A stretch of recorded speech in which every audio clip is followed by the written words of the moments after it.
I'm back at it, guys. We're here. Oh, we're going to be catching up on some of this news. Some of this Iran stuff. Getting into a little bit of game theory. Because I was checking out this video earlier. Not this one. This other one over here. And I found it really interesting. Gave me a lot to think about. So we're going to be jumping into all that stuff. Maybe a couple videos that you guys recommend and all that stuff. Maybe we'll get a voice call going. And then, if I have the energy, which hopefully I do, we will do some gaming. We played RimWorld last night, and where I left off, I actually felt pretty good. I felt like I made some progress, and I've learned a little bit about the game. So, but let me set up all my good old stream stuff and all that in the background here. Hopefully the chat actually works today.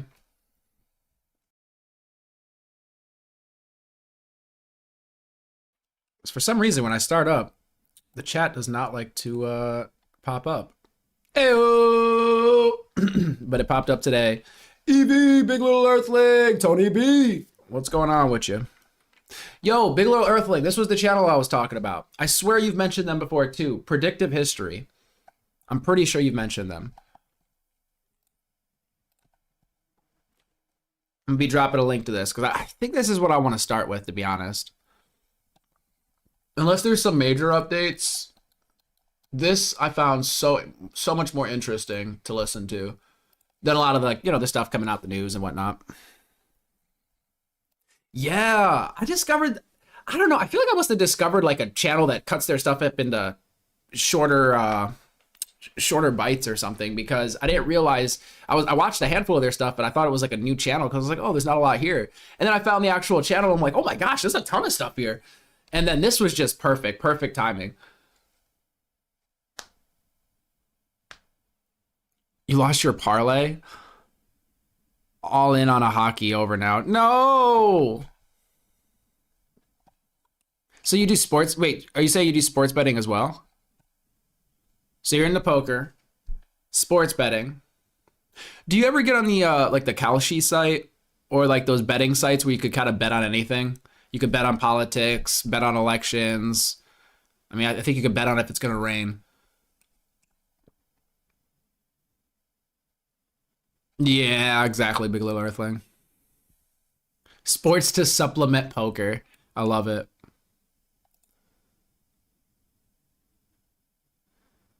That's how bet online is. You could do politics and stuff. Oh, wow, yeah.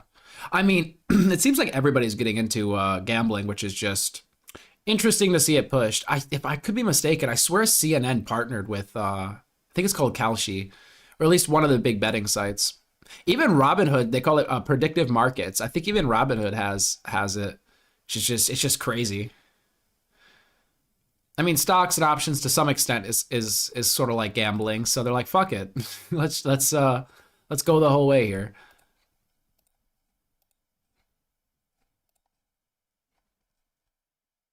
Oh, so your husband, he's got like the scoop or something?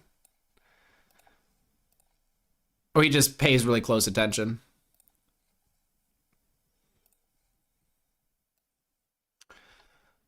Sports betting or cards is way better than scratch tickets or slot machines. That is a really, really good point. If you buy a scratcher or you do some slots, you should be expecting to lose and just be really happy if you don't lose. If you break even, you should be like, okay, cool. I'm actually very happy with that outcome.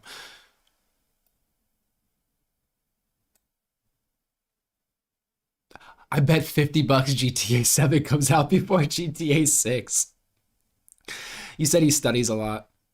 Usually gives me picks because the only thing I follow closely is baseball and it's not in season yet. Okay. I might have to tap in. If I'm make any sports bets, I've never been into it. But if I ever am like, you know what, I really want to, I'm gonna be tapping on y'all like, hey, what do I do? Except for when the refs read the game. What's going on, Mom Handle? Ew. Anyway. Ew. With the UFOs. Let's go. So predictive history. Did I drop this link in chat yet? I'm gonna drop this link. I really like this channel. I need to dive down them some more. Bam, there's a link. We're going to hop into, some of the news here. Well, this isn't even news. This is, like I said, it's like game theory and whatnot. My husband can give you pictures, sure. I'll make sure there's... Okay, good. Very good. I need the best ones. Chris is in the chat. Ladies and gentlemen, welcome.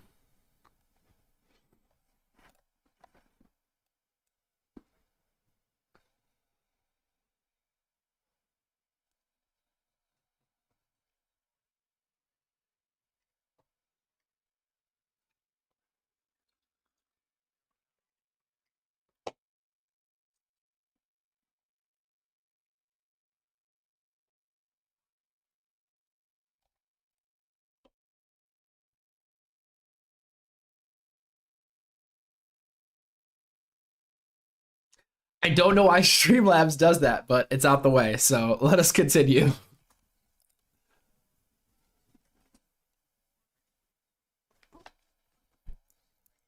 Oh shit. Yo. Okay, you guys didn't even hear that. Okay, good. All right, appreciate you. Man, I'm always messing that up. Yo, appreciate you. Appreciate all of y'all.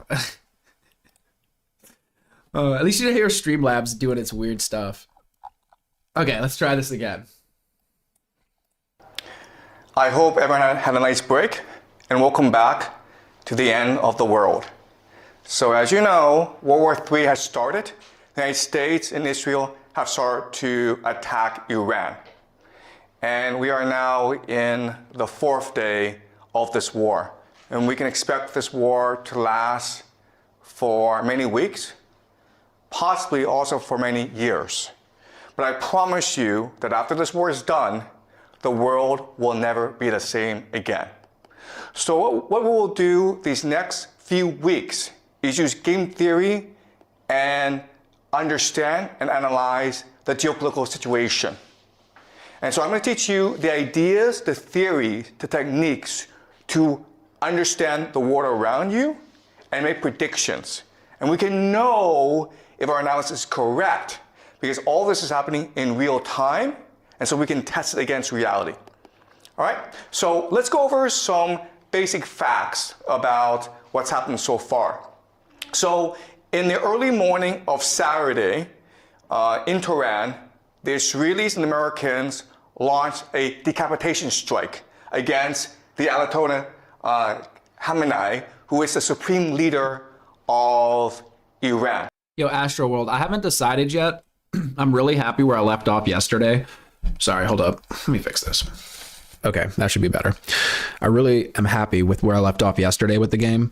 I want to get to some gaming after we get through everything else tonight, but I don't know what I'm going to land on. If people want to play like Apex or if people actually want to party up, then I might do like a multiplayer game.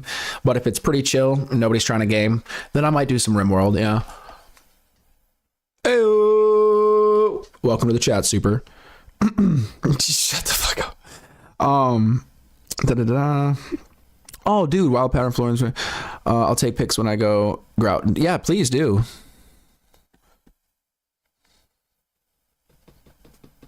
All right, let's get it. Launched a decapitation strike against the Ayatollah Khamenei, who is the supreme leader of Iran. Now, there are arguments and disputes about as to what happened. The Americans and Israelis said that they had real intelligence about where the leader was, and so they sent airplanes to just bomb the crap out of the place. They also had a spy who was able to record the body of the dead Ayatollah, and then this was announced. At first, the Iranians denied this, and the Iranians insisted he was still alive. But eventually, state media admitted that he did die in the airstrike. But then what they also said is that the Ayatollah, he's 86 years old, and he chose to die. He could have gone to Moscow, but instead he chose to stay in Tehran and die for his people. But not only that, but he died along many of his relatives. He died along with his daughter, his son-in-law, his grandchildren. So the entire, Jeez. died in this assault. Also, there's been reporting that he had prostate cancer. Okay, so he was going to die fairly soon as well. So what you need to understand first about the war is that even though the Americans and the Israelis claim great success in decapitating the leadership of the Iranians, from the Iranian perspective, this is a martyrdom, okay? And so the religion of the Iranians is called Shia Muslim. And this is different from Sunni Muslim. So Sunnis are the majority. They're about 9% of all Muslims in the world. The Shia have always been the minority. And as such, they've always been persecuted. So in the Shia faith, the core value, the force that binds everyone together and gives them purpose and meaning in life, that galvanizes them into action, is the idea of martyrdom, which forces jihad. To sacrifice yourself for your religion, sacrifice yourself for the common good. So think of the death of Khamenei as a sacrifice, a self-sacrifice, in order to motivate the Iranians in this war, okay? So that's the first thing you need to understand. That for the Iranians, this is not a geopolitical war. This is not an economic war. This is not a war of resistance. This is a jihad. Okay? It's a war against the great Satan to avenge their leader. They will fight to the death. All right? That's number one. Number two is this. Also that morning, when the Ayatollah was killed, the Israelis struck a school in the south of Tehran, killing about 150 school children. These are girls in primary school. And again, there's a lot of debate and argument as to what happened. The Israelis said that, first of all, the school was next to a military base. We were targeting the military base. And second of all, it wasn't us which struck the school. It was a air defense missile that went off course. Okay? And the Iranians insisted no. The Israelis purposefully attacked the school to kill the school children. And then you're like, why would the Israelis do that?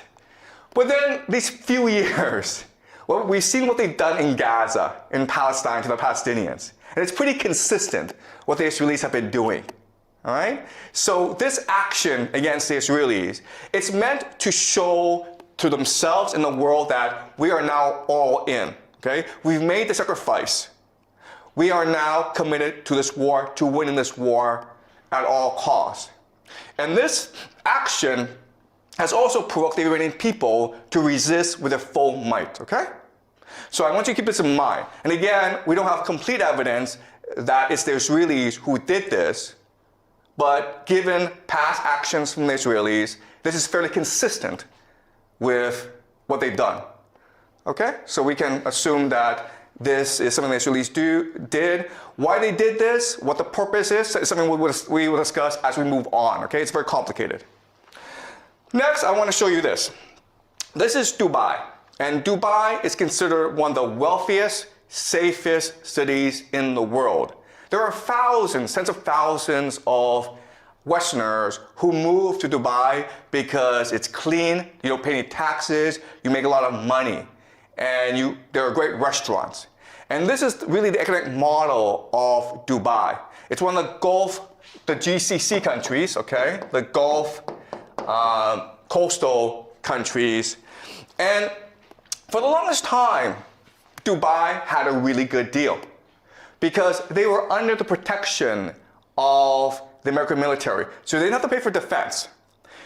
And then they were in the Middle East, which is the oil producing center of the world. And so they focus on aviation, they focus on logistics, they focus on finance, on tourism. They became extremely wealthy, right? I'm not sure if you've taken Emirates, one of the best airlines in the world.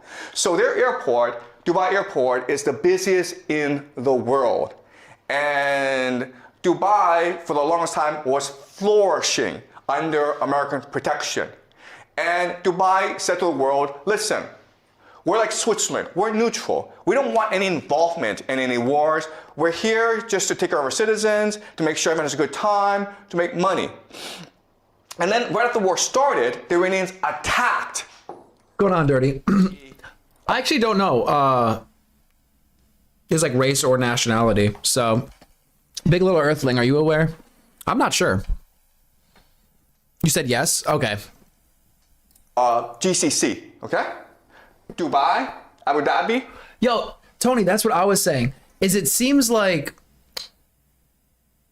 when they went in and took Maduro and are like, hey, we're going to get their oil. And then they go and attack Iran. You think that was step one of the plan? Like they had to get Venezuela first before they went and attacked Iran? Like that's a part of like the grand strategy? Or are those things just coincidental? Bahrain, Qatar, Kuwait, they attacked these places. And these places were like, what's going on? We're neutral, man. We're not involved in this war. And the airport was shut down in Dubai. At one point, the rich people in Dubai were willing to pay about $250,000 US just to get on a plane and get out of there. Okay? So, the reality is this. For the longest time, Dubai had a reputation for being safe, and that's why people moved their money there. Guess what, guys? After what the Iranians did, it's dead. Dubai as a city, in the long term, it is dead. Because you're a wealthy Westerner, you're not going to move to a place where it could be attacked anytime by the Iranians. You might move to Singapore, you might move to Hong Kong, Japan, South America, but you're not moving to Dubai, okay? So the big question for us is, why did the Iranians do this? It was the Israelis and the Americans who attacked you, why go after the GCC? All right? And not only that, but they're escalating the attacks against the GCC. So this is something that we will look at very closely today. Well, the short answer is because these places, even though they pretend to be neutral, they house the American military. They allow the Israelis and the Americans to use their airspace to attack Iran from. All right? So this is Bahrain. Now, Bahrain is interesting, okay? Because I want you guys to remember this. But Bahrain will probably be one of the major centers of this conflict. Because, first of all, this is the American Fifth Fleet. All right? This is their naval base in the Middle East. And as you can see, the Iranians are attacking it with missiles. And it's being blown up. Bahrain is interesting because it has about 50% or even more, okay, Shia, which is the religion of the Iranians. But the people in charge are the Sunnis. And so what makes this strike really important from our perspective is, first of all, not only are the Iranians attacking US military assets, not only are they destroying the economies of the GCC, but they're also trying to ignite a religious war, right? Because you're Shia, you're loyal to the Ayatollah. And if he's dead, then you must, as a religious obligation, now commit jihad against your enemies. And it's no different in other religions where, listen, if you want to kill the Pope, the Catholics would be really angry at you and they would want to kill you, right? So now you have the Shia who will probably eventually arise, creating a revolution in Bahrain, okay? So I think Bahrain will be the first to fall. Dubai will probably go bankrupt, okay? But in the long term, we can expect the entire GCC area, including Saudi Arabia, to eventually collapse, okay? And so this is something we'll use game theory to understand. All right, let's continue. So we will know how this war develops just based on geography, okay? So this is a map.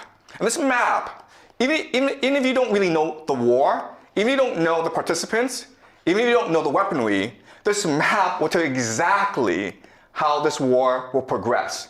All right, so some certain things to keep in mind about this map. This is what we call this area, okay, really small, it's 33 kilometers wide, okay? People can swim across it. It's really, really narrow, okay? This small area, guys, it's called the Strait of Hormuz, all right? And it's important because it's really the center of the world. This one area is the nexus, the pivot of the world. Let me explain why. First of all, from the GCC, you have 20% of all the world's oil flowing through this narrow strait. Where does it go, guys? It goes to Asia, India, Pakistan, South Korea, China, Japan. India depends on 60% of its oil from this area. China depends on 40%. Japan, 75%. Prime Minister Takeichi of Japan has said that, listen, if the Strait of Hormuz closes, we will run out of oil in about 8-9 months. The entire Japanese economy would collapse in 8-9 months if the Strait of Hormuz were to close. And guess what? The Iranians have closed the Strait of Hormuz. Okay? So we can expect that the entire global economy will suffer greatly over the next few months. All right, so that's point number one. Point number two is, okay, so the GCC sends oil across the Strait of Hormuz, and what do they get back in return?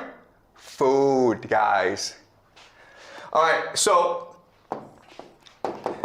people don't appreciate the GCC, but it is really the linchpin of the American empire. Because what is the American empire? The American empire is the petrodollar. All right? The idea of the petrodollar is this. The US dollar is worth nothing. It's only valuable if people want it. But the GCC says that if you want oil from us, you have to pay us in US dollars. Okay? Then that is the basis of the value of the US dollar. So, if the GCC collapses, the American economy and the American empire both collapse at the same time. The problem, though, is that GCC is an artificial construct of empire. It does not exist naturally. Why? Because there's no food, there's no oil, no water. Okay, guys? No food, no water. So these cities are able to grow up in the millions because of all these petrodollars flowing in. If you close off the Strait of Hormuz, there's no food coming in, right? They're all going to starve. How much food does the GCC get from overseas? 80%. Jeez. 80% of all the food it consumes comes from overseas, that it imports. It does not grow by itself, it imports. All right? So the Strait of Hormuz is really key. And again, the Iranians will close it in order to strangle the global economy and therefore bankrupt the American empire. All right. Second thing you will notice is these mountains. These mountains is what we call Iran. All right, this is Iran. This is GCC. Okay, this is not a fair matchup, right? Because these are mountains. And what can you do in mountains? Well, you can hide rocket bases. You can hide drone bases. You can hide missiles. And that's the entire Iranian offensive strategy. All right? From here, they can hide missiles and drones from which to attack the GCC. And what are they attacking? They're attacking three things, right? They're attacking American military bases. American military bases. That's number one. Okay? Is it possible for the Americans to defend against these attacks? The answer is no. It's not. It's the silliest thing in the world. You have all these bases in the Middle East, but you cannot defend them against the Iranians. That's kind of strange. Okay, but that's number one. Number two is... You guys have found out my secret in chat. Y'all are killing me. Oil and energy. How hard is it to blow up an oil field with a drone? Not hard at all. Can you defend these oil fields? No, you cannot. All right? Number three, and this is most important, is water. Okay? You guys don't know this, but the GCC has little access to fresh water. So the only way that it can produce water is what we call desalination plants. Okay? These factories that take salt water and then through an electrochemical process turn it into fresh water for the population to use. 60% of the water supply in the GCC comes from desalination plants, okay? 60%. Is it hard to blow up a desalination plant using a drone? The answer is, it's very easy. You understand? Okay? So you have this absurd situation where Iran is a mountain fortress where it can hide its offensive capacity.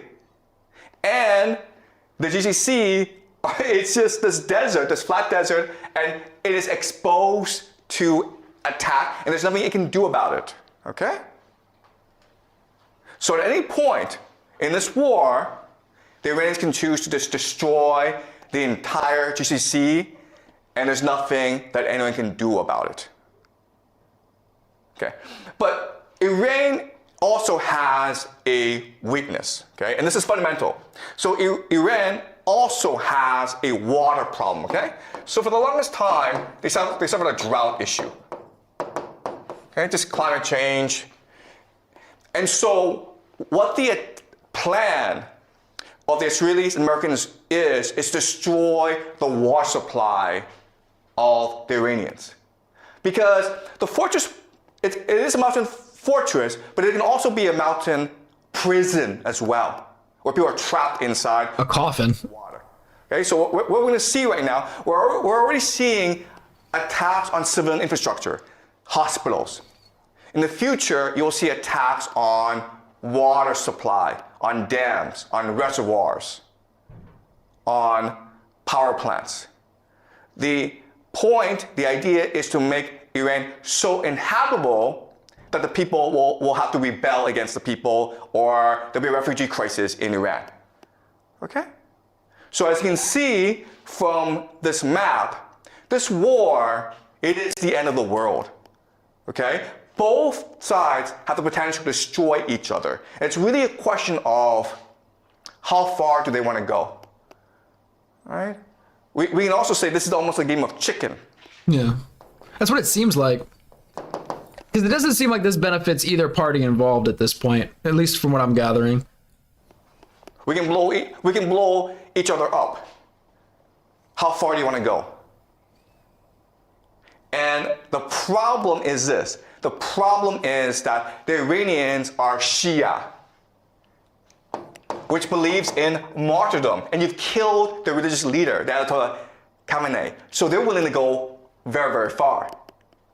The GCC countries are Muslim, but they're materialistic. They love money. And also, most of the population are expatriates, foreigners. 90% of Dubai are foreigners. Guess what's going to happen if they suffer? They're all going to run away. Okay? So this is not a fair matchup. The big question that people have is, first of all, are the Americans going to use ground troops? Because the only way that you can defeat Iran is by using ground troops, okay? That's a big question we'll look at in the next few weeks. Will America send its army? 500,000, 2 million soldiers. Jeez. The government. Okay, that's question number one. Question number two, nuclear weapons. If you're losing a war, would you choose to use nuclear weapons? Okay, that's another big question that we have, okay? Now, another big question that we have is who gets involved? Because this situation is so dire that Europe, okay, specifically Germany, France, and Britain are talking about entering this war. And guess what? If that happens, it is possible that Russia and China will also enter this war on the side of the Iranians. This is World War III, okay? Does Russia have the capacity at this point to do much to help Iran? Considering they've been, I mean, I imagine at this point, after how many years have they been fighting with Ukraine? I imagine they'd be stretched kind of thin from that. And then again, my question always falls back to like, well, what's China going to do in all of this? Because of the importance of the Strait of Hormuz, because of the importance of the Middle East, everyone has to get involved at some point. And we're going to use game theory to really try to understand what's happening on the ground and where this could lead us. Okay? All right. You guys understand? All right. All right. Let's continue. Okay, so again, there are American bases all over the Middle East. And originally, these bases were established to protect them from basically their own people, okay? These are monarchies that were imposed on these nations by the Anglo-American Empire, the British first, and then the Americans came to support these monarchies. And so they provide defense. But then you're like, wait a minute here. I mean, didn't we just say that these American bases can't actually defend these people, that they're exposed? And the answer is, yes, that's true. But remember, like, the American military was built during the Cold War, okay? And the Cold War was a war between the Soviet Union and America. And so the Cold War was defined as something called MAD, mutually assured destruction, because both had nuclear weapons, okay? So they didn't really go to war against each other. And so in other words, these bases aren't really meant to defend these nations from other enemies. They're really meant to impose American authority in the Middle East, okay? And it's the idea of this. It's the idea that empire, it is really a image. It is a hallucination. It's just an idea. Empire is it's an aura of invincibility and invisibility, okay? If you fear it, then you obey it. But it's not really designed to fight a war, okay? And so that's why we have this absurd situation. And because there are so many bases in the GCC, that gives the Iranians the perfect pretext to attack them in order to destroy the GCC economy, which will destroy the American empire, right? All right, so this is how the war is shaping out, okay? So the red is the Israelis and the Americans. The yellow are the Iranians.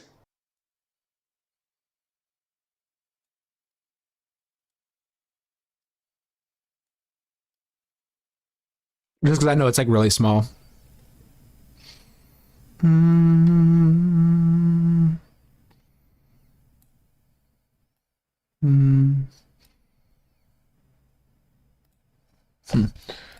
And as you can see, the Iranians are attacking everywhere, primarily Israel, okay? But also, as you can see, a lot of focus on Bahrain and Qatar.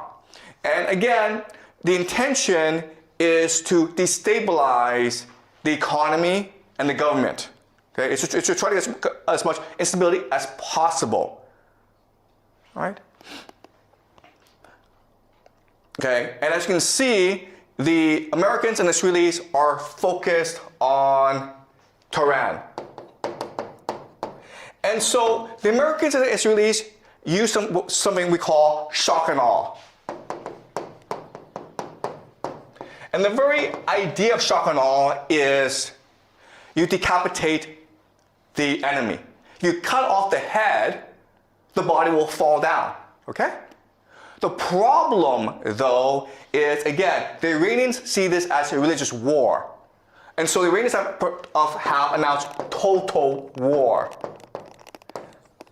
Okay? And so what this means is that right now, command and control in Iran is decentralized. There's no one person telling everyone what to do. Every region has its own orders, has its own strategy. And so if you knock out Tehran, everyone else keeps on going. So if you take off the head, it doesn't change anything, okay? But unfortunately, the Israelis and the Americans use this as a military doctrine. Military doctrine just means how you design your military for what purpose.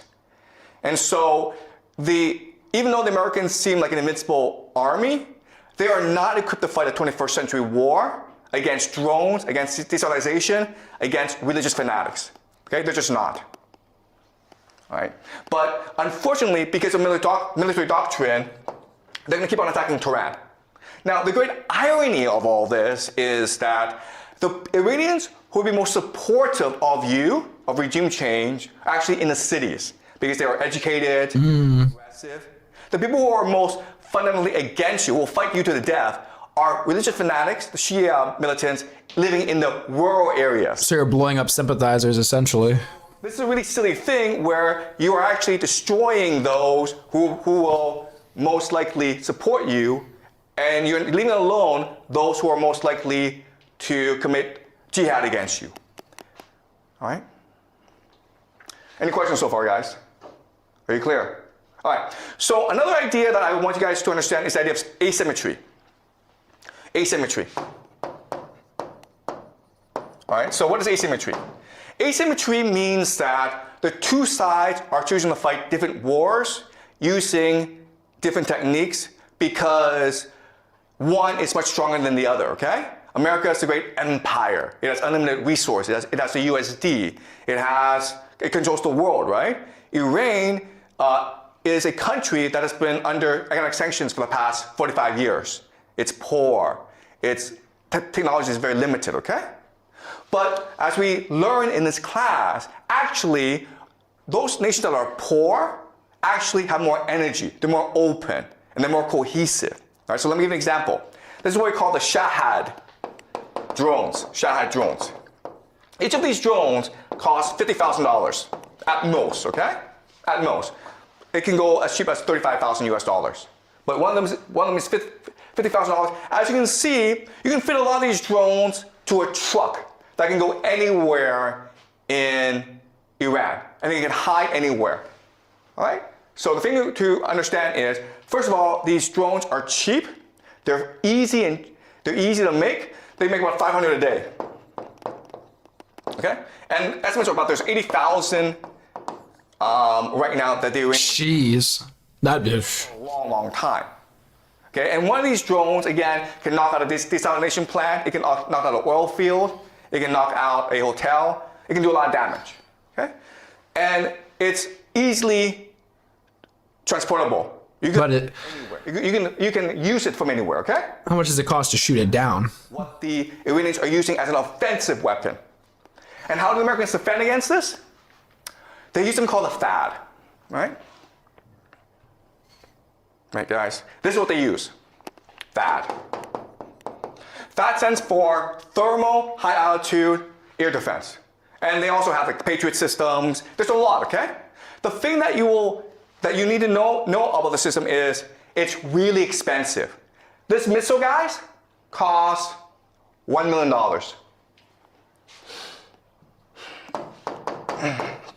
$1 million. So there's this $50,000 drone coming your way, and you throw a $1 million missile at it, okay? Jeez. If missiles miss, you have to throw 2 or 3 missiles at it, okay?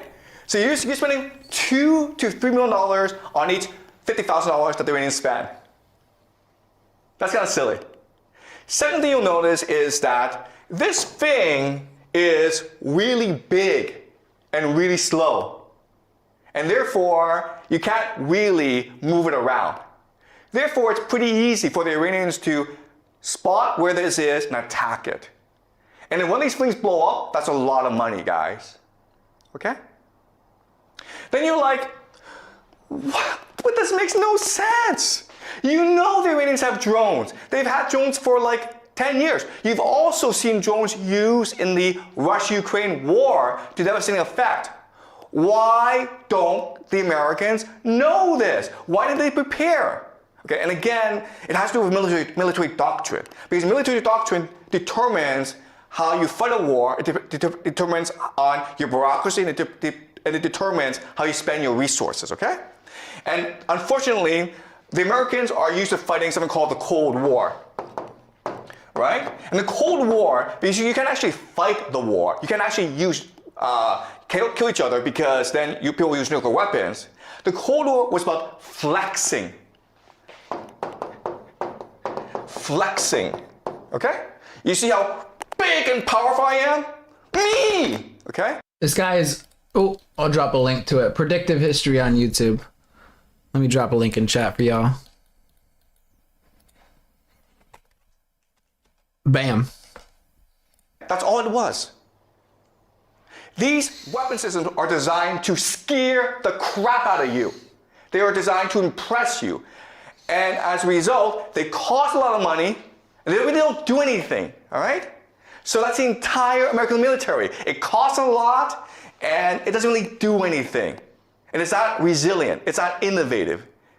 It's not open. Right? also, the other thing I have to say this, okay, is if you look at the American military, it's corrupt. So this is really about corruption.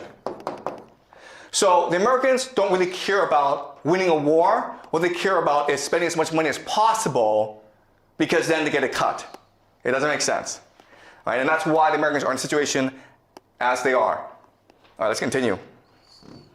All right, so something that people don't really talk about, but you need to understand, it's the water issue in the GCC, in the Middle East, in Iran.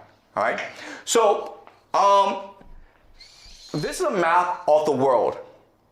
And if you are light blue, Brazil, Canada, you have nothing to worry about because you have a lot of water, a lot of fresh water, very little population. All right, so 100%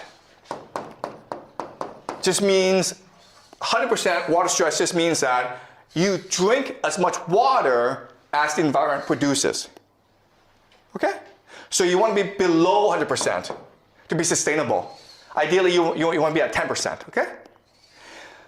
If it goes above 100%, it means that you are drinking more water, using more water than the environment actually produces. Okay? So you're putting stress on the environment.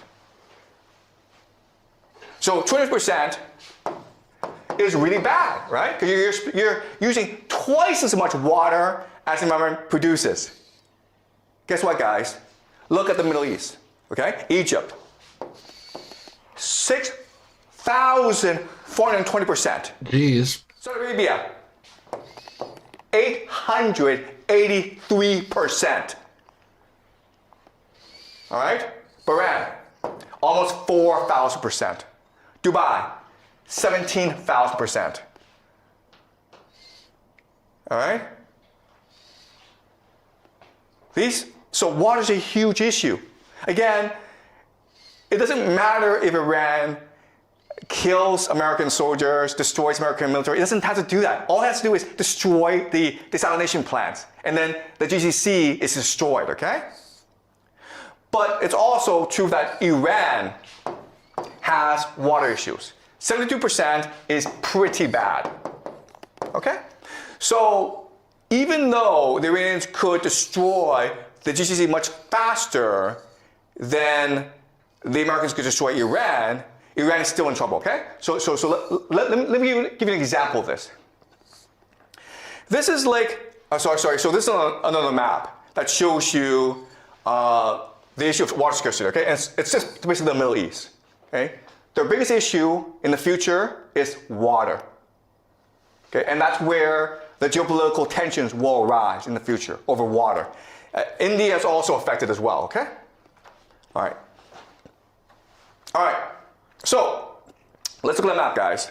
This is called Lake Urmia in northern Iran. It's the 6th largest saltwater lake in the world, or it used to be. Okay, this is what it was in 1984. This is the shallow, this is the deep, okay? You guys see that? It's really big, right? 20 years later, guys, this is what it looks like. Jeez. There's no more water here. You can walk from here over to there, okay? There's some water over here, but it's shallow now. That's how serious the water issue is in Iran. And that's the weak point that the Americans and the Israelis will attack. All right? They want to make sure that Iran has no access to fresh water, which will cause devastation in their nation. Okay, that's strategy number one. Strategy number two is this. This is a map of the different ethnic minorities in Iran. As you can see, it's a very diverse place. In the center are the Persians, but you also have 10 other groups as well. And in the borderlands, it's basically a different country, right? Like, these are basically different countries. And so these places have more common areas with their neighbors than they do with Iran. Okay, so the second weakness of Iran. The first is the water. The second is the ethnic makeup of the country. So the strategy of the Americans and the Israelis moving forward is to destroy Iran as a coherent nation state, divided into ethnic enclaves, and have them fight over water. That is the grand plan of the Israelis and the Americans, okay? All right, this is the vision where Persia is limited, and then all these other places are sponsored by the Americans and the Israelis. They're given money, they're given weapons, they're given political support, and then this war will wage over water forever, okay? And this is how you destroy Iran and make sure Iran is no longer a viable threat to you. That is the plan of the Americans, okay? As you can see, it's a pretty evil plan, and that's why they have not announced it, right? Because if you announce it, you're like, why are you doing this? What did the Persians, what did the Iranians ever do to you to warrant you coming and destroying their civilization? And the answer is nothing, right? So the Americans, Israelis will never admit they're doing this, but if you look at the map of water supply, of ethnic tensions, this is the optimal game theory strategy for them to use against Iran. Okay, does that make sense? This is a long-term plan that they have in place. And it's all moving towards this plan. But now the question then is, how can the Iranians respond to this? And the answer is this. This is a map of the Muslim world, okay? So the light green are the Sunni people, okay? That's 90% of the entire Muslim population, about 2 billion people, okay? Then you have in dark green, the Shia. So as you can see, the main place of the Shia is Iran, okay? Iran is one of the few Shia nations in the world. But you can also see from this map that Shia are spread throughout the world, okay? And so the first thing that the Iranians want to do is create a jihad to unite all the Shia against the American empire. All right, so what they want to do is create an uprising. And it's already happening, guys. The Shia in Pakistan stormed the American embassy in Pakistan, and the Americans killed a lot of people, okay? The Shia have attacked the American embassy in Iraq. The American embassy are being attacked in a lot of places, right? So the first strategy is to create an international global jihad of the Shia against the American empire. And it's already happening. It will continue for a long time because the Americans have killed the Khamenei, okay? And that requires vengeance. The other thing, though, is that it can unify the Muslim world, okay? If you look at this map, most of the Muslim world is actually run by dictatorships that are not popular at all, okay? And they're allowed to exist because of the American empire, right? You go to Saudi Arabia, Egypt, Algeria, these places, they're all run by clients of the American empire, right? So if you rally the people who hate their governments and you overthrow them, then that makes Iran the leader of the Islamic world. Not just the Shia world, but the Islamic world. And this creates something called Pax Islamica. That is the end goal, guys, okay? If you do that, then you don't have to worry about the Americans and the Israelis anymore, right? So the Israeli game plan, the American game plan is to fracture Iran into ethnic enclaves, and they'll fight over water for the rest of their lives, and they'll all die. The Iranian game plan is to create a religious war, a crusade, that unifies the Shia people, that overthrows the American empire and establishes something called the Pax Islamica. All right? All right. So, again, the key is the GCC. All right? So the game plan is this. You have to destroy the GCC. Why? Because the GCC is the linchpin of the American empire. So what the GCC does is this. It sells oil, and then for US dollars. Where does it put US dollars? It puts US dollars into the American stock market. All right, so this is investments of the UAE, okay, Saudi Arabia, and Kuwait into the US financial markets. As you can see, from 2012 up to today, it's been exploding. All right? Because the US financial markets is one of the safest places where you can put your money. The intention is this. The intention is, hey, if I cut off oil and these countries no longer have access to US dollars, they're forced to spend whatever resources they have on protecting themselves, okay? And then guess what happens? The stock market collapses. The stock market collapses. The stock market is the real growth engine of the US economy. The entire US economy collapses with it. All right? There are about maybe 7 companies in America that accounts for about a quarter of stock market growth, okay? Jeez. These 7 companies, of course, are AI companies. NVIDIA, Microsoft, Google, Apple, okay? These are the companies, and then these companies are heavily invested in by the GCC nations. So if these nations are no longer able to invest in the stock market, these companies will collapse in value. And with that, that would lead to economic depression in America. Okay, does that make sense? All right, so that is the situation for today. Today was just an overview, guys, okay?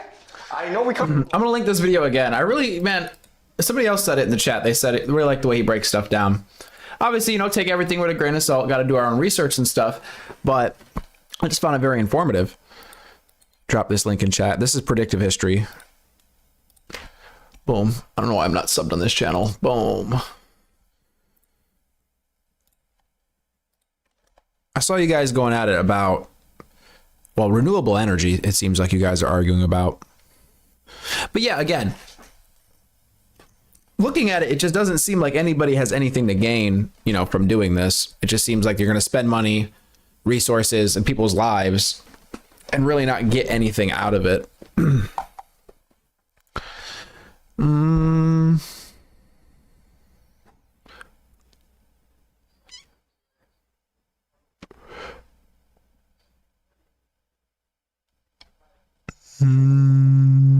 What's going on, X?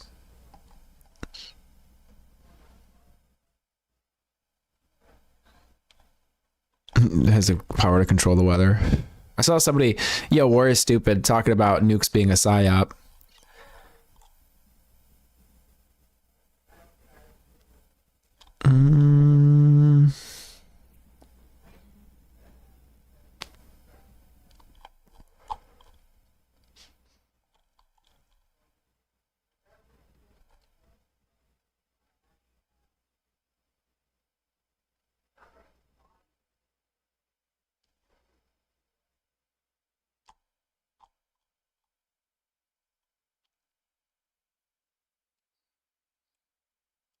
But so it's like Iran closes down the strait.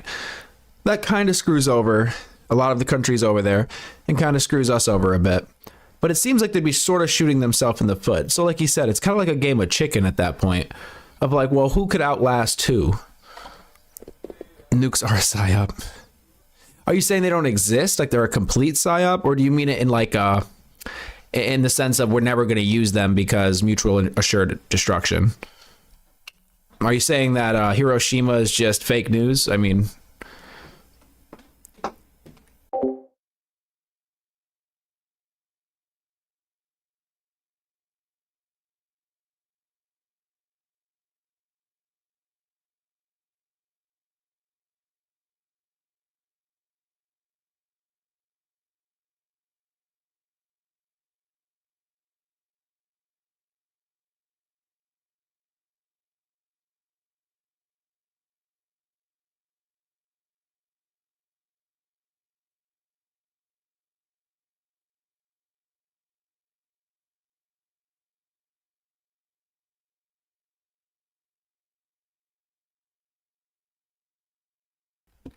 My bad.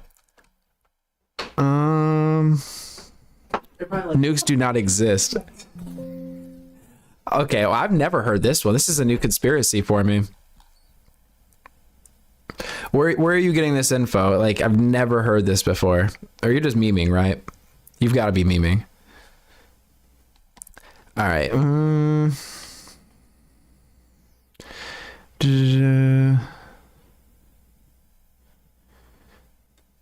Jimbalina. See the guy that made fuel out of... Are you talking about the guy on YouTube? Or maybe he's on TikTok or something. I think I know who you're talking about. Who made fuel out of plastic. But isn't that a... like, people already do that, basically? I heard it's also very, very dirty to do.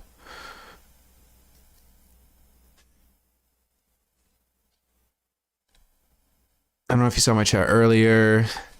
I was trying to keep up with you guys while I was listening, but I was trying to not like, you know, pause it too much and stuff and just kind of soak in the information. So I don't know which one in particular. You said it burns clean, according to this article I read. Huh. I'd heard different, but yeah, I'll have to look into it. But what about him in general? I thought I heard that he had disappeared or something. I'm not sure if that's true, though.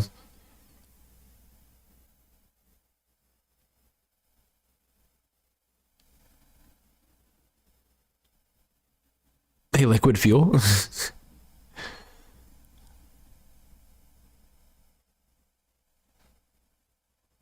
Project soon. I'm probably starting.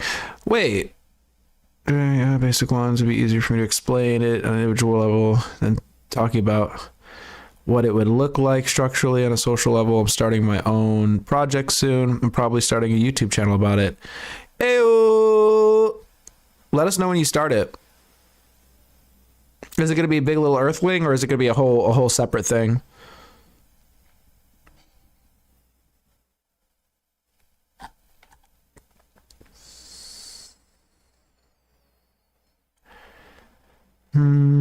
He did for a bit, but he came back. Okay, gotcha. Nagasaki and Hiroshima were mostly just wooden structures, firebombed. Compared to Tokyo's bombing, same MO. Well, I know we were firebombing them a lot before we had dropped the atomic bomb. So you're saying that the atomic bomb was never real. We were just firebombing them and they just kind of gave up. Like, well, was it a psyop on the Japanese people? Like, we pretended to have a giant bomb, or we just told the rest of the world we had this crazy weapon, so the rest of the world would be scared. But then again, if nuclear weapons were a psyop, I feel like other countries would call out America, right? It'd be like, yo, this is fake. If they were a complete psyop, then would we be worried about Iran having having nuclear weapons? Or is that a part of the psyop? I guess that gives us a excuse to go in there.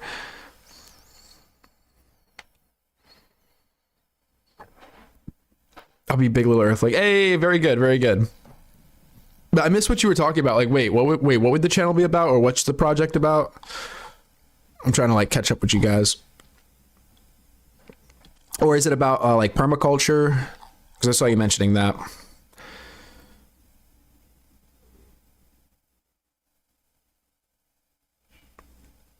What do you mean by that, Jimbalina? Russian nesting doll psyops. Like, I understand like a Russian nesting doll, but oh, I see what you're saying. A psyop inside of a psyop inside of a psyop.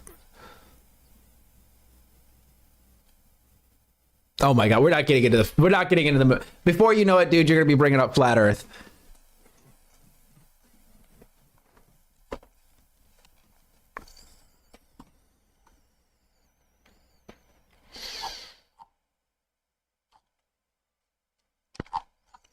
But speaking of liquid fuels that burn in engines, is there some reason like hydrogen fuel cells wouldn't work?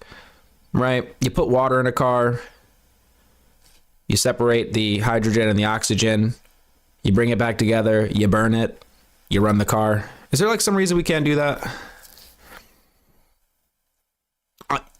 To scale. Don't be scared.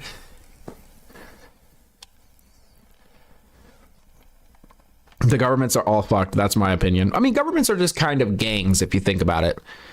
They're all just gangs, right? Some gangs are better than other gangs.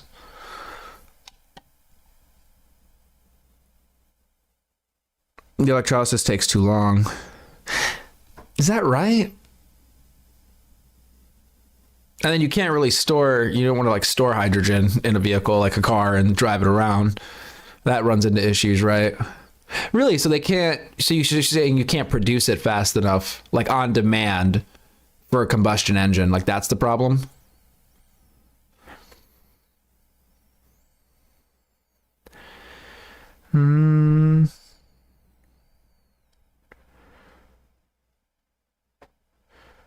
Why can't we recycle the exhaust back into the vehicle?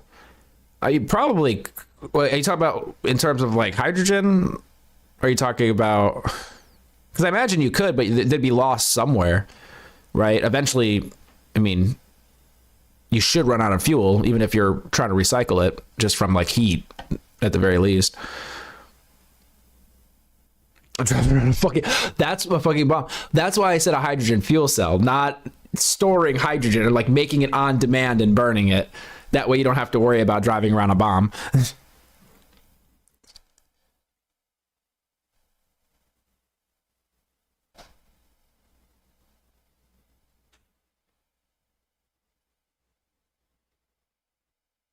£3,000 cars to move 1 to 5. 100-pound people is pretty inefficient.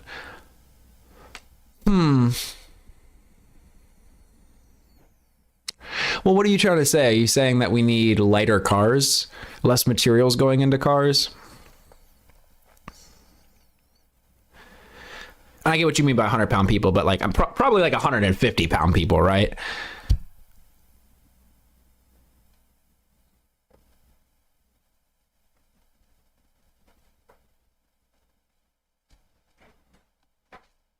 A bomb was a psyop. Oh, the A bomb was. Well, apparently, according to War is stupid. This is news to me. What we really need is a vehicle Mr. Garrison invented in South Park. Wait, which was that? Was it like powered off their farts or something? I don't remember. Oh, wait a second. I think, okay, hold on. Did you blow into it? Oh, wait, was it like a mono wheel that you like sit on something or? Damn it. Okay, I'll look it up.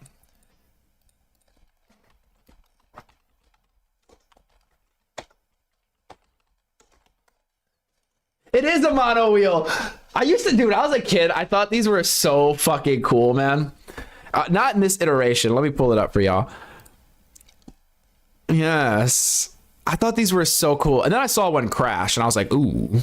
They went to hit the brakes and it like started to wobble and then it just like flipped and blew into pieces. But I thought they were so cool.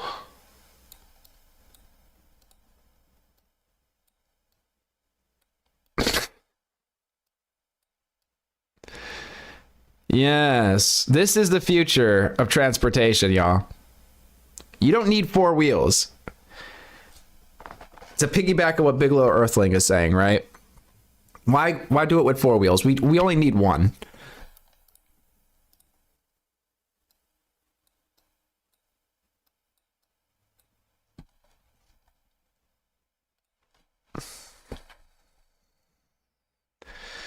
Water is not. Wait, what? Okay, we're stupid. I don't know. I don't know what you're talking about, man.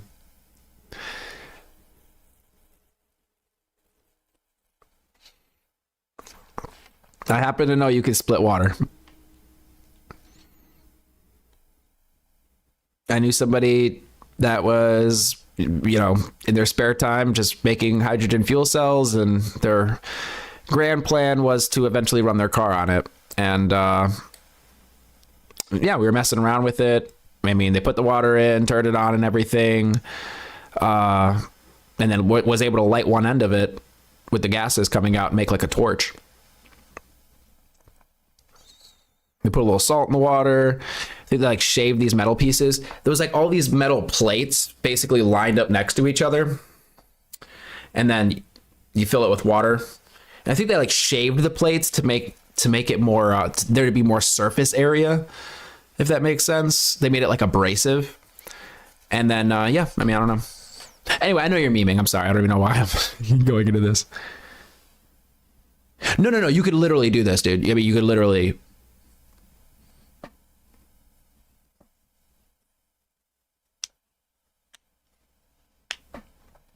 I wasn't concerned with the wheels. No, I know you were concerned with the wheels. Well, obviously, we're talking about the power source. I wish I could play a clip from them.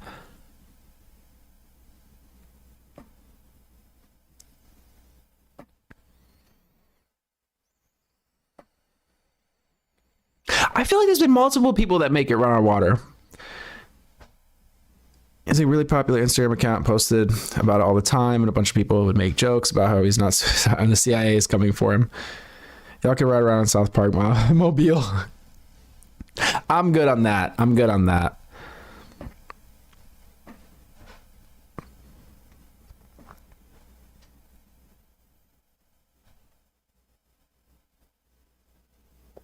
Peak seat design. Okay, if you guys have watched Always Sunny in Philadelphia, do you know the episode with the exercise bike? It's in the same vein as the mono wheel from South Park, Mr. Garrison's invention. It's in a similar vein, at least. Yeah. Okay. Cool. Okay. I was hoping somebody would get it. I'm glad. Okay, Chris. I'm glad you're picking up what I'm putting down.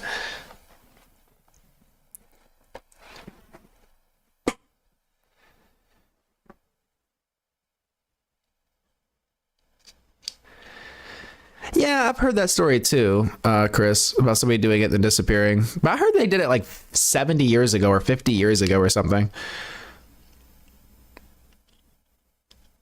Butt stuff bike. Exactly. Wait, we're not getting into butt stuff tonight. Hold on. Wait a sec. I just realized we're getting into dangerous territory.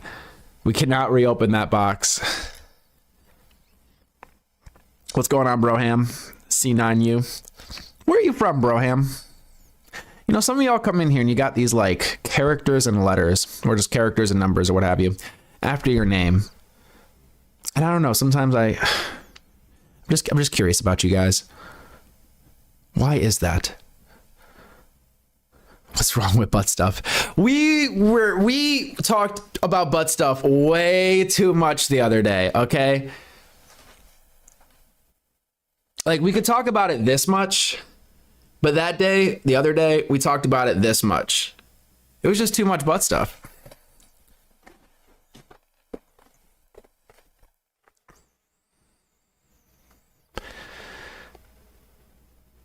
Wait, my grandpa was trying to make one that runs on air. Wait, what do you mean? What do you mean it runs on air? Like turbines or something? Or like, what do you mean? If you know, like, no such thing. Impossible. Never too much butt stuff. Put it back in the box.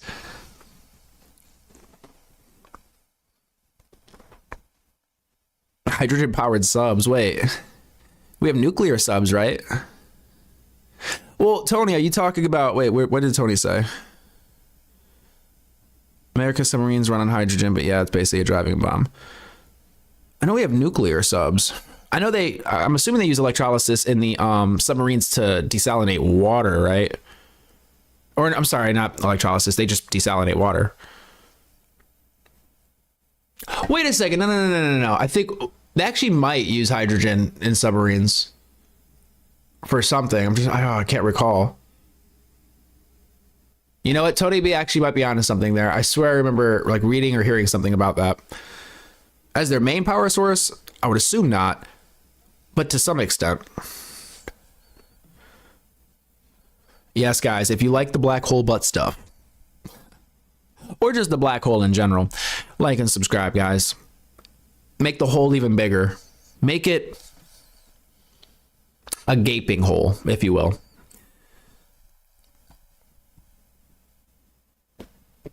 A car that runs on water. Hey, what's going on, Lombong? He invented one, but died in a mass shooting. Anytime I mention, people always think they're so clever. You know, I mentioned a car that runs on water, and people are like, "You mean a boat?" I'm like, "Go fuck yourself." You know exactly what I mean. Water that runs on cars.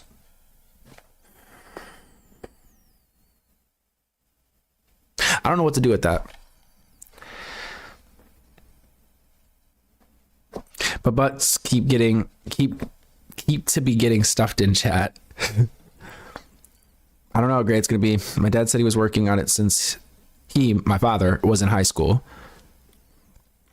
Wait, a car that runs on air. I never asked him about it too much, but I should ask him tomorrow. And then, I'm really interested. Like what that entails.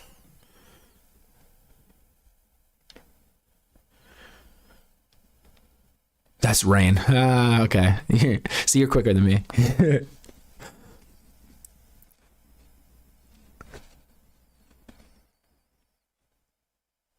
Can fish see water? Well, now you guys got me wanting to look up this damn water car. Car that runs. I thought somebody recently did it where they drove a car across the United States on water. Car that runs on. Bro, the first thing that came up, Big Little Earthling. I typed it on YouTube. Car that runs on, and air came up. Okay. What do we do? Air or water? Air or water? I've never heard of a car running on air. So I'm just, besides an airplane. Oh, okay. Okay, we're going to start with air. Fire. All right, we're going to start with air. All right, hold up. Let me pull it up.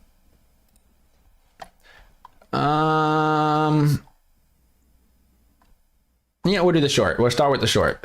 Bet you didn't know this about cars. There's a car that runs entirely on air. And no, it's not the AirPod from Apple. It's a real car called the AirPod, powered by compressed air instead of gas or electricity.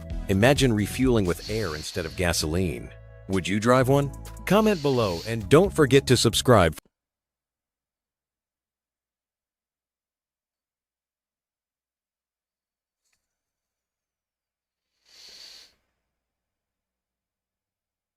Oh my gosh, this one's from 13 years ago.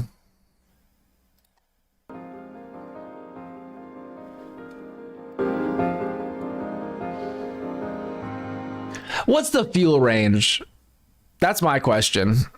And then you have to compress the air, The AirPod. It has only 3 wheels, 2 doors, and doesn't even have a steering wheel. But its creators think this could be the future of urban transportation. Okay, so this is the AirPod, and I've just ran it for a while. And as you've seen, it's very agile, and you can see there's no driving wheel, just a joystick, and it's very comfortable because you are like in a seat, just driving into the city with this wonderful view around you because you are seeing everywhere. And it's a real new way to drive into the city. The main advantage, of course, is that it's no polluting cars. I'll go ahead and drop this link in chat. We'll watch some more because I'm curious if he talks about the fuel range.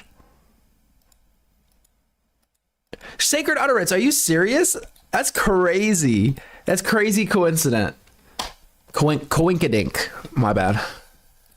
You're running for free emission, without emissions. And then after it's also the costs, because it's very cheap to use and cheap to buy.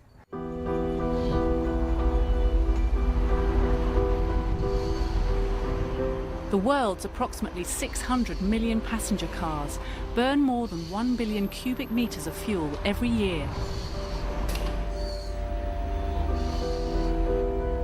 But father-son team Cyril and Guy Neg think they have come up with a solution at their lab in Nice in the south of France. Which is very special about the AirPod is the energy we use. We use compressed air to drive it. This is a very clean system, a very economical system, and the AirPod is very adapted to the city. The compressed air engine works very simply. It is just using the air we've just compressed into a tank. And then we use this compressed air to move some pistons into the engine that drives directly to crankshaft, goes to the wheel, and the movement drives the car. The idea of powering a vehicle using air is not new. Compressed air systems have been used to power trams in France since the late 19th century. In the early 20th century, an Anglo-American company produced a car they claimed could run 100 miles on liquid air. And yet none of these has been a commercial success. The The AirPod produces a fraction of the emissions of standard engines, although it produces similar emissions to electric cars. But its manufacturers argue that compressed air is a superior technology. It has some emissions if you compress it using electricity, of course, because using electricity you will have some emissions at the point where you produce the electricity. But mainly this kind of system is typically adapted to use renewable energy to compress the air. Sure. If you use a wind turbine to compress the air, then the emission will be quite zero. There is air everywhere. We know that today to drive a car into the city we don't need a lot of power, and this is why we're using compressed air. And behind it's the fuel range. Very simple technology, so it can be very durable, efficient, and ecological.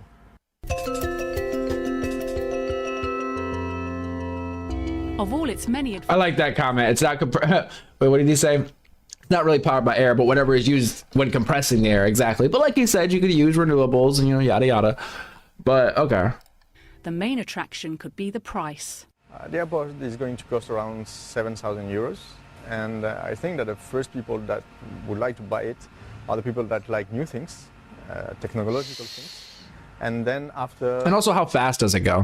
Are very interested into ecological things, and step by step, as soon as the car will be on the road... Like 0 to 60 and what, And people will know that you just need 50 cents to drive 100 kilometers, then the other people would like it, even if they don't care about ecology. The fastest AirPod will be 80 kilometers per hour. Whoa, okay. Range between 150 and 200 kilometers. Okay. AirPod has already caught the attention. Wait, is he saying that's where they're at that point, or that's the goal? As the car will be on the road, and people will know that you just need 50 cents to drive 100 kilometers, then the other people would like it, even if they don't care about ecology. The fastest AirPod will be 80 kilometers per hour, and range between 150 and 200 kilometers. The AirPod has already caught the attention of India's car manufacturing giant Tata. On this day, a potential suitor from Brazil is visiting to assess the AirPod for the South American market. We sell a lot of options in 17 countries to build the car. We have a lot of negotiations with. Well, that was really interesting. A car that runs on air, compressed air.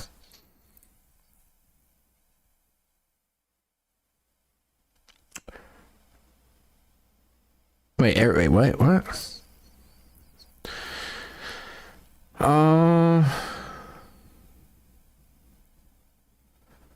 Look like bumper cars. Yep, lots. Hey, Dan the man. You said you were gonna keep. What do you mean you're gonna keep your truck? Listen, I bet you could haul some stuff in this thing. You put a little wagon on the back of this thing. You know what I mean? Put a little wagon on it. A little 4x4.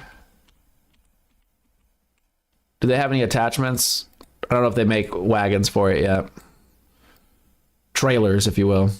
Put a little hitch on the back of it. You drive that around with the truck nuts on it, like just dragging on the ground behind it. You show up to like your first date to pick them up. Hey, I'm here to pick you up. What the fuck is that? It runs on air.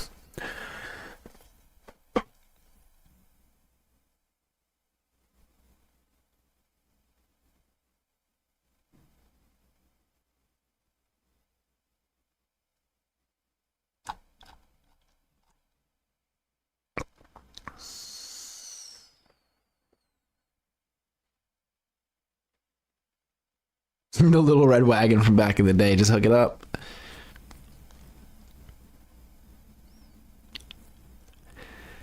You don't want to drive a ladybug. Compressed air. Carry a bicycle tire pump.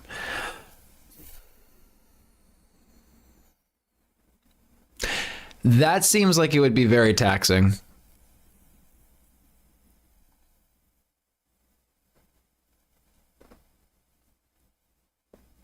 Chicks would dig that shit.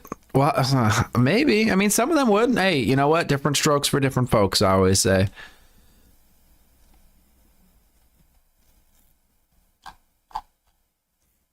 They're looking for like a V8. You pull up with the compressed air. open the door, just like a bunch of like little CO2 canisters fall out and like the whipped cream dispenser. And you're like, oh, I'm here. I'm a chick. Trust. They would dig it. Wait, Jimbolina, are you really? I always thought of it. Okay, it's just so funny sometimes because I can't tell, you know, from your guys' usernames most of the time. So whenever I see you, I'm always like, oh, that's Jim. I think of you as Jim. So I'm like, oh, it's Jim. And then I'm like, oh, Jimbolina. I was like, that's kind of a, you know, a funny name for a Jimmy. This makes more sense now.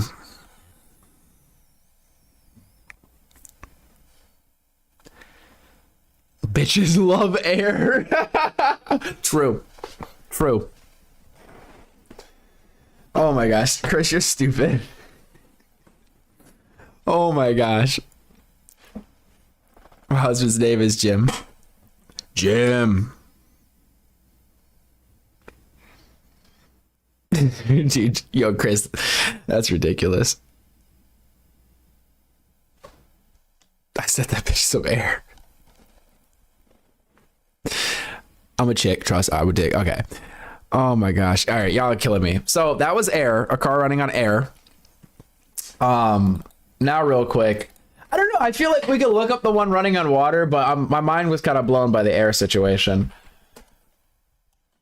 But I swear there was somebody that did this recently.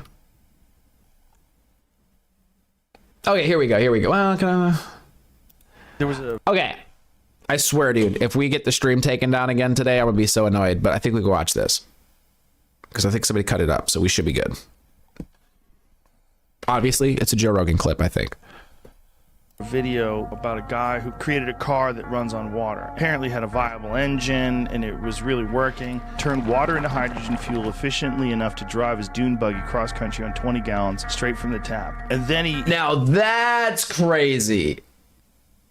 Did he say across the country on 20 gallons? Yeah, you're gonna end up dead. You're gonna end up dead so fast. You'll be like, Eureka! And then you're just gonna grab your chest and fall over like this guy. Straight from the tap. And then he had a heart attack. As he was dying, he was saying, they killed me. There was a video about a... Oh, well, that was short.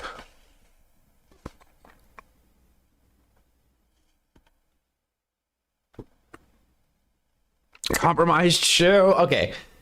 Is Rogan maybe a little bit compromised these days? I'm 50-50 on it. This is what I'm thinking, right? He's got a huge platform. A lot of people watch him. He has all these different great conversations. Then he starts having politicians on and, they control like, the FBI, the CIA, a bunch of other organizations I'm sure we've never heard of that probably whack people all the time.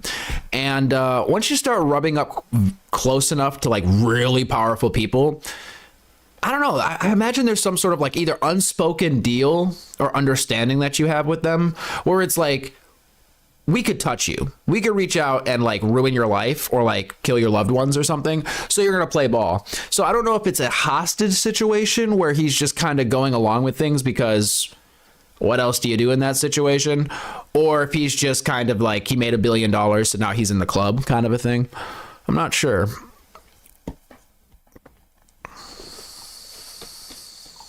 Oh, you got a vid? Wait, a vid on what? Okay, you know what? Let's shoot it over. Guys, jump in the Discord. Send the links. I still enjoy, some of his podcasts. I don't watch him nearly as much anymore. In the past, I did. But it's always just for the conversations. Really, I don't want to say just for the guests, but he would have a lot of really cool guests on, and they'd get into all sorts of stuff. Some of my favorites, they're probably like a lot of people's favorites are like the Eddie Bravos, the Alex Jones, the out there kind of stuff. And I think that's what really sucks about it is, for example, with the Epstein stuff going on, 10 years ago or 15 years ago, you jump on Joe Rogan and they'd be cutting it up and getting into it and stuff. And now it seems like he's running defense essentially for, or not even running defense. He's just not talking about it with many people. You know what I mean? Like if he has an Elon Musk on, is he going to talk about it with Elon Musk? If he has anybody that has been mentioned in the documents, is he going to talk to them about it? Probably not, but he'll talk to a comedian about it. So, You dropped the link? All right, I got you. Let me pull it up.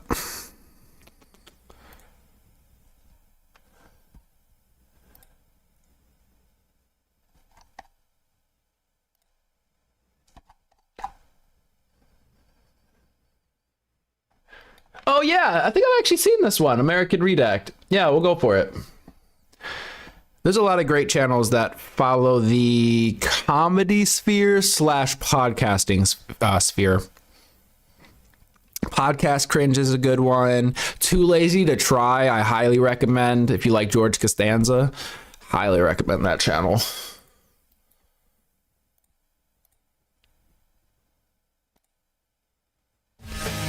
Oh my god. I swear I've listened to this, but I did not see this. I must not have been watching it. I was probably like doing the dishes or something. Yo, check this out. What the hell are we looking at right here? I do it on a podcast, but that's my job. I don't know how many conversations I'd be having with people while I was Oh, hold up. Let me drop the link. I think Chris did, but I always like to, drop the link. This is coming from American Redact on YouTube. opposed or just didn't see eye to eye with them and wanted to know how they think. I don't know how many opportunities I would ever even get to do that. What you're doing is so important. And now, there's 1,000 people imitating you. Many really good podcasts.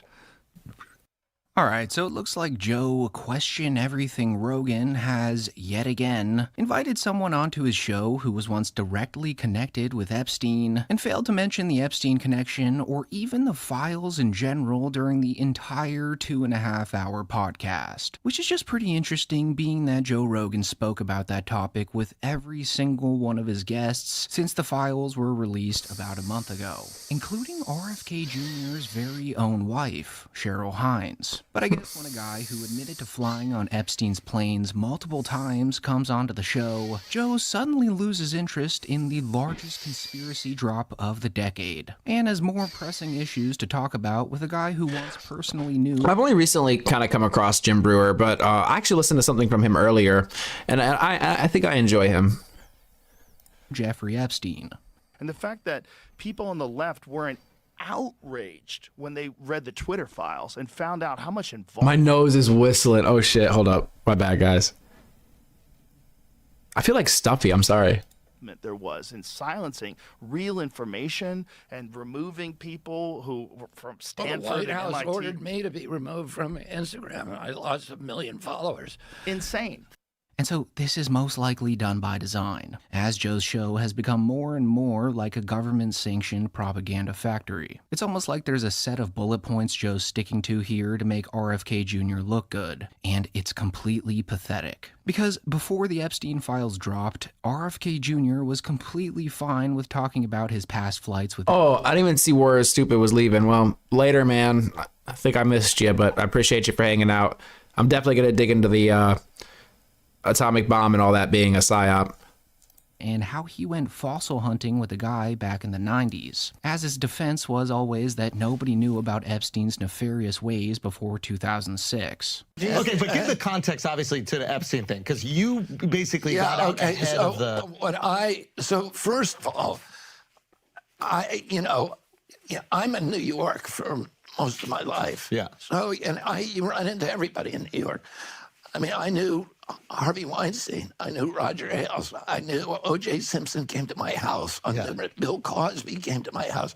You also knew good... I swear, I don't know if... Maybe I've just gotten used to listening to RFK talk. But I swear, over time, his speech has almost improved. But it could be just me getting used to hearing him. I don't know.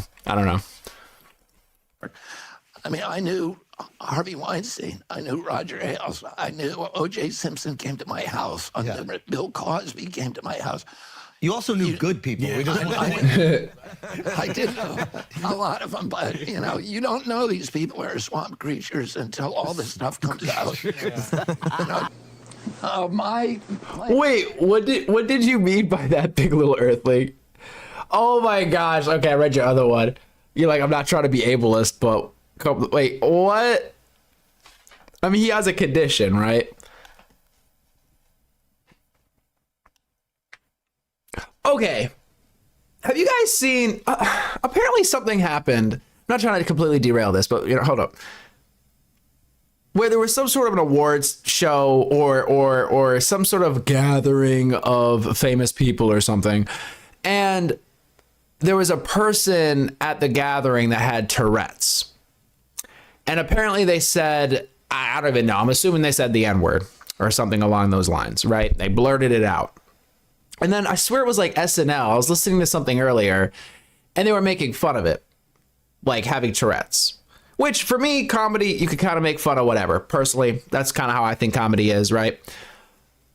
But it just threw me off because I just hear these people making like jokes that would be considered ableist. So I'm like, well, wait a second. So is Tourette's on the table now in the culture to make fun of? Does that mean like all of the other, conditions that people have, is that also on the table to make fun of? Are we all cool with that now?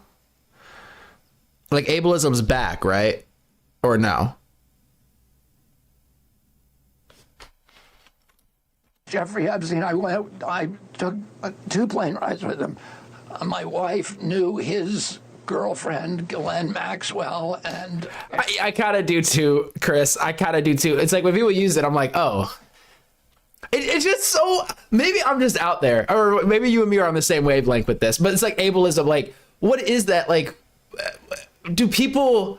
there's all sorts of people out there. So I guess maybe some people hate or have bad views on people because they're disabled, but it just seems like such an out there concept to me. It's like, imagine seeing some dude in a wheelchair and being like, fucking asshole, just because they're in a wheelchair. It doesn't make sense. It doesn't make any sense to me. I mean, racism doesn't really make sense either, but like, it's just ableism. It's just, I don't know. It just doesn't make sense.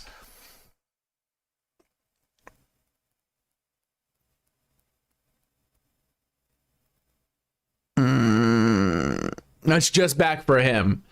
So it's like, because he said a racial slur. Okay, so I'm trying to figure out the hierarchy here of like this power structure or victim structure or whatever you want to consider it. So you can't be ableist unless a disabled person is racist. If a disabled person, wait, okay, hold up. Is Tourette's a disability? Is that considered disabled? It doesn't matter. If you're disabled and you say something racist, then we're allowed to make fun of your disability. That's the rule. I'm just trying to know the rules. So when I break them, I know that I'm breaking them. Okay. This makes way more sense now. Okay. Of course, I you guys are stupid. ran across Jeffrey Epstein at parties. I mean, at fundraisers for the Robin Hood fundraiser in New York. So, if this JRE podcast was done before the files dropped, RFK would have certainly brought up the connection himself right away. But the fact that neither of them talked about perhaps the biggest headline of the year, even for a second, really raises some questions. And it just makes this email chain in the Epstein files that much creepier. Oh, that's what it was called, the BAFTAs. I kept seeing that in chat. I was like, oh wait, that's what they were calling it. I don't even know what it is. I only heard about the controversy. Free after learning that RFK Jr.'s previous wife was found hanging. Oh, you were saying, you're like, whoa, hold up. Yeah, okay, I got you, Geopolitical. Backyard responded to that message with whoops. So for Joe. Wait, hold up. Sorry.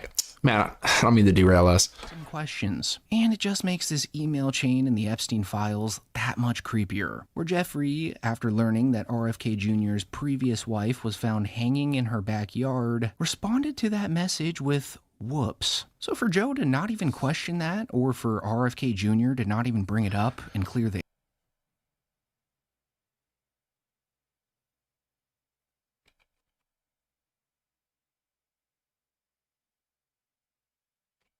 whoops. Mary Kennedy found dead in her backyard. ... Whoops. Is it like dark humor? So for Joe to not even question that, or for RFK Jr. to not even bring it up and clear the air like he did so gleefully before, certainly makes everything look a little more dark. Like, what on earth could whoops even mean? You know, I guess on the Jeffrey Epstein experience... Is that how you spell... Okay, I'm sorry. This is just... Is that how you spell whoops? Whoops?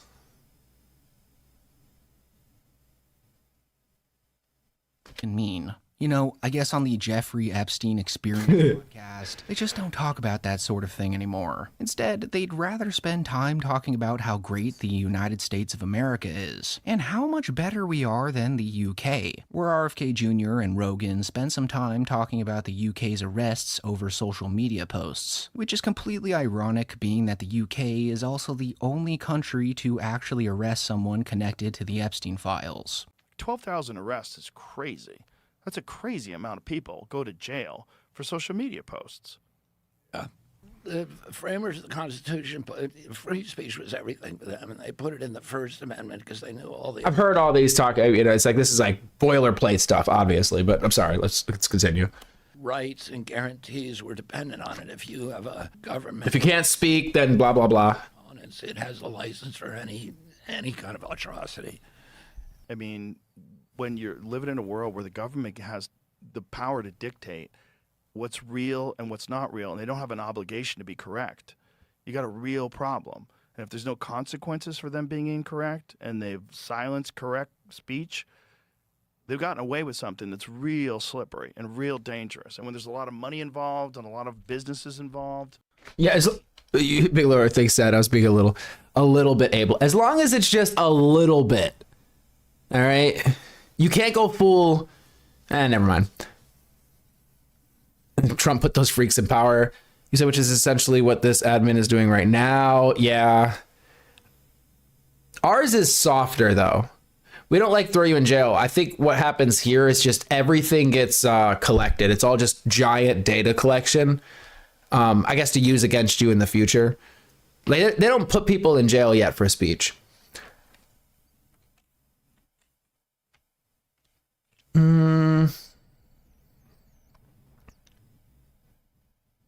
Let's go back to butt stuff. That's what they were saying on the island. You said you got examples. Wait, examples of what? Of people being arrested for speech?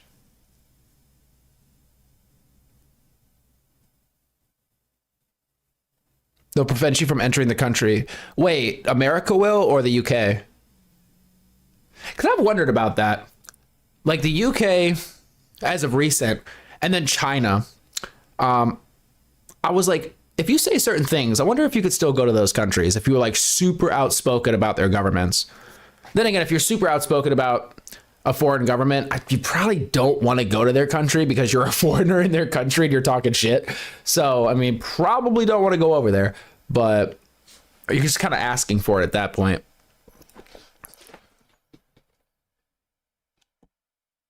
All right, sounds good. Sounds good. Yo, Evie. Exactly. You don't want to go full.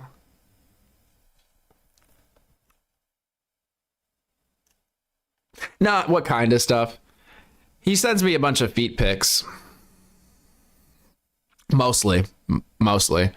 But I think he's talking about something else in this regard. Wait, not allowed to enter the US. Okay, yeah, I would definitely need some examples. Because if you're like, death to America, and then we're like, hey, you can't come in here. To me, that kind of seems reasonable. But, you know, it depends on the speech. It depends on what the reason is. Now, if it's just they're talking shit, well, they should still be allowed to come over, right?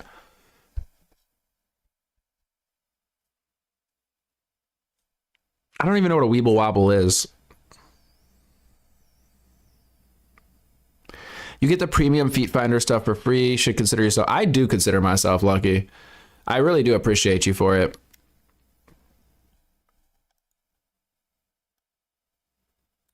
I'm telling you, man, once we've... Wait, Feet Finder. Wait a second. Is that like a service? You know, man... Yo, Chris... Feet Finder. You've mentioned some other website. Wait, is that a website for one? Two, you've mentioned this other website to me. That is kind of sounds like a sketchy website. How do you have all of this information?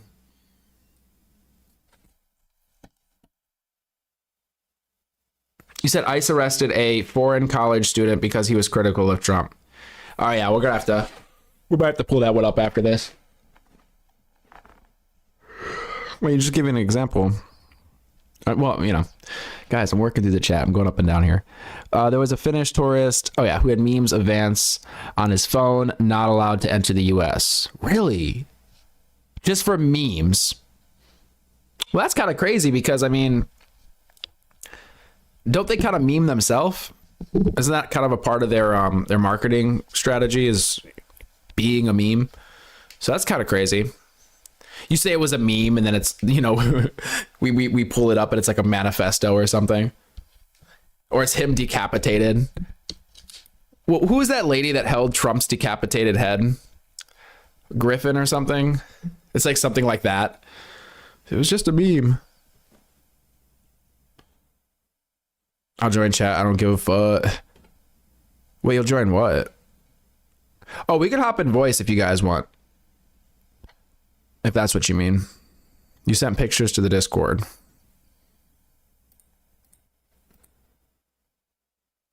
Oh, those things. Okay. A weeble wobble. Huh. I guess I just never knew what those were called.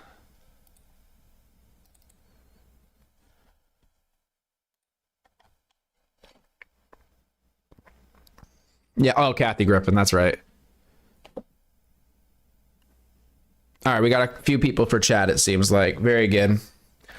You know what? Fuck it. We're gonna finish this. Well, yeah, we're gonna finish this video as well. But I'll just hop in the voice. Oh, damn it, Chris, you're already there. All right, I'm gonna hop in the stream chat on Discord. You guys can hop in. Yo, bro, there he is. How long you been here, bro? Oh no, I just like got in 30 seconds ago. I messaged the chat and stuff. Okay, cool. Yeah. No, first off, yeah, weebles wobble, but they don't fall down. Right, exactly. Yes. Second, the websites we're talking about. There's two of them. There's the Hooker website and there's Feet Finder. The Hooker website I'm not going to get into. You don't need to know why I know what that is. Sure. Feet Finder. I don't know why I know what that is, but when I first found out that people bought pictures of feet, dude, I wanted to get in on the ground floor and fucking sell my shit. You don't want that is the easiest fucking money you could ever make, dude. If I could sell pictures of my feet, bro, I'd be doing that all day, every day. Unfortunately, the only person I got looking for him is you, and you don't fucking pay for him, so. No, sorry, I can't pay for that stuff, you know. What's your deal? I'll sponsor your feet. Okay, we'll work something out.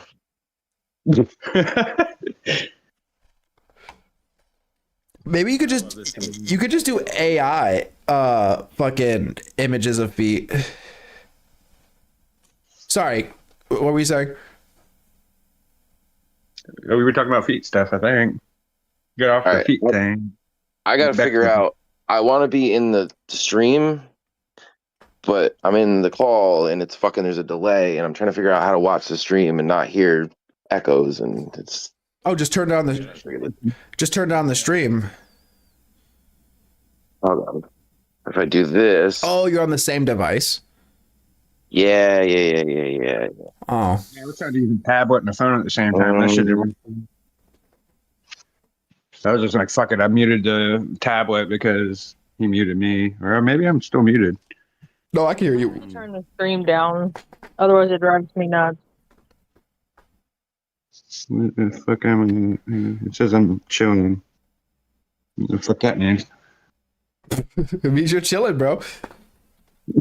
Fuck, I'm not, man. I'm pissed. Dude. All right, so this is what I'm going to do. while we're watching this video, I'm gonna leave the call. Okay. And then I'll be back. All right, yeah, you just hop in whenever you have something to say. You can just jump in and be like, "It's bullshit," or whatever. Here's a link to my feet pics. Exactly. Sponsored. All right, so all right, yeah, sponsor. And remember, guys, like and subscribe for fucking feet and butt stuff and all that. I'm gonna leave, but I'll be back. All right. Hang on. See. I miss him already. You say feet in the butt stuff, or feet and butt stuff? I think sometimes I'm sure it ends up on the same plate or whatever, but just wondering. I'm asking for a friend. Yeah, I'm gonna let you two work that out. I just try to sponsor his feet and get them out there for people. And I'll let you guys work out the details of that. On subways and shit, probably. But we need to know what size shoe he wears. I think that's an important question. I wear a 12, but you don't want to see my feet. They got some ugly ass claws. I look like a fucking falcon or something. Some people, hey, that might boost the price. I don't know. Size 11. Chris says he's 11. My foot is much bigger than yours. Much bigger. It's 12, bro. Like, come on. You know what they say about big feet? Yeah, big socks. Exactly. Code Astra for 10% off of Chris's feet pics. But let's continue this video before we get too deep. It's fine. I wonder what other government has the power to dictate what's real and not real. It has no obligation to be correct. It's almost like Joe's describing his beloved administration to a T here, and the iron grip it has on his very podcast. But of course he won't bring that up with someone who's literally in the administration and in the files. I mean, Joe's even admitted on his podcast. Chris, dude, this fucking guy. He said his foot could walk right through the door.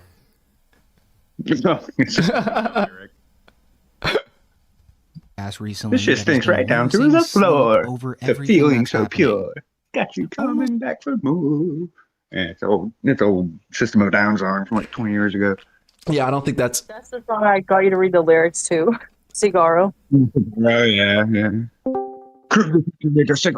Dude, I heard you say my foot is much bigger than yours, and I was like, dude, that's definitely what he's getting at. It's definitely fucking those lyrics. I'm surprised you got it. Not many people like fucking know System of a Down that well. He's out. If he's realized I don't know, you just had to say much of that. a bad decision it was to defend My first burn CD was all System of a Down when I was a kid. Oh man, I'm trying to think of my first CD was Godsmack 1, the first album, and Korn, Follow the Leader. I had that one. Yeah. Those are good ones to have. Yeah. I mean, I grew up. No, I was taking my first burnt CD. Oh, first burnt. Yeah, I just made a jam mix. I mean, I had everything from Soulfly to fucking Insane Clown Posse. Yeah, I listened to all kinds of shit. ICP. Oh wow. Pretty talented, honestly. My husband knows them. They are from the same area in Detroit. Bunch of juggalos. And he was like, man, they're fucking clowns, man. They're fucking wild, He didn't like Eminem either. He's like, these white people doing rap and fucking over this shit. He's a black guy. Apparently, there's a big white rap scene in Detroit. Real quick, before we get too off topic with it, we gotta finish this video, so I'm gonna continue. All right. Oh my god. Did they hear me? No way to make that. Oh yeah. I still need to work this out to make it more because then if I mute you guys, then I'll be randomly talking over you and I won't know that I'm talking over you. So I do need to work out the workflow for this. Yeah, my bad, chat. I'm fucking just talking shit. You're good, bro. But unlike Tim Dillon and Andrew Schultz, who have actually flip-flopped recently and started calling out everything wrong that the current administration's doing, from Kash Patel burning taxpayers' money on vacation trips to Milan, to Pam Bondi only releasing half the files, and Peter Attia stepping down from CBS due to his ties to Epstein, Joe hasn't mentioned any of that because he's simply in this thing way deeper than his other comedian pals. I mean, Joe's allegedly having phone calls with Trump every other week these days. days. So he's in past the point of no return and is fully compromised at this point. So as a result, he's now losing sleep over it. I don't know if I just get scared by AI clips on Instagram. Bro, I'm but it's scared of like, everything. I have to fucking stay offline. I know. I'm reading too much of the news, and it's overwhelming me. Like sometimes at nighttime, like I can't wind. You see, this makes me think that Joe Rogan is a hostage at this point. That's what I think it is. Well, that's what happens all the time. Yeah. As soon as you hit the top, man, you know, you're not going to get lonely. It's going to get worse. Exactly. Okay, he definitely is. Cash partying in Milan.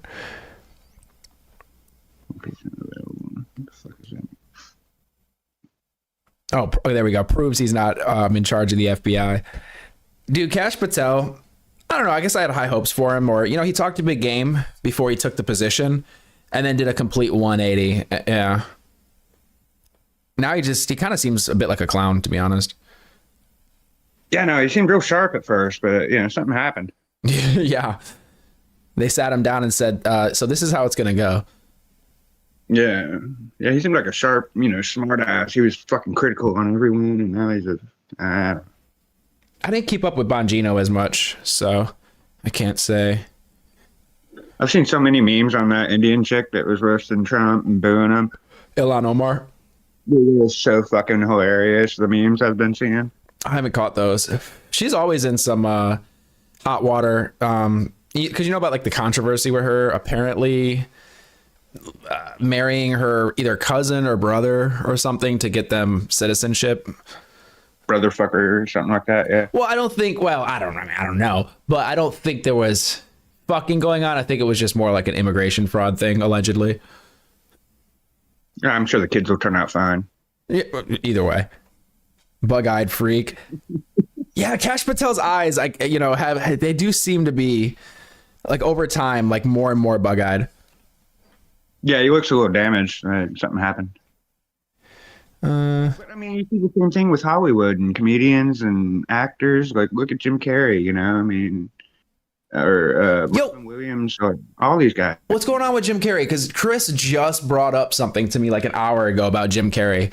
I haven't seen it, but people are saying he looks like a different person or he's been cloned. I'm not. I don't know what to believe about Jim Carrey.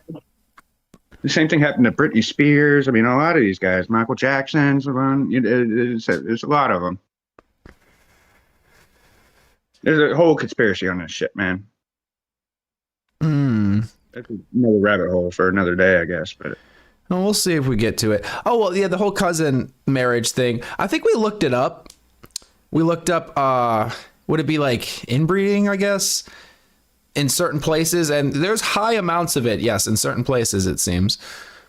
It's called Alabama, but yes, I mean, I don't know about that, but yeah, certain places in the world, there seems to be a lot of cousins hooking up with each other. Pretty close to Alabama, by the way. I don't have any relatives. Smoke bait. That's what fearing for your life and smoking crack does. Like when I was wondering if they got Ash like hooked on coke so they could make him like crazy and unbelievable. You know what I mean? So is that like the thought right now? Is that he's on coke? People have been saying it, and he looks coked out in that picture where his eyes are popping out and they're all glossy and dilated. He looks coked out. Like his eyeballs are taped open. So it's either some good Adderall or some coke. Allegedly. Allegedly, of course. Let's not piss off the FBI. Yeah. He looks like a lawnmower unmasked. I mean, you never can tell with people. It's fucking weird. I think he's too rich for meth, so it's not going to be that. Oh, that's okay. I thought she says MASH, and I'm like thinking the TV show. Okay, gotcha. But yeah, that's poor man's drug. I love MASH. I grew up on that shit. Good. Radar was awesome. Hawkeye Pierce. Fucking Alan Alda. He said in the locker room. I need to look up this locker room shit. Hold up. Hawkeye and Radar are my favorite. Yes, Klinger. Yeah. And the guy that dressed like a woman, I cannot remember. That's Klinger. That's Klinger. Corporal Klinger. Yeah. Yeah, he was like the trans guy before. Well, right, but he was really just trying to get a Section 8 or whatever, or a dishonorable discharge. Yeah. And he Yeah, died, I think, in real life when they killed him off on the show. No, you're thinking of no, you're thinking No, you're thinking of the colonel, the first colonel, right? Well, I thought the other guy died. I didn't think he died. Did he? I could call my mom and ask her. She's always watching TV Land and shit. I'm looking up Kash Patel. Coke. No, let me stop. Kash Patel hockey. Be right back, guys.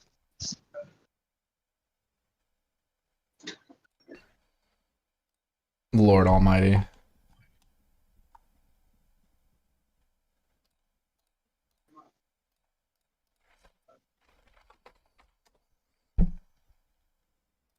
NBC News exclusive report. President Trump Yeah, he's still alive. in FBI Director Kash Patel.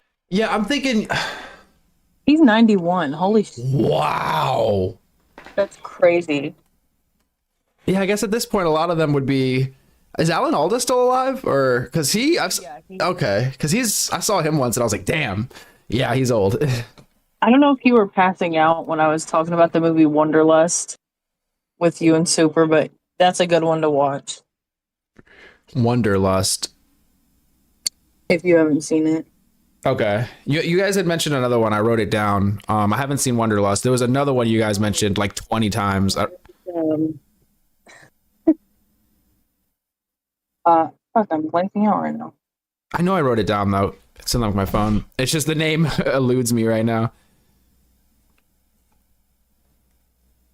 Oh, Eternal Sunshine. Yes. Exactly. Yes.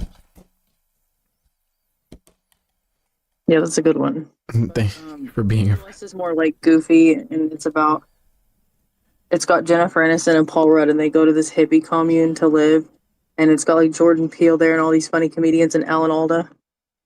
Oh, really? Wow. Is that more recent or is that like an old movie? It's pretty recent. I think it came out in like 2013-ish. Okay, yeah. Yeah. I mean, technically it's not recent, but it feels like it came out yesterday. Yeah, that's how a lot of things. It's like, that was a couple years ago, dude. That was 2016. It's like, and then 2016 was 10 years ago. That's just, it's crazy to think. Time is weird. 2007. That's how I feel like 07 movies feels so recent to me. Oh wow, yeah, I get what you mean. I dropped a 6 song and hang out. All right, we'll have to check it out. Well, eventually, I think what we're gonna do, especially for music, since we can't listen to it on here so much, is like maybe after stream or something like that, or maybe like pull it off of stream. We could just hang out on Discord and listen to music that you guys throw up and stuff, because we obviously can't do it here, fortunately. Can't even watch fucking Vice on here. Oh my god, I know. Have you heard Plantasia? We used to smoke and listen to it. No, I haven't. You got to check out Modest Mouse. I'll drop some of that. That's what we were talking about last night, I think. Yeah, I remember you mentioning that, Modest Mouse, because I had that tab open. Plantasia. There we go. Talking about the ocean and being salty, and I said ocean breathes salty, and then that one guy started typing in the lyrics.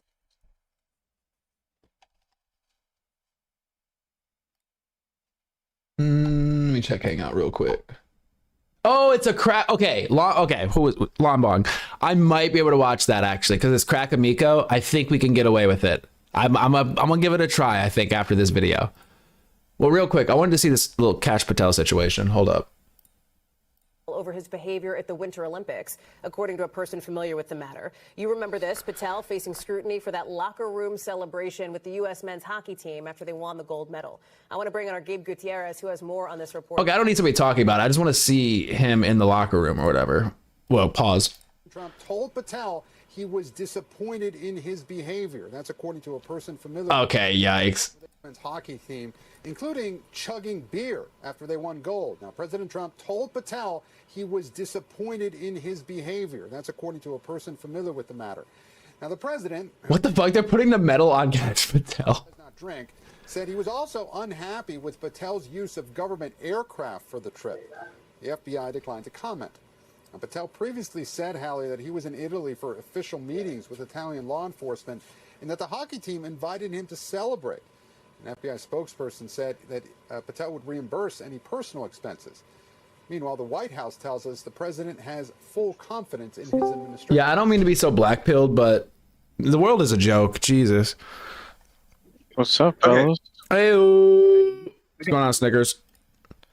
I'm sorry, I had to talk to my mom. See the MASH question. It was Frank. He was the colonel. He died on the helicopter on his way home from the war. Yeah. That's who. Yeah, I couldn't think of his fucking name, man. Wait, it wasn't Frank. Yeah, it's Frank something. I can't remember. No, you're thinking Frank Burns, I think. Oh my gosh. Frank. Oh, here's it. Or was it? No, he was the first colonel, and then they got the new one. Colonel Henry Pierce. Now, hold up. No, I just combined two names.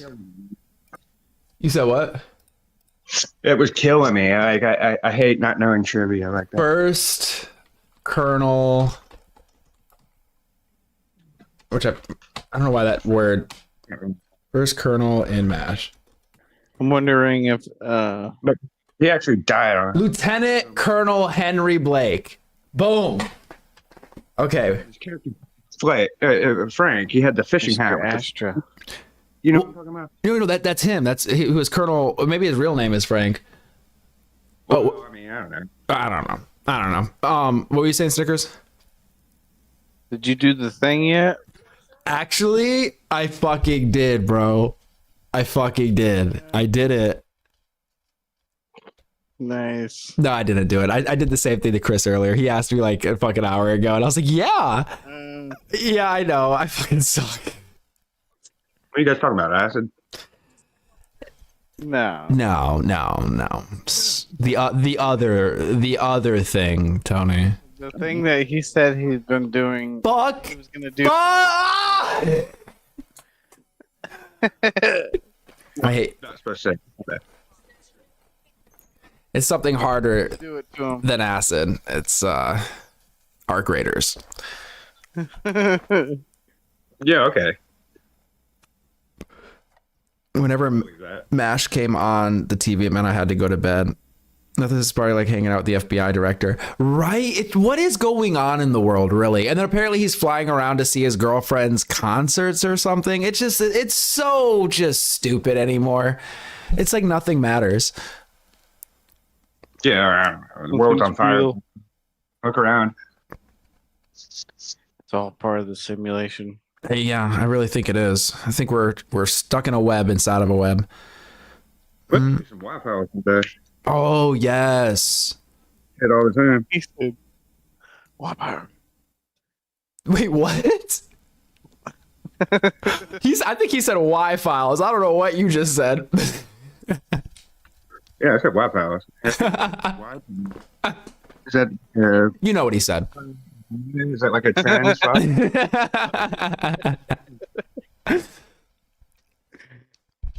I'm genuinely concerned.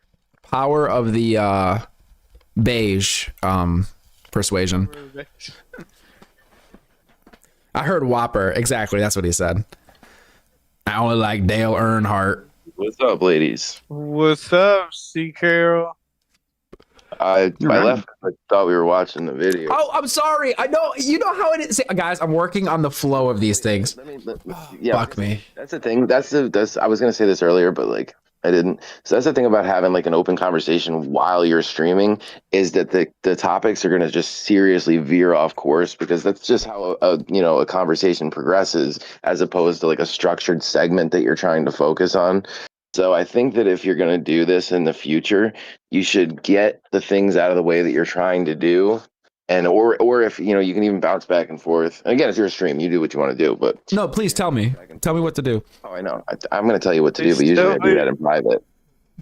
But yeah, no, if you're going to bounce back and forth, I think that it might be the move to mute the chat when you're trying to like focus on a specific topic and then maybe bring them back to commentary. Yeah, that's what I need to do. And I was trying to avoid muting because then it's like they might be talking and want to like chime in, and then okay, so that's what I'm gonna do. I'm gonna mute you guys for now. We're gonna get through this video, and then we're gonna reconvene. Before you were playing the video, like right after you started this, and you went to the video, then I hear fucking Tony just sitting there talking to himself, making noises and shit. I was like, I didn't want to be rude, but I was like, shut the fuck up, Tony. I can hear you. That or okay. Well, then sometimes you guys don't have the stream up because you're in the Discord, so you can't tell when the video's playing. So that's like another thing. Yeah. No, I leave the chat specifically, like if you're watching, so I can't do both. You just gotta mute the other device. That's. I only have one device. Some people, gosh, Tony, not everybody has 50 devices. I'm not privileged like you. Oh man, fucking over here. This is something I wanted to say too. I fucking when you were playing your AI thing. Fuck you. Video. No. I was just gonna say, we were talking about like how you looked, and somebody said you looked like a Boondocks character, and I was gonna say before that, it does make you look more ethnic.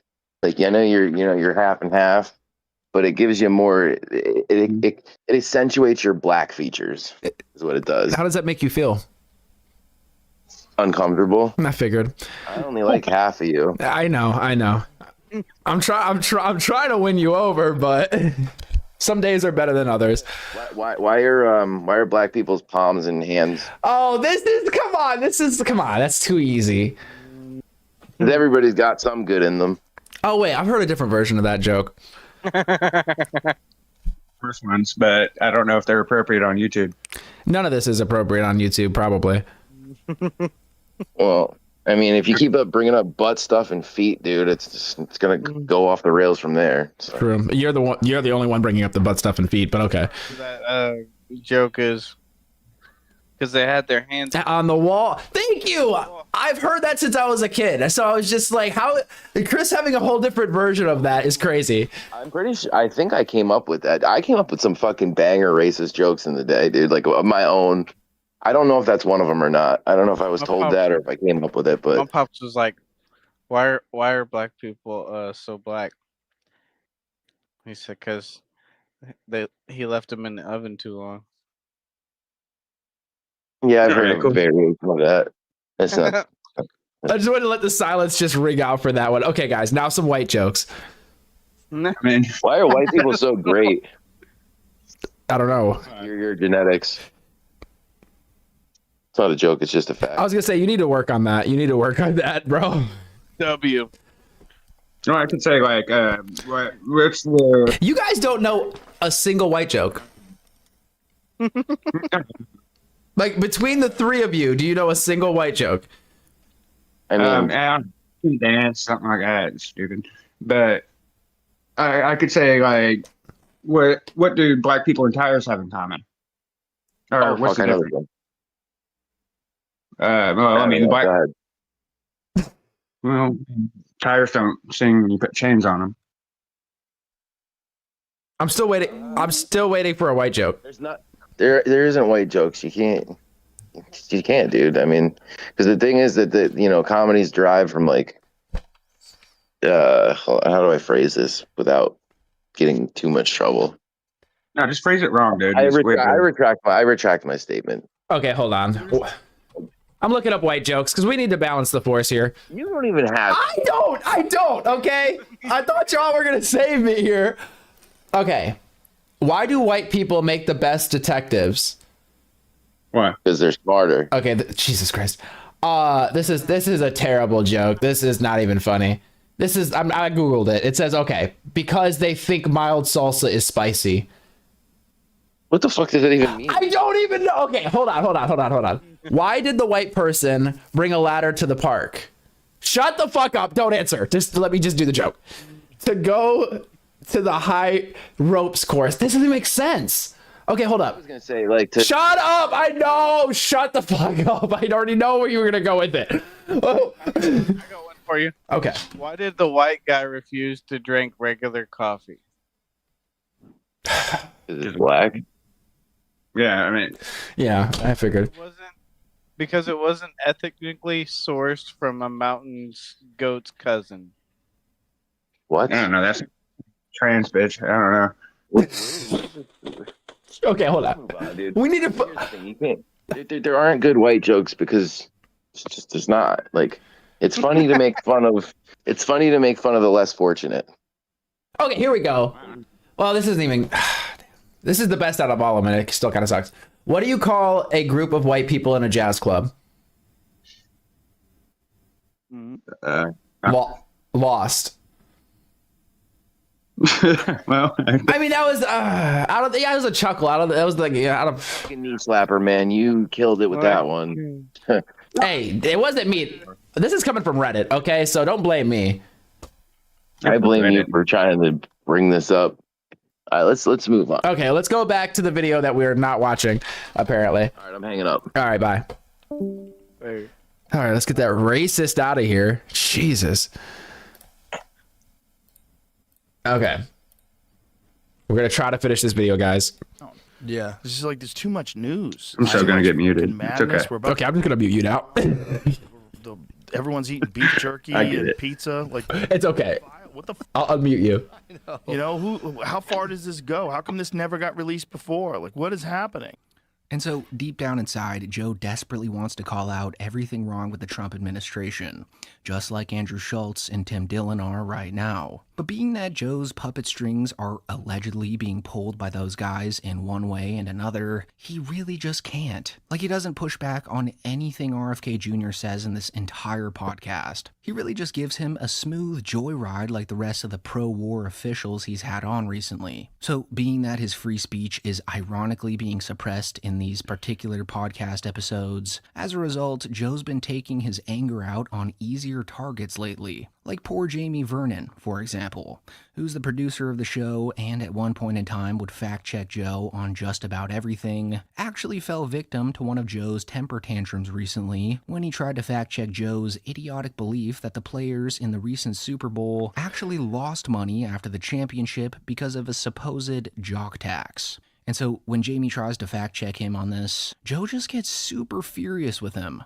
Professionally. Did you see what they just did to the guys that won the Super Bowl? Do you see the jock tax? Yeah. Jamie, you see the jock tax? Yeah, it's not a new thing though. I understand. It's not? I understand, but but it's specific to California. Yeah, and this jock tax in California, there were some of the players lost money playing in the Super Bowl. They had to pay. Oh no, it is true. I don't think so. No, it is true. I went it through AI last night. No, it was in. They pulled it up on Grok, and people analyzed it, and it's based. No, Jamie. Jamie. It's based on the 7 days that they had to be there. So you have to pay a fee based on the 7 days, dependent upon what your salary is. They played a game so there it's a in percentage. January though too. Okay. Maybe this year. Okay, with whatever. Well, the Super Bowl specifically, these guys. Jamie's so funny. This is not. I know, but this is one of those things that's not real. What do you mean it's not real? I told you it was run through AI last night. He made $178,000 for the Super Bowl. He had to pay $249,000. Okay, I'm not gonna lie, that's kind of horrifying. I'm telling you, it's real. I ran it through AI. It's like that could be really dangerous, man. In tax. I'm pretty sure those are the numbers. And it's based on the fact that he was there for 7 days. Check your Discord. Joe's also been taking his anger out on Mark. Oh, Lord. All right, we're going to check the Discord. Apparently, Big Little Earthling said Jews are technically white, and there's a lot of Jewish jokes. Somehow, I don't think that they count in this scenario, in this context as being white. Are Jews? Okay, no, hold on. Before we derail into that, what did you send me?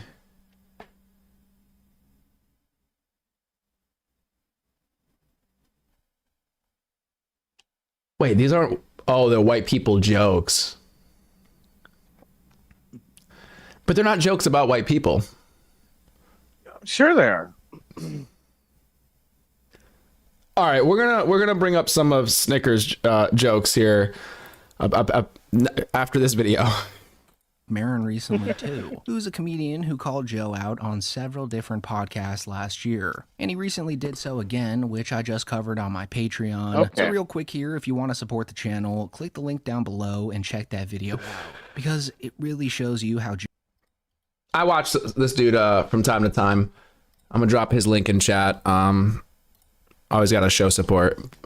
Joe's displacing his frustration with the administration on easier targets now. I mean, he just cannot give guys like RFK Jr. any form of criticism, as he's entirely cooked to a crisp at this very point in time. And you know, now that we're at a full-scale war with Iran, you really wonder what Joe's gonna say about it, if he even will at all. Because once upon a time, not too long ago, Joe was bought in on Trump being a peaceful, anti-war president that would bring peace to the entire world. Look, after Trump won the election, Joe would just go on and on with his guests about how much Trump wanted to end all wars in the world. Well, it seems to be a part of what he wants to accomplish in these 4 years, is that he wants to go down as having made significant change in the world in a positive direction. And we're seeing it, whether people want to admit it or not. That's part of the problem because of narratives. That's it. You know, peace between India and Pakistan doesn't fit in the Democratic Party's narrative that Donald Trump is a warmonger. He's not a warmonger. So now that Trump's doing a full-blown attack on Iran at this very moment, you wonder if Rogan will have anything critical to say about that decision, since, as you just saw, he was once under the assumption that Trump was a peace-first president. And so, just to save you guys some time, spoiler alert, he probably won't. Especially since the attack happened over the weekend, which conveniently gives Joe just enough time to gather all the bullet points on why it's actually a good thing that we're going to war. So even though Joe probably hates that Trump's contradicting everything he campaigned with, Joe really can't speak up about it, and will indeed be taking out that frustration on innocent people like he has been doing more of recently. Look, I don't know if you guys saw this or not, but just the other week, Joe lost his cool with his guest, Roger Avery, who was simply... That was a good podcast. I actually listened to this one, and I thought it was super interesting and fun. ...entertain the fun little conspiracy theory that the Earth is flat, which is completely ridiculous nowadays and has been debunked several times, but it was almost like Roger Avery thought Joe would entertain it at least a little bit. Take what I'm about to say with a grain of salt, but the big one, the biggest conspiracy theory that freaks everybody out is flat Earth. Now, I don't know what the Earth is, but experientially, through the testimony of the eyes, it is flat. And there is very little chance that I will ever in my life, or most of us will ever in our life experience anything other than what is effectively a flat Earth. But being that Joe's completely turned sour nowadays, he instantly shuts down Roger Avery in a pretty tense and awkward way, interrupting him all over the place and in general being a negative Nancy about the entire thing. From my perspective in life, it is nothing but it's a flat Earth. But what about travel routes? Like, what about when they fly over Antarctica? What if they? They don't fly over. But you can Antarctica. watch the sun rise and fall. They don't even fly from Cape down to Buenos Aires. There's an understanding of the precession of the equinoxes. They travel up into the other hemisphere and like land in London or something, and then travel back down whenever you're doing a flight across the Atlantic. And so, like when you look at it on a flat, it annoys me because Joe did not at all comment on that point right there, map, which I find really interesting. And there's satellite photographs of Earth from space. Those are all cartoons. What are you talking about? It's so funny because Eddie Bravo years ago was saying the same shit to Joe. I'm saying that even the NASA, the guys who actually do those composites, those are composite imagery of, listen, I am not saying that. But it seems like you're saying that the Earth is possibly flat. I'm saying experientially. Right, but that's a scale. From your daily... That's a scale issue, though. Correct. We're a tiny little thing on an enormous thing. The fact that Joe cannot entertain the idea, like the guy's not saying the Earth is flat, he's entertaining the idea of it. Correct. But you know, snipers have to calculate for the curvature of the Earth when they shoot. Only the curvature of the landscape that they're on. Right. Why do you think the landscape curves? Come on, bro. It doesn't curve. It is a mountainous and not always. uneven. No, on flat plains you have to do the same thing. If you're making a long shot over a flat area, like if you had to shoot. Well, then why don't pilots make adjustments? I'm not a pilot. I don't know, but I do know that when you look at the film from the space station, presume a flat Earth. When you look at the film from the space station, you see an Earth that's not just round but spinning. So yeah, Pretty out of character for Joe to just out of nowhere shut down a fun little topic that Roger Avery, of all people, wanted to semi-jokingly talk to Joe about. It's almost like there's something that Joe's battling on the inside here. And this little internal war he's having has in turn made him absolutely zero fun to be around or even talk to. This is live footage from the space station. And I'm saying that You can that's lens, and I'm clearly- saying that's lens curvature, and that what you're actually seeing. Why do you think that's lens and curvature? that what you're seeing is horizon. So what you're talking about is like I'm saying a if I'm fisheye trying lens. to provoke you, that's what I'm saying. Right, but let's not do that right now. But he started the conversation by saying if he were to entertain the idea, it's like he's not really trying to. He's taking the side of flat Earth for the sake of conversation. I want you to be completely fucking insane, because this is a round body, just like the moon, just like Mars, just like Jupiter, just like Uranus. That all appears the ones that that we... appears to be but in your practical life experience, you have to accept a certain amount of faith. But is this- what I'm getting at Okay. any moment. But they That you understand must- the precession of the equinox. He keeps saying this precession of the equinox thing, and I'm just like, bro, what the fuck are you talking about? Like, he's just missing. Again, he's missing the forest for like a single tree here. So just an overall pretty disappointing podcast that a lot of people weren't too surprised by. Like Joe talked to RFK Jr. just like he talked to Epstein's old private chef, Adam Perry Lang, as he failed to mention the files or... Wait, is that the chef that owns a restaurant called Cannibal? Or something along those lines? Involved in them even once, which more and more seems to be by complete design. Like as every episode passes, Joe just seems more and more like a state-run right-wing media outlet that censors way more than he would have in the past. Like that's the entire essence of his show now. So much so that it's even transferred over to his official subreddit. So real quick here, I'd just like to give a big shame on you to all the moderators there, as they're now banning anybody talking about politics and Joe's connections with these nefarious figures. It's funny you say that, Big Little Earthling, because apparently he's talked about it, and somebody, I forget who it was, but somebody was trying to get him in touch with Epstein to get Epstein on the podcast, from what I understand, and he didn't want to have Epstein on the podcast. He talks about it. I mean, the unnecessary bans there are getting completely out of control, and it's almost like the mods there. And I think it appears in the emails as well, where Epstein was like asking this person to, connect him with Joe. And then he responds and he's basically like, yeah, Joe's being like, he's tough on this. He doesn't, basically he's not going for it. He doesn't want you on the podcast, essentially. Directly on Joe's payroll. And honestly, I hope that's the case, because if they aren't, then they're doing some of the most pathetic shoe-licking for free. Like Reddit mods have always been notorious power trippers, but it's just on a whole other level on that sub right now. And as a result, they're losing members just as fast as Joe is now too. Like, I don't know if you guys are aware of this or not, but on all the charts except for Spotify's, the Joe Rogan Experience podcast sits at number 5. So he's definitely plateauing, if not declining these days. You can't be at the top forever. But here's a link to this. Bam. Compliments of Chris. Appreciate you, bro. I'm gonna I might really briefly just bring up here. Let me unmute the Discord. All right, Tony, you're unmuted. I'm gonna pull up that stuff about him and Epstein.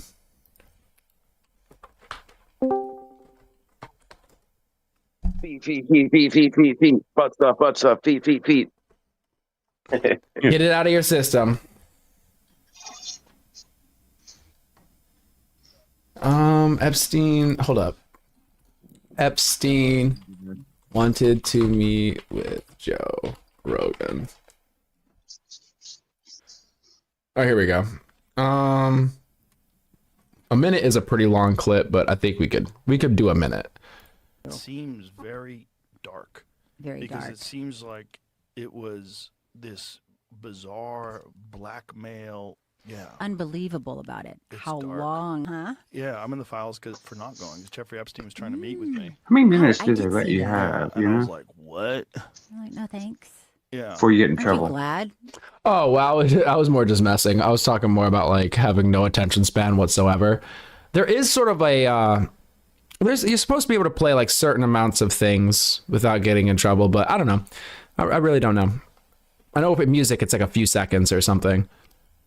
I'm on a few other pages, and like they're mostly music and comedy, but yeah, they gotta be real careful about what they're posting because the fucking whole fucking video gets shut down and demonetized and shit. It's a struggle. Yeah, you gotta, you know, like you gotta know the rules, I guess, which I don't, but I know how to kick people out for spamming. That's all that matters. You know. Hold up. Let's finish this video. Yeah, but I would have never went anyway. What? I'm like, no thanks. Yeah. Huh? Yeah, I'm in the files for not going because Jeffrey Epstein was trying to meet with me. Oh, I did see that. Yeah, and I was like, what? I'm like, no thanks. Yeah. Aren't you glad? Yeah, but I would have never went anyway. It's like, it's not even a possibility that I would ever went. But especially after I Googled him. I was like, what the are you talking about? This was like 2017. Okay, to answer your question. Hold still. I am. To answer your question, Evie, 2017. But yeah, thought that was interesting. We go back to the Discord and unmute it. All right, we're live in the Discord again. Cue Chris and his feet. I think Evie muted herself. I'd suggest an interjection every 30 seconds or so. Wait, what do you mean? Like we pause every 30 seconds and talk? Is that what you mean? I don't know. Wait, Tony, what are you talking about the firmament? Oh, that's what my sorry. It's in the Bible and shit. You know. No, I know what you mean. Yeah, with the dome and the earth, the flat earth or what have you. Yeah. Mars doesn't exist. Satellites aren't real. I've been hearing this shit for a while, man. It's weird working for that guy. Imagine if he's right, though. Yeah, I know. That's what he keeps saying. He's like, man, just trust me. As soon as you just give up and believe that the earth is flat, man, life becomes a lot easier. I'm like, how so? Of course. That's a pretty wild take. Right? Wait, which is the pill you're supposed to take in the Matrix to escape? Is it the red pill? The red pill is to see reality. The blue pill is to just stay in the Matrix. So maybe the red pill is flat earth. Yeah, but I mean, it'd be terrifying, you know, to actually fucking figure out what's really going on. We're all part of a big car battle. All right, real quick. It's big. Hold on. I got to bring this up because it's important. It's all big globe. Oh, yeah. Continue. All right. Snickers had sent me some jokes. We'll read some of them. I tried to write a joke about electricity. It was shocking. Okay. Yeah, okay. Why don't scientists trust atoms? They make up everything. Okay, I like that. Yeah. Okay. I told a pun about clocks. It's about time. You wait a little longer on that one. Yeah. Why did the bicycle fall over? It was too tired. Okay, I kind of you got me on one. All right, I'll do one more. I made a pun about computers. It clicked. Stop all the downloading. All right, thank you, Seabass, Snickers for the jokes. I'm gonna save the rest of them for another time. I don't want to like kill people with laughter. I mean, like, I've been kicked out of Facebook a few times for making trans jokes, but I got a few of them. Well, nobody under the age of like 45 uses Facebook anymore, so you're not missing much. Yeah, I mean, it just give you 7 days for hate speech, apparently. But I was like, just why are all these vegetarian or why are all these trans dudes vegetarian? Somebody was dumb enough to ask why, and I said because they were herbivores, and apparently that's hate speech. I didn't even use any slander, curses, or anything. They fucking kicked me off of Facebook for 7 days. I'm like, God damn it! I thought Zuckerberg got rid of that hate speech bullshit That's what he said. Yes, that's retarded, man. I mean, like, retarded. That's the speech. You got to focus on disabled people. They're in right now, I think, or at least people with Tourette's. Yeah, I mean, like, look at Kill Tony. You know, it's a comedy show that's been on there for fucking 14 years now, and you know, the disabled people always win. You know, I mean, he's bringing on cripples like left and right. It's like his thing now. Like it's supposed to be, you know, it's supposed to be like a random selection. The way that they bring on guest stars, there's no way it is, dude. They're trying to go for that inclusivity card. Yeah, that bag, he's not pulling shit out of the bucket, and that is not a magic hat. You know what I mean? Like, he knows what he's doing. Of course, but you know what? It's making him money, so fucking I can't really knock it. You know what I mean? Right. One of the longest fucking podcasts. As long as it makes money, you can't knock it, right? No, it's pretty rigged. It's a rule of life, I guess. Yes, sir. You want to know something crazy? This is totally unrelated to anything, but I was going to say this way earlier, and it just fucking didn't get the chance to. So we all know who Steve Bannon is, right? Sure. Right, Bart. When he got out of fucking prison, however many years ago that was now, like 3 or 4 years ago, he hired my uncle as his personal bodyguard for like 6 months. And I have like serious issues with my uncle, but I really wish I like talked to him because I'd love to find out like more of what he fucking had to do with him. Because dude, that was like Jeffrey Epstein's ride or die boy. Like if you look into the files with them, dude, they were fucking like close. That was like his fucking closest dude up until he got arrested and fucking quote unquote self-deleted. I'll probably tell you about some butt stuff. Well, I mean, that's a given. Wow, I wonder if he has stories or anything. That's really interesting. Yeah, I mean, like, he's probably got tales. Well, never mind. Right, yeah. I'll have to talk to my dad about. Like I said, he and my uncle are not cool. Like I'm not going to get into it, but yeah, I'll talk to because it's my dad's brother. I'll see if I can bring that up with him one of these days. Be like, yeah, can you mine him for information on Steve Bannon and his Epstein ties? Yeah. We can get like a breaking story. All these fucking rich people, of course they're all fucking weirdos. I'm not concerned with it. I heard an awesome fucking thing. There was a streamer, and they were talking about like, why is it that when people become billionaires, they fucking just turn into pedophile, freaky weirdos? And it's like, oh god, what did he say? It was really funny. He's like, when you reach the end of the game, you run out of content or something. It was, god, I'm ruining the joke, but it was so fucking funny. I'll have to find it. Like the end game content or something. It's like a gamer nerd joke, but I thought it was fucking hilarious. It's DLC. Correctly. I don't think they can buy happiness. You know what I mean? So they, just resort to inflict pain and suffering. Happiness, dude. They buy 13-year-olds all the time. That's what I mean. You know, I mean, look at the Diddy parties and the fucking Epstein crap. I mean, it's all just a distraction, really, from what's really going on.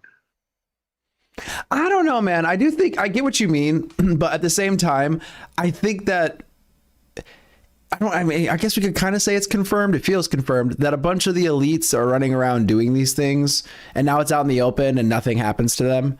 That's kind of big news. I mean, right? There was more there. So the only redactions that were supposed to exist within the release files were to protect victim information, and there was less redactions for victims than there were for perpetrators, and that's what's fucking insane. They multiple times doxed these fucking poor women, and there's insane emails that say heinous shit, and they fucking hide who it's from.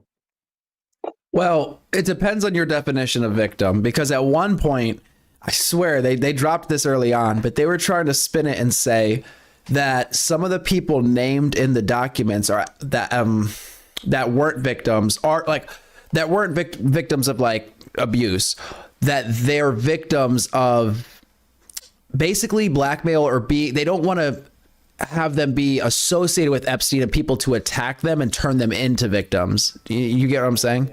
I do understand what you're saying. However, my thing is like I said, there were strictly speaking, when I say victims, I mean women that were supposedly, you know, sexually assaulted, trafficked, this and that. And then when I say that people that are having their information redacted are in the emails, like saying like, oh yeah, fucking I love your little girls, and the things that are just it's so close to implicating themselves, like riding that line, you know, and they hide their names, like not people that are right, like you said, possibly coerced and blackmailed and caught up in it in some way, shape, or form. Like these are fucking people that are in on it. No, I'm following you. I'm following exactly what you're saying. Yo, Jeremy, welcome. You said Epstein was getting blackmailed by the deep state. Y'all wait and see. I feel like he was an agent of the deep state, blackmailing other people. She did nothing wrong. Oh, okay. She's already free, by the way. That's not her in prison. That's not Epstein in the coffin. Yeah, I don't know about him. I really like. People are saying that too, and maybe he didn't. You know, maybe he wasn't the one. But like she was the connected one. She was the one with the ties, and I felt like she had a lot more fucking weight to throw around when it came to like, if you do this to me, I'm gonna pull the trigger and fuck everything up. Like, I don't know. I heard he was walking around in UK somewhere, like he's alive. He just faked his death, and you know. I mean, people are gonna say a lot of things like that, and who knows? It's possible, but it's just like, I don't know if you've seen. There's pictures floating around of you know, supposedly Ghislaine in prison now, and it doesn't look like her, dude. Like the whole facial structure is just not right. Maybe that's just what, you know, going from living a luxurious lifestyle to sitting in prison looks like. I don't know. See, I was talking to my boy about this, and that's what he said too. But like, dude, it's like bone structure stuff. Like, not just like she became gaunt and like, you know, something like that. It's just not. Look what happened to Jim Carrey, Williams, Michael Jackson. The list goes on and on and on. I mean, like, there's something up. I mean, there's got to be something. I mean, I think those are two different things, but I understand what you're saying. I do. It's crazy. Like, and here's the thing: is like we have no way of really knowing. Got a clown and bomb, pretend he never died. Just for shits, you want to pull up what Jim Carrey looked like in that at that French award show? Yeah, we're gonna do that, and then we'll do Bigelow Earthling. You drop something in the Discord. We're gonna pull that up after. Quickly, I wanted to add in. I almost forgot. So on that episode of Rogan with Jim Brewer, he was talking about how there's some stuff in the emails that was talking about Jeffrey Epstein's health, and then it turns out in the autopsy it was the opposite. I think the prostate. Yes, the prostate. He was born, or not born. He didn't have a prostate, basically. Probably had to be removed. But the autopsy, the person had a prostate. Maybe it grew back. So we're going back to butt stuff. Always butt stuff, dude. That is the root of the black hole. It really is, apparently. True. Well said. All right. Well, just because I have a link right now for Bigelow Earthlings thing. I'm gonna pull that up really quick. Also, I think there was permission. I gave you permission to do that first. Thank you so much. I have to ask you something though. How serious is it if somebody loses their level 4 rattler and Not at all. Yo, rattler is a gray weapon, which is basic, and it takes nothing to craft. Or Sebastian, yo, apparently it's not a big deal. So why are you crying over it, man? If you lost a level 4 Bobcat, I could understand being upset, but fucking Rattler's it's a decent gun, but it's not anything special. Takes some metal, rubber, and mechanical components. It sounds like, yeah, it's all you need, really, right? It is. Maybe a couple simple gun parts. Titanic could kill a level fucking 80 Mewtwo. You know what I mean? Like, sometimes little shit, you know? It's about the delivery process. Not gonna go people wear pajamas and live life slow. All right, we're pulling up. You hear about that guy that? Okay, no, we're one thing at a time. Pulling up this short from Big Little Earthling. Yeah, mute me again. Whoa. It's okay. We can still hear you. So this is apparently a Bigfoot sighting. Yeah. I've seen a flying saucer. I've never seen a Bigfoot. I paused it at the point. Here, I'm going to blow it up for you guys. Hold up. Shit. Fucking everything up.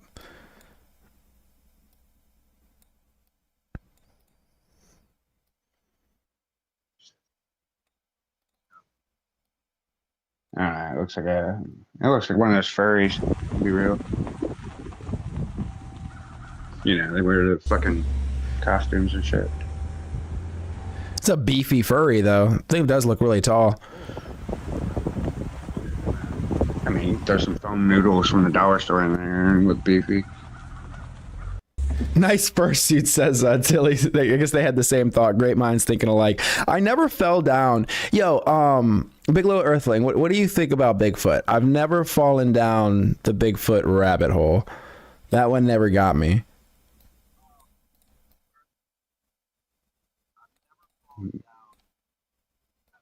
I just think they're an endangered species. Of what?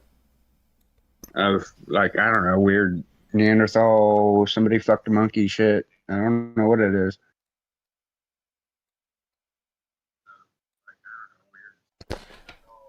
Let me see. I'll video the whole thing in 4K. Wait, if he didn't have a prostate, he'd have no desire for sex. The deep state just said that. Is that true? I'm gonna look that up real quick, actually. Wait, hold up. Does removing your prostate hurt? No. Your prostate cause erectile dysfunction. That came up first. Prostate removal frequently causes temporary or permanent erectile dysfunction. Does removing your prostate cause lower libido, I guess? Really, I can't spell that word. Doctor puts stuff in your butt. Often causes lower libido and sexual dysfunction.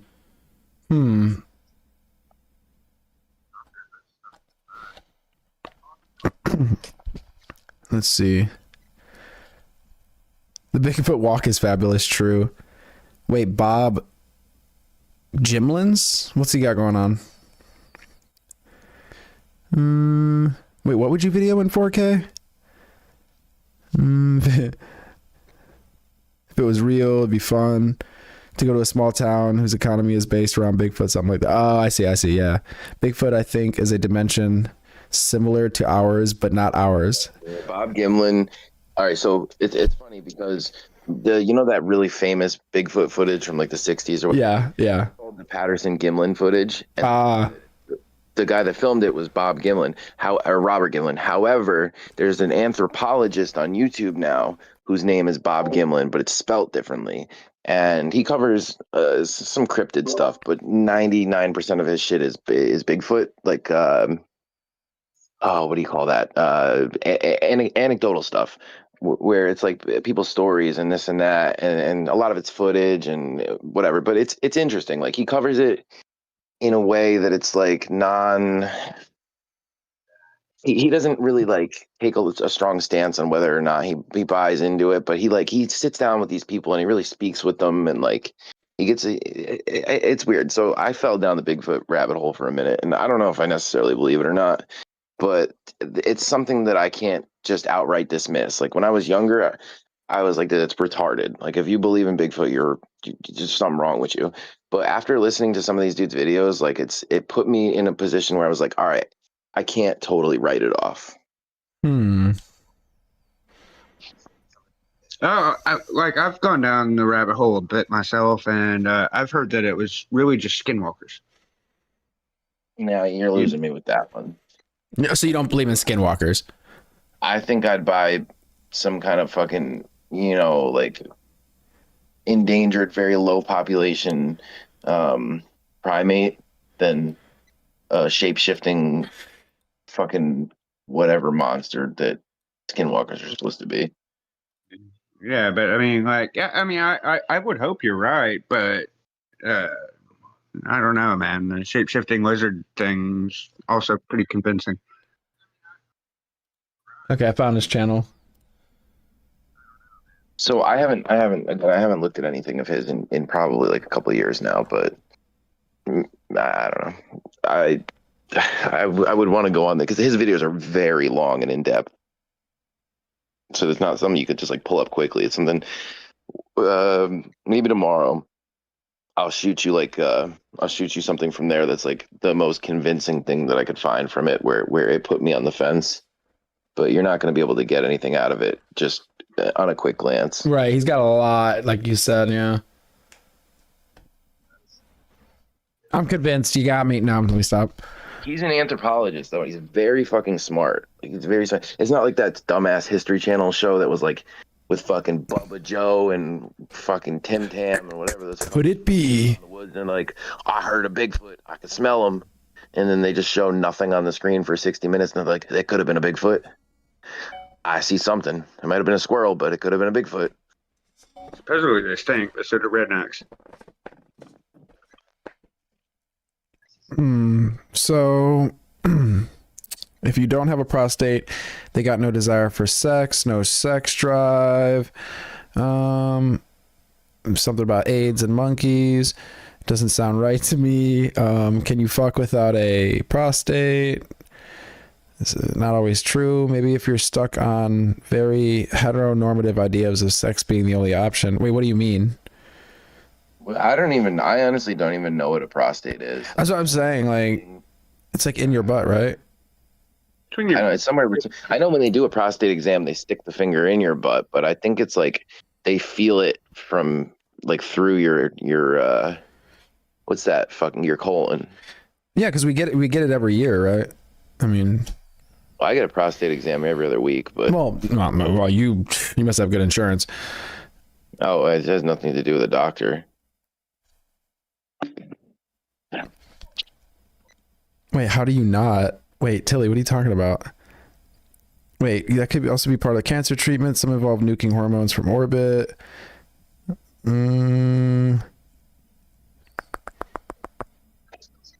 Guys who get prostate cancer no longer desire their peckers loved on. There's no point. It don't work for more than pissing, really.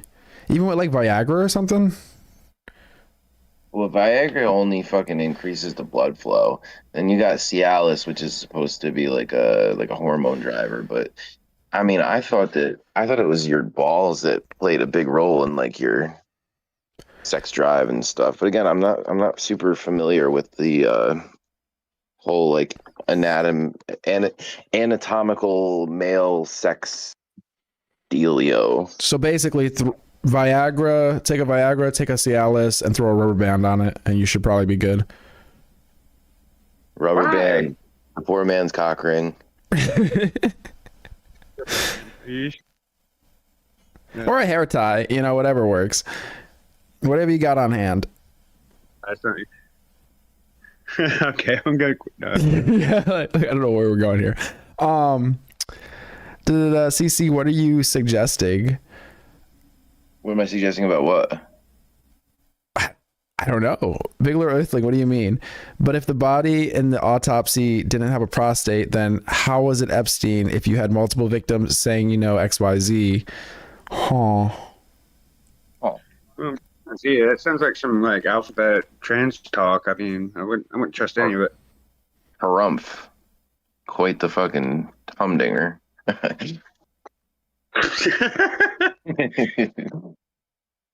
Oh God, no! Don't do that. Do not use a rubber band. Wait, why? Okay. Well, never mind. Your fucking wiener will fall off, dude. That's how. Oh my God, that's how they castrate animals, dude. That's how they castrate farm animals. They straight up put a fucking rubber band on their balls. How horrible is that? Oh man, I thought it was more with like the hair down there, because you know, if you ever like, okay, if you don't have long hair, but if you have long hair and you try to use a rubber band, your hair gets like stuck in the rubber band when you try to take it out, and it like pulls your hair and stuff. So that's what I was worried about. I used to have hair down past my shoulders, bro. I could probably find a picture. This is when I was going through my emo phase in middle school. Used to go down to my butt. Yeah. Like I mean, I got my butt hair braided, if that makes a difference. Nah, just fucking, I don't know. Get mine dreaded. Like the patch of hair you got right on your butthole, like right around, like in between your cheeks, that nice, like that goes from your gooch to your butthole. Yeah, you try not to fuck with it. Oh, I got it braided. Oh, okay, cool. You got like a weave or something? Weave. I'll put a picture in the Discord. Okay. No, do not do that. Have you ever taken have you ever taken a straight razor to it though? Dude, yes. Holy shit. Right? Wait, worst? Wait, whoa, okay, hold on. Why? Your asshole with a fucking with a razor, dude? Well, I mean, your asshole, gooch, fucking. When it starts growing back, dude, it is the most itchy, uncomfortable fucking nightmare in the world, bro. I did it once, never again. But when you did it though, initially you could kind of feel the air differently, right? Yeah, I guess so. But like again, dude, that when it came back, bro, like that stubble was just, oh my god, it was fucking horrific. Insert a Manscaped's fucking ad here. I mean, what the hell is wrong with y'all? Like we're not sponsored. Well, I'm not gonna lie. I haven't had sex in like fucking almost a year.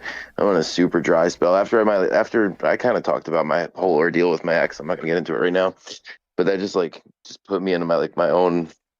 Not even trying.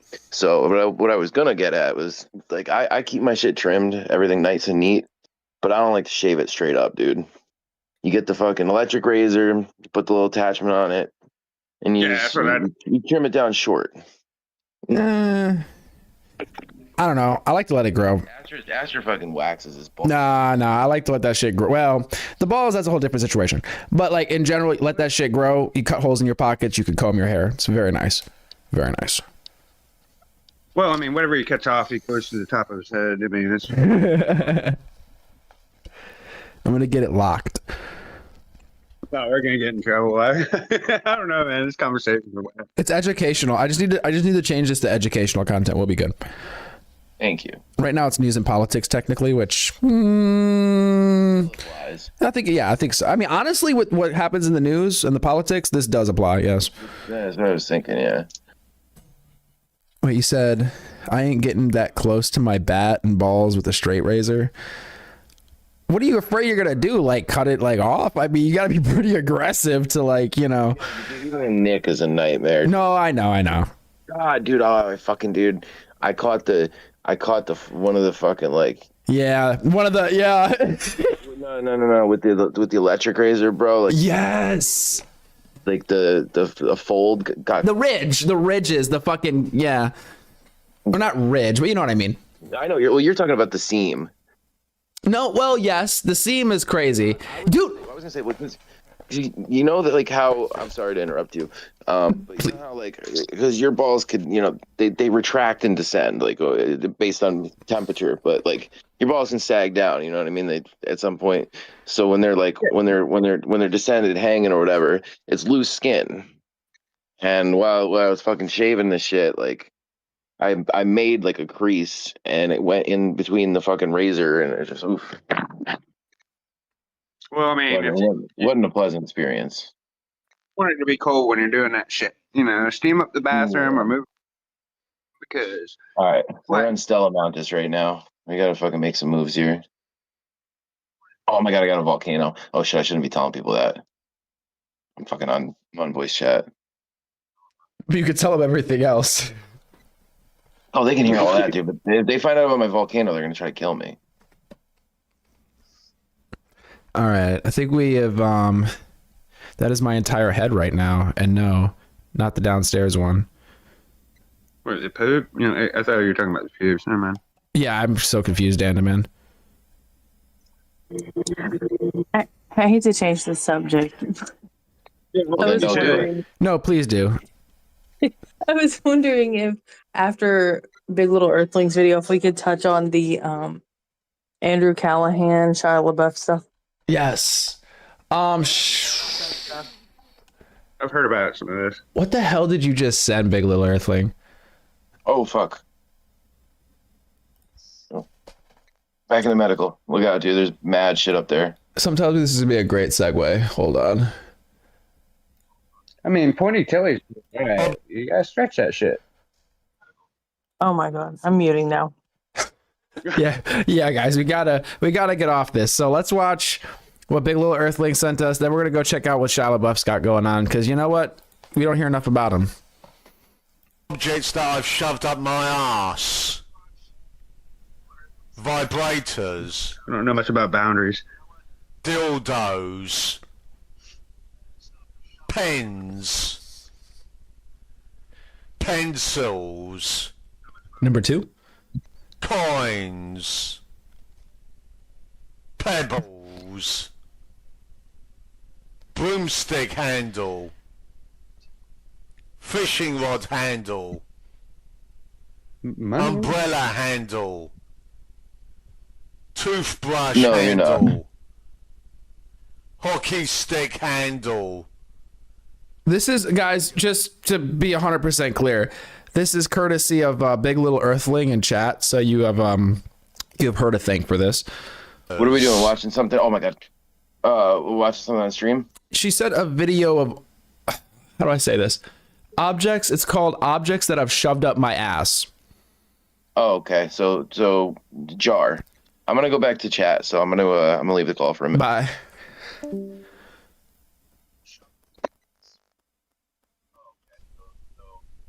Small glass.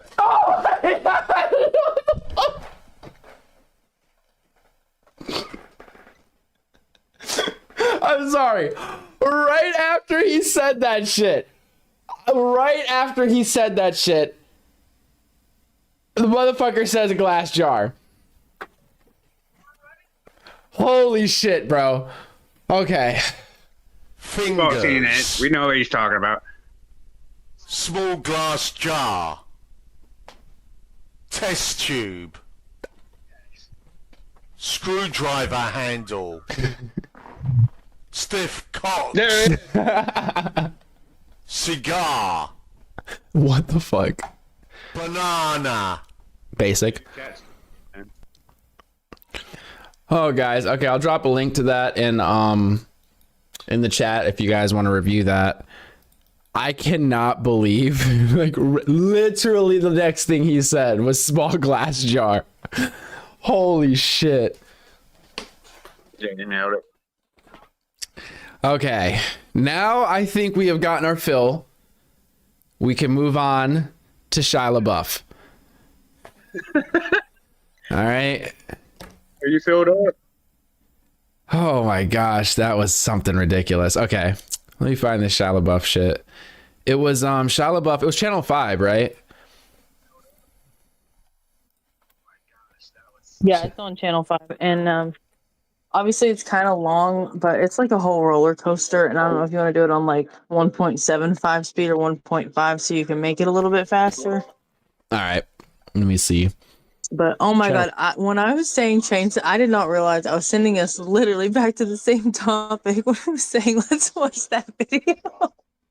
Chat's a minute, right? Yeah, that was hilarious. You're like, I want to change topics after this video, and I'm just like, okay, let's check this out. And when I saw the title, I was like, what the fuck? Yeah, it was so funny. Just the context. Oh my gosh. All right, let's start this Shia LaBeouf situation. Let's get it. I'll turn it on since it is an hour and 13 minutes long, 56 seconds. I am gonna speed it up a bit, or we might have to take it in segments. What the fuck in your chat, dude?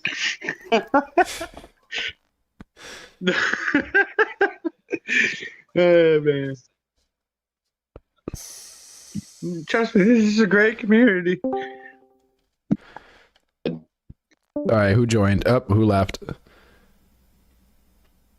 Chris, make up your fucking mind. That's right, shut up. Okay, we're starting. 5 News, what's up? God. sick night bot on him. I joined and said that's what she said, but it cut off for some reason because you were like, "Oh, I gotta take this in segments." Switch.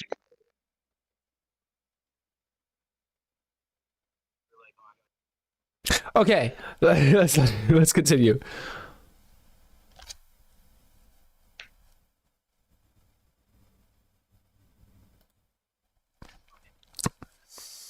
And it could be what he said, by the way.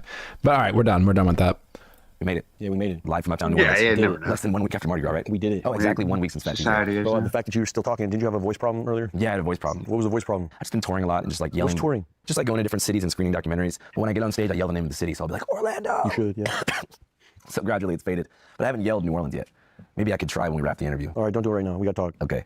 Let me know where we're going. I like this setup, bro. It's so solid, bro. It's holistic. Well, bro, thank you for making the time. Yeah, yeah. Appreciate it. I think it's funny. One guy's wearing a suit and the other one's letting it all hang out. No, It's like, they seem like they know each other. God bless him. Likely want to know how you're doing.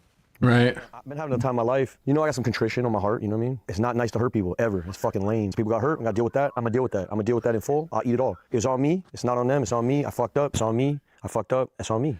Definitely. Yeah. So you take responsibility for 1,000%. We're not gonna play games. Yeah. But I had a great time. Definitely. Just like partying at Mardi Gras. No, more than that. Something further than that. Something like sacred, bro. Something like joy is sacred, bro. And we're in. I don't know. I keep talking like weird, like because we're. I'm hoping this is sped up, or they're both on a lot of cocaine right now. No, this is I actually slowed it down. So if you need me to slow it down more, let me know. But yeah. We fucked up. Buff Live in New Orleans 1 week after Fat Tuesday. How are you doing? You slowed that down. Blessed. Okay, so that's a 10. It's a 10. Yeah, bro. I feel good. I mean, you know, I got shit I got to answer for, but overall I feel good. I came out here heartbroken. I speak to you now as a man who's filling my heart up. How long have you been in New Orleans for?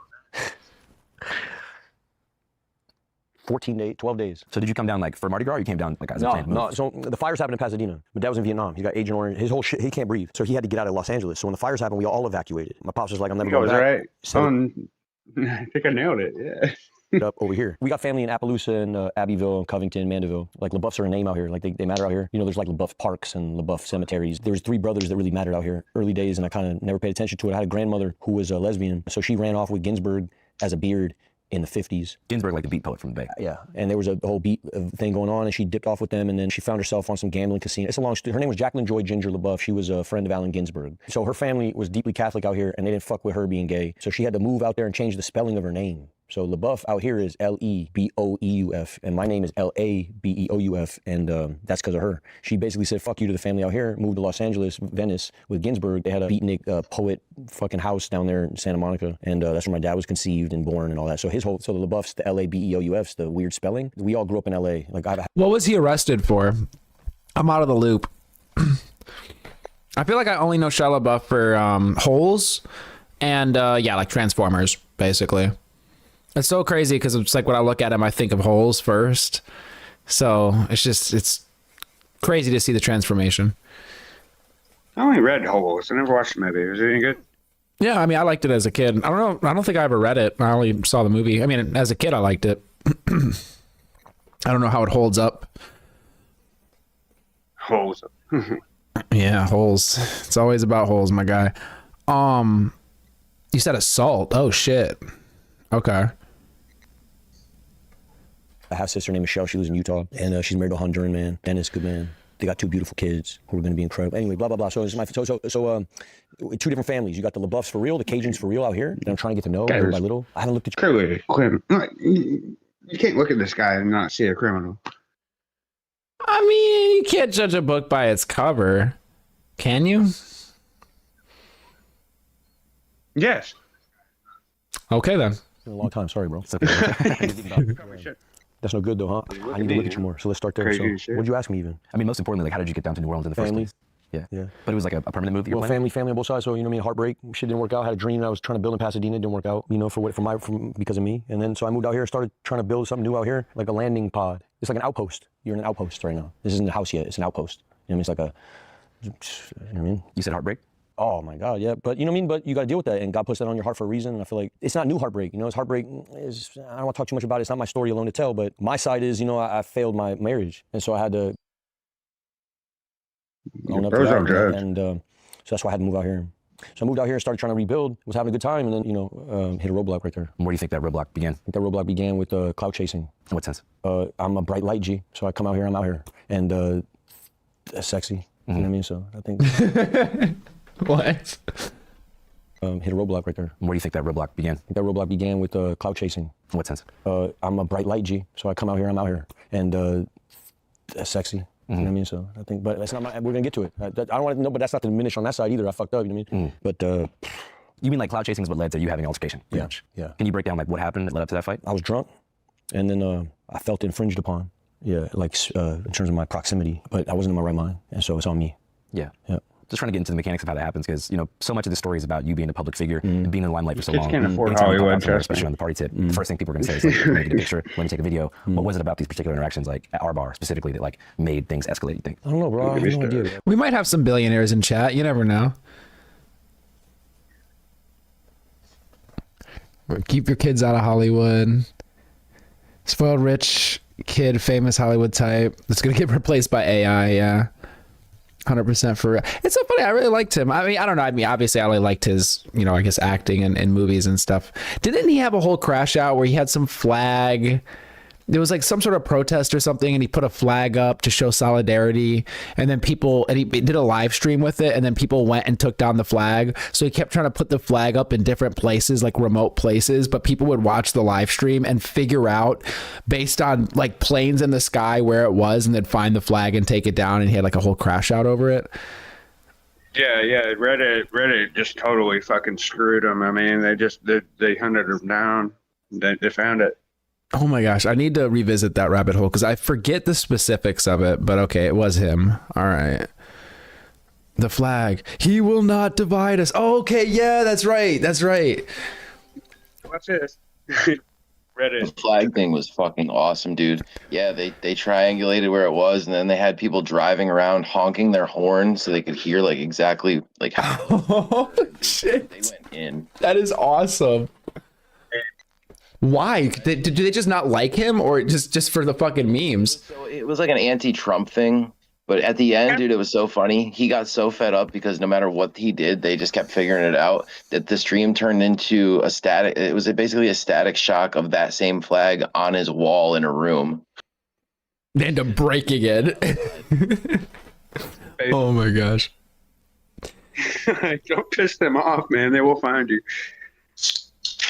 All right, internet historian. All right, I might have to check his video out on that because that's gonna be a good watch. You watch the movie Honey Boy about his childhood. All right. I don't really feel like there's any reason to assault someone, especially if you're a role model to a bunch of kids, because they idolize them. Piss me off. Yeah, I mean, generally you shouldn't assault people. I mean, I could generally agree with that. It depends. Well, right, exactly. You try not to assault people, but it depends what you mean, right? Like, do you consider assault if you were to defend yourself? Like, that's not assault, right? I mean, and Battery, honestly, charges. But either way, yes. Obviously, guys, let's try not to assault other people, whether you're a celebrity or not. I meant it more, trying to be peaceful. Yeah, exactly. We should all be peaceful. Okay, you mean just like straight up assault? Well, yeah, you shouldn't just go around hitting people. I mean, obviously. He played his own fucked up dad. Oh man, that must be weird.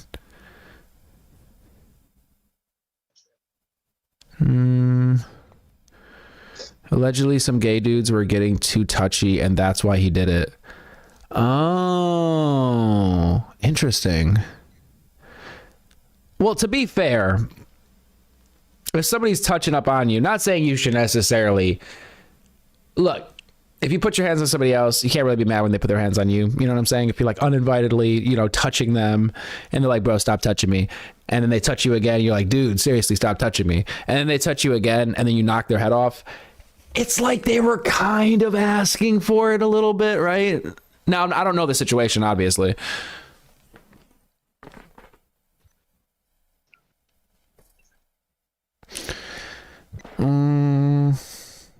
I generally say don't be drunk, but especially not in public, and doubly especially if you're famous. Yeah, exactly.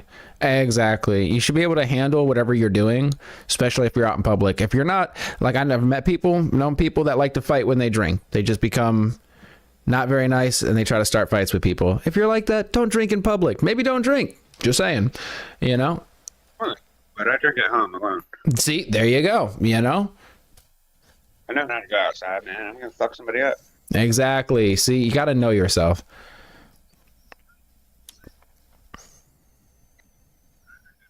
Oh, it's his second time in 2 weeks. Oh. Well, they got to stop touching him, obviously. I mean, he was sober for a while and fell off the wagon. Ah, okay. If that's what really happened. Yeah, I mean, this is just hearsay, right? I'm getting it from you guys. So, hey, you said what? Pissed off the wrong side of the internet. True. You know, I mean, like, it was a mistake. Trust me, those guys will get you. Hey, congrats, Longbong. I'm right behind you, Longbong. I'll be getting it one day. But now you have Sebastian. You can play with Longbong and Chris. Y'all all have arc raiders. You should go raiding together. Longbong is in here. But yeah, Longbong is in. Wait. You know what? Longbong, I swear, you and Dirty show up at different times and shit. Longbong, you got some splaining to do. Oh my God. Let's not even open that can of worms right now. No, I don't know what you're talking about. It might be for game chat. No, listen, I push buttons, but not beyond not within a reasonable spectrum of button pressing. Exactly. Please don't scare Bong away. Oh, Bong, tell me you didn't leave. Say it ain't so. Bing Bong, I'm here for you, brother. I was just being a fucking little trickster. What the fuck? Where's Bong? Where's Bing Bong? I'm back, buddy.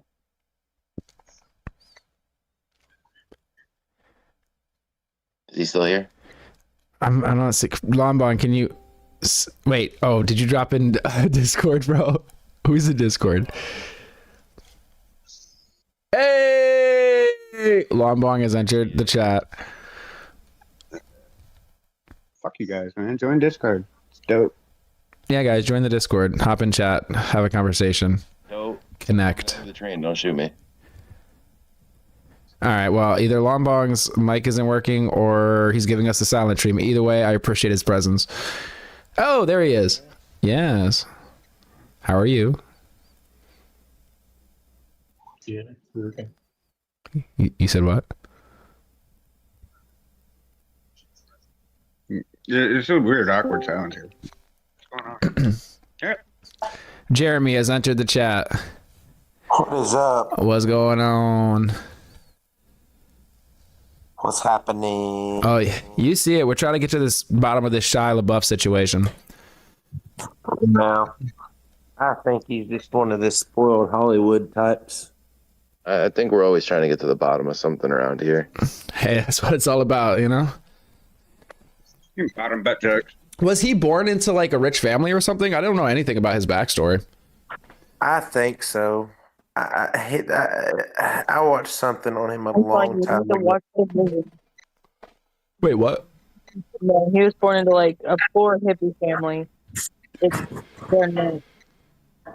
So what you're saying is Jeremy was just making shit up. I could have been. All right, it happens. So you're saying he has no excuse to be like this? Something like that. Are we all going on camera? Oh god, I was like, shit, I need a haircut. Okay, you guys are all on camera? What the hell? Yeah, I really need a haircut. Holy shit. Normally my head is shaved, but Oh wow, yeah, you've grown it out. it's not even. It's just for, I guess, for the sake of being lazy. Bro, you should do a mohawk. Really fast. Ugh. Yeah, I don't want to look at me right now. When I get cleaned up, then you guys can look at me. All right. Remember, guys, join the Discord. You'll get to look at Chris. What were we talking about? Are you gonna show that? Oh god, you guys want to see my butthole hair?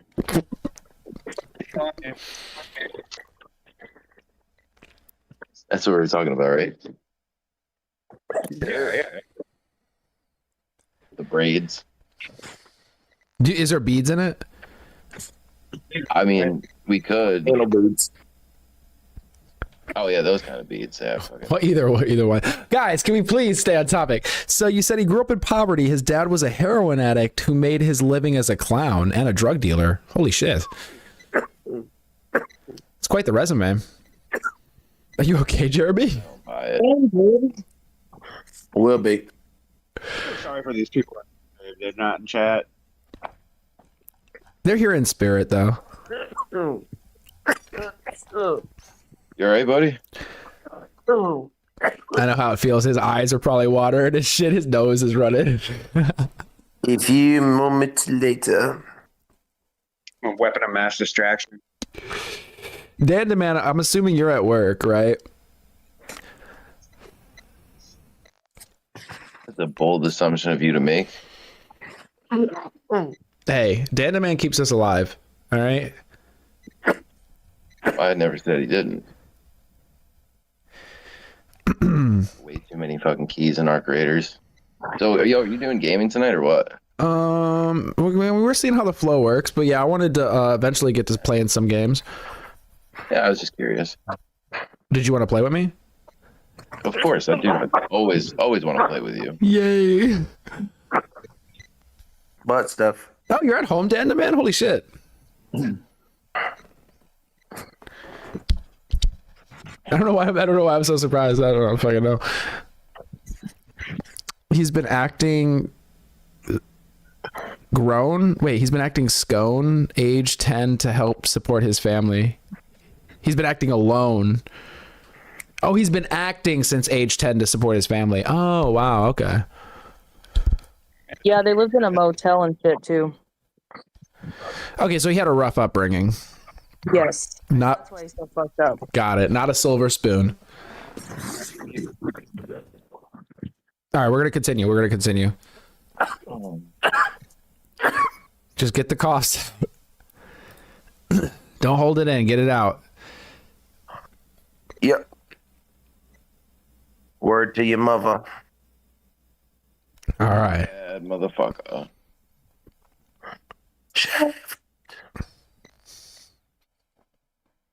We're running it. I'll be honest with you, it's probably just my fault, bro. Somewhere. I don't know how. But I'm gonna figure it out, dog. You're catching me. This is why it's beautiful. I don't know many people be open to this. I don't have answers yet. You know what I mean? I don't have any answers yet. I'm in the middle of it. I'm on the path. You know what I mean? I don't have answers yet. And usually when people come here, they got answers. I have no answers yet. So I'm in the middle of something. Ask your question one more time. I guess, what about this particular infringement? Is somebody playing Catholic, bro. Pong? You know what Excuse me? Sounds like somebody's playing Pong. What did you just say to me?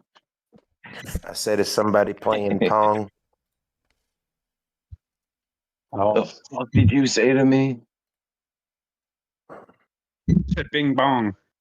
Bing bong.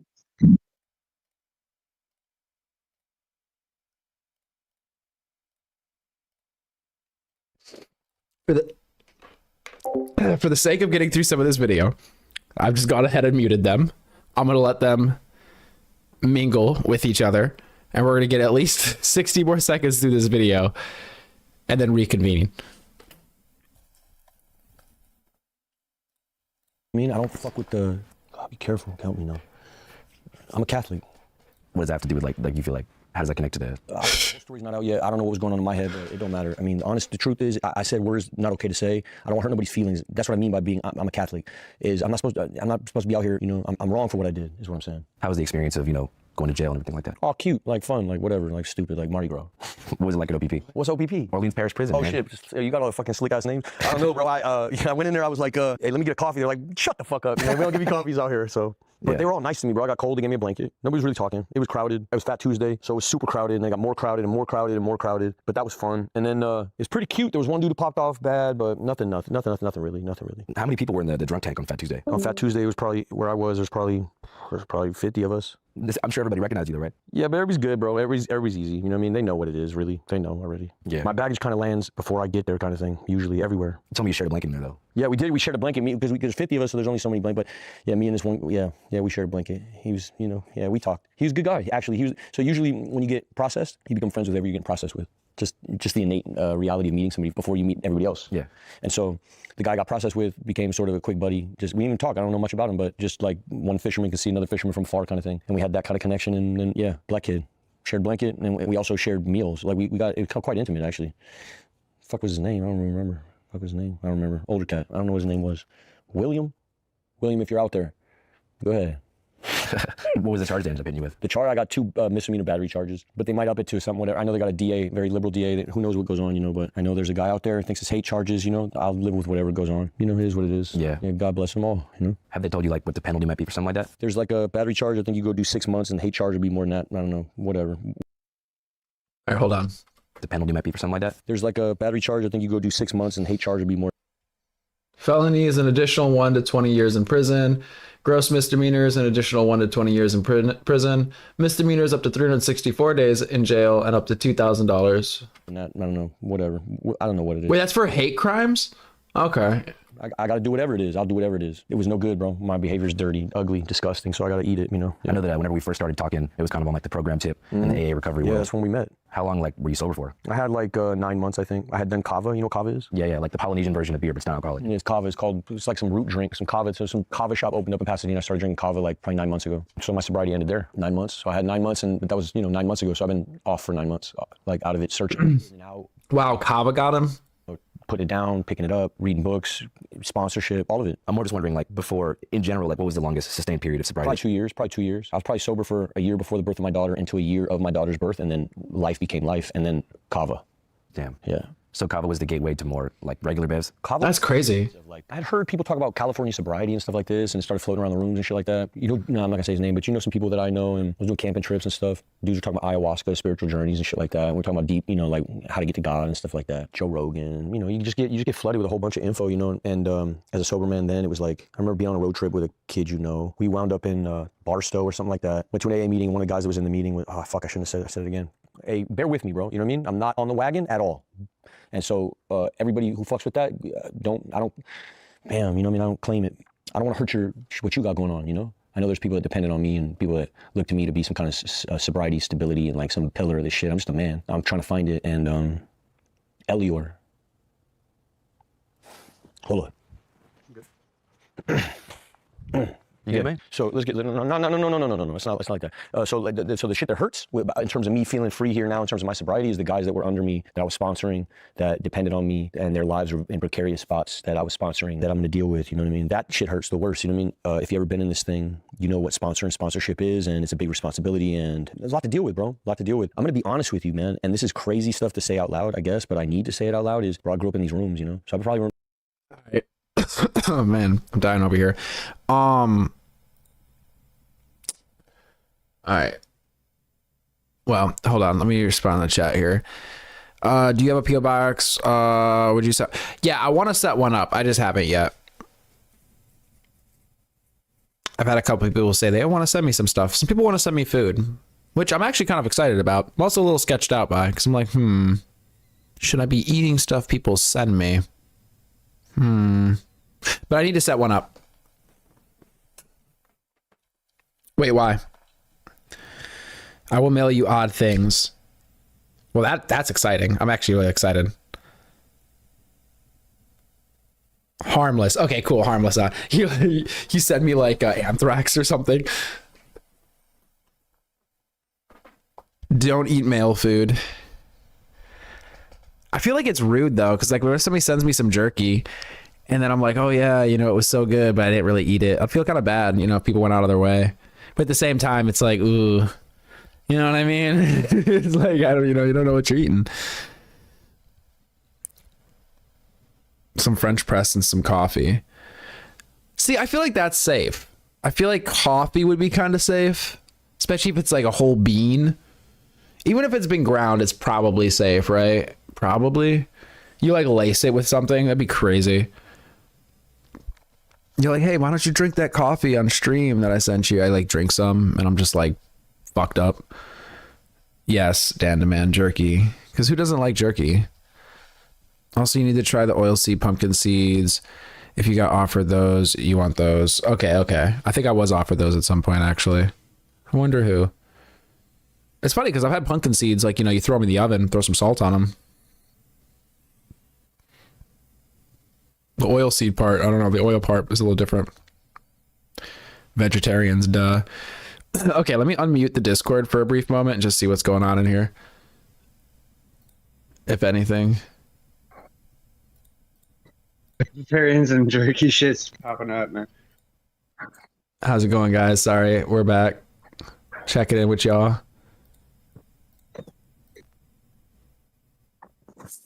Getting jerky in the mail? Yeah, well, people, I mean, people were asking if I have a P.O. box.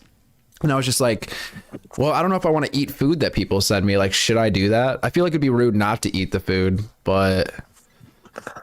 If I send you a gummy, only eat half of it. All right, cool. I'll have to do that on stream. Actually, that's a fucking crazy gummy recently. Okay, that's what I'll do. If you guys send me something and I eat it, I'll do it on stream, and I'm going to say, this person sent this to me. That way, if I die, everybody knows who killed me. I think that's like... What state do you live in? I live on the East Coast.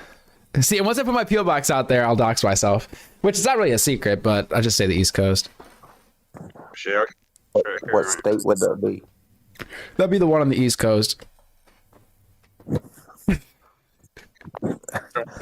For legal purposes only, which one? Oh, yeah, no, not one of those states. Well, it depends, because I don't know, man. The laws are so weird. Like, they be selling shit here that's basically weed, but it's not weed. It's like THCA. Yeah, it's like Delta 10. Yeah. Yeah, for shit. Yeah. Yo, Chris is like, send it to me. You're like, I'm in Pensacola, Florida, dude. Send it to me. I don't give a fuck either, man. I've taken that shit. Man. He'll eat the whole thing. I could give you some. Yeah.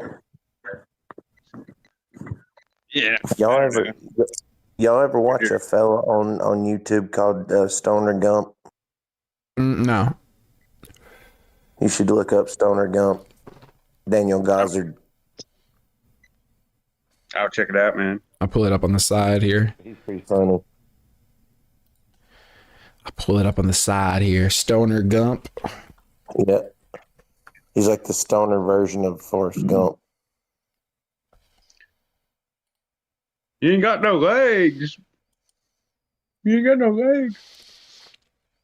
Found him. All right.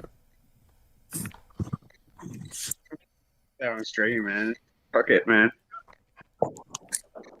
You said what? You might as well just put that shit on. Fuck it. Oh, yeah. Well, we gotta do one video at a time here. So we're working through the Shia LaBeouf stuff. We will take a break from it eventually because it is an hour long. So we're gonna take it in segments. You know, we're gonna take it in well, segments, yeah. Well, he's always seemed like he's been on cocaine or some sort of speed because he's done that. I've seen him do interviews like that before where he talks really fast. Yeah, he's doing that mess thing where he moves around too much.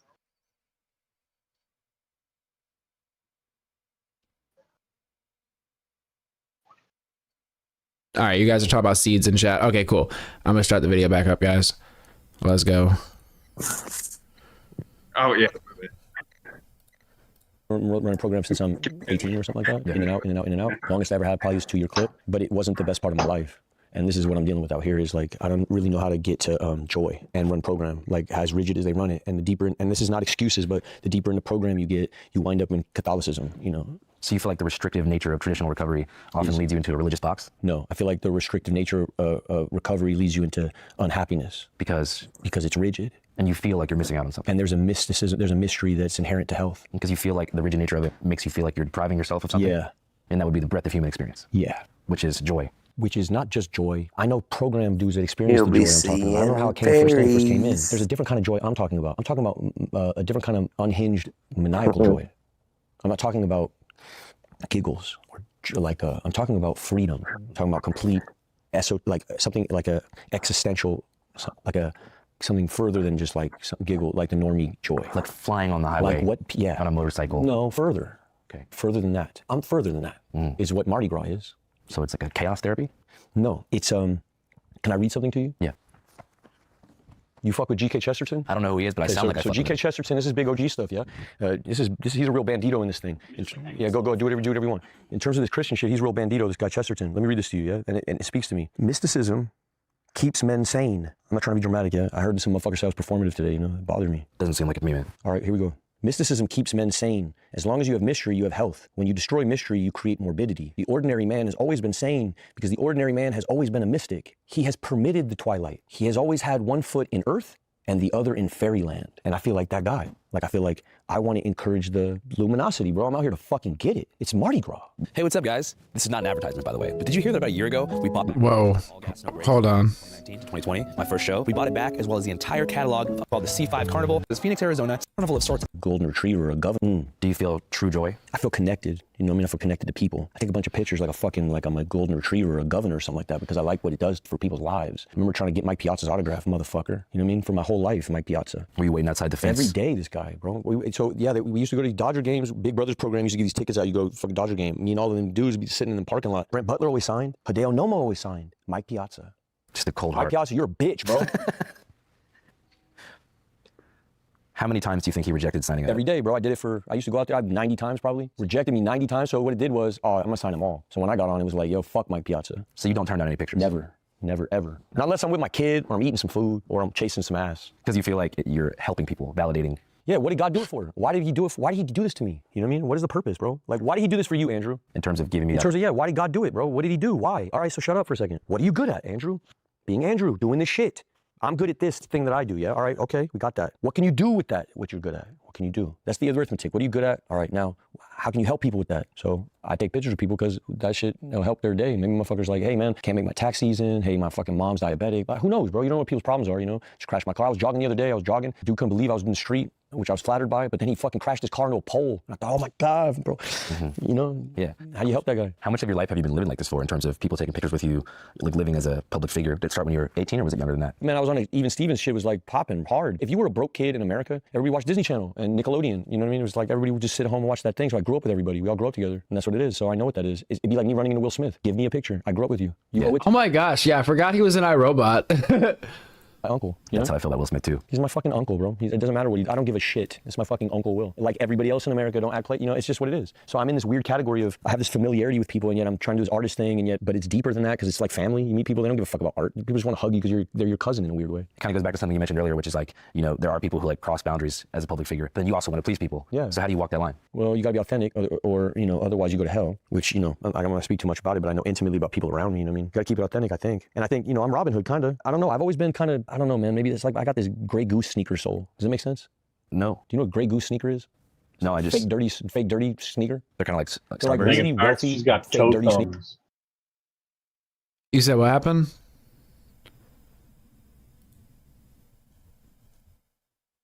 She got toe thumbs. Her thumbs look like toes. Let's visit the Discord, guys.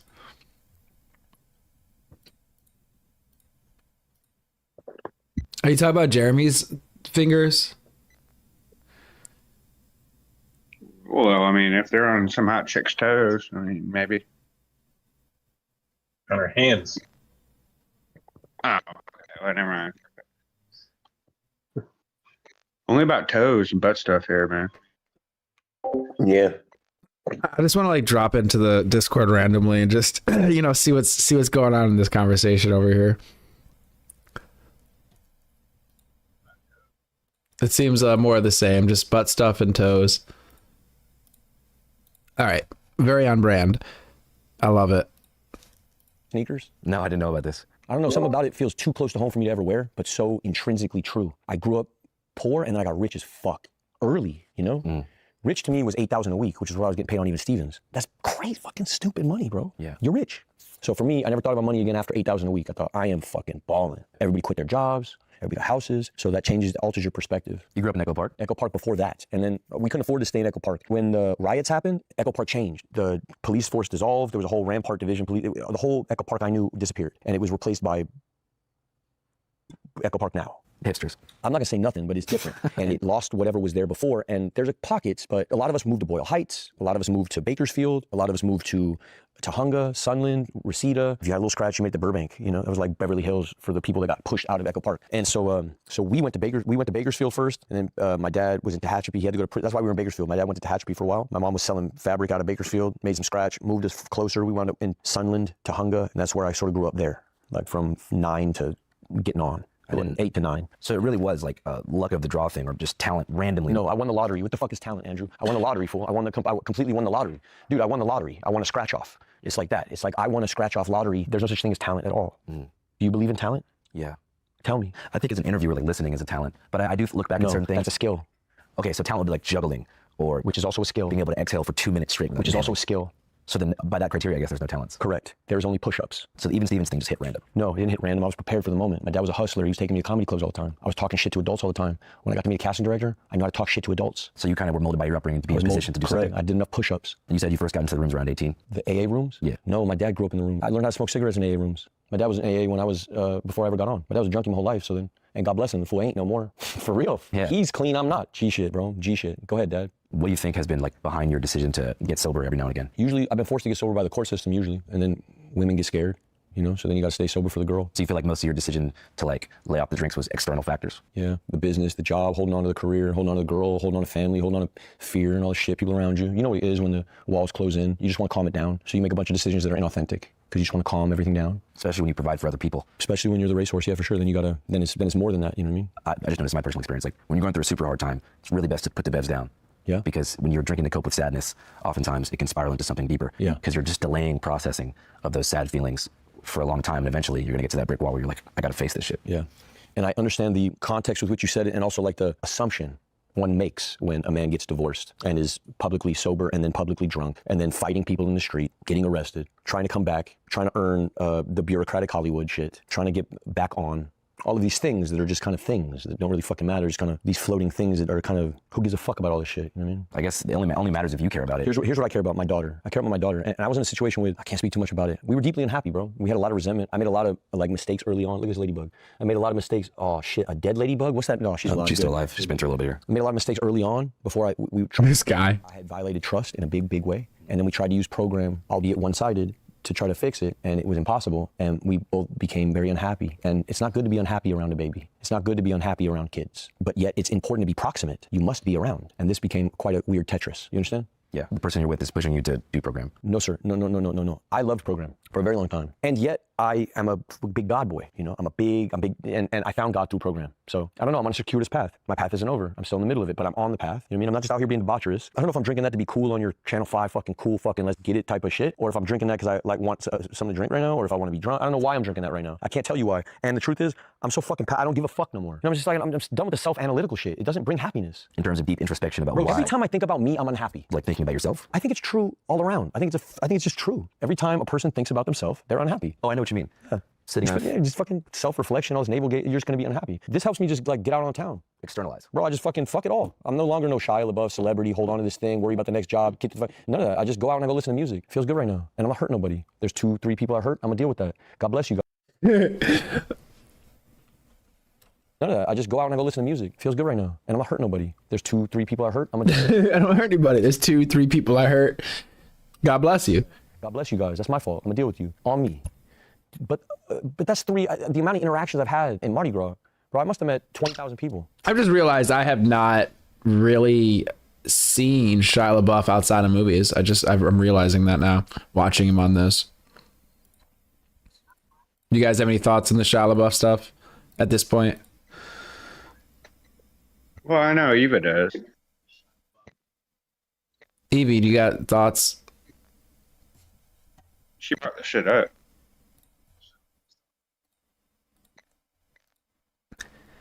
I'm trying to find a good mix of bouncing back into the voice call and then the video. Evie's gone. Evie's passed out, I think, again. Eva. Ah! Oh, I thought it was Eevee, like the Pokemon. It is Evie. You said Eva. Yeah, you said Eva. Oh. No.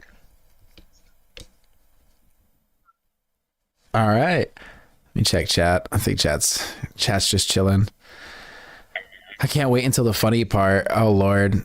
So wait, you said the funny part is when he talks about, was it like the alleged gay people? Why does he look so weird?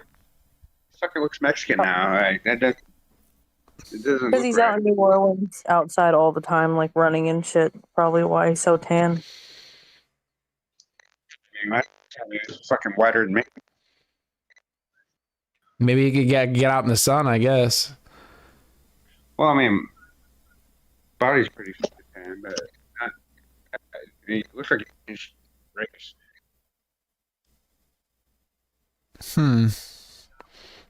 He said, I can't wait until the funny part. Man, I have issues and would not say that. Always hating looking at yourself.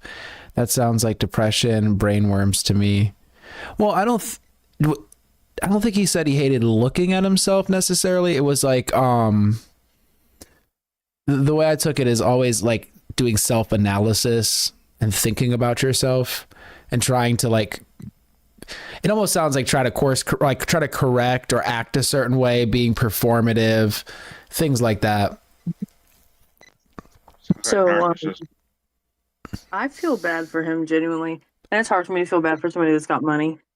But something's obviously fucked up there, and I wonder if he hates himself because he reminds himself of his own dad growing up, and he's kind of doing the same thing to his kid, just like in a more luxurious way. Yeah. It's funny you say that. You're like, it's hard to feel bad, because when you rich people with their problems, you're like, yeah, but you're rich. But it's like, yeah, they still have, Right, yeah, it could always be worse, but like obviously people like Robin Williams and shit, didn't matter how much money. Exactly. Yeah. So addiction does that, looking as in, as in self-analysis. So you said, always hating looking at yourself. Oh, I see. Okay. Text want to know it. An addict. Addiction, not math. But math makes me hate myself too. Does he say all the stuff he was on? I mean, it's more than alcohol, right? I mean, I'm guessing some sort of upper drug, but He doesn't say, I don't think. He just claims to do alcohol. He says he's done other things, but like, well, obviously. He's just claiming alcohol. Yeah, because it's like, people that have, issues with alcohol, they don't really act like that. So, He's like manic, maybe. Okay. He's been forever, like getting in trouble since Transformers, getting arrested in Walgreens like many, many years ago for being drunk and crazy. I mean, I would say he's looking pretty unstable. Like, I've been there.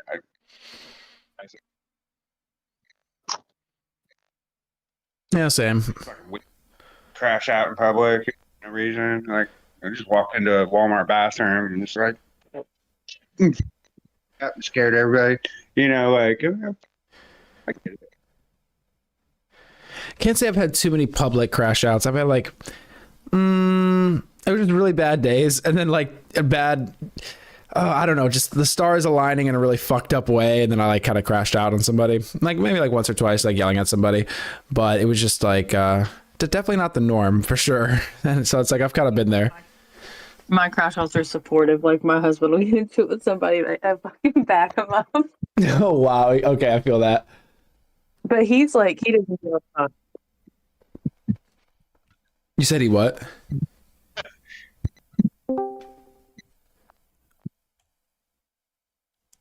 That's concerning. Wait, what's concerning?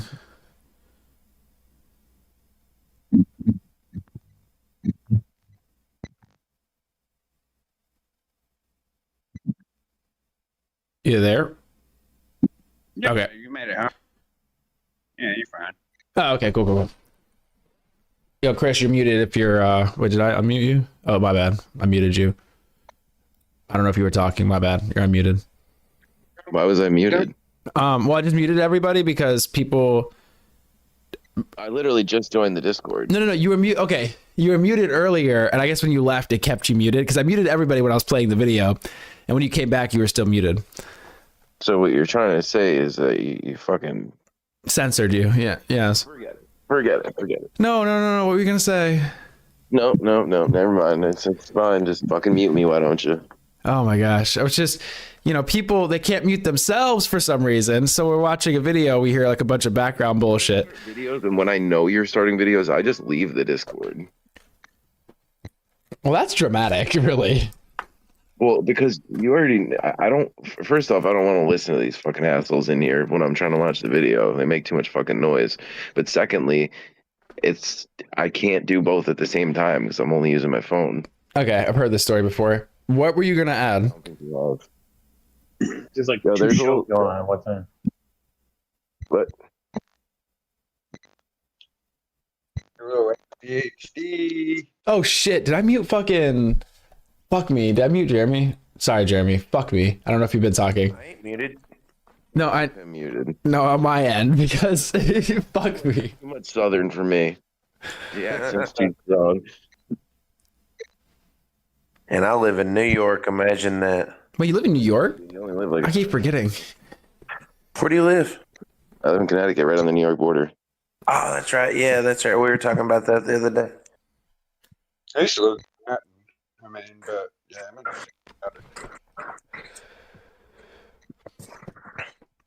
All right, Chris, you didn't have anything to add? You want my address? No, I meant for like what the fuck you dropped in here or like watched the video and shit. I didn't know if you had something to add before I mute your ass again. I wasn't in. I was absent for like 20 minutes, so I don't know what's been going on. Oh, I gotta keep. I didn't see any of the Shia stuff. Yeah, I can't really recap it. So, yeah, on your own. I've seen like half of the video anyway on my own time. So, oh, you're cheating. Yeah, Tony, you're going in and out. Dude, what keeps beeping? Yeah, I think that's Tony. Switching buttons over there. You're going in and out, bro. Now you want to talk shit about the beeping and stuff. I didn't hear it before, but now I'm fucking hearing it nonstop.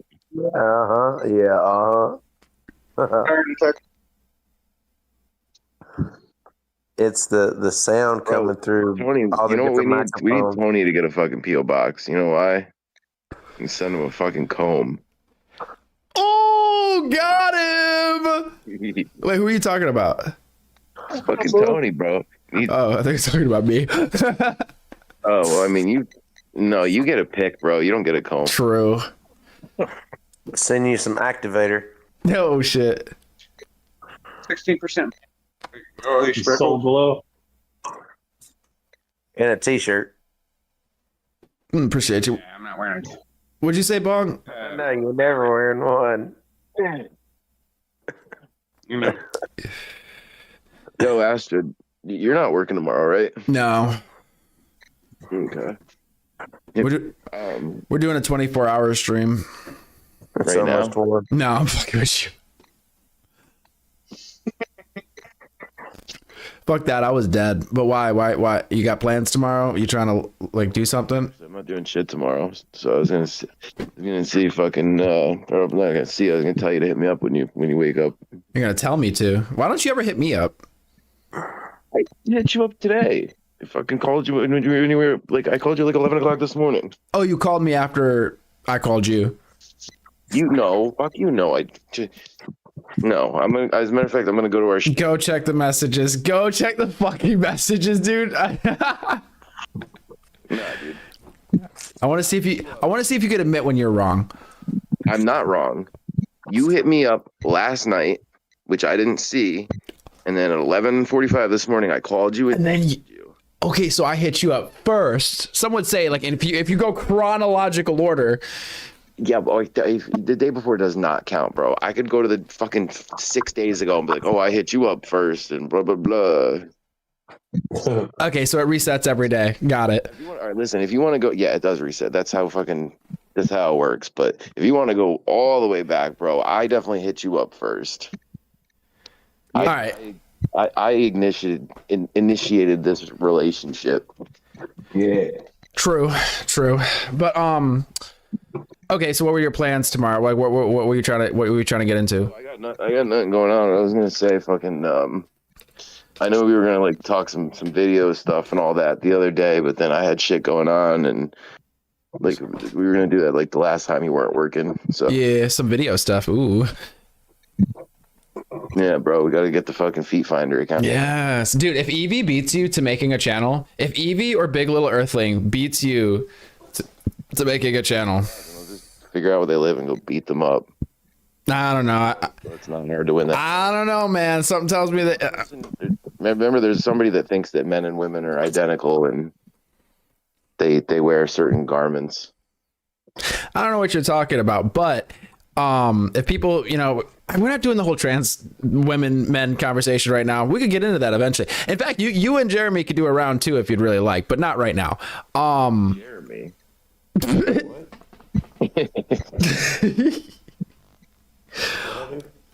No, cross dresser. Evidently. Holy shit! How'd y'all know though? You won't stop talking about it. All right. Anyway. All right. Super friends.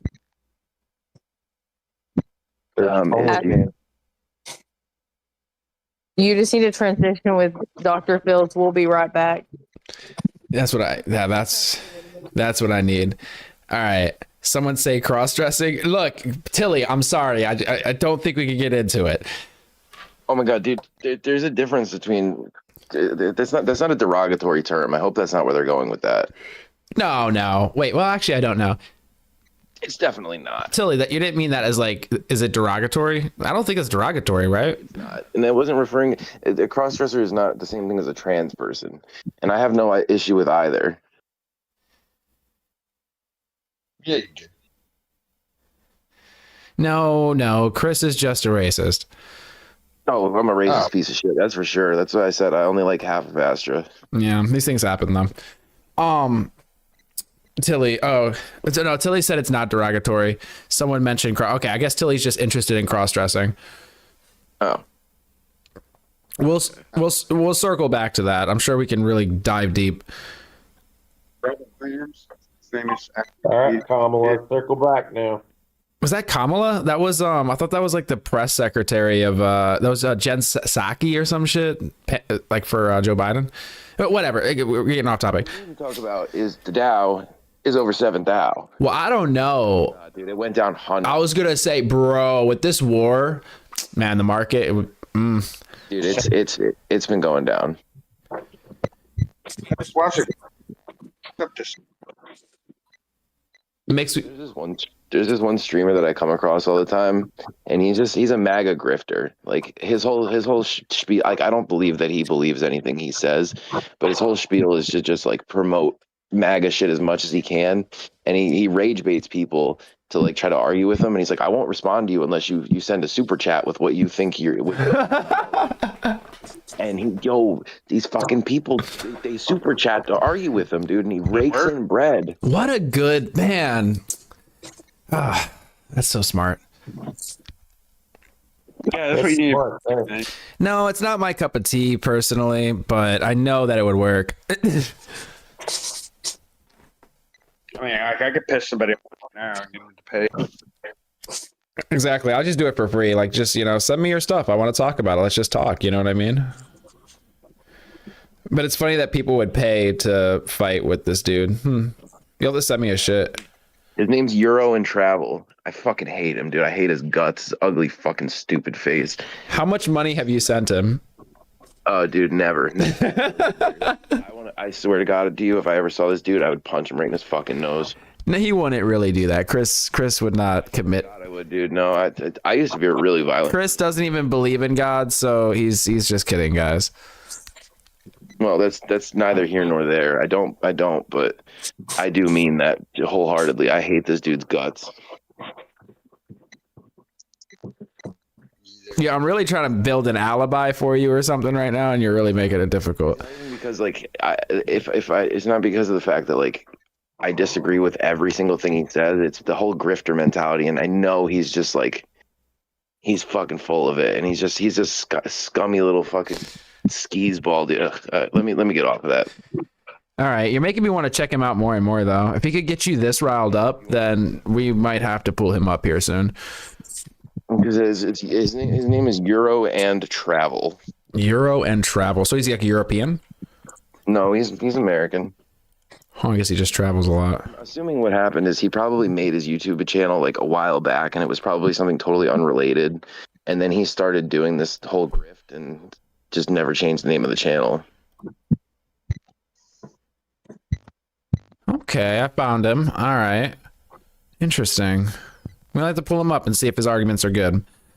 They're not. Okay, we'll be the judge of that, bro. I think you might be biased. I think you just sent him some money and you feel you're annoyed. You're just mad about it. Dude, if I would be so ashamed of myself if I ever sent anybody like that a fucking penny. All right. Anything else? FBI is... Wait, is FBI in chat? No, I don't see them. There is somebody that's like... The FBI does come to chat every now and then. But I know what you mean. Yeah, no, they got tabs on Chris because he's about to go commit assault on this MAGA person. Best thing you could do is no engagement. Yeah. State of things right now, bro. I got some fucking... Sometimes when I hear things that are going on and certain things, bro, I get some wild ideas of things that I want to go do that I might be on a list for if I talked about. Go on. Just be some better ideas. That's why I ain't talking about it. But there's just some sick shit going on in this world and nothing's being done about it. Well, I mean, I know how to make tennis balls and hand grenades. Would that help? Oh, dude, there's this awesome song I gotta send you, Astro. Hold on. You can play it too, because there's no way it's copyrighted. It's from a band that has like 1,000 subscribers. But you'd be surprised. But yeah, we'll give it a try. Let me see if I can find it. Hold on. But all right, guys, we'll be right back. Meaning I'm gonna start playing the video because Evie's about to fucking punch me in the face. All right, I'm leaving the chat for now so I can watch the video. All right, bye. Shut up, pussy. Fuck you. God, he's such a charmer, isn't he? All right, let me hit play. Fuck it. Okay, that beeping, I'm not gonna lie, is pretty insane, but yeah, we're gonna push through. Yeah, it's probably looking for me. 20,000 good interactions and 3 bad interactions. I'm gonna sign up for it still. It's like playing blackjack at a casino. I see you making uncomfortable moves. No. Just moving forward. Okay, go. Right. No, but I'm thinking like, you're going to jail for fighting when you're out drinking. Is that not a wake up call of like, damn, dude, like? Nah, because it wasn't bro. I'm not a fighter, bro. These people are clout chasers. But I'm saying going to jail, like, have you thought like, damn, maybe if I wasn't drinking, that wouldn't happen? Like, Who gives a fuck though? It's another experience. Yeah. Jail will be another adventure. Yeah. What are you gonna do? It's cool. That's like the Hunter S. Thompson viewpoint. Who gives a fuck? Yeah, I'm with God, bro. I just move with God. God's gonna move me around. Yeah. And you feel like you found God through AA. Yeah. Whenever they talked about the higher power, I always put it as like my inner child, like my 8-year-old self, like full of curiosity, who never even thought I'd be at a bar until 6 in the morning. It's like imagine him watching you doing what you're doing. Yeah, I swear you're gonna call the same guy again at 7 in the morning. Yeah, like that kid would be like, "What do you mean? You have a successful YouTube channel. You support your mom. Go get some sleep." And like that ended up sort of being like my big homie was my little self. I know for some people, it can be like a God thing. I like that. Yeah. You think God's like a monotheistic singular deity? Do I? Yeah. I believe in the Trinitarian Church. Yeah, I'm a Catholic, full blown. Yeah. I got baptized Catholic. I just haven't really followed it much. I get it, and if I had probably come up like you, I'd probably shuck and jive too. You know what I mean? I didn't come up that way. I came up with my dad was in the Mongols. My mom was a hippie. We had no God in the house. We had a bunch of religious art. My mom loved art, so I had a bunch of Caravaggios and shit in the house. We loved art, but we never read the Bible or nothing like that. And then I got bar mitzvahed. I wasn't into that shit at all. Big internet lore is also that you're like down from a hood in LA. It's true. Can you elaborate? Harpies 13, my key holder is Conejo. It happened through a film. I was prepping a movie. I asked if I could. He told me what the requirements were. I said yes. We love each other, all of us. We are all, most of us fathers. Most of us are trying to live good lives. Most of us are God-led. Did you have to get like jumped in or anything? Nothing silly like that. No, come on. When I joined, it was I was 36, and it was like they had already done all the rowdy for so many years that I'm kind of the t-shirt salesman. And that was when you were filming for that role as Creeper, right? Yeah. Hell yeah. I always thought that this was Big Hazard, the hood that made PCP. No, that's Harpies. Yeah, I guess you wouldn't get jumped into a gang at 36 years old. Yeah, we talked about it, but then he was like, this is ridiculous, you know? Yeah. So if you went to jail in California, you'd have to run Southsider. Yeah.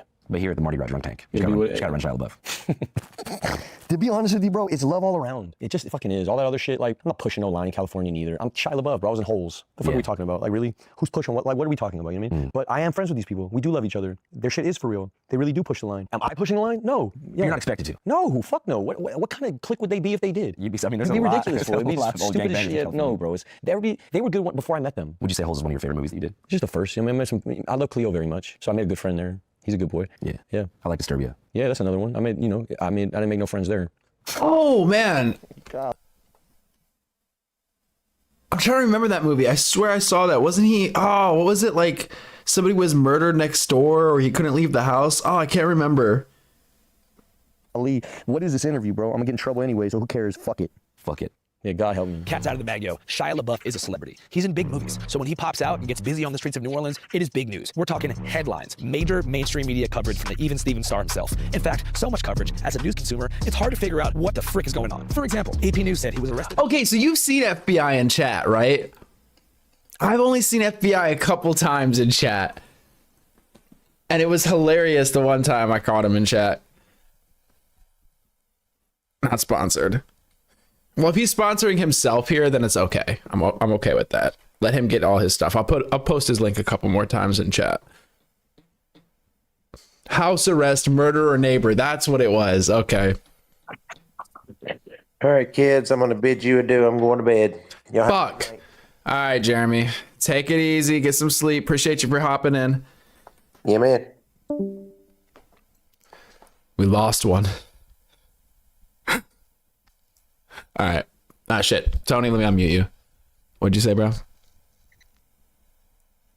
Oh, I was just saying, I probably got to go to bed too. Damn. They're falling like flies. I got to drive to California tomorrow. Probably going to take a couple hours. You said to You gonna be on? California. I'll probably be on for a while. Well, let's see. If I get there by like 9, should be done by 11. That's Eastern time. Oh, I'm sorry. Okay, I don't think I'm gonna be on that long. But I mean, I'll be on again tomorrow or today. Wait, what time is it? I guess today. Today. Yeah. Yeah, it's after midnight there. It's 12:12 with mine. Don't worry, bro. You won't miss too much. It's always just ridiculousness here. It just circles back to butt stuff and yeah. A little bit of politics, a whole lot of butt stuff. Yeah, but politics, yeah. Speaking of which, no, I got nothing. Okay. It's just like, all right, which way are we going with it? What politics are you bringing up this time? God, that's not the direction I would. Yeah, I know. Don't even try to fucking veer my fucking off-putting statements away from where it was going. All right. Well, Big Little Earthling, I think they passed out. Yeah, I think Evie's still alive. I'm right here. I was about to say goodbye. Peace. I missed Jeremy. I feel bad. I came on here to say bye and he was gone. Yeah, he bounced. I think he's drunk or something. But yeah, later, guys. Take it easy, Tony. Hey, buddy. Yeah. Hey. What the fuck happened? I don't know. I'm sorry. I'm trying to solve my own little dilemma over here. Oh, what's going on? Me. No, nothing. It's actually something I can't talk about on stream.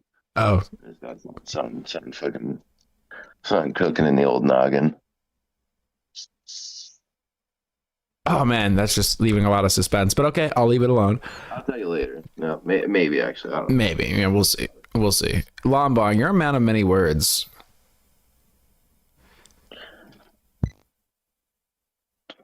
Agreed. No, I agree, man. Yeah. Dude, some fucking deep fucking sentiment from him. Yeah. Everything he says is so profound. Yeah, whatever. Okay, yeah, whatever. We tried. No, sorry. Like I said, Oh shit, yeah. You're doing your shit. Not eating my own cat food. Get out of it. I'm not sleepy. Everyone else must have my sleepiness. Yeah, they're taking it off of you. Yeah, I'm actually wired for one. That's hilarious. We need to get Super back. I don't know where he went. Oh yeah, he disappears. I don't know if he's just doing something else or if he's sleeping, because usually when I go, I'm out. Yeah, I mean, I could hit him. Let me see. He probably passed out already. But I'll bother him. I'll send him a message. Watch your mouth. Oh my god. Yeah, watch that dirty whore mouth of yours. I was talking to my. Yeah, bro, that was jeez. Damn, I just. Oh my god. I didn't know if everybody heard him. He. No, I didn't. I genuinely apologize. If I did, I would never have said something. We couldn't hear him, but I knew what was going on. Oh my god, Chris. Yeah, no, there's lines I don't cross. There's a lot of lines that I do, but kids are not one of them. You weren't talking about my kid. I was just letting you know that's who I was talking to. I know, but I just want to clarify. Okay. Well, I appreciate it. Stop trying to act like you're nice, Chris. Dude, I'm a fucking amazing person. You know what? I was gonna call you out. Because the other day, what's his face came into chat. One of my younger fucking viewers that stops by from time to time, and you were going off the fucking rails, bro. Yeah. Okay. Cool. I'm like, fuck you. You were saying some crazy shit about kids. Bro, you were saying some crazy shit. I vaguely remember, and in my defense, I might have been kind of fucked up. That's okay. It was the middle of the day. I don't know. He was definitely fucked up. He was in that case. Because I think he showed up when we were talking about all that budget. And that's when it happened. But I wasn't. Yeah. No, see, the thing is, I didn't mean it. My defense when I used to be a really bad drunk, it was always, if I don't remember it, it didn't happen. There's I think, never mind. Okay. Yeah. No. Let me stop. Now people have smartphones, so they can remind you of what happened. Yeah. When I was, well, we had phones that recorded, but it wasn't like 1 megapixel. So I could do the benefit of that. That's blurry. That's not me. Yeah, I remember those days. Well, at least now you could just say it's AI or deepfake. Exactly. Yeah. See, it all comes full circle. I can make an excuse for anything. No, Jimbolina. We're still watching it. We're taking, little breaks in between to talk about everything. Which is probably good. That might be how you can watch certain things without getting flamed or striked or anything. Yeah, I think it helps. When it comes to posting other people's content, like for example Vice, it doesn't matter how you fucking frame it, what you do, if it's fair use or not.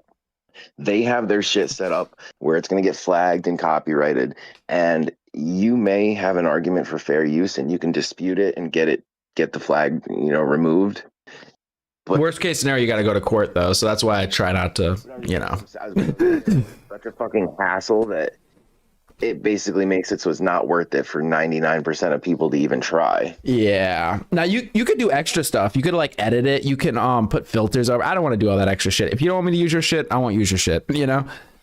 And Well, I don't understand the issue. If you're not actually talking during it, you would stop and talk, but it would play for a little bit. Yeah, so it's so frustrating because it's if I pause every 2 seconds, then that's a problem. If I don't pause, that's a problem. It's motherfucker.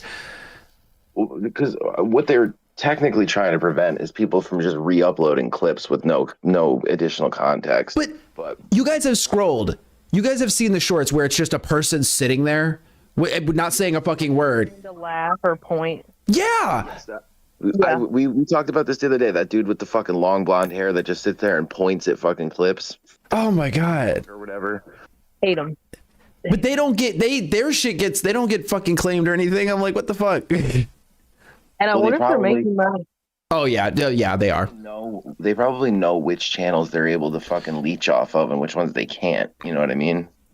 And shorts is a little different, I think, because live is just, man, they just seem so sticklers with live. I don't know. You guys seen the one where it'll be like Candace Owens or another figure reacting to something, and it's on Joe Rogan, and it's not them at all. Like they'll clip it from their show, and then they'll put a random video in there. That pisses me off. Yes, I know exactly what you're talking about. Wait, It's just stupid. Wait, what? So essentially, what it is, it'll be the start of the clip will be like Joe Rogan, be like, "Oh, play this clip," and then it'll clip. Oh. But all it is just spliced footage that's totally unrelated. And they do it with so many people. Mm-hmm. Oh, I gotta get on that slop game. It's crazy. Oh my god. That's essentially all it is. You know what game you really need to get on? Just don't say it. I'm just saying though, bro. Like, I'm not the only one saying it. Yeah, you're really not. People are starting to talk, bro. I know. I'll do the ASMR stuff soon, bro. Excuse me. The ASM arc. Exactly. That's what I meant. Yes. ASM arc. Somebody reached out and like deadass was like, they fell asleep last night as well. It seems like everybody passed out last night when I was playing RimWorld, and no, there was somebody else too that reached out and they said they're like, dude, you should really do those sleep streams, those ASMR sleep streams. And I'm like, you know, I don't know. I keep hearing it and I'm like, maybe I will. Weirdo shit, dude. Like I'm a fucking weirdo, but that's some weirdo shit. Yeah, I agree. I listen to ASMR. I would never watch a sleep stream. Well, who watches it? Like, who watches it? It's got to be a sexual thing. Yeah, for sure. It's got to be, especially when the girls do it. You got some weirdo guys watching it. Okay, yeah. I don't know. The fact that people are like, you know, I don't know. It's a request is kind of, I don't know. It's just interesting. That's funny because someone came in your chat earlier and asked if you were going to be playing RimWorld again, and I almost commented REM World ? That shit made me fall. Funny. No, it wasn't just that. I was losing in poker. I was like passing out playing poker. Even I kept missing hands. I was like, God damn, I gotta turn this shit on. How are we gonna play poker together? What site do you play on? Well, if you would have read my message, I did. See? Oh wow, it's like he doesn't respond. Yeah, I was gonna call him out earlier, but then I thought I shouldn't. No, I'm sorry. It was a different day. Sorry, go on. Yeah, this was days ago, like a week ago, I think I messaged him. Well, it doesn't count. February 24th, to be specific. And I did mean to respond at the time, but then I didn't. Look, it happens. I get it. I'm the worst, so I No. But like, I'm different though. Like, it's not even like I'm very chaotic in both my life and like my brain. So like, I'll disappear for days too. Like, I struggle with ADHD, so I get it. I will literally have like replies typed out unsent for months, and then I realize I never messaged back. Oh, dude, I do that shit all the time. And I All feel the like an fucking time. asshole because I think they didn't message me back, and then I go and look and I'm the asshole. Yeah. Oh God, but no, beyond that, like I do that shit all the time, but like I also like I've got this thing where it's like I kind of like shut down for a little while and I'll disappear from the world for like days. Like people will not hear from me.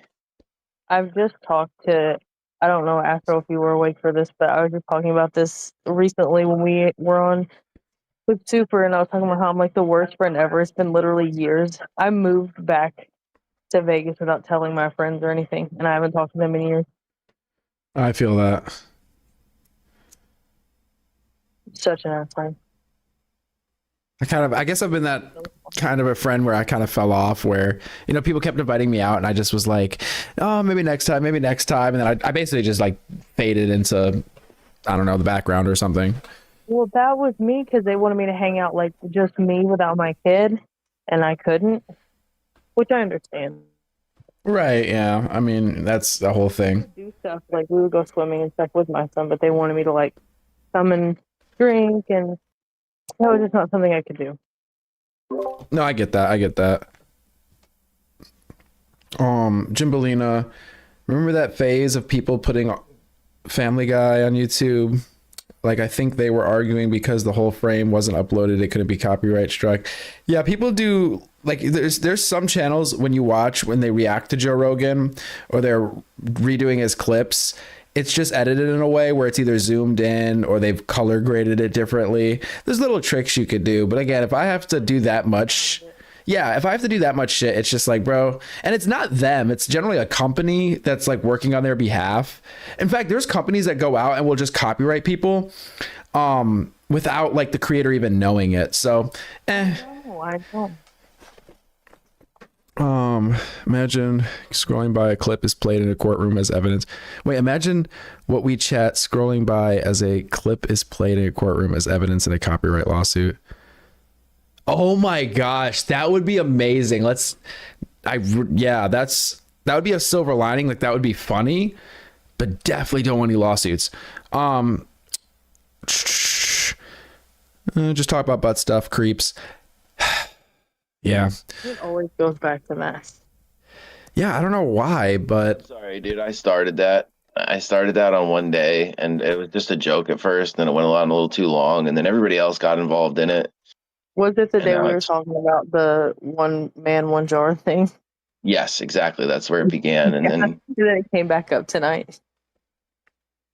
I know, because somebody said something about that video, and then I was just Little like jar, and then the first thing the video goes is glass jar. It was fucked up because I was trying to get off that subject. I'm like, hey, let's watch her video because she never like sent anything fucked up. That video, I was dying. Okay, yo, Tilly. So it sounds like we might have somebody here that's into sleep streams. Tilly said, could also just be lonely / wanting sound of another human sleeping to sleep to. I mean, I guess.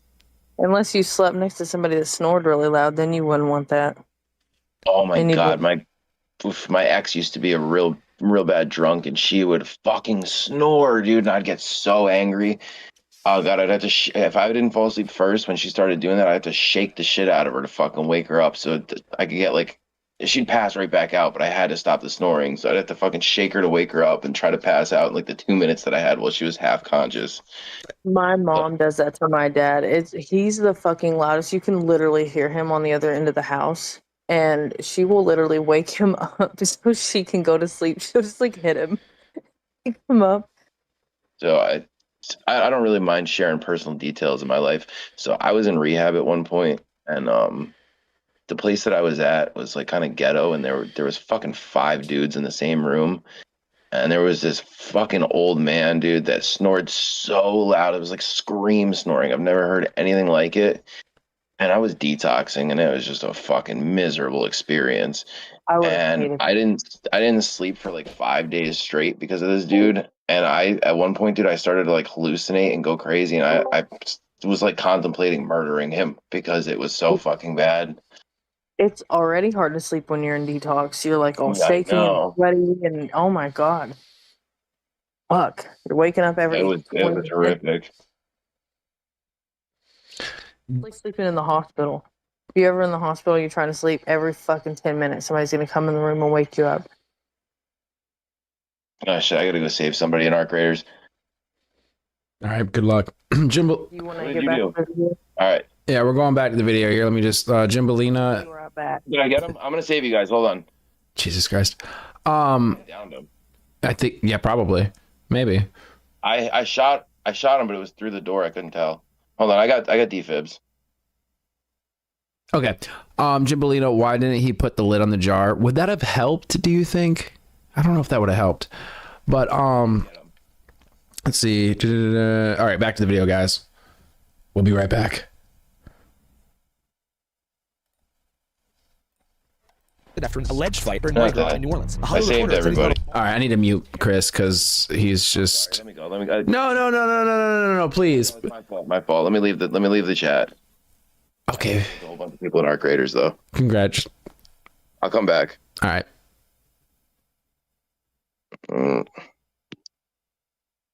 I shut. Okay, here we go. TMZ just posted a mugshot. Altitude led by saying that he was accused of shouting homophobic slurs at a drag artist during Mardi Gras arrest, which it seems may have been true. But now pivoting to his private life, which apparently is our business. Oh, this is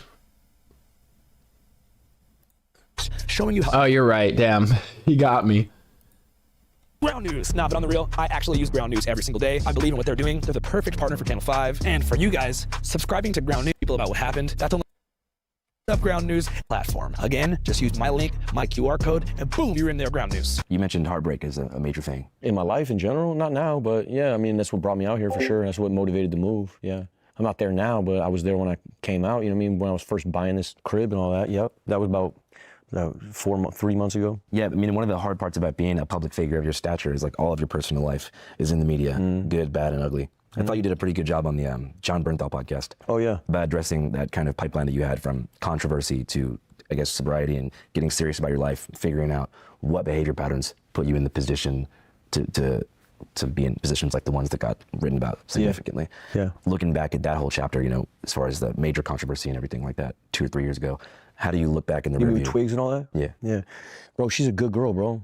That's a good girl. But looking back in the rearview, do you feel like working the program after that helps you kind of rectify? Nah, because the program, you know, sometimes when you get arrested, the court just says, hey, you got to go do this or that to like mitigate charges, you know? So they force you to do like rehab and like go to, you know, anger management. So like, that's not what the issue with me and her was. The issue with me and her had to do with jealousy and bullshit, manipulation, and some stuff she talked about and some stuff that, you know what I mean?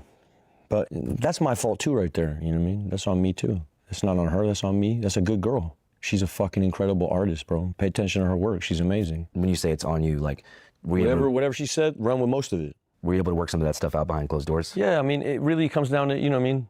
Run with most of it. Attention to her work. She's amazing. When you say it's on you, like, Twig sue Shia LaBeouf citing relentless abusive relationship. She said, run with driving recklessly. All right, whatever. Were you able to work some of that stuff out behind closed doors? Yeah, I mean, it really comes down to, you know what I mean? Yeah. Yeah, because America is like a lot of times built on exile, you know, and like carceral methods of like when someone does something wrong, a lot of times the standard is like banish them from public life, banish them. How? That's just how, that's kind of the I wish you could. Leave me the fuck alone. You mean, put me in the banished spot. Let me party, dude. Let me go there. But I guess the idea is like, you know, you mentioned it earlier, like when you go to jail, you took responsibility for it. Yeah. So it's like when you mess up, when you're drunk and you do something wrong, you hurt somebody, what is the path to restitution? Is it like living, you know, in the proper way to minimize that in the future? Or is it like taking actionable steps behind closed doors to like rectify that shit? Mm-hmm. You gotta make amends. First thing you gotta do is you gotta say what you did. Then you gotta say how it's never gonna happen again. And then you gotta show and prove. What do you think's the best way to like show and prove after something like that? Something like which? Just anything, like going to jail, getting into like a fight. like which part? I guess we can go one by one. Here you go. With the Twigs thing. Twigs thing. So one way you can never run into that again is, you know, be straight up with people right away. When the relationship isn't working out, walk away. And then as far as the situation with like bar fights and shit, how would you minimize that in the future? With bar fights and shit, how you minimize that in the future? Boy, you got me. Wait a second. I got a better answer. Give me a second, bro. Okay, cool. I had a real, look how smart I was right here, bro. I look like a fucking scholar right here. With this shit. Look at my fucking, look how I did it right here. Wait, look at this. I think having a handler at that point, especially if you're like, you know, you got like a ton of money and you're famous, having somebody either like security or somebody that just, you know, keeps you in check or makes sure you're not fucking up, it seems like reasonable. You do look okay, stop for a second. Let me think it for a second. Look at the shape though. I look like I'm thinking, huh? Look at I'm thinking hard as fuck, bro. Oh my God. I'm thinking so hard. What was the question? Well, it's like the whole thing is like, you know, if you're gonna keep staying out, partying, having fun, yeah, probably gonna wanna like create almost a harm reduction Here's strategy. the truth. Here's the truth. On Mardi Gras, everybody's got motivations on Mardi Gras. Mardi Gras is Mardi Gras. God bless these dudes. I'm sorry it happened. Mardi Gras. They want to make it an extra thing. I understand. Go ahead, bro. Go ahead. Get it. Go. Well, I just think, right, like if you're gonna stay out and keep doing this. Look, here's my truth. I'm in the street all day. Mm-hmm. Yeah, I'm outside all day long. all day long before Mardi Gras. After Mardi Gras, I'm outside all day long. This city is love, bro. I get no fucking weirdo from no weird. There's not an ounce, not a smidgen of any weirdo out here with me walking around. Yeah. It's love, nonstop love. It's nonstop love from both sides. You feel like it's different in LA in that way? No, LA's love too. Bro, I'm like Will Smith. I'm like an uncle, dog. Yeah. Like, yeah. So I just move around. It's love everywhere. I don't get love. I get love pretty much everywhere. The minute I get into trouble is with a person who is after something. After what kind of thing? Like inciting a reaction? I am an opportunity sometimes to someone. That's not to minimize my behavior, but I get it. I'm bright as fuck when I walk around, and I get, listen, if you're like a Twigs fan or something, like, I don't know, bro. I have no fucking idea, bro. It's not my business. It's not my business. Here's what I know. I can only deal with my side. My side is this. My behavior, bullshit. I gotta deal with that. Does that mean I gotta go to rehab again? I'm just not into it, bro. I don't think my answers are there. I don't. I genuinely don't. If I genuinely did, I'd go. I don't think I have a drinking problem. I think I have a different problem, and I'm gonna address it. And what's that problem? I think I have a small man complex, some kind of Napoleonic, I don't know what it is. I think it's something that has to do with anger and ego more so than my drinking. But that's where I'm at now on my journey, and I'm trying to navigate it. I'll figure it out. What kind of things set off that anger? What kind of things set off that anger? I mean, boy, I haven't experienced it for a while, but I'll be honest with you, big gay people are scary to me. What? When I'm like standing by myself and 3 gay dudes are next to me touching my leg, I get scared. Wait. I'm sorry. If that's homophobic, then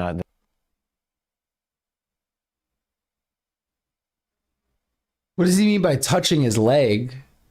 Like you're standing next to each other and they brush up against you?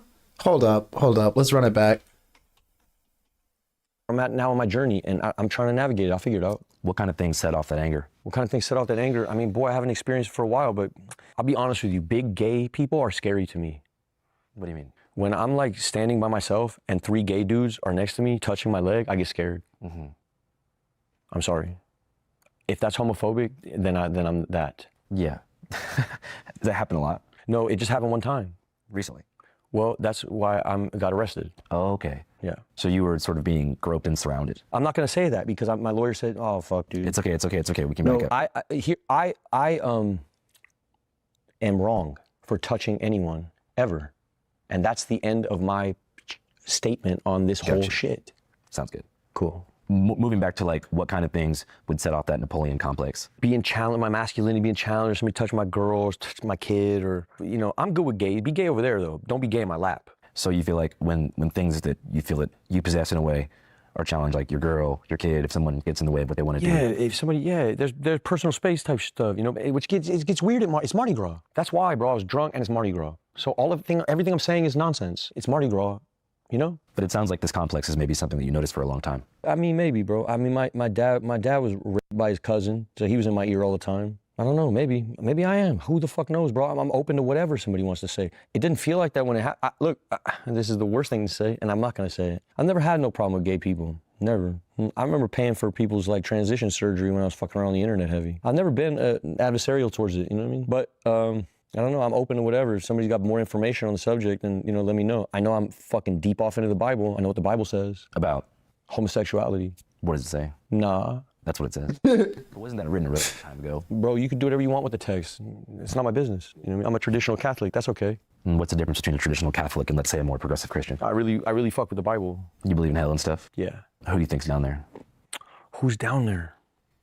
Martin Luther. The man who wrote the Protestant Martin Luther's there. Yeah, he got the special haircut. He's gone. That fool's gone. For denying the divinity of the Pope. There's a whole lot. We could talk about this. This will be the whole rest of the interview. I don't want to do that either. I'm not Mel Gibson. I'm not trying to be out here doing that either. God bless you. I love you too. I'm not that guy either. I'm not angry with my Christianity like that. I just really believe in what I believe in. I'm not trying to proselytize nobody. I'm not trying to hold no traditional Catholic line. I'm not some fucking weirdo like that, tight ass fucking.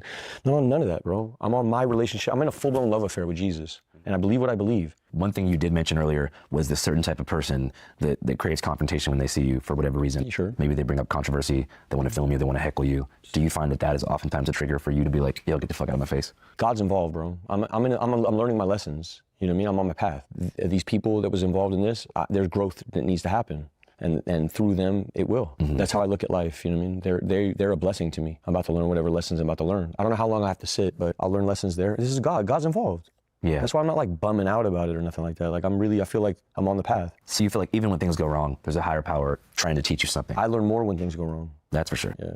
Yeah. So you think struggle breeds wisdom? Yeah. Have you always found that to be true? Yeah. You feel like the most prosperous times in your life are the times where you remain spiritually stagnant? Sort of blind, yeah. Yeah. What do you think was the most like blind, prosperous era of your life? Oh, it'd be like these Michael Bay days, bro. It'd be like, hey, I'm about to see you, motherfucker. Let's go. Michael Bay. Oh, go, dog. Yeah, be them days. Be them around them days. But we love each other deeply, you know what I mean? I met him in a wild time in my life. I love him very much, you know, and we, you know, we got unfinished business. Yeah. Yeah. You mentioned the rehab thing earlier. Obviously, I follow the news and shit. You saw your ex-wife said that you should be in rehab. You gotta say what you gotta say, bro. Say faith. Let her live. That's a good girl. That's one of the best girls that ever lived. She's incredible, that woman. Incredible. That's an incredible woman. Is that a relationship that you think you want to repair? Oh, she's incredible. Mia Goth, incredible. All time. 10 out of 10. Is that a relationship? Girl, that's one of the best girls that ever lived. She's incredible, that woman. Incredible. That's an incredible woman. Is that a relationship that you think you want to repair? Oh, she's incredible. Mia Goth, incredible. All time. 10 out of 10. So your long-term plan would be to repair that? Repair nothing. We're good, as is. What you mean? That's my girl. I just read that you guys divorced. That's true. Yeah, but we're in a good spot. I mean, this isn't new. See, that's what the thing is. New for you guys. We've been there for a while, and we're trying to figure out co-parenting, and we're good. She's a good girl. Even through all this, like, she gives me grace. I still talk to my kid twice a day. She's a good woman, bro. Yeah. Any other woman would be like, yo, fuck you, get out of here. I don't want to talk to you. She don't do that to me. I'm on my phone with my kid twice a day. You know, even when things are hanky, she's a good woman. That's a great woman. Yeah, I grew up with co-parenting my whole life, so it was great because they had a functional relationship. Like you said, when you argue around the kid, it's terrible. Terrible. So we're trying to build something else, you know, and we're there. My kid is happy, dog. My kid is fucking. How old are they? She's 3. So just now getting to that age where she sort of has figured out what's going on. She knows daddy's a Rolling Stone. She knew that for a while. And she knows mommy's a Rolling Stone too, in her way. She got cool parents. Yeah. She's gonna be a cool kid. That's for sure, dude. Yeah. Yeah. Do you envision a world one day where there's gonna be like split custody type of deal? No, we don't talk about that. We're good about that type of stuff. It's just like they're getting ready. She's going to film in France. I got to film in April, so I got some time where I'm gonna run out there and go be dad for a minute while mommy's got to film. And we're in a circus. We're the circus family. Yeah, I forget you guys probably got to travel for work a lot. Yeah, I did week on, week off my whole life. Yeah. Okay. Well, you fucking wound up pretty solid, bro. Look at you, bro. 6 cameras. Fucking 6 cameras. 6 cameras. Yeah, how many of us, bro? Huh? 6 cameras? For real, Come on, bro. It's like variety in this bitch. You fucking did it. Yeah. Yes. Jeez, that's nice. You know what I mean? It is weird to see him with gray hair. I totally agree. It's completely throwing me. Time moves crazy. Yeah. Yeah. Yeah, it makes you feel old. Yeah. Yeah. God, man, time is a real bitch. Like, feeling up on him is what he's insinuating. Yeah, again, you shouldn't go around, feeling up on people. Personally, that's just how I feel. You know what I mean? Obviously, you guys are saying, what would you say, like Mardi Gras? Like, why do you go to Mardi Gras if gay dudes scare him? I don't know. But you can't just go around touching people either, if that is what actually happened. So, who knows what actually happened? Who dropped in here? Mr. Stickers. What up, dude? What's going on? I'm gonna need you to grab Arc Raiders. Right now. Right now. Right now. All right, between you and Chris and the whole fucking world.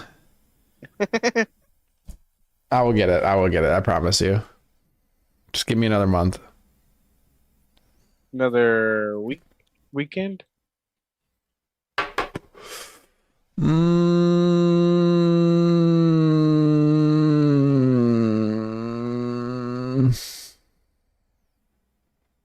Maybe. It sounds like this decision is weighing on him very heavily. Well, you guys are making it heavier and heavier every time because I'm just like, oh yeah, I'll get to it.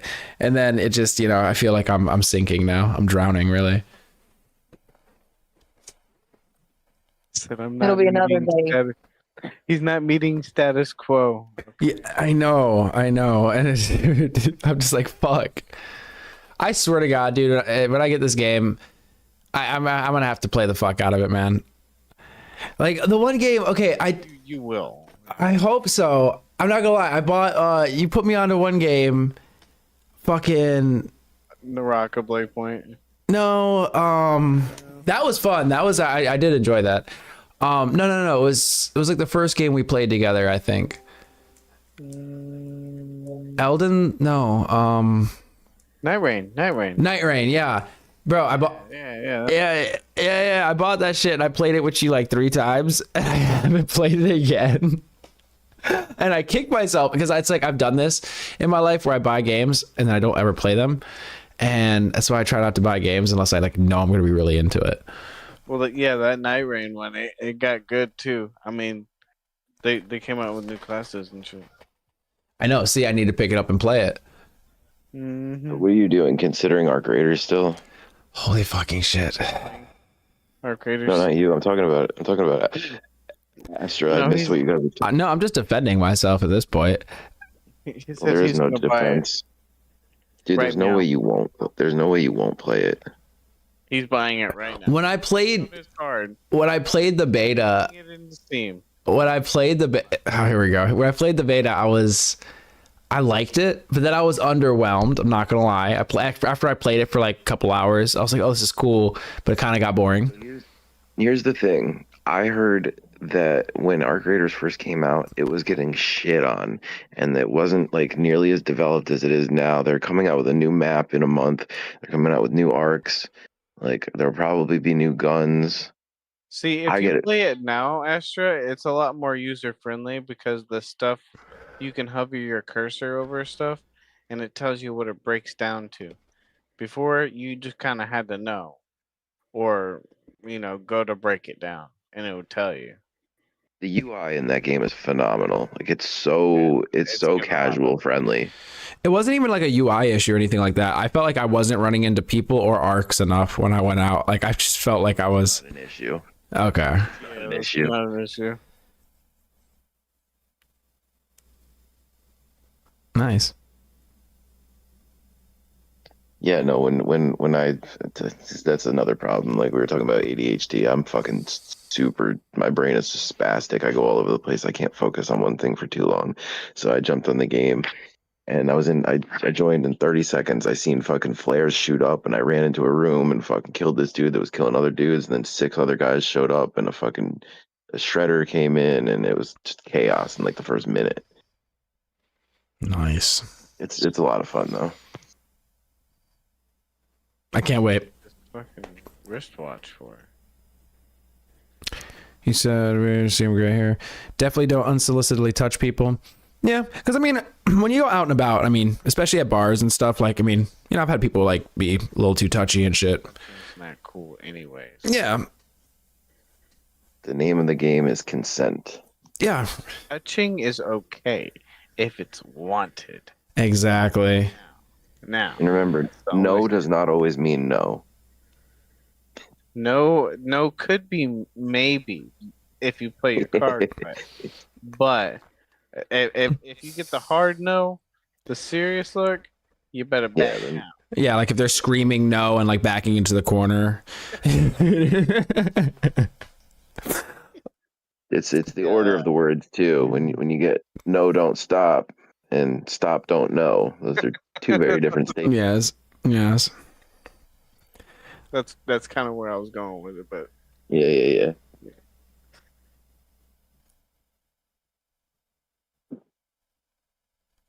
He gets it. We'll be right back.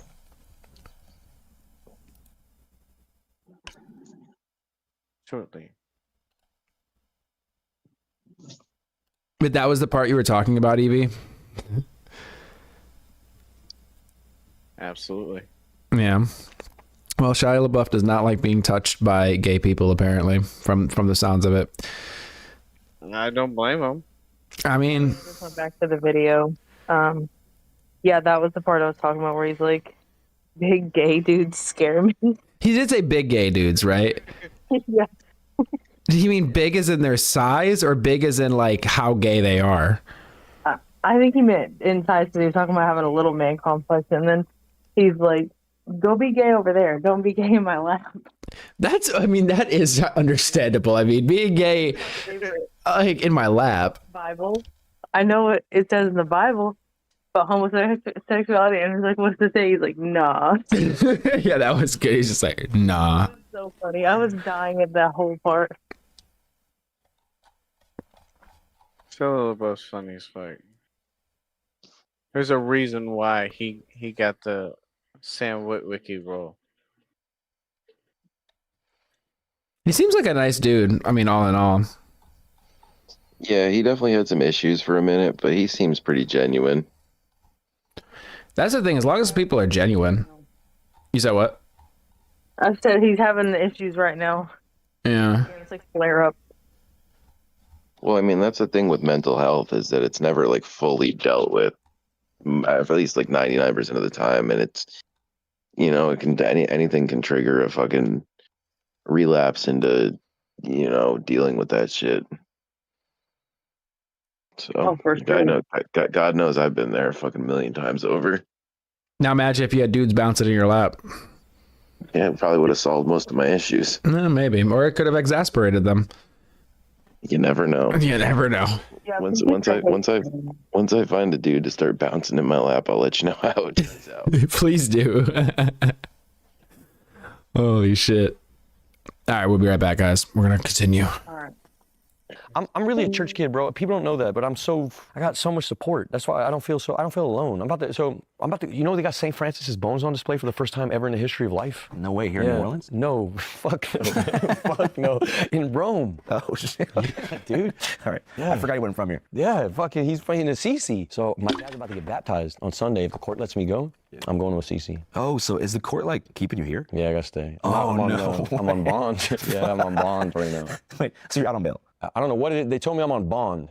Yeah, you're on bail. Okay, you said it. And then I gotta take my shotgun in there in the morning. Can't have a gun, can't be on drugs, can't be in no fuck around, and can't leave the country. How much was the bond? I have no idea what happened. Did somebody bail you out? I have no idea, bro. I know Thundercat tried to get it going. Steven and me are very close. I know him from school. He tried to send his people out, and I love you very much. That's a good man. Cuddy did the same thing. So I had these assistants. I didn't know these names of these people, but they showed up at the court or the jail trying to get me out. And then the bailiff or the jailer was like, hey, do you know Stacy or Shirley? And I didn't know none of these people. So she said, should I just tell them to go? She did. And then I just left on my own. I don't know who paid for what. I know that somebody told me there's like I'm not reading none of it, but bro, there's a lot of clout chasing going on in this motherfucker, you know what I mean? Like people trying to take credit for bro, getting let him out of live, jail. bro. God bless him. Good people, good people. So you got out of jail like not even knowing who paid the bond? No, I don't know. I don't know what it is. No.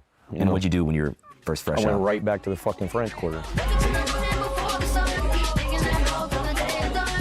Yeah, existential. It's almost, what do you mean? If you're in the position I'm in as a Cajun man who's been exiled from his family, who has blood in the soil, who's fully connected to this place, and have never really explored it, who's been on a fucking leash for a long time, who is a wild man at heart. You wind up at Mardi Gras, it becomes a spiritual experience. Bro, it's sacred. It's sacred. If you go in, yeah, I'm not gonna go deep off into that, but there's... I think you should, bro. I knew some Lakota... See, never done the Mardi Gras thing. What about you guys? Lakotas deeply. I knew some Lakota. I had spent some time in North Dakota for a long time. There was a girl I knew who was the daughter of Chief Red... You said nah? Nah. Yeah, so I don't know what he's speaking to. The experience. Nope. Seems like nobody here has done the Mardi Gras thing. It sounds like fun. I mean, it sounds like a party. I don't know anything about it, though. Never been, but I want to go to New Orleans to see the haunted spots. True. Plenty of different party scenes, but never Mardi Gras. Well, yeah, that's right, Chris. You were a party animal. Red Cloud, who really ran shit. And he brought us in. We were doing a movie called American Honey. All right, we're selling magazines and stuff like that. We're at this reservation. We're fucking around at this reservation. And they basically took us in. And when we were there with them, you know, they kind of like were explaining drunkenness to us and like spirit, you know, like for instance, like... I said, I don't even go to the Strip when anything wild is going on. Too scared of a shooting or something. Yeah, I get that. Yeah. Once upon a time. Yeah. I feel like I'm going to be like a super late bloomer. I'm going to be like 40 or 50 or something. Hitting the party scene. Yeah.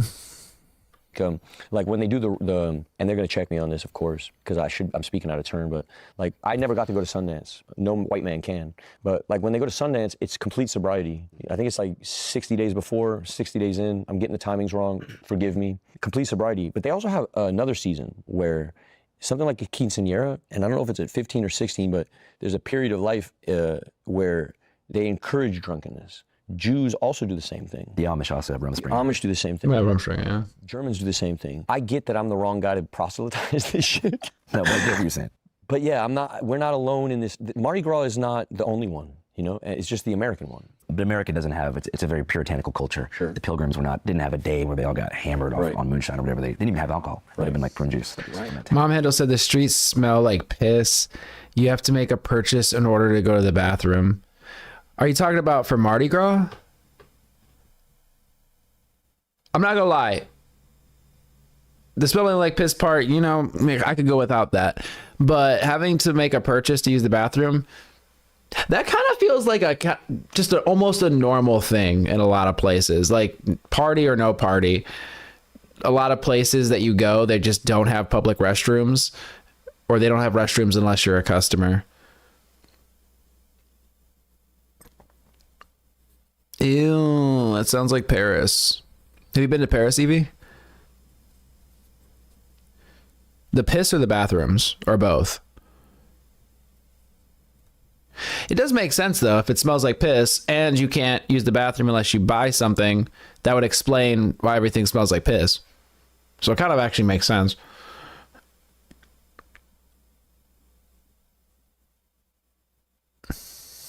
And since COVID, normal to not allow people to use the bathroom. Old men hitting on you when you're underage. Oh, yes, you went to Mardi Gras. Okay, gotcha.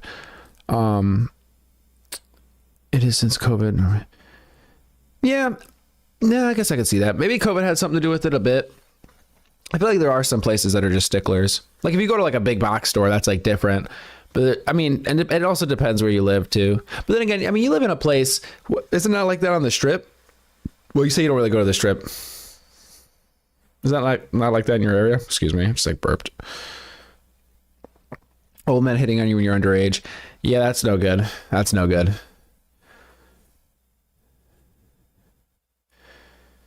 I wanted to go until they went to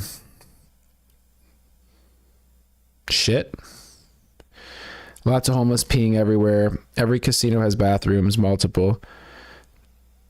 But I assume, like, could you just walk into a casino and use the bathroom? Or would you, I guess, like, how deep in the casino do you have to go? I guess they assume you're going to spend money if you go to the casino, right? You must be buying drinks or buying food or spending money on slots or whatever. I feel like they just want to get people in the casino and then hope they spend money.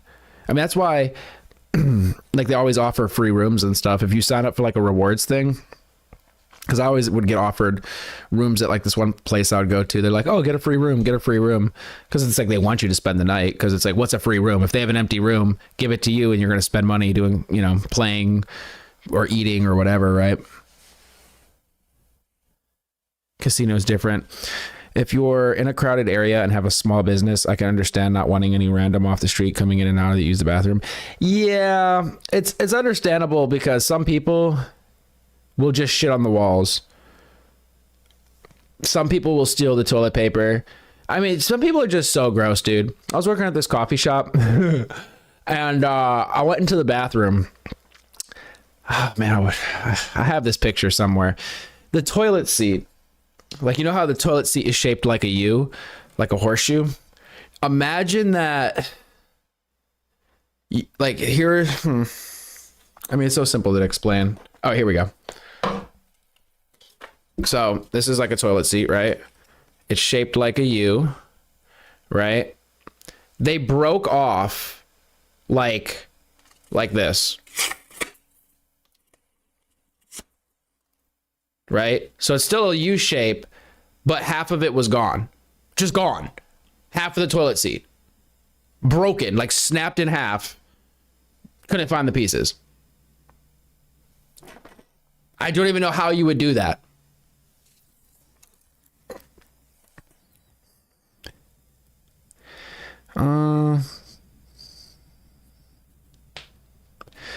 You can just walk around the casino. They have malls, food, gambling. You could just go in and use the bathroom. Oh, okay. I mean, yeah.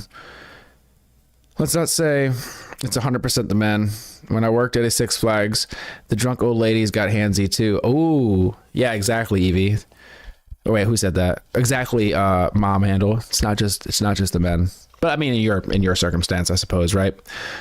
But I'm sorry to hear about that, Dan, man. That's crazy. Like, how is it okay for a 40-year-old asking me to flash him when I'm 15? And everyone around me supported this, including my sibling. Ooh, weird. Okay, so with the Mardi Gras thing, is that like a thing where they flash people or something? Like you give them a necklace and they flash you? Is that like a real thing? Because at this point now it sounds like Mardi Gras, you probably shouldn't be a kid going to Mardi Gras, right? See, I don't know what it is. Here, no, I'm going to look it up.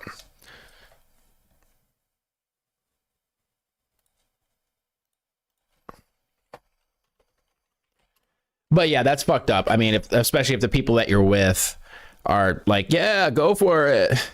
Mardi Gras, or Fat Tuesday, is a vibrant festival held on the day before Ash Wednesday, marking the final indulgent celebration before the Lenten season of fasting. It is characterized by parades with elaborate floats, masquerade balls, and the tossing of beads by social clubs known as crues.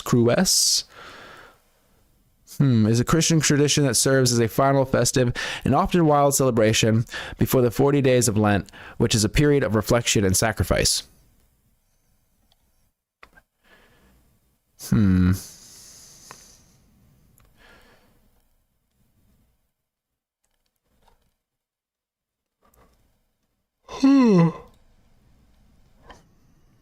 Okay.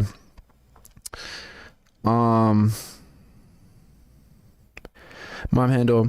They have this thing in the South called the rod runs, and they do the beads and flashing there. I knew girls in high school that went and got beads. Jesus. The thing with the bathrooms is that you had to go wherever you were due to the crowd.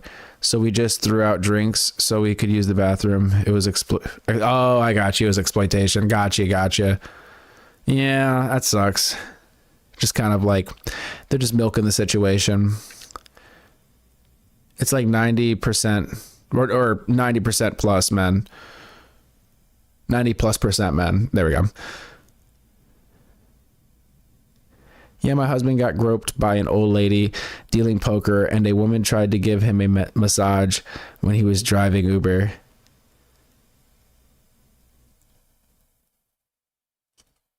Yeah, they flash for beads.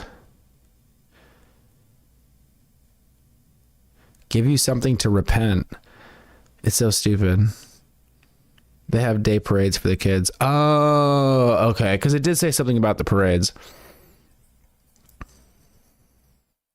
Wait, is the point to give you something to repent? Is that like kind of the point? That's weird if that is.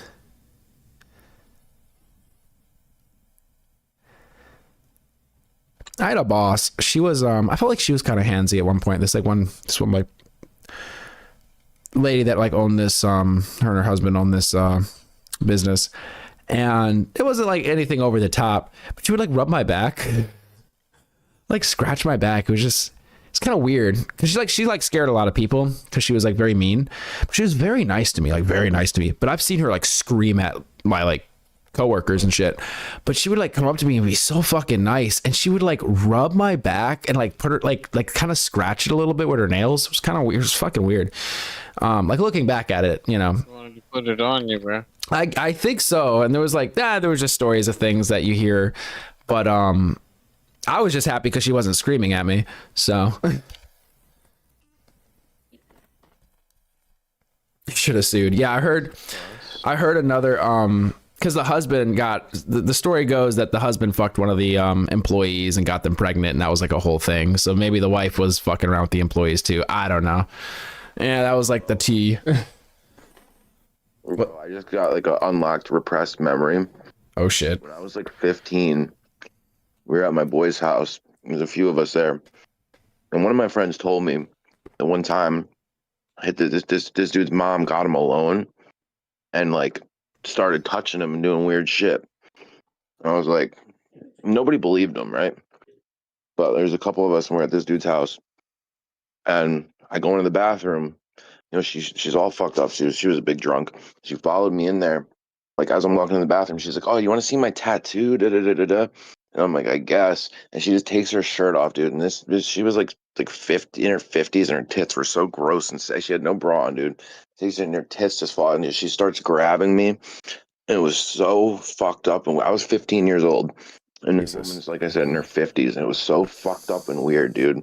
And I just like froze for like a good 20 seconds while she no shirt and touching me, and I was just like, I gotta go. And I haven't thought of this in fucking over 15 years.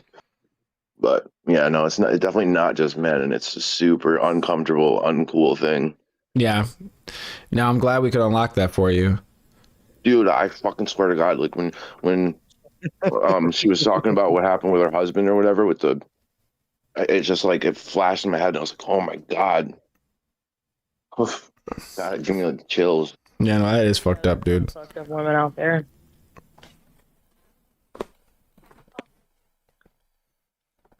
Oof. Anyway. Good night, fellas. No. Wait, who is? Good night, buddy. Oh shit! Oh man, later, bro. Damn. Like, good night, fellas, and left. Yeah, I didn't really hear what he said. He said good night, fellas. All right. Something happened to him too, and he's upset. Maybe.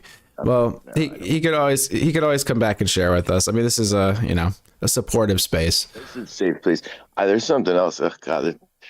So I've got some fucking trauma, man.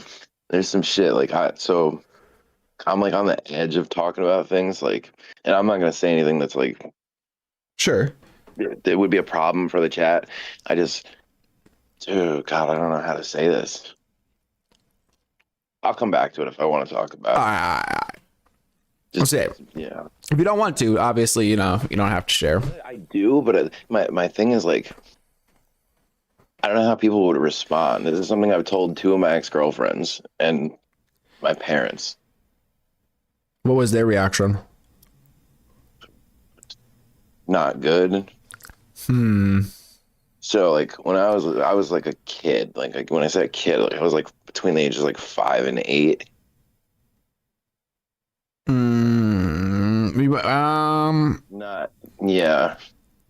Not good things. Like I'll say it this way: I wasn't like, and I know this could lead to anything. I wasn't raped. I'll put it that way, but definitely had some really fucked up abuse situations. Right. And it just, I don't know. Fuck, man. God, because this is definitely like the other thing. Like I genuinely like repressed. This is something that never left me. Yeah. I don't know. That's when I said like one like thing. That's that's another thing. Like why the Epstein shit bothers me so much. Like kids, animals are two things that I just like find despicable that anybody could fucking do anything to. Yeah.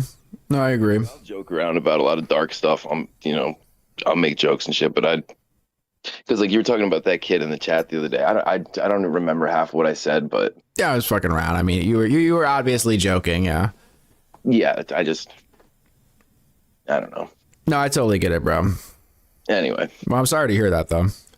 It's all good. It's all good. It's like it fucked me up for a long time. I'm over it. I processed it. I dealt with it. But and I swear to God, I've told two of my ex-girlfriends and my parents, this is the first time I've ever like outside of that circle even mentioned it. Yeah. And my biggest hesitation is like, I don't want people to like look at me some type of way. It's almost like I don't know. It's like a shame thing or something. I don't know. I think I understand. It's really weird for me to even touch on this. Like, I swear to God, it's not something I've ever brought up before like this. And I'm not trying to be a downer or anything either. Like, again, it's not, it's just the topic is there. So, because it's something that I've wanted to talk, and I hope this is cool for me to even mention this. Oh, no, of course. I mean, yeah, I just, want to make sure you're good, No, I'm good. Like I said, this is something I processed a lot of long time ago. Shit, whether you know it or not, Yeah, that's something I've come to understand recently too. Like I thought, I don't know what I thought, but nobody talked about it, so you don't know. Especially being a man, like there's like a stigma behind it. I mean, for anybody, it's a horrific thing, but. Well, I'm not going to go into details because it's not my story to tell, but might have gone through some shit when he was a kid. So Yeah.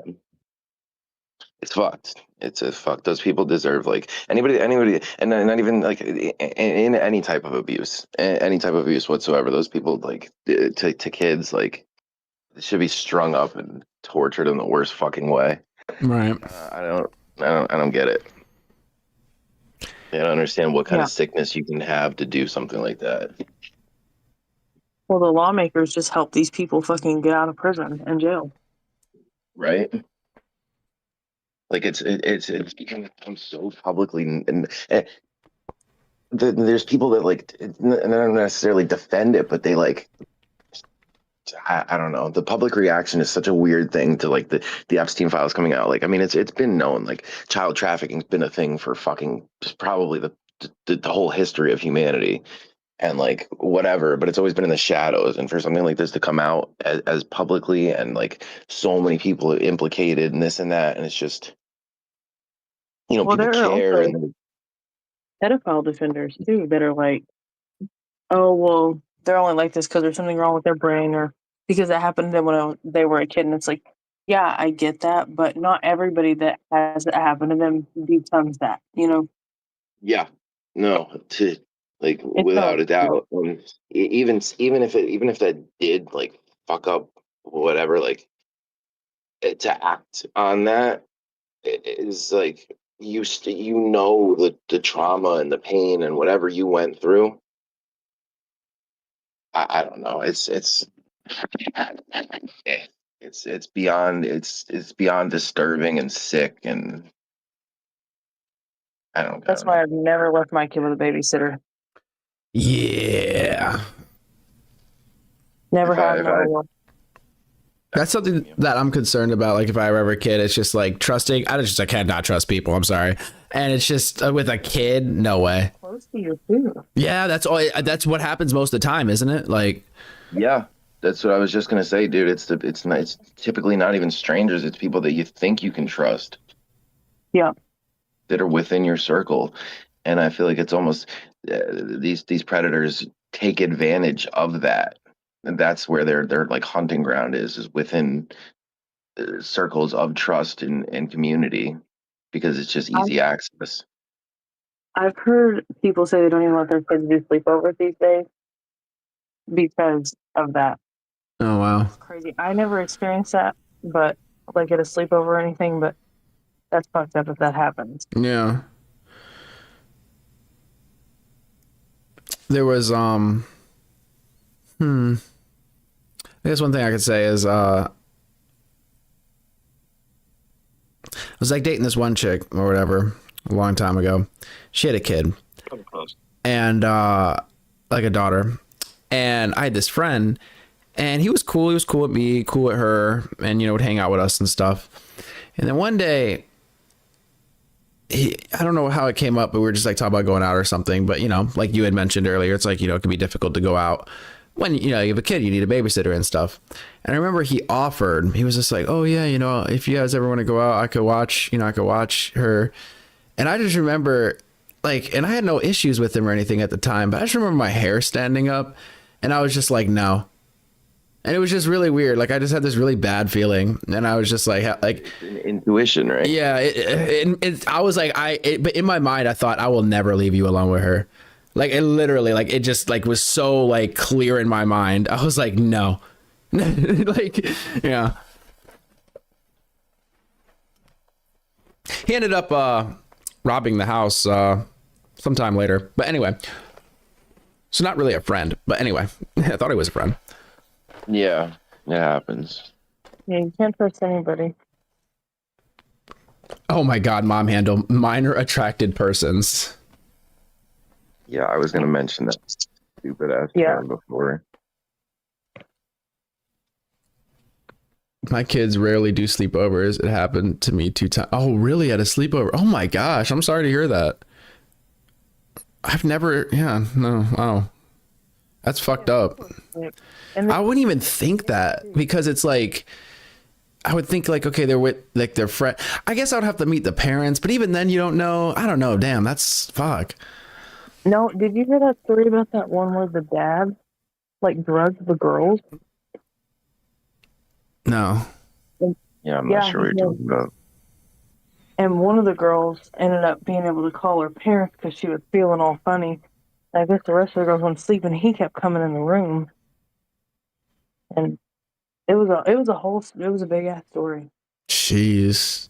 Yeah, that would be something that would land me in prison probably. Like showing up and it's like my kid's drugged or something, and it's like, I'd catch a murder case. Yeah. That's the thing, though. You shouldn't have to when shit like that's happening, and there's obvious proof.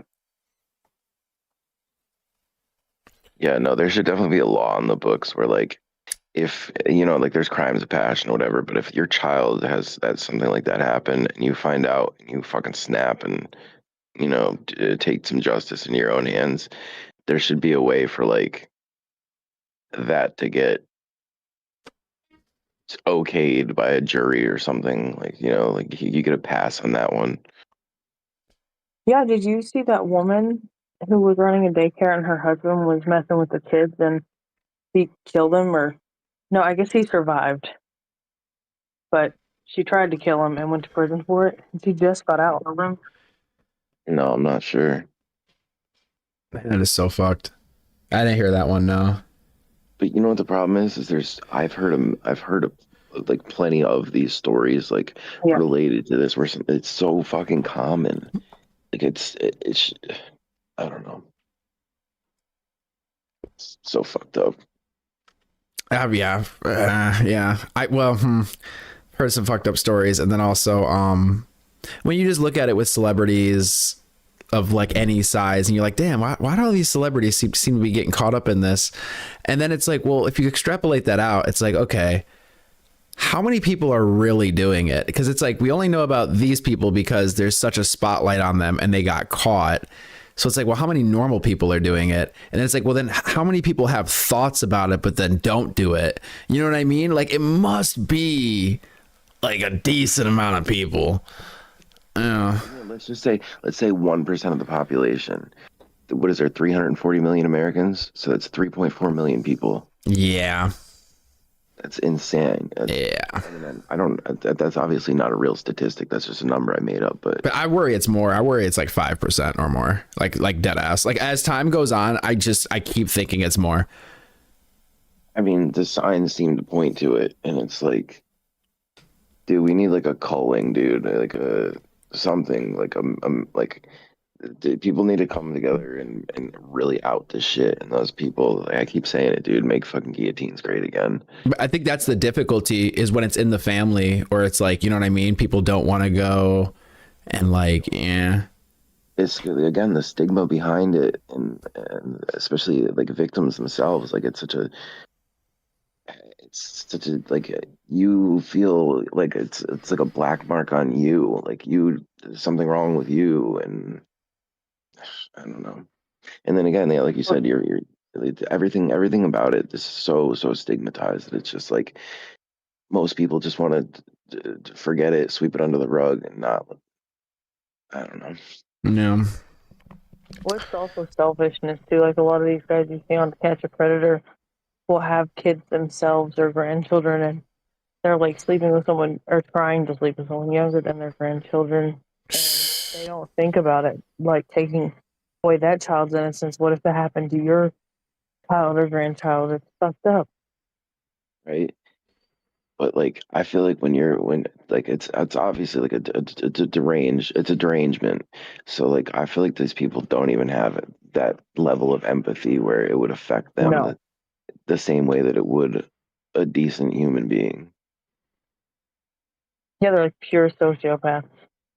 Yeah. They just don't feel anything for anyone else other than them or an extension of them. Exactly.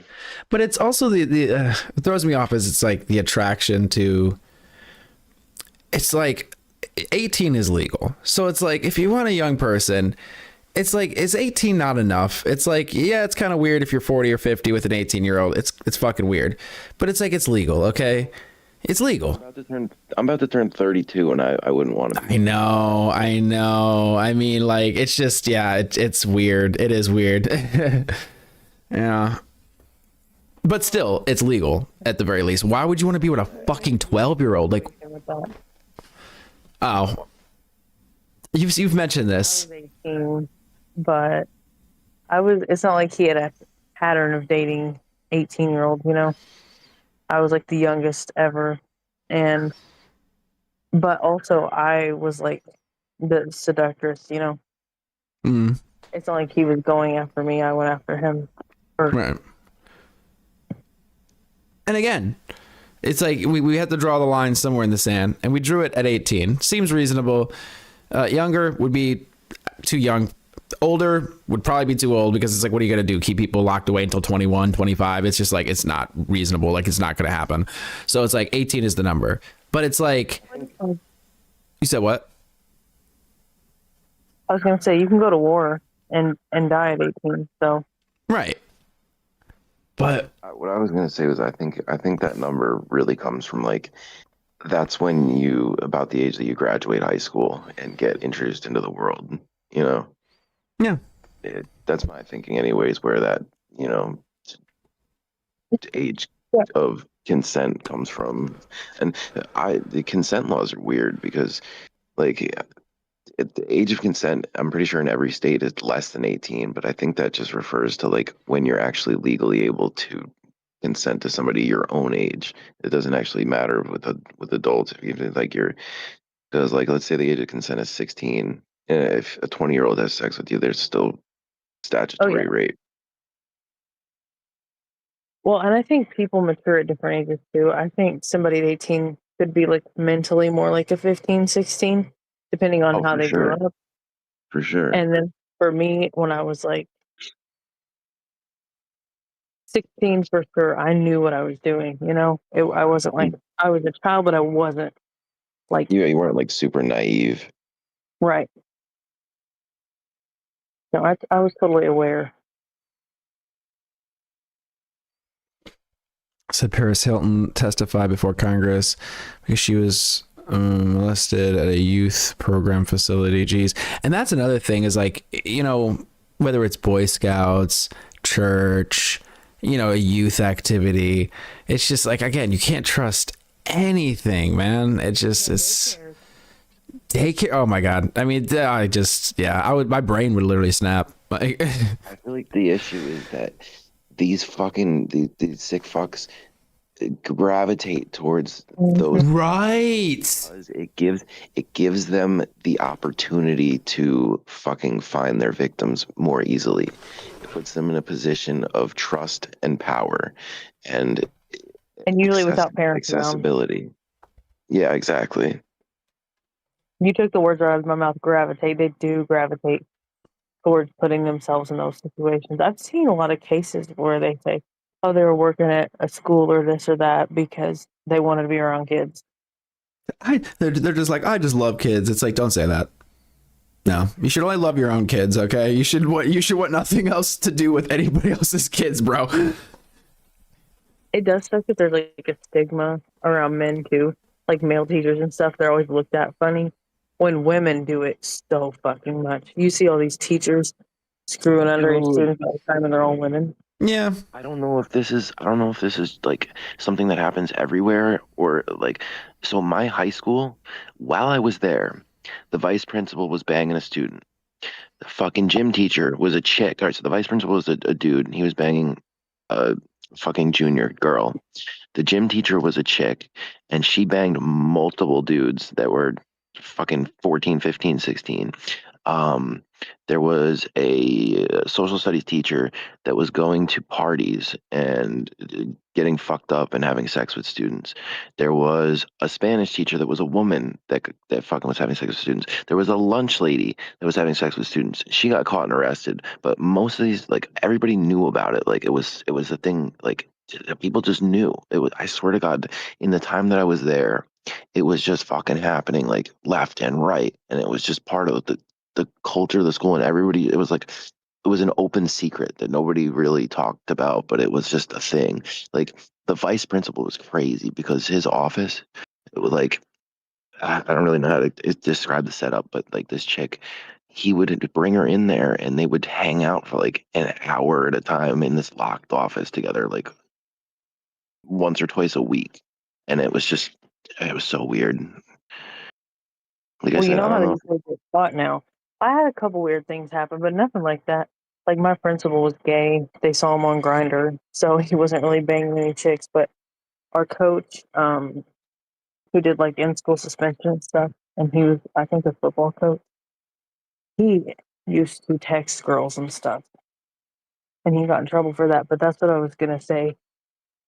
It is, I think they didn't get caught because there was no texting. Right. And usually parents are finding this through their kids' phones nowadays. So that's probably why they got away with it a lot more than my history teacher. But he knew I had a crush on him too, but he was very professional. God, I just looked up like my school and the shit. Last year, a fucking coach got arrested for a 15-year-old student. A couple years before that, the lunch lady. And like I said, there were so many that everybody fucking knew about it, and like they weren't just rumors either, because like I knew, like I was like in a lot of social circles. My boy, dude, he used to show me pictures of fucking the like I told you, the gym teacher was one of them. He used to show me pictures of fucking her just splayed out naked, like yes, it's I don't know, dude, it's so sick. Oh yeah, Coach also used to flirt with girls too. He even flirted with me once when I was an emo kid and told me my makeup was pretty. But I don't know what happened to him. Ironically, I saw him at Hooters one night and he was wasted. I was gonna say, hopefully nothing good happened. You know, fuck that. I don't know how far he would push it. Like if he was like trying to like innocently just, oh, you look pretty, or it was like a fucking creep, because you know. Yeah, I mean, No. he could. I put a lot of time into my makeup, so I don't know. That's at the time what I thought. Like he was just recognizing how much time I spent on all the elaborate shit. And But it's possibility. Like some, you know, it may have been innocent enough where it was just like, wow, you know, that's impressive. You look, you know, it looks good, and that's, you know, you want to give somebody the benefit of the doubt, because you don't want to fucking assume that they're a fucking pedophile. yeah, I But never did until I found out he was texting girls and shit. okay, then Never mind. I would assume that's probably what Yeah. He's a big dude too. He was like kind of overweight, but he was like, I don't know, he's 6'5". Dude, yeah. I have another. Oh, and his son went to our school. I forgot about that.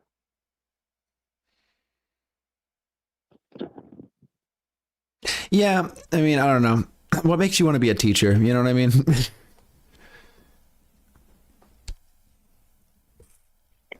Wait. Although I'm sure there's good I was like, what makes somebody want to be a teacher, basically? Even though I'm sure there's good teachers and stuff, but I mean, I witnessed some of it in school as well. Just there was a couple like creepy teachers and stuff, and then of course you hear rumors and stuff. And then when I was younger,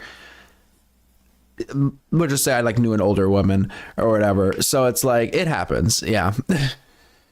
When I wanted to be I mean, I didn't want to be a teacher, so I wanted to go to college and all that, but I did want to sub.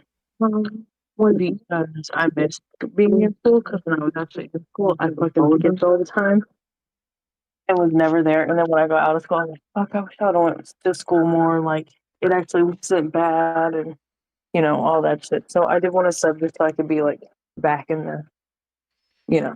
Exactly. So it's like, yeah, I don't want to paint with a broad brush and be like every teacher is a PDF. You know what I mean? Obviously, that's not the case, but I don't know.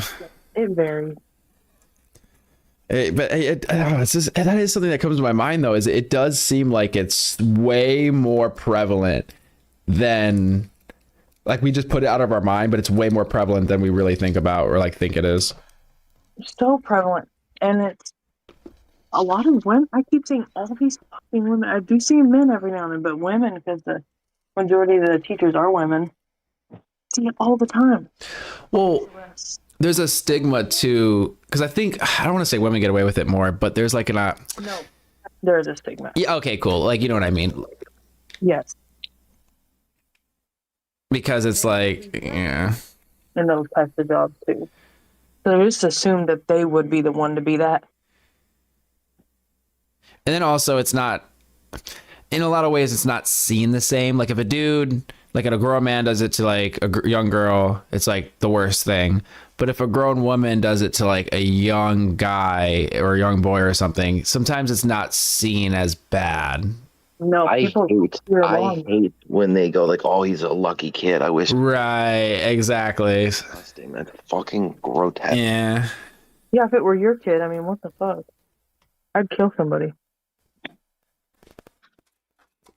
It doesn't matter if it's a man, woman, son, daughter. I'd kill him the same.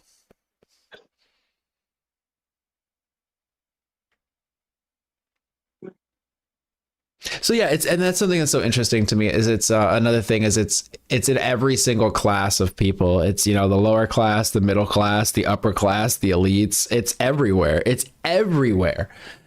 Yeah, the elites have the money, power, and whatever to like orchestrate a more coordinated like ring of, you know, whatever the fuck we're seeing now, and get away with it. And it's just.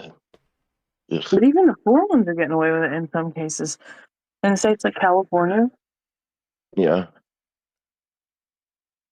they don't prosecute, or they give them the most bullshit sentence, where they do like a month in jail max and get out.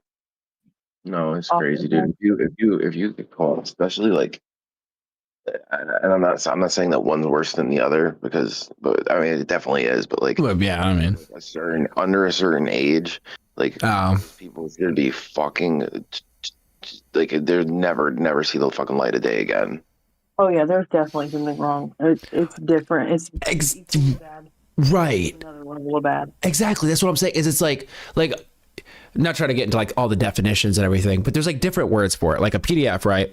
That's like specifically a person that's like attracted to like prepubescent. And then there's like these like two, yeah, you know what I mean? There's like these other words that are for like the other age ranges. In fact, actually, there's a whole spectrum where if you're, yeah, exactly. And it actually, the spectrum keeps going. I was like reading into this one day because it's like if you're into 20-year-olds, there's actually a word for that. There's like a word for 30-year-olds or something. It's actually like a whole thing. There's a word for old people. Yeah, exactly. But it's like, yeah, like what are you doing at like with a 12-year-old, like dude, or like an 8-year-old? It's just like, bro, what the fuck is happening? Like it just doesn't compute. I was gonna use those exact words. It's unfathomable. In my mind, at least, I can't wrap my head around it. Like there's like infants, bro. Infants is I know, dude. I know. I didn't even want to go there. I know. It's a thing though, and it's like what, dude? It's fucking heinous and evil. Yeah. Like, come on, man. Like fucking A. It's yeah. Well, they should go to prison because they usually get killed in there anyway. So instead of having public lynchings, at least we know they got to take care of them in prison. They protect them though. That's the thing though. Usually like the COs will fucking orchestrate the inmates to be able to skirt around the protection. But a lot of times certain facilities, they segregate them and they protect them and they don't let anything happen to them. Like, I mean, legally, they probably are supposed to. I mean, you know what I mean?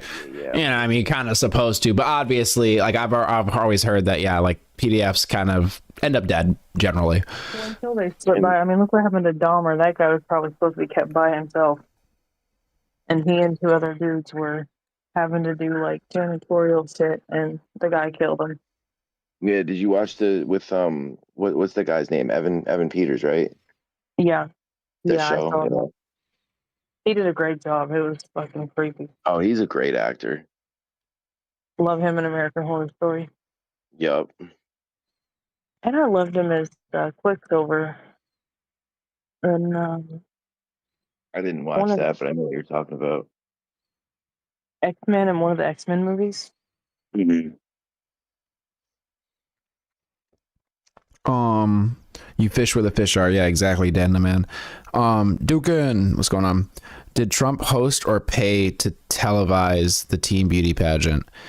Chris would know more about that stuff, I think. I have no idea. Owned it. Like I said. Miss Teen USA, Miss Teen Universe, Miss Universe. He owned those pageants. Did he buy them from someone? I don't know. I don't know how he went about obtaining them, but I do know that he owned them, and he fucking, like, during an interview talked about how because he was the owner, he could get away with going into these underage girls' dressing room while they were naked. Yes, I remember that. Yeah. When I first heard it, I thought he was talking, and it's, it's fucked up either way, right? But I took it as a joke, and I thought he was talking about, like, grown people. Like, I thought it was like a, what do you call that? Like a normal pageant or whatever. And I was like, okay, that's kind of fucked up. That's obviously creeper shit. I didn't realize it was the children pageant. And also, what the fuck is there children pageants for? Why are there beauty pageants in the first place? It's just the whole thing. Beauty pageants where they're in makeup and bikinis. Yeah, dude, like, what are they doing? Like, come on. There's obviously some sort of weird sick shit going on behind the scenes. Of course. It's even worse, actually. Nowadays, I just saw an article.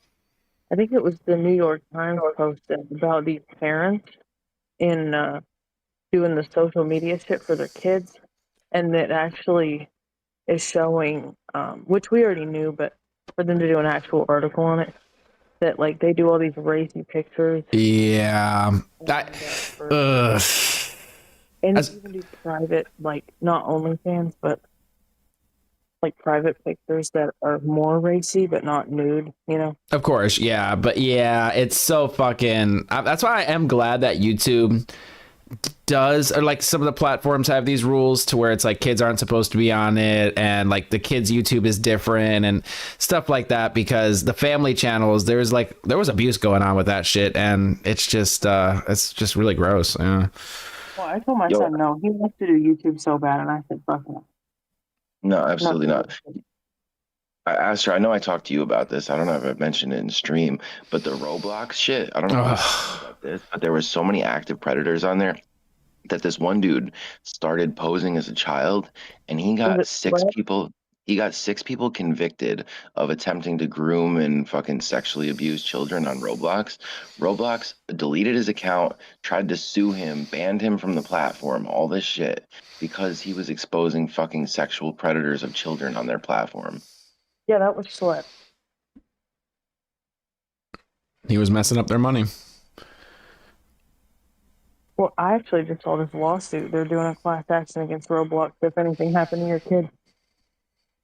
Yeah, that's a thing right now. Yeah, it just popped up the other day. Like Dan Demand said, they fish where the fish are. It's so funny though, because that's like, I always thought Roblox is, for kids and stuff, and it like is, but it's like I never got into it as a kid. My younger brother was kind of into it, but it's like, I'm a little older now. But I was working with somebody, and I was training them, and they're probably like 20, something like that. And she was like on her laptop playing Roblox, and I was like, what the fuck? And I was just like, oh shit, like, yeah, I guess there are like 20-year-olds now playing that game, I guess. Huh. Weird. Like 22-year-olds, 25-year-olds. It's just weird because they kind of grew up playing it. It is weird. I know. Isn't it weird? Like, she was cool. Like, she was a normal person, you know what I mean? But I was just like, you know what? Well, yeah. From what I understand about Roblox, I've never been on it, but from what I understand, it's like do you remember Gary's mod, Gmod from back in the day?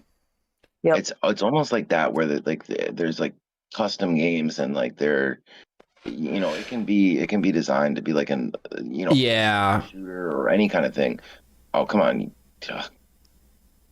But they're taking these kids and talking to them in Discord and shit. Oh, that's why. Yeah, no, I think the internet should be segregated, and right upstairs. Kids and adults shouldn't be really interacting like that. You should watch some episodes of EDP Watch with Gideon. Oh yeah. Okay, we could check out some of that. Yeah, So good. it is. Do you want to finish? How much do we have left on the Shia video? Let me see. We actually got through more of it than I thought we were. We've got like 20 minutes. Okay, well. At 1.5 speed. Because we're in, yeah. So like 15. Crying because he starts crying. I just wanted to warn you that happens. Okay, cool. Well, yeah. And I'll find some EDP watch. All right, very good. Let me pull it off my screen for a sec because I am going to run really quick to the bathroom. Take a 2-second break. I'll be back. No slurs while I'm gone, please. I don't think we're in a slurring mood right now. Okay, good. Be muted. Okay, cool. Flare up. Yeah. I'm playing a game of Raiders anyway, so I'm gonna mute myself. Sounds good. All right.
All right. Oh shit. We are back. Evie, oh my gosh, why are you gonna do that when I'm not here? Or did you do it earlier and I just didn't notice it? Holy shit. Applause. Woo! Evie gifted a membership. Oh, nice. Somebody gifted me one the other day too. Hey. I didn't even. You did? No. I think it was probably Super. Oh yeah, I don't, because I'm pretty sure it's random. Like when somebody gives subs, it is. It's actually it's the second time I've been gifted one since I've been a part of your channel. Nice. I wish we could when people like gifted them they could pick who or something, but no, it's just random. I think sometimes I think it goes by watch time or something, but I don't know. I was gonna say I felt like it was like there's got to be like some level of prioritization, and I could be wrong, but I hope so, because it's just like I hate when. Because, who is it? Dandaman, you're here, right? Yeah, Dandaman finally got one, but for the longest time, Dandaman wasn't getting one. And it was just like, damn, Dandaman deserves one. Why did, like, people that... And I know there's people that, like, just don't chat, and I guess they watch. But I'm like, why are all these random people that don't, like, hang out here get it? And it's like... Because occasionally, I'll, like, hop on a live stream, or I'll be scrolling, I'll end up on somebody's live stream, and, like, a week later, it'll be like, you got gifted a sub. And I watched the person one time for, like, 1 minute. it's a little ridiculous. Like if you're not even gonna be on their channel, like what the fuck is the point? Yeah, exactly. They said that I hadn't for a channel that I had not watched in years, at least 3 years. It's I wonder if crazy. you, at the very least, if you have to be a subscriber, or even if like you just have a certain number of like watch, not number, but like a certain amount of watch time, if it qualifies you. Mm-hmm. I do think you probably have to be a subscriber, but every time I gift subs, it gets into random people that aren't even in the chat. Yeah. Yeah, like a Famous Will got it from you. Yo, Famous Will, congratulations. I don't know if I've ever seen Famous Will in the chat. Yeah, I don't know who that is. Like, that's so frustrating. And maybe like there's some logic to it of like, well, if somebody gets gifted a sub or gets gifted a membership, maybe they'll be more likely to come back. I don't know. Because it doesn't work on me when I get like random ones. Right. So I mean, yeah, why would it? Like if you don't vibe with the fucking channel, you're not gonna come back regardless of whether you have a fucking star next to your name or not. maybe some people just like that. I don't know. They feel like the power. I don't know. I don't know either. Well, I was just trying to make sure Mom Handle even had being able to accept gifted subs on, because sometimes it's turned off and you got to turn it on. Oh, yeah. Like Mom Handle should definitely have one. Like that's crazy. That's why I was trying to gift it. I was like, maybe since there's like no one here, they'll get one. But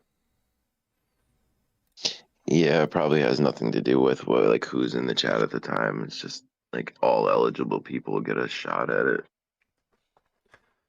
Because I know, like I said, I just got gifted one recently, and I was definitely not in stream at the time. You've been promoted. Congratulations. Thank you, sir. I was talking to Evie. Oh, shut up.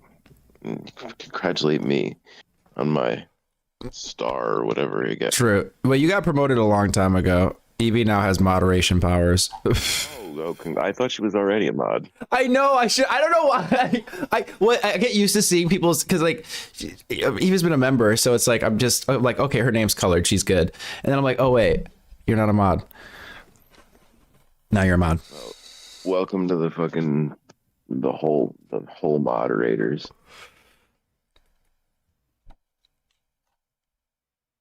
She's gone. Of course. Typical. Fucking typical. I said it first. All fear Evie just starts banning everybody.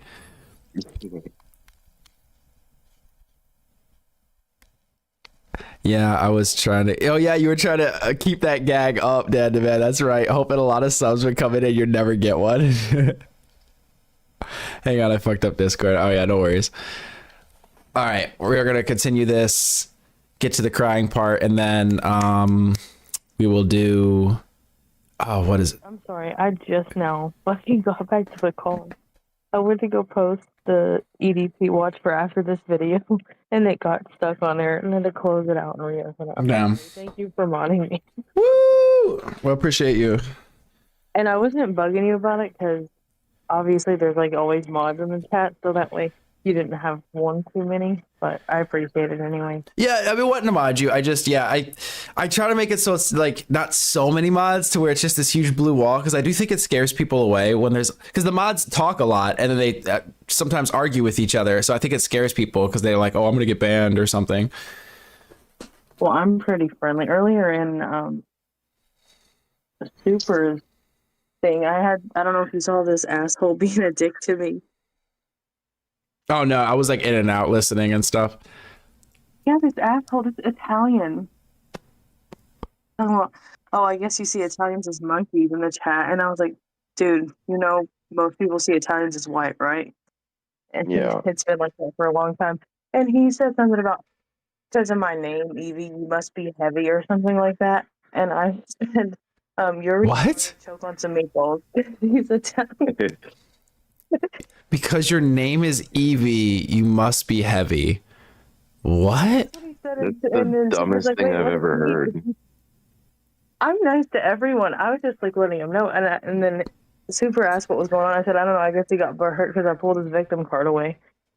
Yeah. Because he can't be a victim.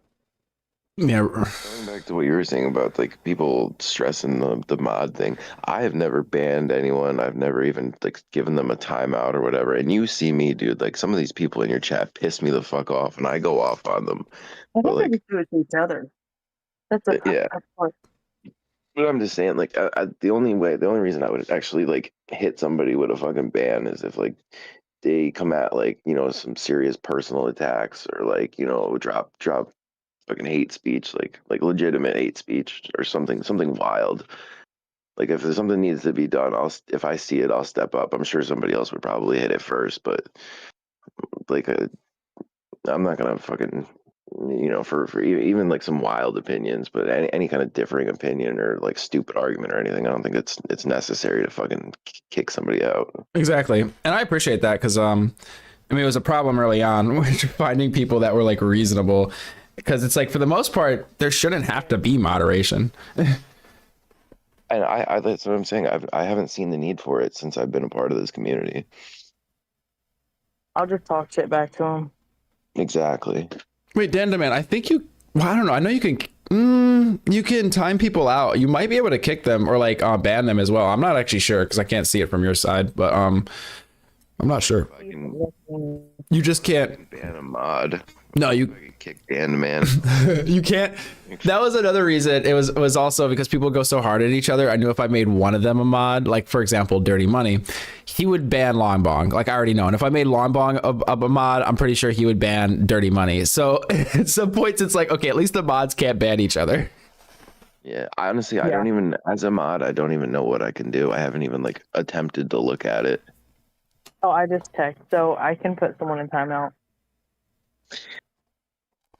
I want to like click on this to see, but I don't want to accidentally do it to somebody. Oh yeah, you're fine. I mean, you shouldn't. Just don't. Yeah, I mean, just don't do it.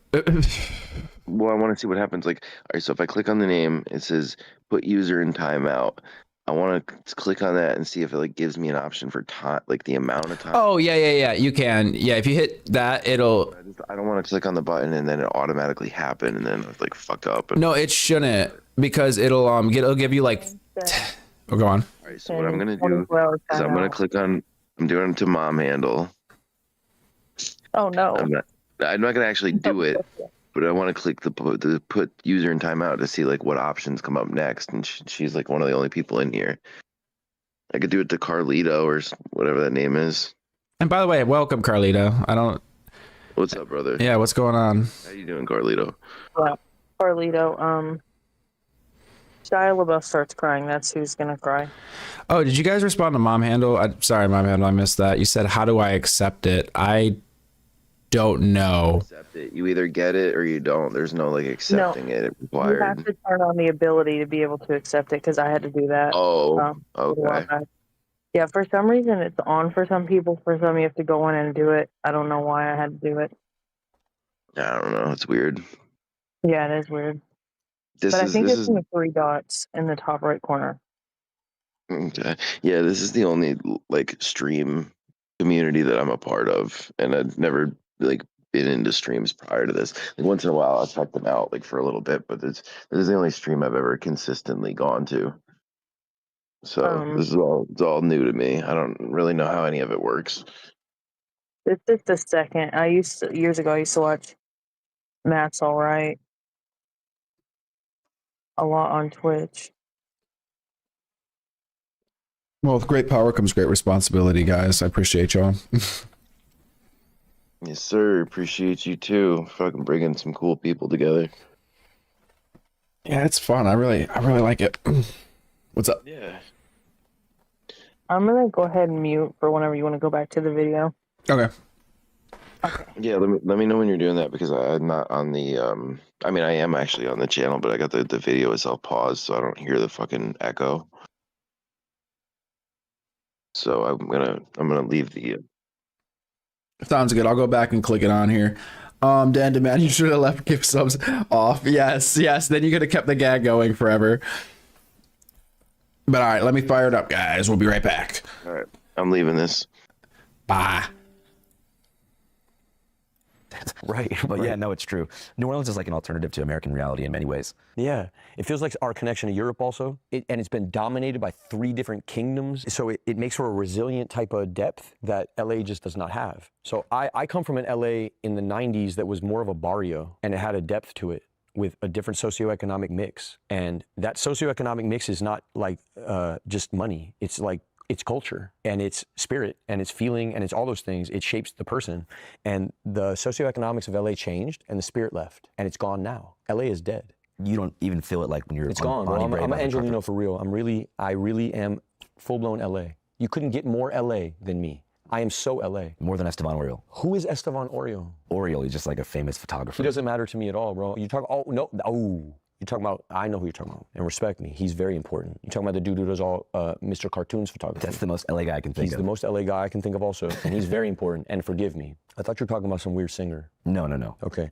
But even those dudes have become caricatures of themselves. The culture doesn't exist anymore. The car culture is gone. The dance culture is gone. The bar culture is gone. It's all gone. It's gone. I know it's gone because I'm firsthand watching it go away. Temple Street in LA used to be a cultural mecca. This is where gang culture first birthed. Temple Street and Glendale. That is the birthplace of gang culture in all of America. Temple Street's the oldest gang in America. This is also socioeconomics. Right. So the first gang in America was Temple Gang. And then you have all this weirdo, whatever, New York shit they had popping off the fucking, when you're a jet, you're at whatever the fuck they were on, you know what I mean? God bless y'all. But it's different. It's very different. Real gang culture is Los Angeles. And it's undeniable. It's where it was birthed. You go up and down Temple Street, it doesn't matter. There's no plaques. You walk around New Orleans, there's plaques everywhere. Why aren't there plaques on Temple Street? That's a huge Chicano culture that's just getting completely and they got all this ice shit, and it's just getting fucking swallowed, and everything's getting like melted away, and you're watching it happen. And so the LA that I loved was the Chicano culture in LA. It was the only spirit of LA. That's a good point that you made as far as like even the expressions of like OG, what we call car culture. Like when you see meetups, I know what you mean about the caricaturization. Yeah, it feels like watching Japanese people play Mexicans. Like I remember seeing some stuff in Japan where they're like adopting Chicano culture, and I feel for them. I kind of in a way am also. I'm a Jew. In a way, I'm just like a Japanese Chicano guy.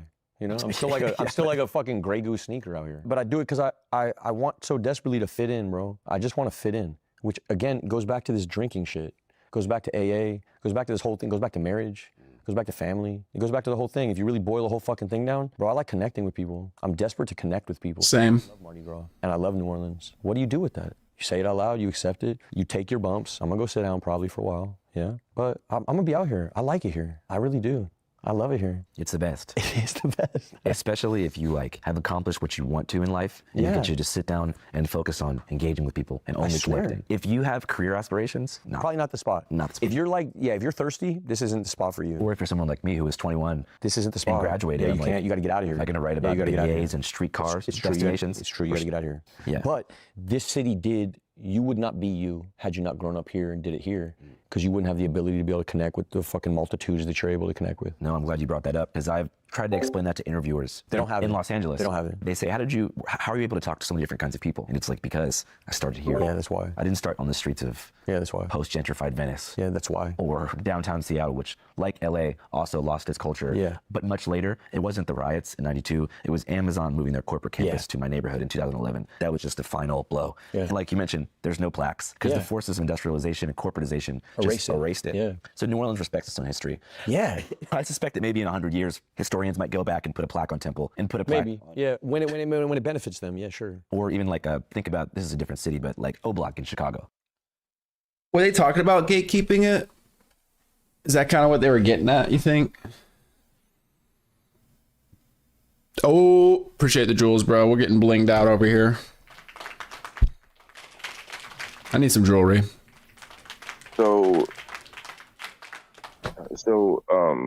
what I was hearing him say was like, oh, you know, the first gang ever was in fucking LA, and car culture is from LA, and this is from LA, and you know, they're doing their weird little stuff in New York, and they think they're gangs over there, but in reality, it all comes from LA, and you're not a real gangster from your LA, and blah blah blah. And he's like, everything is from LA, and it's you're a poser if you're from anywhere else.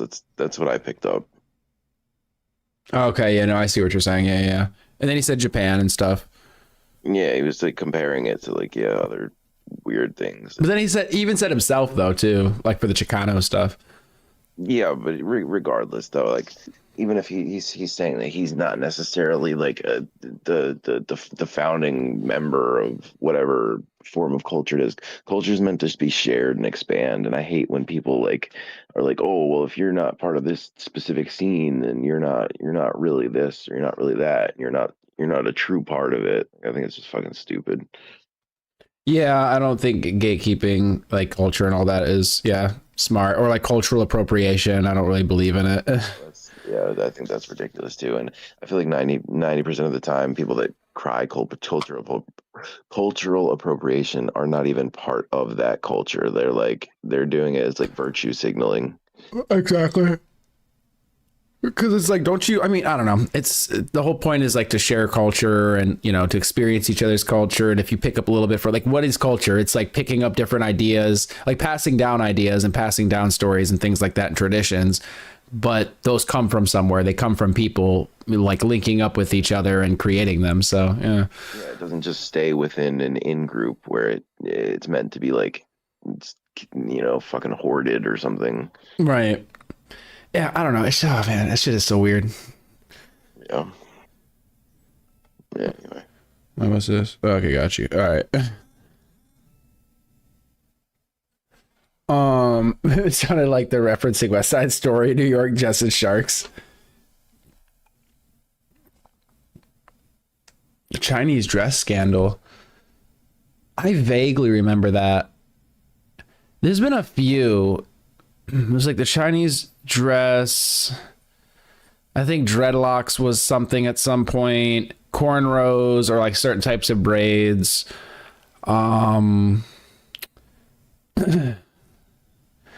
And I can't help but wonder if the mob was first because that was different than just a street gang. Right, yeah. Exactly. Trying to like gatekeep any of that stuff. It's just very silly. Chinese dress scandal. I know I remember. Like it's bringing up a memory, but I need to look it up real quick. Chinese dress cultural appropriation.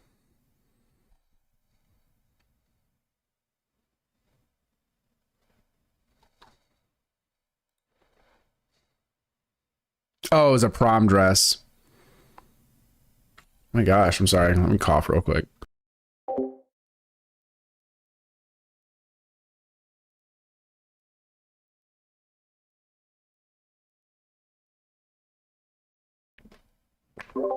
Prom dress prompts cultural appropriation, bro. I'm not even gonna go into that because it's just so stupid, but yeah, okay, I remember that. How dumb. A white girl wore it. Cheapo. No idea if this is spelling for to prom. And she was doing the Papa Bless bros for H3. Papa Bless. I didn't even realize it was like some connection to H3. That's funny.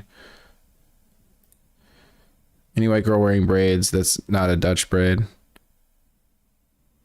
Yeah, it's very dumb. It's very dumb to me. They threw H3 in their hate article.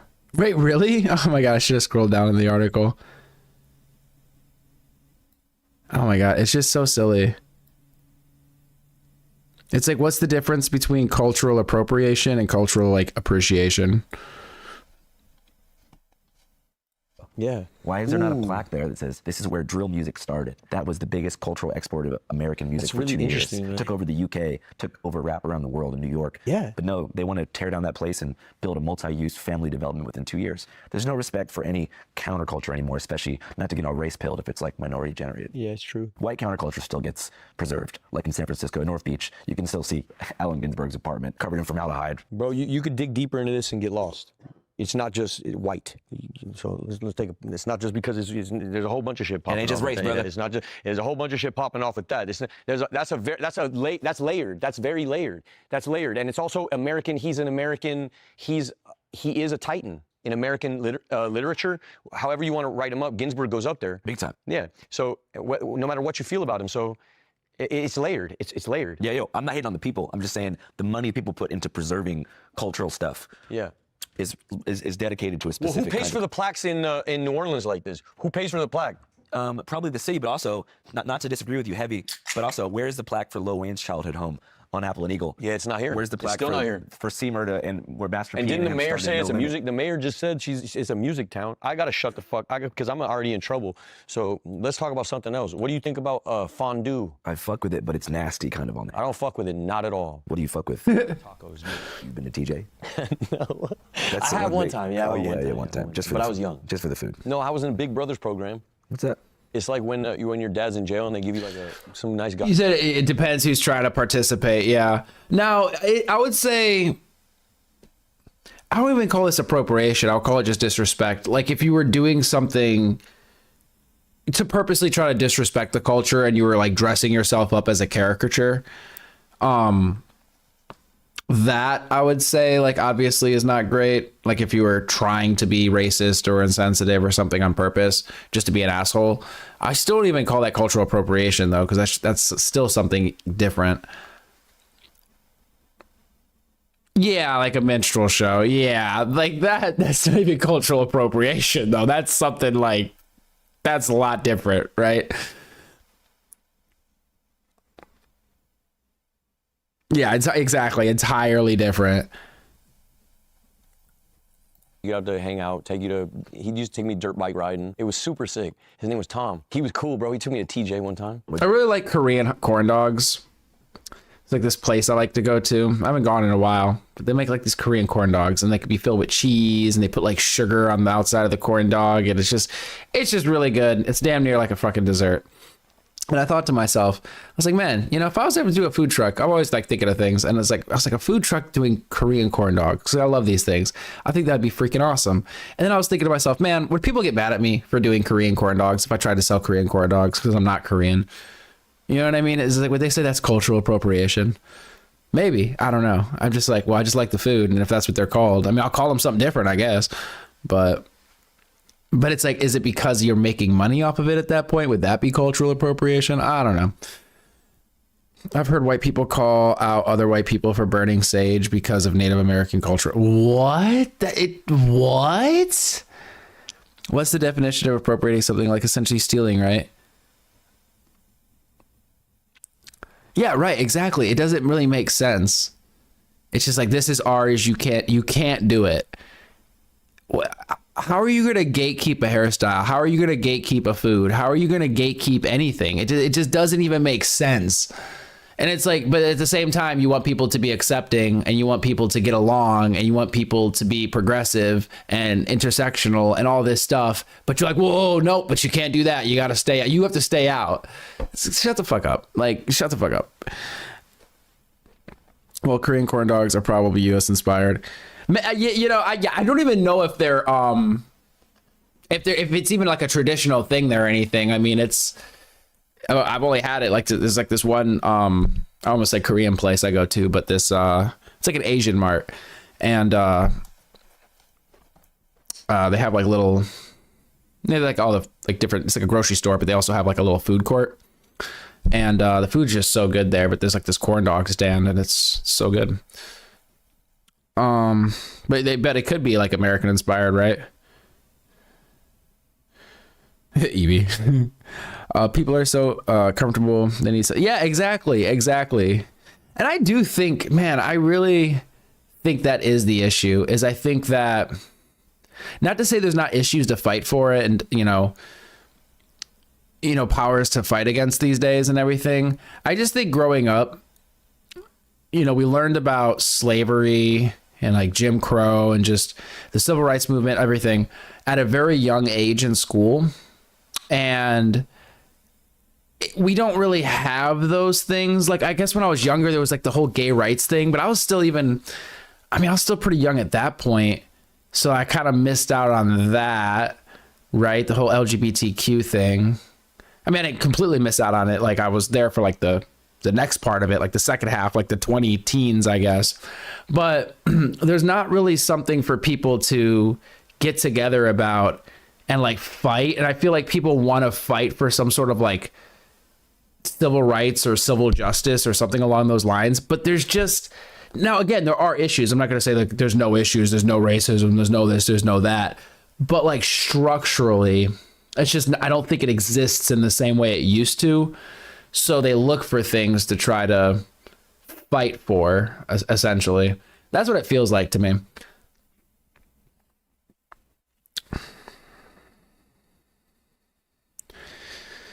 The plan is to divide, so it makes perfect sense. Yeah, exactly. Yeah. It's just divide and conquer. Yeah. If we like the grand scheme, that's what, yeah, that is, I think, what it is. No, probably not. It's probably like Jollibee, Filipino fried chicken, spaghetti fried, LOL. Oh, spaghetti fries. Yeah, I figure, I mean, I don't even know. Like I said, I'll have to look it up and see if it's even like a traditional thing or whatever. I was in the LGBTQ thing. I went to pride parades for friends before it was legalized. That's how the trans thing caught on. No, exactly. I was there for like, I wasn't there, but like, I mean, I was alive, right? But that's when I first started like learning about trans or hearing about trans. Cause I'm like, oh, LGBT, but nobody talked about it. I feel like, and maybe it's just like, what I was tapped into at the time and what I started to, become aware of or something. But it felt like there was one point in time where it was like, okay, gay people, lesbian people, bi people, whatever. Even though that's all kind of the same thing for the most part, you know what I mean? Like sexuality, love who you want to love, who cares? And then I just felt like there was this trans thing. As I look into it a little bit, it's like, oh, it's a very small part of the population. It's not really. So it's like, oh, okay, whatever. And then I just didn't seem like it was focused on. But I feel like there was a switch flipped somewhere. And then there was like a shit ton of focus being put on just like trans in general, like just that one letter. And yeah, I don't know. Like it was after the gay rights, basic, or the gay marriage had passed and everything, like a few years after that. And then there was like J.K. Rowling. Oh yeah, because it was like the feminists, it was like the pussy hats and stuff. I think this was around that time. And there was a split in feminism because of the TERFs. And then like J.K. Rowling took like the TERF side, and like the feminism movement broke up a little bit because there was a bunch of feminists that were like, well, we don't really want trans women in women's spaces. And then they, caused the whole thing, which was interesting because they pushed TERFs off of the internet, so to speak, to where I went looking into it one day and I was like, what why are these people, there's so much hate for this TERF group. Why are they like treated like they're bad or something? Because I was like listening to their arguments and I'm like, I don't necessarily think they're hateful. I mean, some of them, obviously there's people that are going to hate all sorts of groups of people, that they exist. But like the core arguments or core, the discussion being had, I didn't think was like hateful in nature. And I ended up on a website that was like a social media website for TERFs, specifically for TERFs. It was very interesting. I can't remember what it was called, but it's because they got pushed off of all of the other social media back then.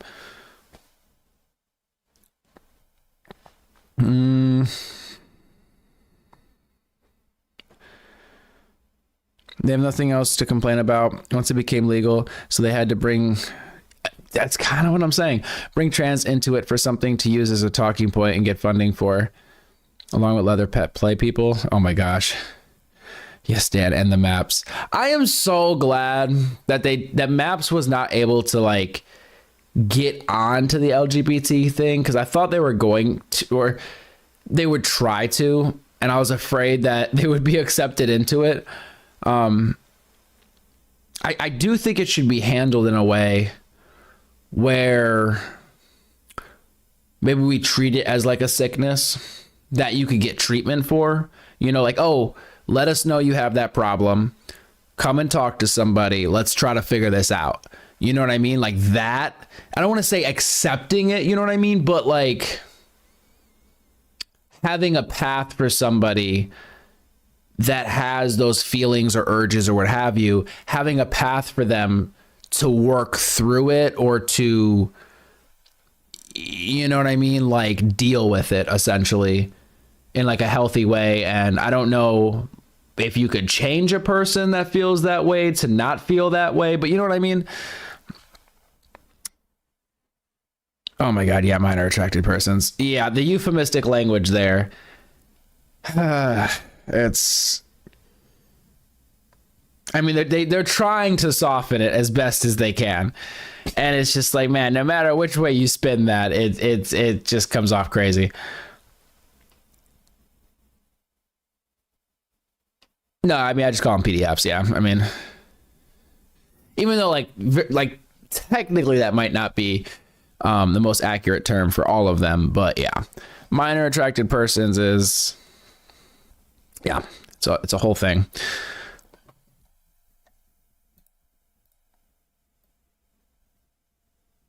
But it's weird too, because I mean, that kind of frames it as sort of a sexuality in a way.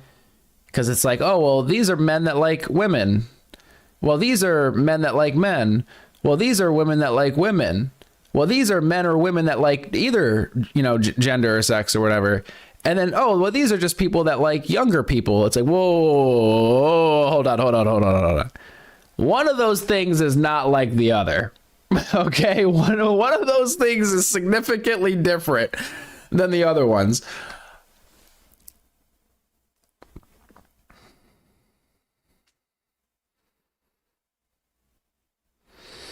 Yeah, and my whole thing is not making it palatable, because it's like a fine line you have to walk. You don't want to make it acceptable, but you want to make them want to seek treatment. Do you see what I'm saying? Like if you demonize it so hard that they're closeted with it and then they like maybe offend, that's a problem, right? You don't want people to offend. And you would want somebody to maybe try to get help for that kind of a thing. You know, it's like, oh, you're having bad thoughts about like harming yourself. You want that person to go and talk to somebody and not harm themselves, right? You know, you try to hopefully have a path for that person. It's like for these people that might have some sort of bad attractions, giving them a path to like, hey, you could go to this place and they could figure out how to work through this with you or something. Yeah, one of these things are not like the other.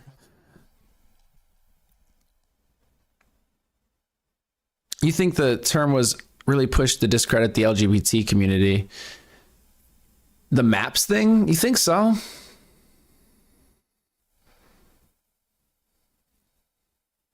Yeah, I don't know.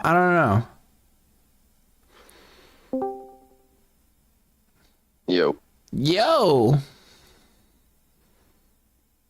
What's up? Can you hear me? Yeah, I can hear you. No, my bad. My phone did some weird shit. So, yeah, no, because I remember at one point when like I first heard the term map, they were trying to like almost push it and include it in the LGBT spectrum, or at least it was like a thing on Twitter, and it almost seemed like some kind of like an op to fucking, because I mean at some point I don't know when it happened, but like people just started seriously demonizing trans people, and it's still going on today, like in certain circles of like right-wing culture and stuff. And I don't know, it just seemed to me like that's what the intention was behind it. I mean, again, I could be totally wrong, but I think two things could be true at once. I think that maybe there were some people weaponizing it in that way, but I think that the minor attracted persons might have also been, you know, obviously it would help them, like, legitimize them if they, you know what I'm saying? I agree with you that it is, you know, it's two things in one, where they, you know, as a community of fucking PDFs, they were trying to, like you said, legitimize themselves and more or less spin the narrative of, like, it's a sexuality or whatever the fuck, and not so much like just heinous fucking degenerative state of mind. The thing is, I don't know, like, you could even say it's a sexuality or something, but it's still bad. Like, you could say, you know, go on. Or no, you finish your statement. I don't know. Well, I'm just trying to think of, like, how to, like, parse this, but so this is I heard somebody say this once, and it really rung true with me. Is so essentially, when it comes down to, like, sexualities or whatever have you, it's like you can find a person, you know what I mean? Like, let's just use gay for an example, right? So you're a dude and you find another dude and you love them, whatever. You can't be a fucking adult that's like, oh, that's my preference or whatever, and it's a fucking 12-year-old. That 12-year-old's gonna grow up, and then you're gonna lose that attraction. right, and that's like a whole nother thing too, because it's like they don't stay like that either. So that's like a whole, like, yeah, like, what the fuck? I didn't even think about that. I guess they would be like, well, who's the actor that only dates like 25-year-olds or something? Yes, but again, that's not like. No, I know, obviously. Yeah. Man, it's yeah, it's fucked up, because what did Dana Man say? He said, careful, Astra. Next you'll say that about trans. Maybe the gays in a few years. Oh, you're right. It's a slippery slope, guys. It's a slip. First they came for the pedophiles. Then they came for... It's like, what? First they came for the communists. Then they came for the pedophiles. God. Jesus. Like those school board meetings where someone reads out a book, something too raunchy for the meeting, but fine to be in a school library. Yeah, I've seen that. Man, I don't even know if I'd be able to. I think I would have, not to, like, completely derail this, but, like, you know, because we're talking about the whole kid thing of, like, man, I was like, man, if I have a kid, this, that, and the third. And it's like sending them to school just seems freaky too, because of, like, all the stories you hear. But I think school is also important because, you know, it socializes you, and, you know, it's kind of, it's similar to the real world. You're just kind of thrown out there. I mean, the world is just crazy. You know what I mean? So it's like, it kind of gets you used to that. No, at some point in time, and the earlier the better, you're going to have to be exposed to, like, some level of unpredictability and a lack of, like, protectedness, you know what I mean? Like you said, it gives you a preparedness for the real world. Like, you have to be exposed to that social environment where it's free flowing. It's not totally controlled, and yeah, it's scary. There are things that can be bad, and, you know, things that you don't want your child to be exposed to, but you just gotta hope that within that community that it's not allowed to happen, or, you know, it doesn't happen, and the benefits of being put into that system that, you know, outweigh the risk. Right.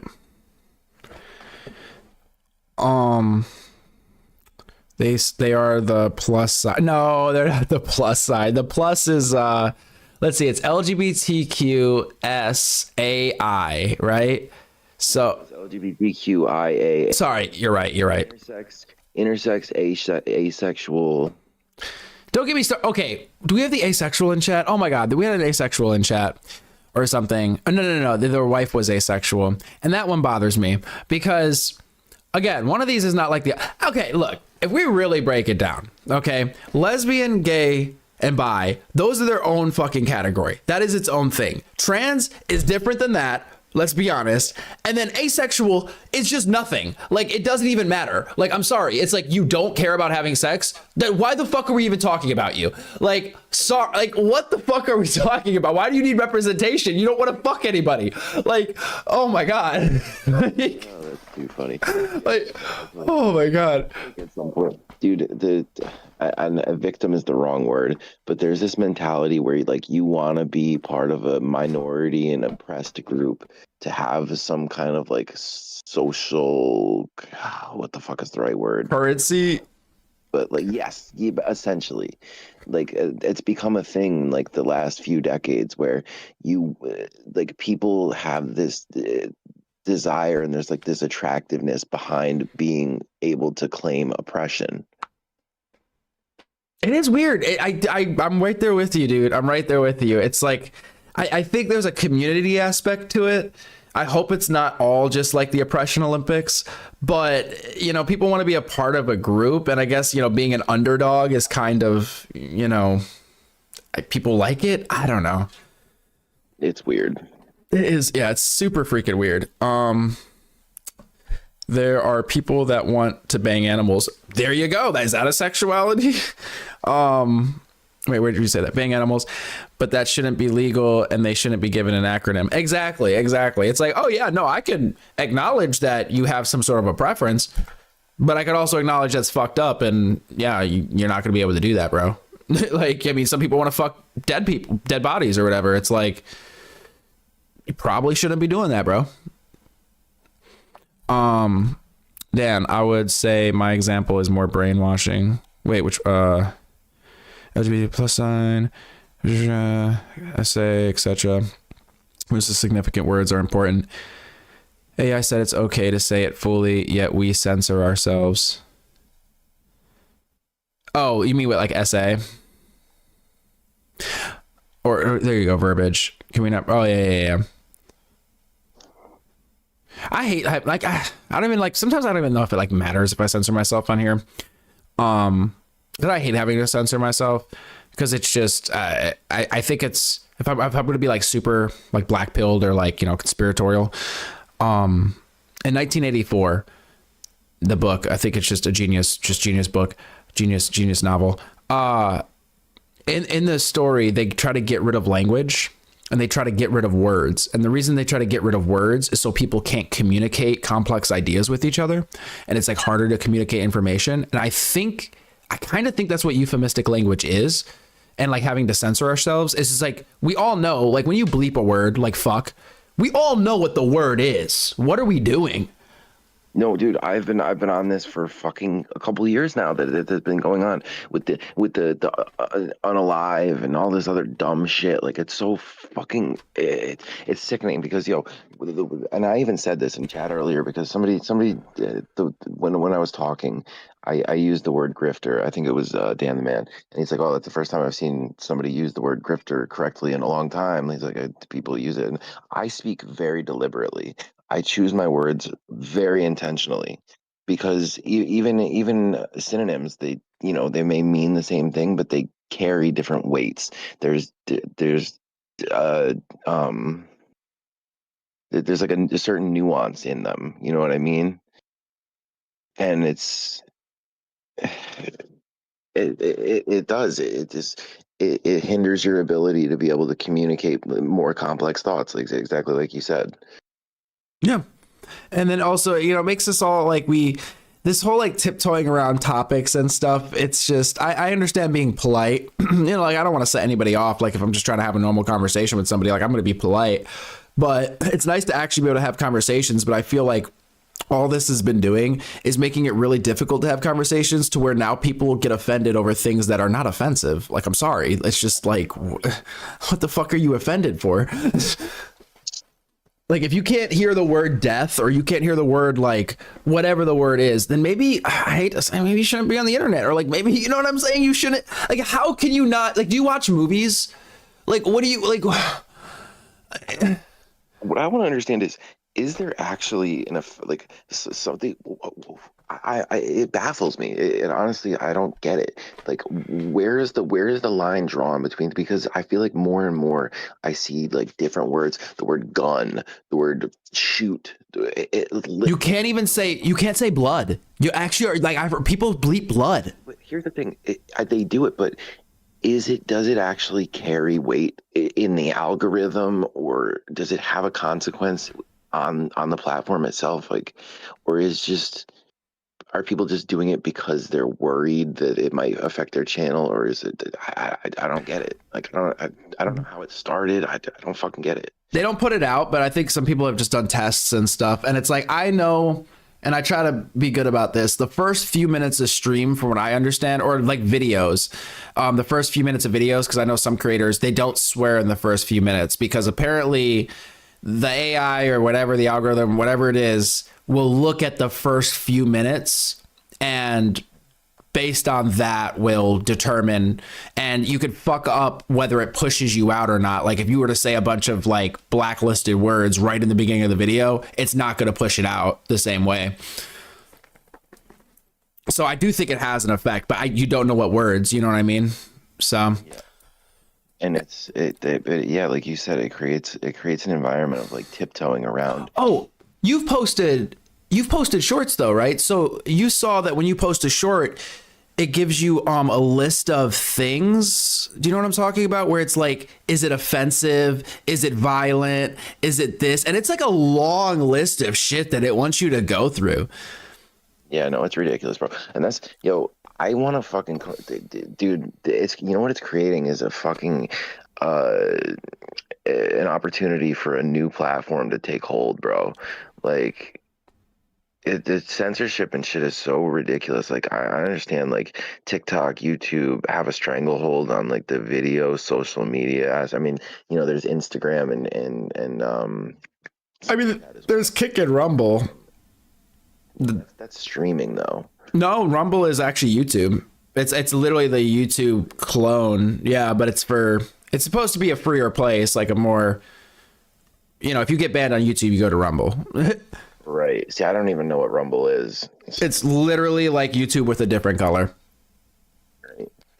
I know I've been getting ads. Like I don't think I've actually seen one in a while, but I think their appeal is supposed to be like raunchy, like more sexually charged things. America's pictures and videos or something. I was getting ads for it for a lot. It was like, oh, are you tired of censorship on YouTube? This was their thing. It's like, oh, we'll show anything, and then like in the ad, it'll start with like a half naked girl. And yeah, yeah, it's pretty ridiculous. I've gotten some ads that it's I know what you're talking about, dude. It's the hypersexualization of things is just crazy. But you see it like if you ever scroll and like on the homepage, and it'll like recommend you shorts. Like the shorts were like. There is this one that is so ridiculous, dude. The thumbnail is like a girl's doing a handstand. How do I explain this? She's okay. So like you have like a second. Okay. They're outside. The girl is doing a handstand. Next to her is like a staircase up to like the second floor, like a balcony. And she's doing this handstand and there's like a pole that looks like it's coming out of her like vag basically. Well, what they did is in the video, she does a handstand and the guy up top throws a broom. And they took that like frame and made it the thumbnail. And it's got millions of views because it looks like she's holding the broom in her put. It's just like that gets clicks. Yeah. I mean, shit. There was a point. I think this has become less of an issue, but essentially what they would do is they would take a single still frame that's not even related. Yep. Yep. And use that as a thumbnail. They would hide it in the video. Like you literally couldn't even find it if you fucking went frame by frame through like searching through the thing. You know what I mean? But it's just clickbait. And it's like, who are you clickbaiting? Because it's just like, I don't know, man. It throws me off because, you know, if you go to Twitch, I mean, just go to Twitch and go to their homepage. Like, there's a lot of streamers that are obviously using sex to sell, and that's like to each their own. But it's like, bro, this is a platform. Like, there's platforms for that. Like, if I wanted to see a naked woman, it's the fucking internet, my guy. I can click a few buttons. Like, what the fuck are we doing? You know what it is though, is that like within those communities, it's like, yeah. So Twitch was originally created as like a gaming platform, correct? So, you know, they originally the sphere was just focused around that, and then somebody tries to break in with a niche, and it's like, yeah, there's sexualized shit anywhere, and you can go to fucking porn websites, OnlyFans, whatever the fuck you want to go to. You know what I mean? It's everywhere. However, when you're already on there looking at games and shit, and then you just like on your screen, especially kids too. You know what I mean? Teenagers and shit. Thank you. That's what it is, though, bro. That's what I'm saying. Is it why are you not on a different site? One, either you don't want to compete with them because you don't want to do the same stuff. You don't actually want to do like nude, or you don't want to do this. And two, because, well, I mean, obviously there's a much bigger, well, I don't even know if there's a bigger user base. I'd have to actually look at the numbers. I imagine the hub gets a shit ton of views, but regardless, but regardless, you're really marketing to kids. I mean, there's hot tub streams. There's girls in like bikinis and shit. Like, you know, I mean, it's like, look, to each your own. Maybe that's just your comfortable clothing. That's what you decide to wear when you stream. Sure. The content is not there other than that. Like, they're not doing anything. Yeah. Providing any substantial fucking entertainment aside from their body. Yeah. It's like you just said, and the point I was making is that it's advertising to a younger demographic, and that's intentional.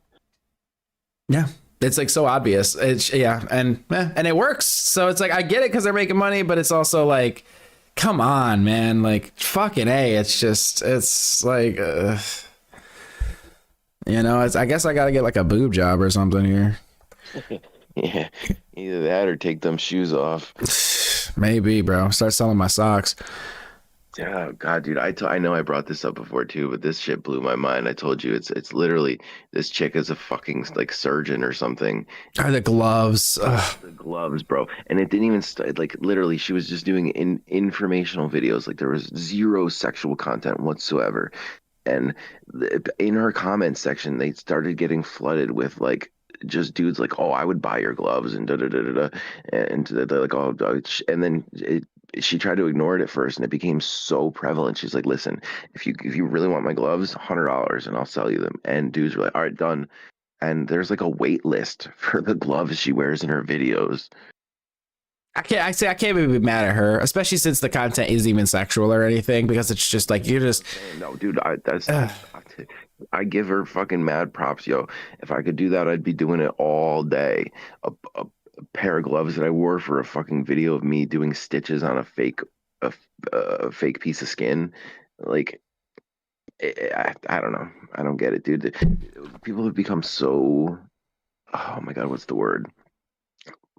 Like, just, I don't know what it is, man. I actually don't know. That's the thing, because what are you getting from that? Like, are they banging the glove? Like, what are you smelling it, banging it, fucking tasting it? Who the fuck knows? What's a word where like you morally bankrupt? Not perverted, but like debauchery, or I don't know, not even that. There's a very specific word that I'm trying to use, but you understand? Like, yeah. They're just morally bankrupt. Like, they're just. Is it a loneliness thing? Like, I don't know. I don't know, dude. I want to have a piece of their, like, I don't know, man. It's just fucking weird. It's something I got to do a deep dive on and just try to figure it out. It's uncomfortable, dude. It's like, what the fuck happened in your life that led you to be like that? It must be. I think it's a loneliness thing. It has to play a part in it. But then I don't know. Maybe they have a normal life. Maybe they have friends and like a wife and kids. I don't know. I need to talk to the people that are like buying the gloves, really.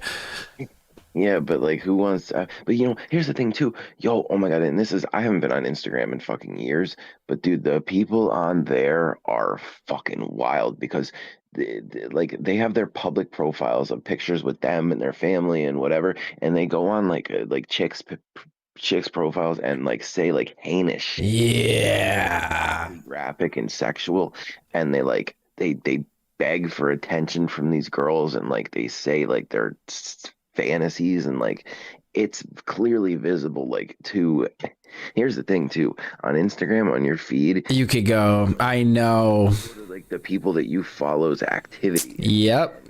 I think they must not realize, because I know what you're talking about. I've seen it too. Yeah, it's weird, bro. It's fucking weird.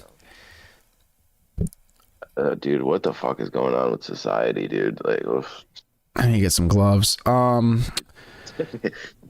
Kid, Dan, his example is more brainwashing. Acronym. Obviously, kind of material around kids is brainwashing, but I digress. Yes. Yes. And expands because the ideology that loss of significance can be about anything. Yeah, and this is the thing, like my hot take, which I don't even think is a hot take, is like, probably shouldn't have gay pride parades. Shouldn't have pride parades. Don't think we need them anymore. I think they're probably doing more damage than they are good. All they're going to do is piss off people. Like, sure, I guess it's a good time for people to come together and like party and stuff, but it's weird having, I guess pride in general is a little weird, but having pride for something that's an immutable characteristic is just like, if being gay, you're just born gay, then why are you proud of that? It's just weird. Like, I get it when it was in the face of adversity, like they won't let us marry, they're keeping us out of this and that. But I feel like society, maybe it's just where I'm at, it feels very accepting of gay people. It just doesn't seem like people care. Yeah, I mean, there's when I say small, it's a small minority of people that are actually like opposed to it. You know what I mean? Like, you get like the Westboro Baptist Church and shit like that. Like, fucking, yeah, sure, that exists. But I mean, if you're gonna look at that as oppression, that exists for any group. There's small little cells of like people that hate you for whatever reason. But yeah, dude, I don't care if you go to the deep south, wherever, dude. People don't give a fuck if you're gay. Yeah, they're just, I mean, they might not want to associate with you, but that's their business. Like, they shouldn't have to. Like, you know what I mean? Like, do you want to associate with somebody that doesn't want to, like, you know what I'm saying? That's like, if somebody doesn't like what you do that much, then you don't associate with each other. It's not that hard, really. They're doing you a favor by, you don't want to associate with them the same way that they don't want to associate with you. It's a beautiful thing, really. It's like if a place was like, hey, we hate people with long hair or whatever, and it was a restaurant, I'm not going to eat there because I don't want them to fuck with my food. And so just tell me that you don't want me there and I won't be there. There you go. Simple as that. What do we got here? It expands, the ex-offender guy. Oh, the ex-offender registry. 100%.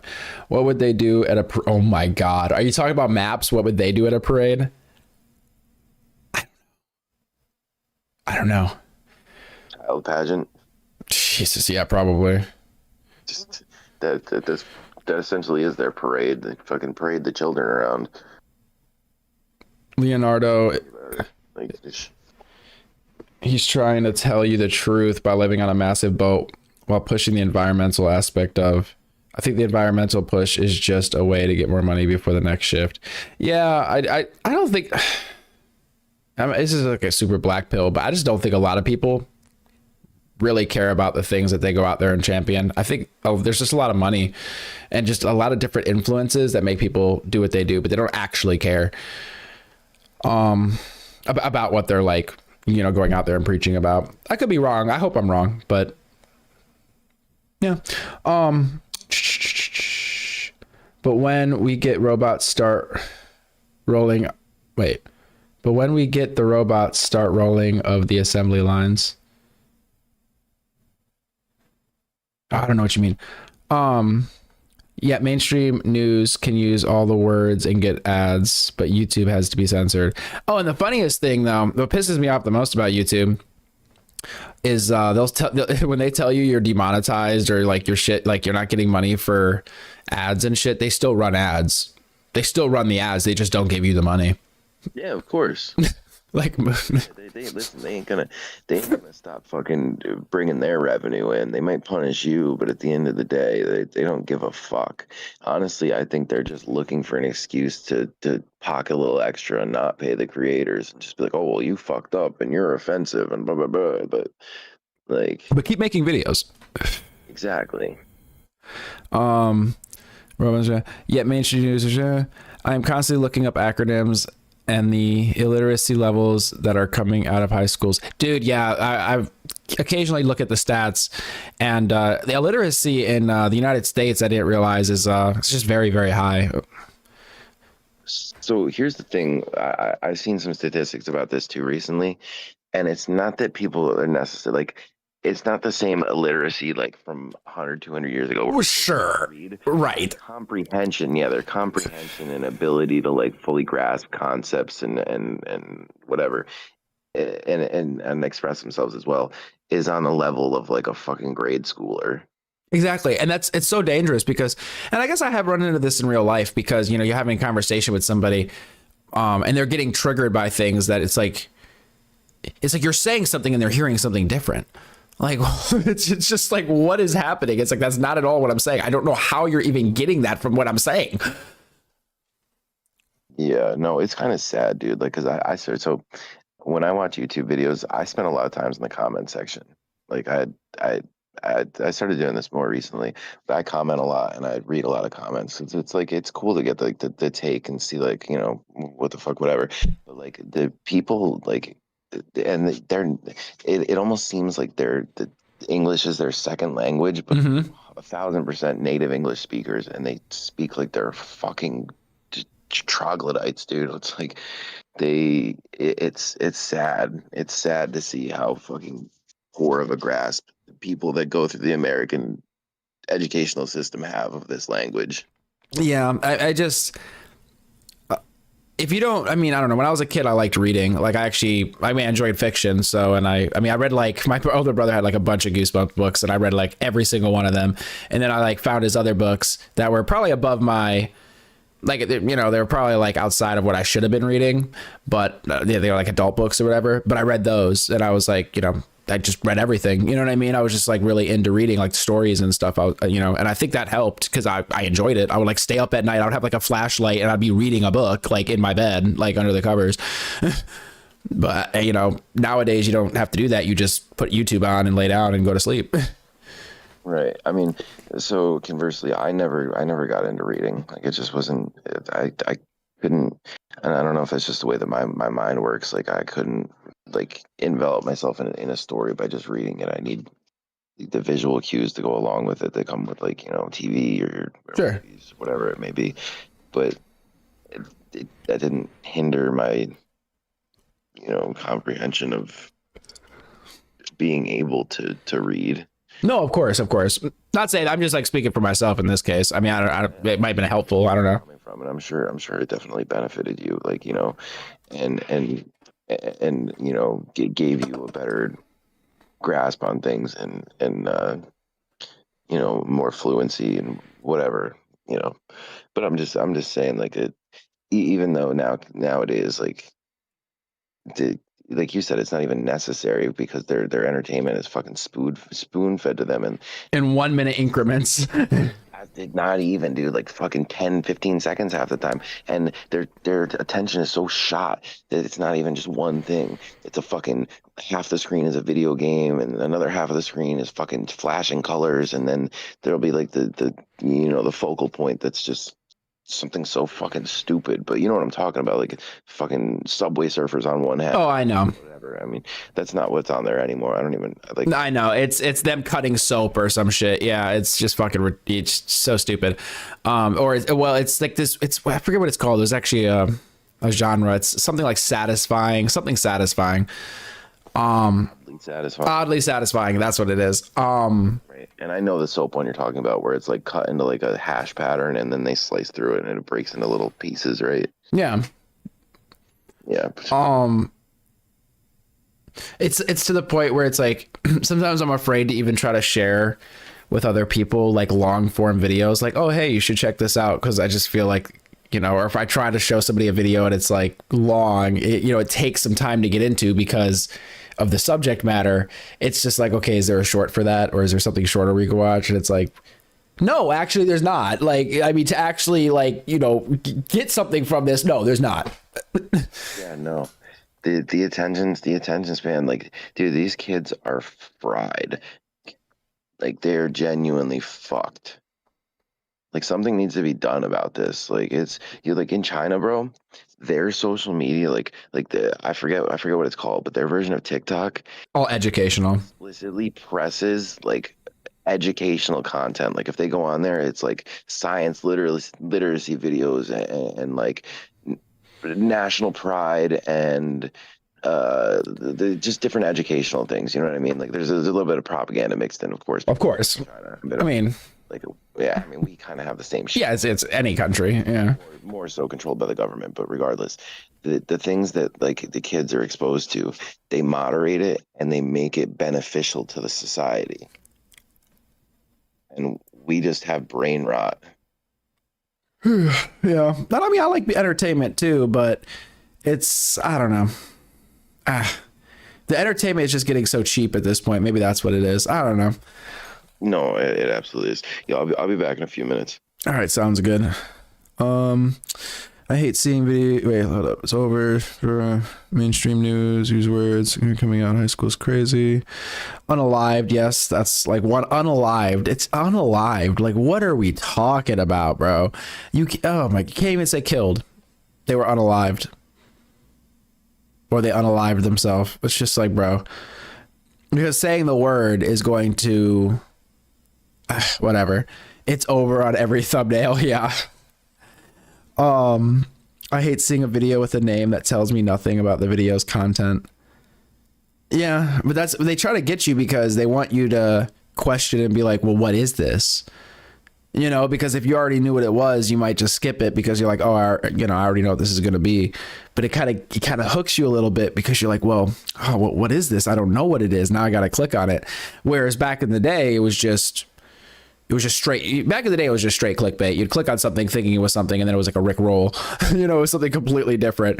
But now it's just, make it as vague as possible and just hope the person gets hooked. There's like these AI videos. I don't even know if they're AI, but they're like drama channels. And they would like follow like tabloid, like celebrity gossip stuff. And you'll click on the video and the title, it would almost like have a quote or something from some celebrity, and you would start watching the video and you're like, okay, wow, this is crazy. They said this crazy stuff. And it's happened to me, and I've caught it where I'm watching the video and I'll kind of fall into it. I'll be listening and following along. And then by the end of the video, I'll realize, wait a second, the thing in the title never happened. The quote never appeared. Like, this was all just fluff, and they just got me to watch a whole video that, I mean, it could have stood on its own, but they tricked me into watching it, right? And I think that's the trick, is getting the person to forget why they even clicked on the video in the first place. I heard that the comment sections of shorts are different depending on how the algorithm categorizes you. I did not believe it until I saw an example in real life. Not real.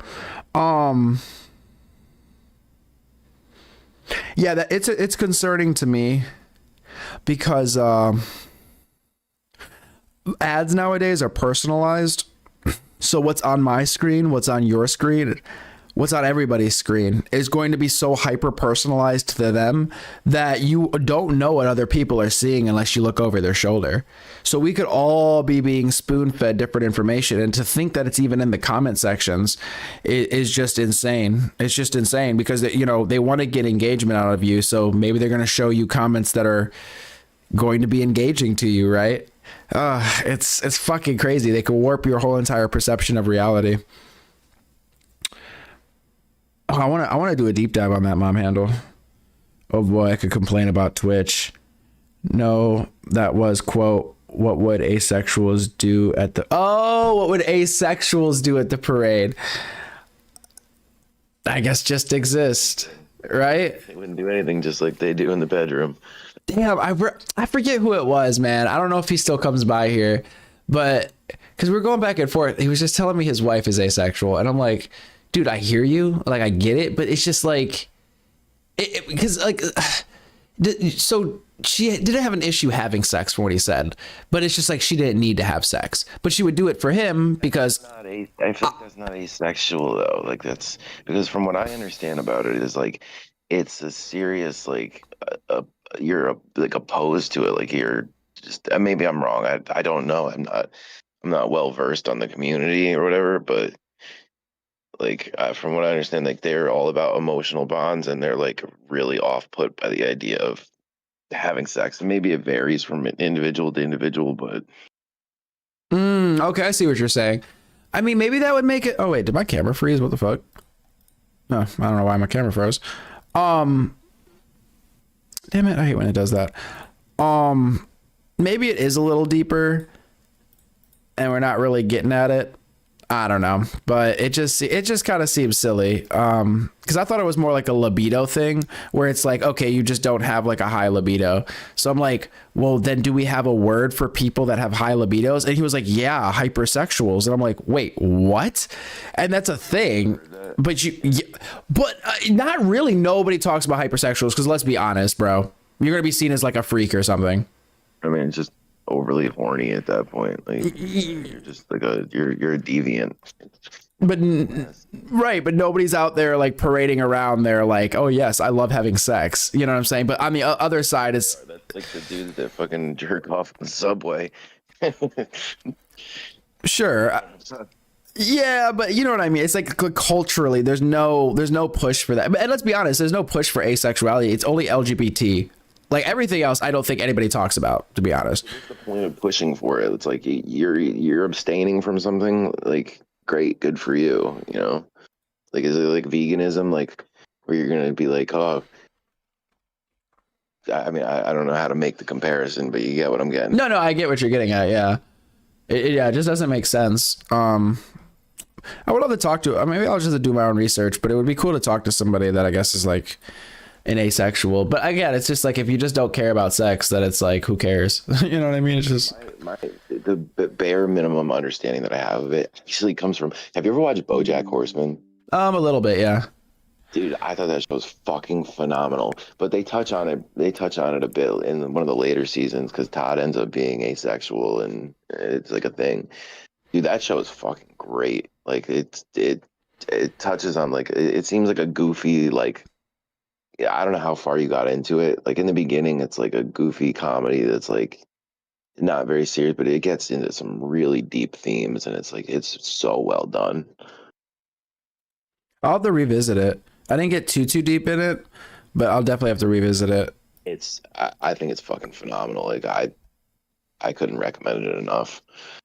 But yeah, no, that's like I said, that's literally like where my bare minimum understanding of asexuality comes from is like I said, they touch on it because he gets into like an asexual relationship and then whatever. I don't know. Like I'm not informed enough on it to really speak. So yeah, do some research. Maybe if you could get in touch with your subscriber that is about that life. If you're here, this is not judgment. This is not judgment or anything, you know. I'm genuinely curious. You said you could complain about Twitch. It's probably in Leonardo's contract. A guy in his late teens, 20s was trying to tell me about his situation, and I was surprised he grew up in America. Still have no clue what the conversation was about, and the whole chat was confused. We were all older. The next generation. Yikes. Oh my gosh. So you just couldn't understand them. Yeah, shorts are brain poison. They have an algorithm on the shorts that has an upgrade. Wait. Oh, sorry. That has an up and down pattern to make you addicted. Oh, dude, they hire like top tier psychologists to get people like literally fiending for that next short. Like it's crazy the level of like I don't even know the right word, but the addiction that is formed, especially in developing minds. You know what I mean? Like shit, like there's like my dad is fucking almost 80 years old, and he will sit there and watch fucking brain rot shorts. I do it all the time. I get caught in them, like just scroll mindlessly and don't even realize it. Yeah, I try to avoid it, but occasionally, and sometimes it's entertaining. You know, I discover something, but for the most part, it really is like if you sit there for like 20 minutes, 30 minutes and do that and set down the phone, tell me how many of those you remember. I was just going to say that. Yeah. What do you retain from that? It's you literally just, you go into like a fucking catatonic state of just dopamine hits from however it fucking affects you. But it's wild. And I think they've shown, I saw something on it. It's where, and I think a lot of platforms do this. They'll show you, it's something like a bad story, a bad story, a good story, a bad story, a good story. There's a pattern to it to where you're more likely to click on an ad or to be influenced by something like after a good story or after a set of bad stories. Like I forget what it was exactly, but yeah, you're like you were saying, it's down to a science. Yeah, no, they, like I said, they hire teams of psychologists that like aware of like the reward center of the brain, exactly how it functions and exactly how to fucking trigger it. And it's crazy. It's something that should be like legislated. Like it needs to be addressed because it's poisoning our society. Yeah. Oh, Dan, you say you're falling asleep. Yo, appreciate you for hanging out. Wait, you weren't the one with the asexual thing going on, right? Because if you are, I'm not trying to scare you off. I want to have the conversation. You know, I'm talking shit. You know, I'm genuinely interested. But if not, yo, appreciate you for hanging out, my guy. Get some sleep. Get some rest. We're just shooting the shit over here. No, okay, not you. Okay, cool. I just can't remember who the fuck it was. Oh my gosh, they must not come around or something. But take care, man. Appreciate you so much for hanging with us here. Get some sleep. Get some sleep for me too. Get like a little extra sleep. Let me have some.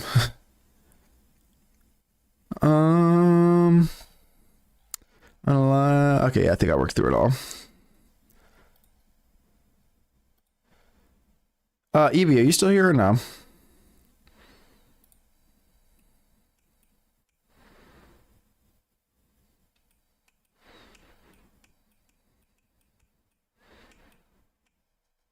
Evie probably passed out. Or I think it's around the time her husband gets home, so she probably got tied up. Yeah, I mean, it's fucking 4 a.m. I know. I don't know what your chat looks like. I haven't been in the Oh, it's Dan the Man got out of here. I think Mom Handle's still hanging out, I think. Unless she fell asleep. Mom Handle, you're not in the Discord, right?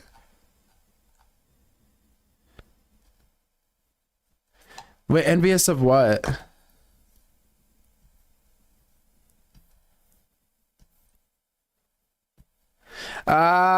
She's getting tied up. I was like gonna make a joke, right? But yeah, right.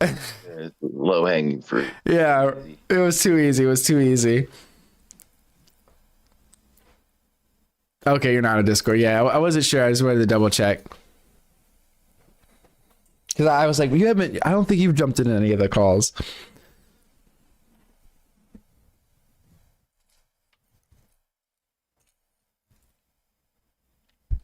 Oh man.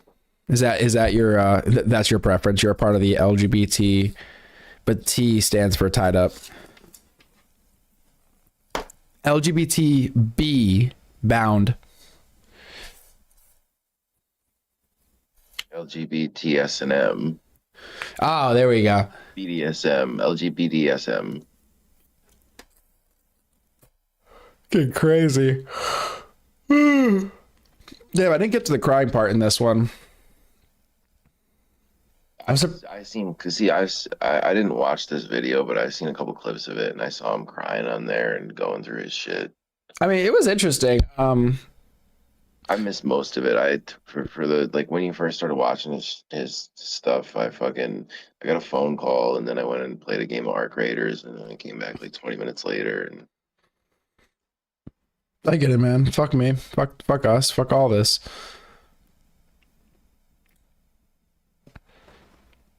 Wait, no, but I had a situation. We'll get into it later. Not sexual. What?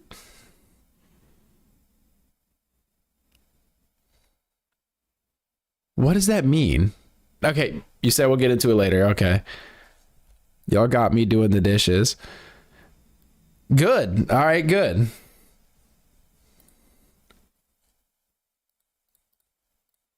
You don't have anything to say to that, Chris? I wasn't paying attention, so yeah, never mind.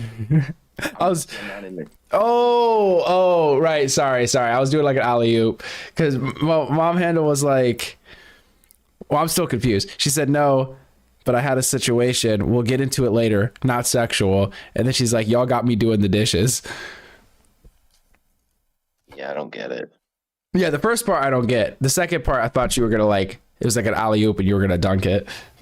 No, see, yeah, I wasn't. I haven't been present in chats, so like I missed a lot of context. Like I'd heard what you said, but I didn't get it. Yeah, I didn't even know who you were. You know, I mean, I get it's mom handle now, but I didn't.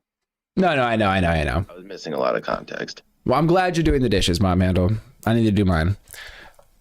Yeah, I'm not gonna lie, dude. I'm thinking about get some sleep. Tonight. Get some sleep, bro. Yo, hit me up. What the fuck are you about to do? You gonna just hang out there for a little bit longer and?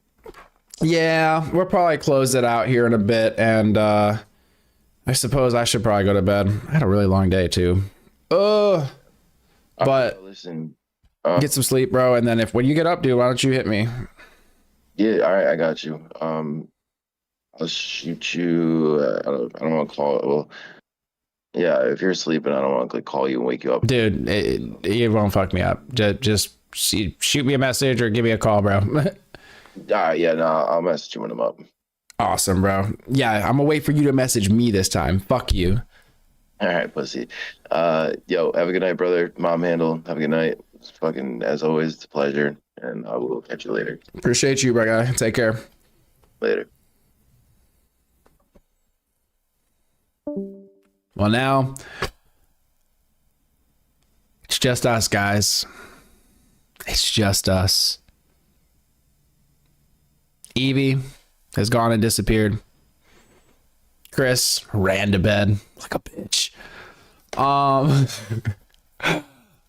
Everybody's gone, but y'all are still here, so that's all that matters, really. I am still gonna hang out for a couple minutes, though. At least. Should I be drinking coffee right now? Yes. Okay, I'm so bad. I have like 3 coffee cups here. I need to get my life together. Dukin's just listening. Very good. Now I feel pressure. Damn it. I'm going to save the EDP video that Evie sent for later today when I go live. Give us some stuff to, and then like some of the other videos y'all sent, I'll have those queued up later.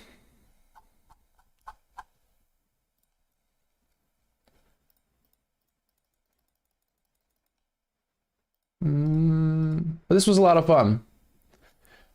I think what I'm actually going to end up doing, because I was last night I was playing RimWorld and the game, and I was actually really enjoying it. I was getting frustrated. I was up way too late last night. Like I had to wake up and fucking go to work and shit, and it was a long ass day. I can't believe I'm still up. But I got hooked on that fucking game, and then I killed the stream, and I almost kept playing, but I was like, no, stop and go to bed and pick it up later. So I kind of want to like hop on it for just a little bit. I was kind of happy with the progress I was making.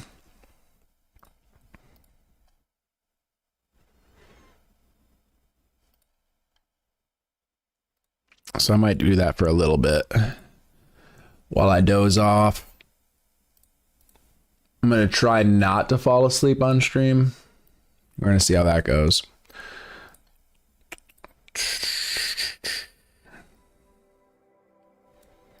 I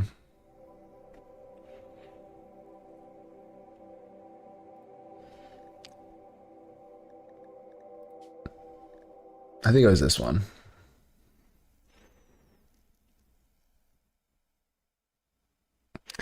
Yo, Duke, I was going to make a joke about it, so I paused it, right? Okay. I'm going to get another cup of coffee. I'm going to respond to you first. Hold up. Let me fix my screen so I could actually see you guys. He says, sleep streams do well.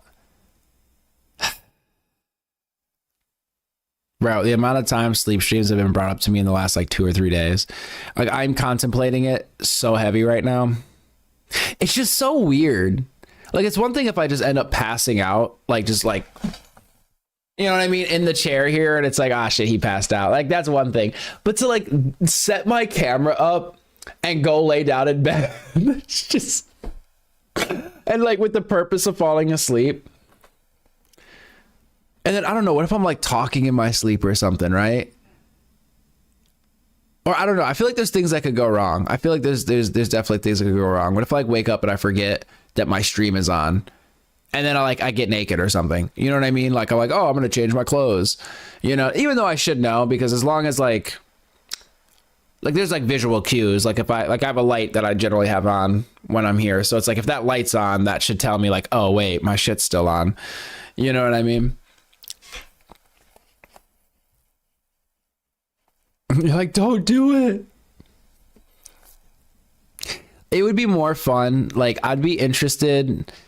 It's like, it might be like cringe or whatever, but the like the sleep deprivation streams where you guys can trigger like I have a speaker here or something, and you guys could trigger it to like make noise and like wake me up or something like that, right? But just me like just sleeping. I don't know. Take the mob advice. Yeah, I know. Well, we're definitely, I don't think we're doing a sleep stream today. I don't think we're doing a sleep stream today, but I might try to find some way to work it in just for fun, like as a funny thing. But I would have to do it different. I don't know if I could just go and like lay down and go to sleep. Like it would have to be, I don't even know what to do with it. So I'll contemplate it. You said they do well. I can't imagine they do though. I've come across some, and I just always hope that they just ended up passing out and it's not like purposefully one. Super did it for a little bit. I used to, well, I didn't catch those, but like it was like a year ago, because I would like check out his shit, and sometimes he would be doing a sleep stream, and I didn't sit there and watch. I was just like, oh, okay, and then I would, you know, go on to something else. 1.5. Who the fuck? Stop. They're probably a big creator though, right? Okay. Who is it? I'm gonna look this shit up. Like right now, 1.5K. Who is it? Now you got me interested. But see, it would be different here because, you know, it's a small community. You know what I mean?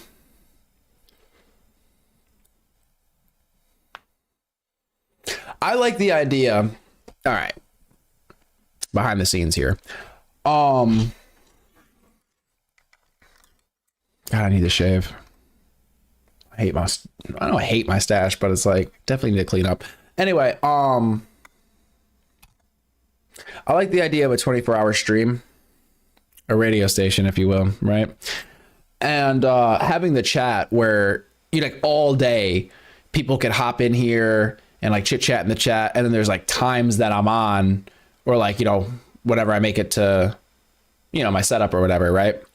And then when I'm not here, it's just like music playing and, you know, just hanging out. And then even if I'm not here, maybe I could be on my phone and be in the chat with y'all while I'm like out in the world doing stuff and whatnot. I've had that idea in the back of my mind for basically damn near a year at this point. And there was a point that I like did, like I had something on the screen, and I was basically kind of doing that, but it wasn't 24 hours. So I think that's like one reason, or like one part of the sleep stream that would kind of interest me. It's not so much the sleeping element of it, but it's the fact that it just stays rolling, you know, and then I could like wake up and pick back up. You know what I mean? My only issue with that is moderation. Because I've fallen asleep before and woken up and then gone back in my chat and been like, ah, shit. You know, somebody would type N, enter, I, enter, G, enter, G, enter. And you can imagine what the next two letters were.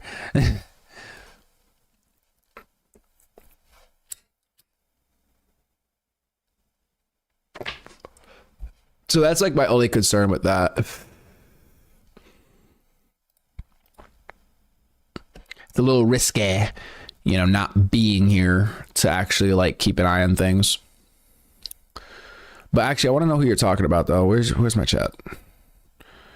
What's a ton of comments? Not sure right now watching. I prefer the facial hair. as of late. Appreciate you. I don't know. I do this thing where, how bad do I look right now? That's not terrible, but I generally, like, my hair will grow up. Oh, I guess you just can't see it. You can't see it on this camera, but my hair grows up to, like, right now I could feel it all the way up to here. Like, my hair grows, I'm like such a hairy person, like all the way over here. And I'll just let it get so crazy and then I'll just shave it all off. But I generally try to at least hit my stash. Like, sometimes I remember I'd be like trying to get like to stream and stuff. And I'm like, okay, I think I got everything ready. And then I would sit down and I like turn the camera on. And I'm like, oh, hell no. And I would run to the bathroom and just I would shave my mustache really quick and then run back over here. Oh my gosh. Because I'm like, hell no, we're not doing that. But I've been just so lazy now. Hard R. Exactly. Funny enough, all the censorship we talk about, like a few weeks ago, somebody got away with it. They typed in the whole word and it even popped up there. Like, it went like completely through YouTube and it made it up there. It just confused the hell out of me. I'm like, how did that word make it through? So I actually went into my settings and made the hard R a banned word in the chat, which I didn't think I had to do because I thought YouTube already took care of that. But yeah. That was a very weird slip. But I appreciate you. Yeah. I really need to do something with it.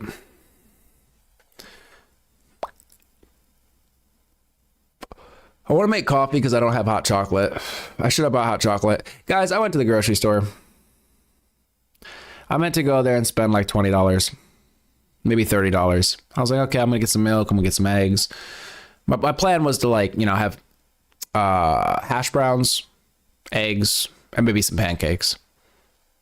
By the time I got back, I was too lazy to make pancakes. So I had hash browns and eggs, and I think I made like a pork chop. When I tell you it was so much more than fucking $20, my guy, my people. And to this day, because that was like 2 or 3 days ago, I'm still wondering what I bought. Like, I was driving to work this morning, yesterday morning or whatever, and I was like, what the fuck did I buy? It doesn't even make sense. Because it wasn't like I was buying a bunch of stupid shit. Like, I bought like a bag of potatoes. I bought, you know, like the basic stuff, like the most basic stuff. Thank you. $100 like a bag or two, bro. It's like, oh my gosh. I remember I rang up and I was like, no fucking way.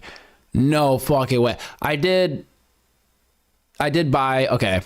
The one thing I bought, which I don't think was a stupid buy, I think it's going to last me a long time. I think hopefully my whole life, is I needed, because I wanted to make the hash browns, you know, like the shredded potato, right? I don't have a shredder, like a cheese grater or anything. So I was like, okay, maybe I'll be able to pick up like just a little grater for like $5. It was a lot more than $5. You know, I'm still not over buying it, but it's nice quality. It's like one of those, you know, I don't know how to describe it. You know what I'm talking about. It's like this tall. It's got like kind of a rectangle body, and on the different sides, there's like different graters, you know? So I got that, and it should hopefully last me my whole fucking life. So it was an investment. I was able to shred my potatoes and make some hash browns. A box, yes, thank you. A box grater, exactly. Like, obviously, maybe I could have ordered it online, got it super cheap, but I have a problem with ordering things online. I don't do it because I want to be able to buy something and have it in my hand. I want to be able to, I'm willing to drive to a store and purchase it and have it right then and there. Some people say, oh, it's instant gratification. No, it's just like, I spent my money. Why? There's stores everywhere. Why can't I go somewhere and just buy something and have it? Why do I have to have everything shipped to me? You know, and it's like, there's so much shit where it's like, I go online and I'm like, okay, oh, this store has this. I go there and they're like, ooh, we only have that online. We could have it shipped to you. You could have it shipped to the store. And I'm like, what the fuck are you talking about? I just drove over here for this item. Anyway, sorry. It's a whole other rant.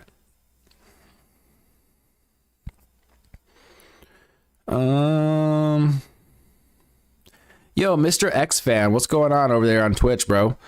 You said, yo, the F-35 had its first fighter jet kill in history. And IAF F-35I, hope I'm saying that right, fighter jet shot down an Iranian Air Force Yak 130 fighter jet. This is the first shoot down in history of a manned fighter aircraft by an F-35. Is that right? Man, I need to catch up. You're filling me in, man. Mr. X fan. I'm gonna do a quick Google search. I'm gonna do a little quick Google.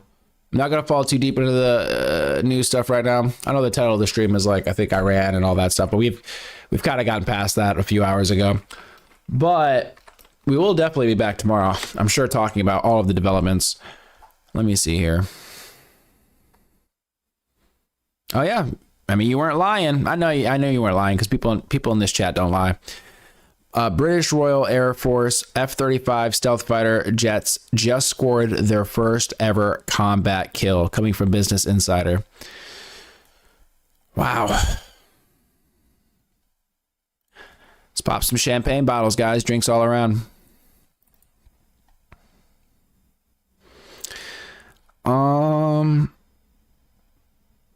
Cheaper to order out, less mess. Well, the whole reason I went to the grocery store is I thought I wanted to go to Waffle House. I'm gonna be honest. I was like, I really want some Waffle House. But I was like, no, I need to be responsible.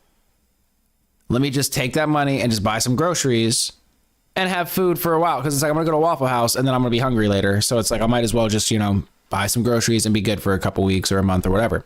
A couple weeks, right? And yeah, I don't know. It's just frustrating. Yeah, and less mess to order out too, though. You're right. But I was trying to be like a responsible adult. I was really trying to be on top of things. Get hot chocolate with potassium, preferably dark. What do you mean with potassium? I'll have to look into that. Dark. It depends. As long as I don't add too much, because I'm not a big dark chocolate fan. Now, obviously, if I just don't add too much to the milk, then I'm fine.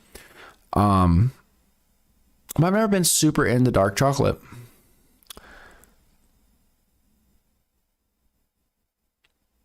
You've been to Walgreens lately? Everything is locked up. Don't go to Walgreens often, but I know what you're talking about. I've been to a couple stores recently where it's just like the deodorant's locked up. Like, what the fuck is going on? What is happening?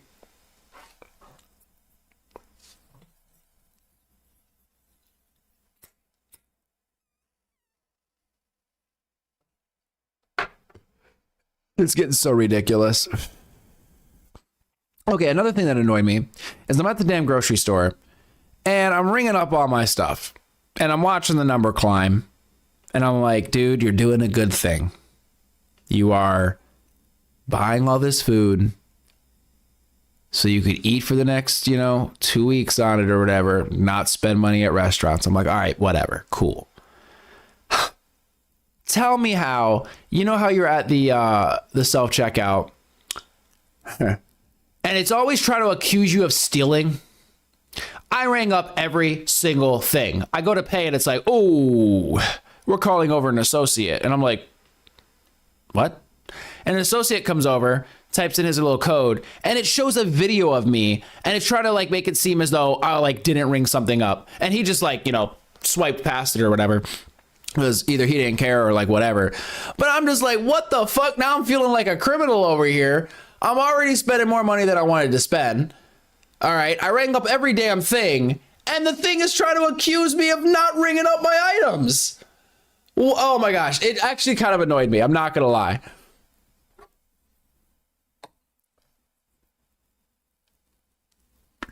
Yeah, dude. Oh my gosh. It's so fucking frustrating. It's so frustrating.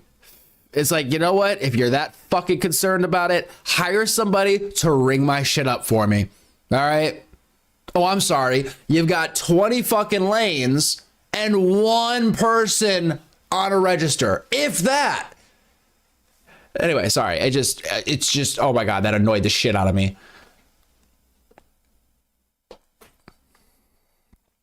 A1 is super crazy. Like A1 sauce.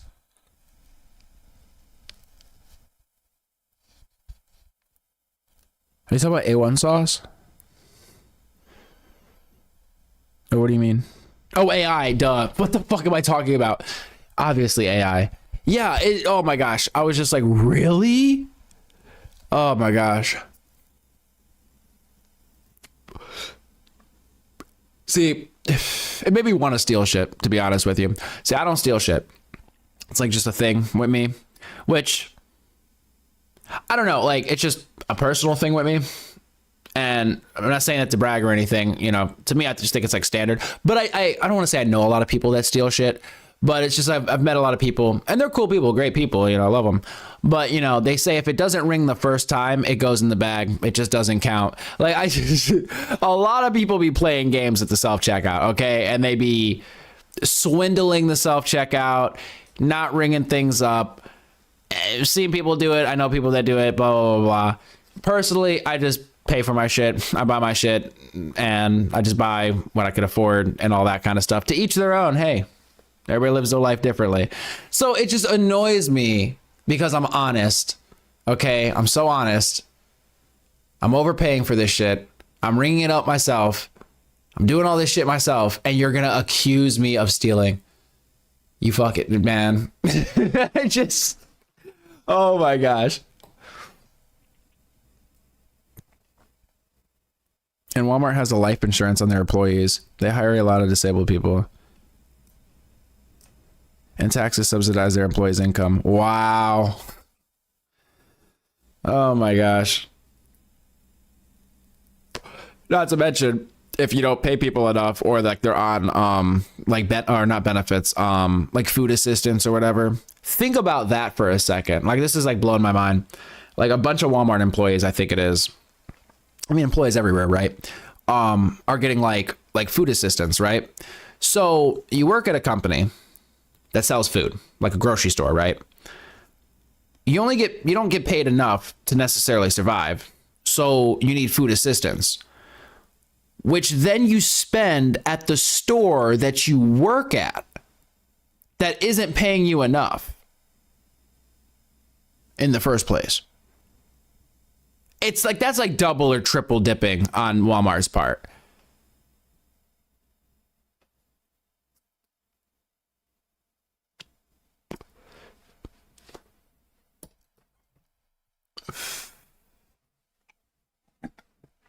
They've got a good racket. They've got a good scheme.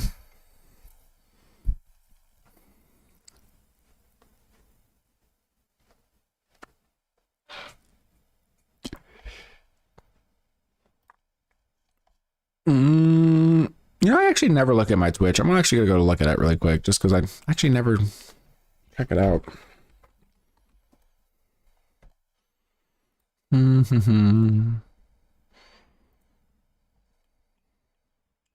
Yeah, ain't shit going on over here.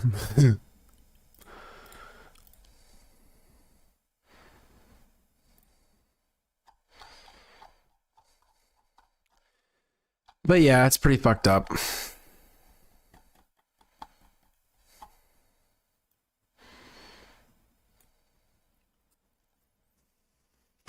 I don't know what you mean by the life insurance, though. Like, what do you mean by that? It's not like a life insurance policy. Are you saying they give insurance? I mean, that's a good thing. Or do you mean they take a life insurance policy on a person where they get paid if the person dies? Like I made the pork chop. Yes, I did. Actually, I made my last 2 today. Let's see what I have left. I have 3 chicken breasts. I have hot dogs that aren't hot dogs. They're like chicken dogs or something. I'm so cheap. I have a bunch of eggs. I eat a lot of eggs, so I just buy like a shit ton of eggs. I have some rice I need to cook. What I need to start doing, because I cook a lot of rice, is I need to start cooking like big batches of rice and putting it in a container and, you know, food prepping. I need to start like food prepping and putting it in the fridge. Because I have this problem with not eating. I generally eat like I'm trying to eat more. like 2 to 3 meals a day. But a lot of times I'll just eat one big meal. Like, that's why I was like dying earlier, man. It's like I didn't have much sleep. And then I went to work and all I had was like a Pop-Tart, basically. Like, I broke down at a gas station and I was just like, I'll buy a Pop-Tart because I need something. And I was like, I could spend about $1. I could spend $1 on a Pop-Tart. And I got home and I like cooked a bunch of food and just ate it. And I realized like I do that a lot where I just go the whole day and I eat one big meal at night, or I'll just eat like one big meal during the day. Whereas if I food prep, that way I could just throw everything together. It would just be much more convenient. You know what I mean? Actually, I was really proud of myself the other day though, because I took a lunch. I actually packed a lunch. I had my little Tupperware. I had a fork. I think I had a fork. I felt like I was so put together that day. I was like, yes. Because it is so convenient being able to just like stop somewhere like a McDonald's or something and be like, oh, just, it's so convenient. But I'm trying to be better. I really am. Exactly, dude. They are so good. I actually hadn't had pork chops in a while. I was at the store trying to decide what to get. I like getting this. I couldn't find it at this store. So I ended up, that's why I got the pork chops, but tilapia. I like getting these, it's like these fish fillets, tilapia. It's like in a bag in like the freezer section or whatever. And you could get a bag for like $5 to $10, depending on like the size of the bag. I'm over here comparing prices, man. I was there. It was like $12 for this one bag. It was for like a pound or something. But then it was like $5 for a half a pound. So I just bought 2 half-a-pound bags or whatever it was. Like, you know, do whatever conversion, right? Or scale it up. But I ended up getting more fish for less money, right? Which is kind of backwards, but whatever. And I've been eating a lot of that, but I didn't get that this time. So I substituted in pork chops instead.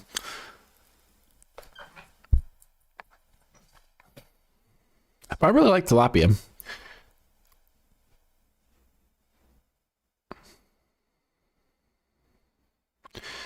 I'll have to get that next time I go to the store. I've been doing 72-hour fast and 12-hour feed window and right back into a 72-hour fast. Rolling 72s. Wait, on purpose? Why? The thing is, like, I feel where you're coming from, though. It's not like I'm necessarily purposely doing it, but there's days I just forget to eat. So, I guess you could say I'm fasting.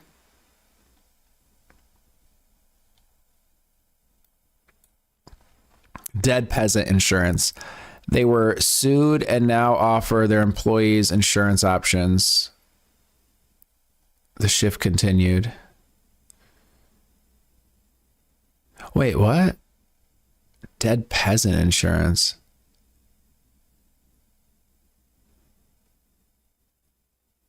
Well, I'm glad they offer their employees insurance options.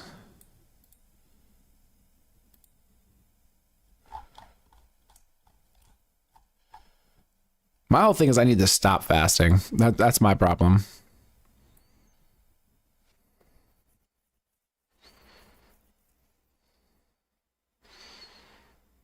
Oh, okay. I see what you're doing. Okay, you're trying to lose weight. Gotcha. Let me get some of that weight, bro. I need to gain weight. This is a constant problem of mine. There were times I was like, man, every time I'm on point with it, I just fall off. I'll be eating like 3 meals a day. I'm like counting calories just in the sense of like trying to get enough calories that I'm like gaining weight or whatever. You know what I mean? I don't know why it's so difficult for me. It's such a chore to eat. But man, I need to pick up some of the pounds that you're dropping. Okay. But you said you're down. Let me see here. 254 to 224 in 6 weeks, dude. Yes. Very good. That's like, what is that? 30 pounds in 6 weeks? Nice.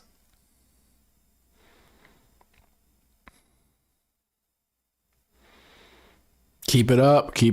Do you have a goal, like a number in mind that you're trying to hit? Because when employees died, they got paid. Oh, damn. That's crazy. It really is a chore. Thank you. Okay, cool. I'm not the only one. Under 199. Okay, I feel you. Nice. Well, you got this. You're on to a really good start. I mean, shit, if you did that in 6 weeks, I mean, a few more weeks to 6 weeks or whatever at the same rate, boom, you're there. So I wouldn't mind getting up to like 190. I told myself at some point I'll get to 190 or 200 in my life. I don't even want to know how much I weigh right now because it's probably pathetic.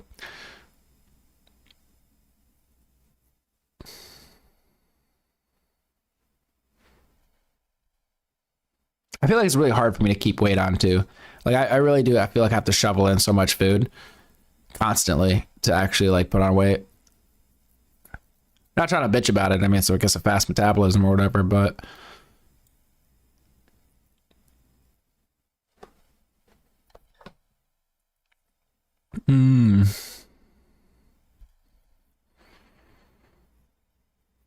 it's like such a privileged thing to be like complaining about eating. Like, oh, it's such a chore. Which I don't mean it like that, but you know what I mean.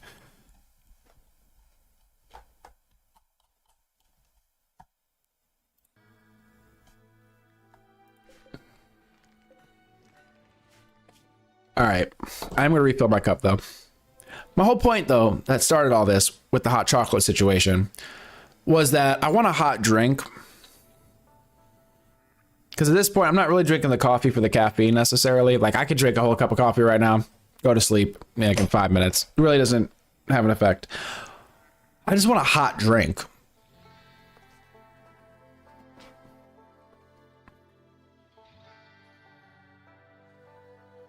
I have kids. I want doors and a lock on the kitchen. Oh yeah, they stay rating it, right?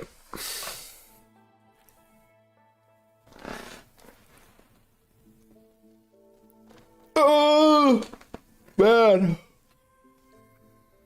That's one thing I think I do miss about being a kid. All like my mom used to just, you know, I mean, I guess I cooked a lot too as a kid. But lots of leftovers. Lots of like, you know, big meals with leftovers that you could eat for a day or two, and just like so much food, you know. And then we grew food too, and like canned food, and had freezers and stuff. So there was just like a lot of food, and like food that was already like readily available to where you just throw it in the microwave at that point because it's already been cooked and it's all ready. So I do miss that. I need to get to that point. That's the whole food prepping thing. It's having everything cooked, separated or whatever, and ready to just kind of put together. Because I feel like that it's like maybe a bit of laziness that comes in. But like you said, messy. I mean, I'm speaking more from just like, you know, having to take all this stuff out, break it down, cook it, clean all the fucking utensils that you used, and then finally sit down to eat. We didn't eat a whole lot growing up. We got hungry first. Nowadays, it's just constant consumption. That's so nice. That's so nice. I remember as a kid being so hungry I didn't want to eat. Like early on, because it's just like, I think I've just had a problem with eating for like a long time.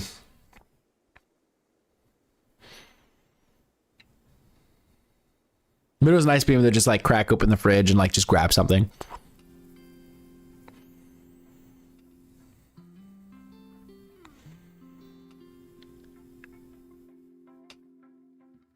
Wrappers are everywhere. Okay, I see what you're saying.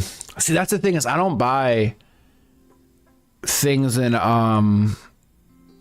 I need to buy snacks. Like my go-to is generally peanuts, like salted peanuts. I like to get like a big old container of those. I just love peanuts. For me, that's a great snack. Actually, I did break down and I bought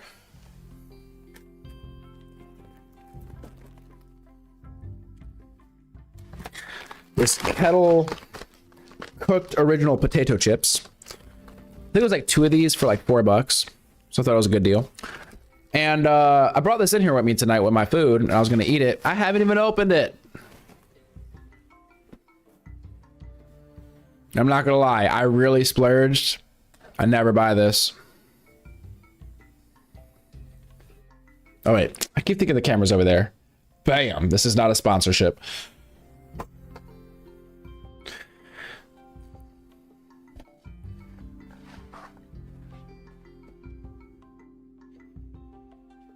My kids love peanuts. We got super large cans. Yes, that's the way to go. That's the way to go.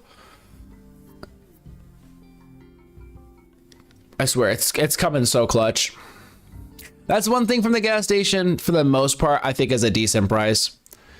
It used to be, it might be $1.09 now. I mean, depending where you go. I swear there was a point it was 69 cents and you could get that little pack of peanuts. And I swear that's got me through. That's got me through some days where I'm just like, ooh, I kind of feel hungry or I need a snack. And boom, it just, peanuts, man, you don't need much. And I think they're good for you. They got protein. I don't know. I just feel really good when I eat peanuts. I've been meaning to buy peanut butter, but I've been just buying peanuts. Oh, in the shell, bro. I haven't done that in a while. I haven't done that in a minute, like years. It's funny because as a kid, I don't think I liked peanuts. Or maybe I just didn't think I liked peanuts. But then again, I didn't like chunky peanut butter. Like the peanut butter had to be smooth when I was a kid. Now I like chunky peanut butter. Shit, I'll make like a peanut butter and jelly sandwich. I need to get some peanut butter and jelly. And I'll throw peanuts in it. A little extra crunch. Indeed, yes. That's what I'm missing right now. I finished my last can of peanuts. I need to get a big old can of that.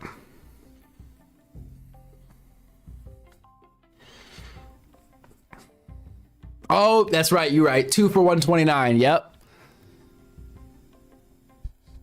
Yep.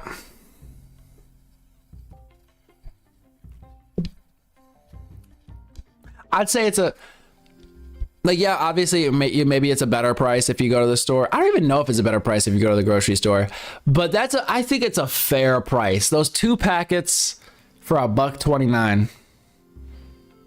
And they pack a punch. They pack a punch. I'm so fucking cheap, guys. I swear to God. Oh my gosh. But I think it's just my mind being blown by just how prices have rose on everything. Like, I remember being able to buy a honey bun for $1. Bro, buy a honey bun. I wanted a honey bun. It was like yesterday or the day before. And I was at the gas station. I was like, ooh, I really want a honey bun. And I looked at the price. I think it was like $3 or something. I was like $2.50 or $3. And I was like, I ain't doing it. I ain't doing it. We're not doing it. Nope. Nope, nope, nope, nope.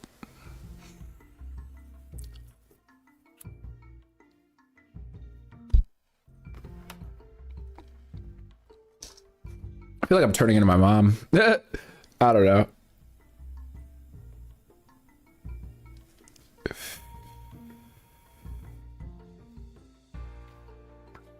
I bet I'm cheaper. I can't even buy meat due to the price shock. I have to be talked through. I know. Listen. Trust me. Okay. Because the last time I went to the grocery store before this time, I only got chicken breast and tilapia. Tilapia was like $10, and then the chicken breast, I don't remember, it was like $10 or $12. And I haven't bought bacon in so long. I used to always buy bacon, like every single time buy bacon. I haven't bought bacon in just too long. Although there was a good price on some bacon, but I had already got like I said, the pork chops. Like the last time I went, I got the pork chops, the chicken breast, the sort of like kind of hot dogs. So I was like, no, I'm not going to do the bacon, even though it looks like a good price. I already got enough here. I've got enough here. Still was too much money. I haven't bought ground beef in a minute, but then I'm like, what am I going to make with the ground beef? I'm like, oh, you can make sloppy joes. You can make burgers. I'm just like, I'm not going to make that though.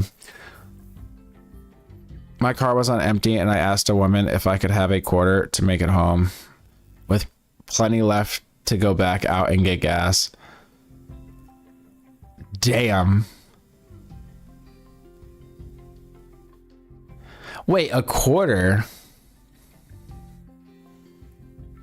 Oh, in high school. I was just thinking to myself today, I'm like, wait a second. You must live really close to the gas station. I'm not gonna lie, I've done it, you know, where you just throw a couple bucks in there. You know what I mean? But I'm just like, a quarter? What the fuck?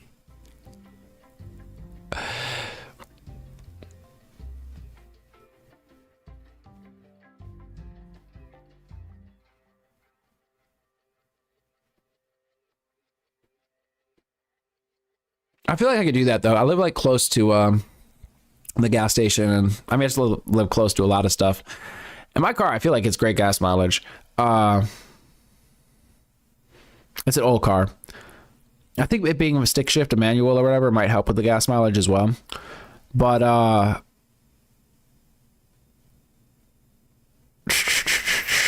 feel like I could throw $10 in it, get damn near half a tank, maybe like 2/5 of a tank, and go for a while, like damn near a week. Then again, I don't go too many places right now, and like, everything is so close that I don't really need to like stress it too much. Really just get to work and back. I could walk to the gas station if I really wanted to. It would probably take like 20 or 30 minutes, but in the car it's like literally like 2 minutes, if that.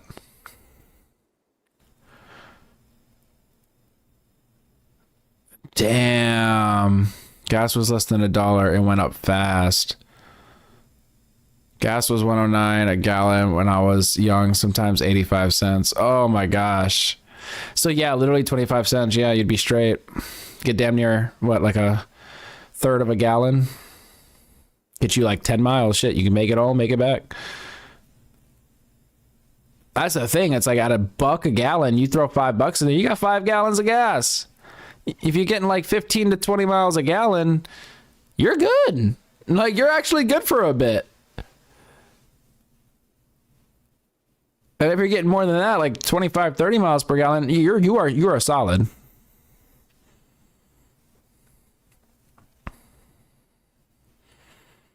I'm gonna top off my tank, I think, Friday. I think I've got about a half a tank right now. I was like, I'm gonna top it off. That should last me another 2 or 3 weeks. It's funny because I've already thought all this out. I thought all this out yesterday. I don't know. I'm getting much more like plan oriented, thinking ahead and stuff. Yep. That's kind of what I've been doing, is basically just like 10, 15 bucks. But now I'm like, I'm going to top it off. I'm gonna let it be full. I'm going to give her a treat. My little Honda Civic. 60 for 12 gallons. Fucking A. I must have a small gas tank. Because I feel like I probably couldn't put more than 30 bucks in mine. It'll be full. Like 25, 30 bucks will fill it up.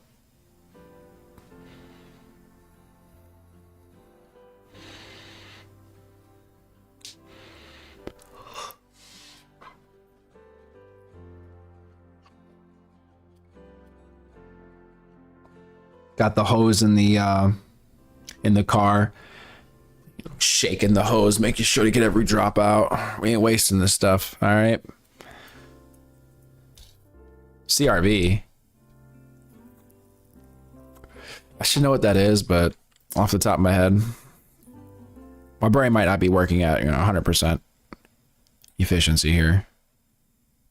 So I'm gonna use that as an excuse and type this in. Ah, yeah. Okay, that's why. Yep. I figured. Yeah. That's why.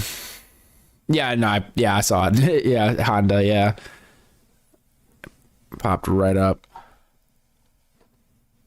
So yeah, you definitely have a bigger tank.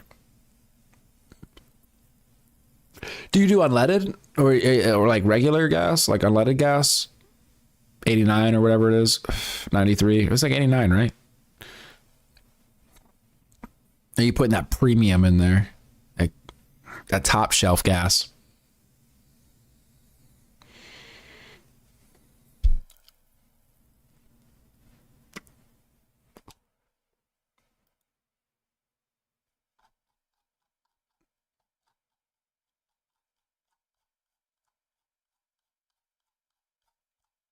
93. Got you. Oh, 2022. Okay, got you. I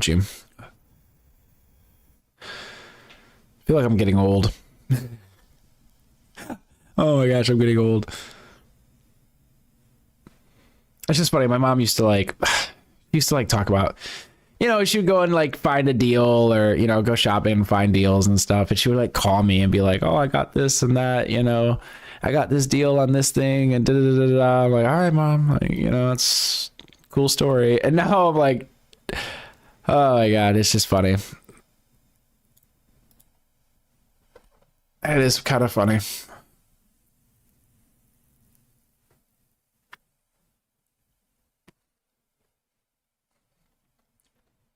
I think she'd be proud at my frugal behavior. I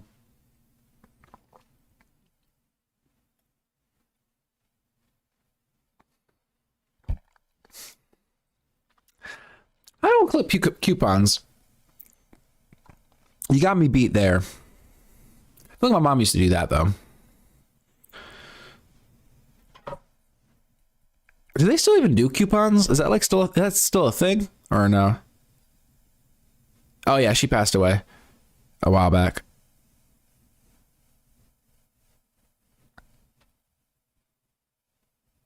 I just figured, I mean, you just type your phone number in at the register, right? And it's like, oh, that did make me feel better. I'd like, typed in, it's not even my phone number because I've tried to sign up for the thing and it like didn't work. So somebody else's phone number so they get all my points. But watching all of the money come off of it at the end, I'm like, okay, I feel better, I guess.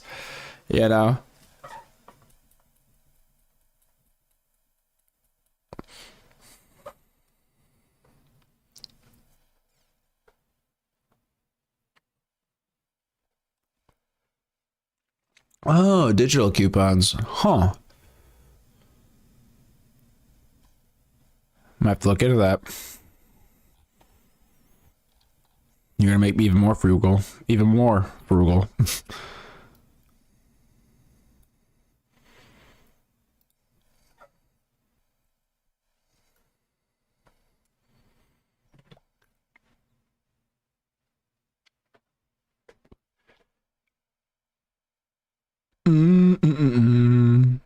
All right. Let me heat up my damn coffee. Oh, I just need a hot drink in me. Ooh.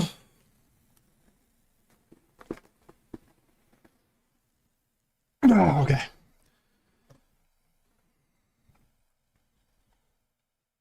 I'll be back.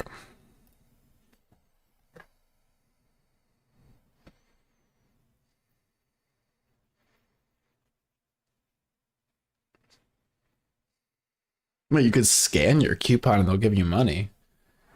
Huh, weird. What in the data collection? 'Cause that's all it is with the phone number, right? They're just trying to collect data. So I'm curious how like scanning your coupon could work. But again, it's probably like just collecting data to sell back to the companies so they know. Well, then again, they would already have the information. Huh, I don't know.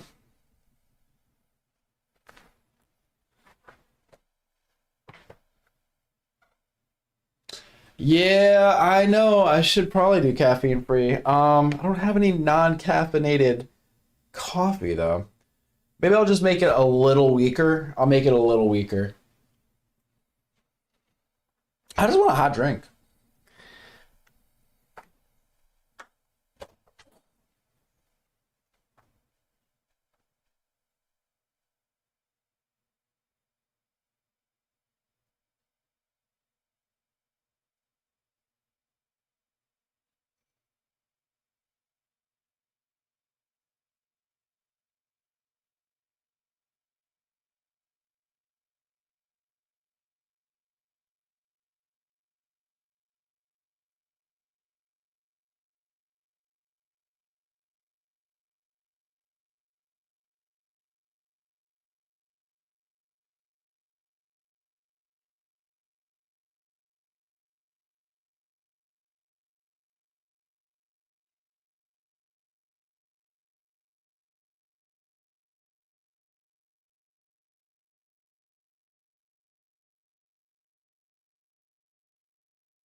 All right, we're back.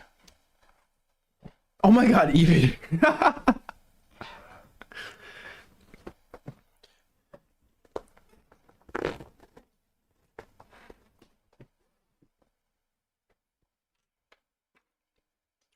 Quiet, guys. Stop talking about Evie. She's back. Hey, Evie. Just messing with you.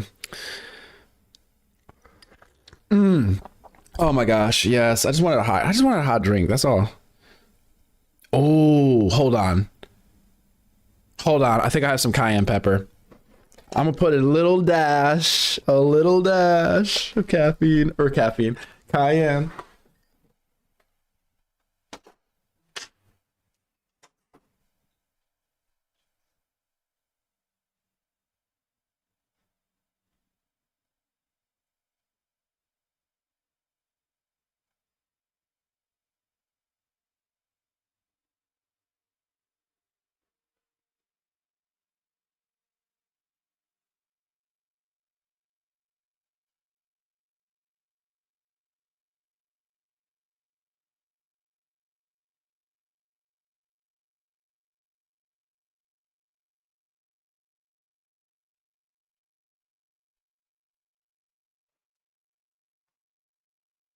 Alright.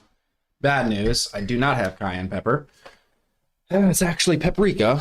I brought the paprika with me in here because I was going to ask you guys, can I put paprika in my coffee? I mean, that'd be fine, right? I really don't want to make another cup, so I don't want to ruin it. What do you guys think? Is that like a normal thing to do?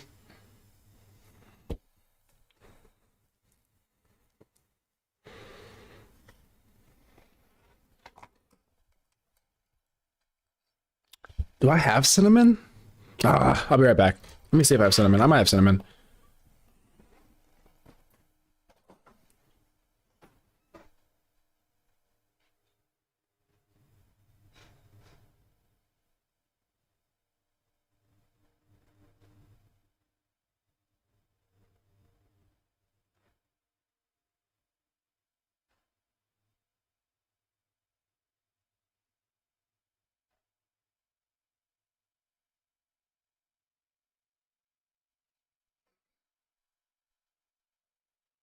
Good call. I actually have cinnamon. Okay, I'm not gonna lie, my spice game is weak. I'm trying to like slowly build up my spices. The fucking cinnamon I haven't used in so long. It was in the back. So okay, we got some cinnamon. So we've at least got that. I'm gonna just add a tiny bit of paprika. See, that's smart. I don't know if I have any tea. Well, I have this tea, but it's supposed to be made for iced tea, so it kind of tastes weird when you like make it hot. I had some really good tea, but I drank all that. And I need to like buy some. Okay, tiny bit of paprika. Oh, I hope I didn't just ruin it. Let me taste it.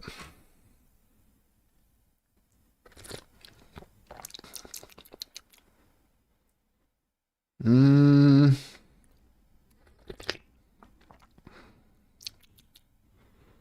know, I might not add it enough, but that's fine. You know what? I'm not adding anymore.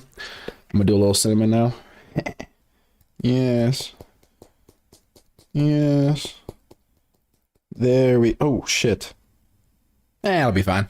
Okay. Oh, that's that good stuff, too. Where are we at? Boom. Yes.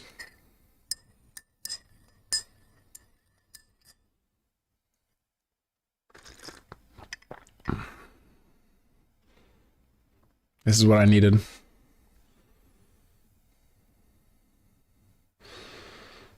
Wait.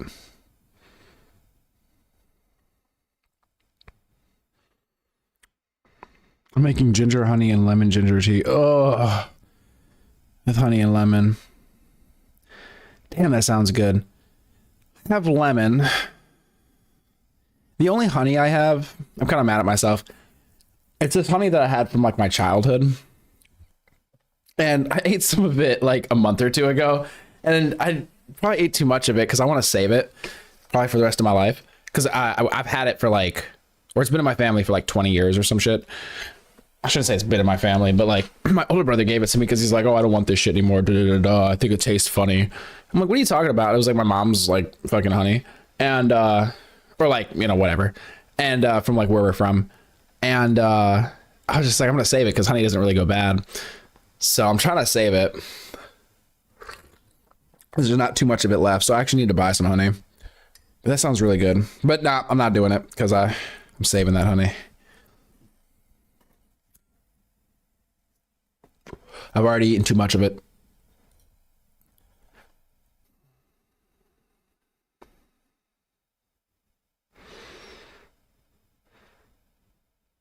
Careful on your spices. Quick way to digest fillers. And some brand have some spices that have fillers. And others made fillers. What do you mean they're cut? What are you talking about? Are they cutting spice with other shit? Is that what you're trying to say? McCormick is usually my safe bet. Well, that's not McCormick. Are you saying I gotta be careful about the spices I buy now? Because I'm not gonna lie, I bought some cheap spices.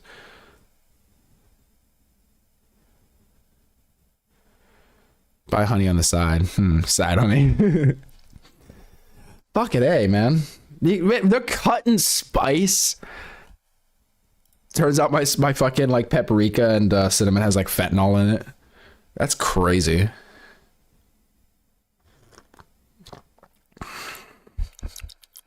Oh yeah, it's actually pretty good.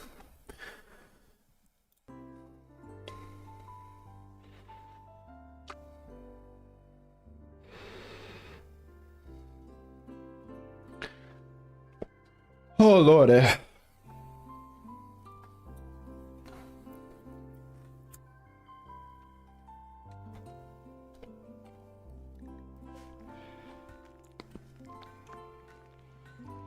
At this point, I'm damn near just playing this fucking game for the music in the background. I don't know if I have the capacity right now for this. I think cinnamon can have certain levels of arsenic in it. Interesting. Like just naturally? But there's a bunch of stuff. There's like tolerances. For example, like coffee. There's a tolerance for like cockroaches, right? So like ground coffee will have cockroaches in it. But there's a lot of stuff like that.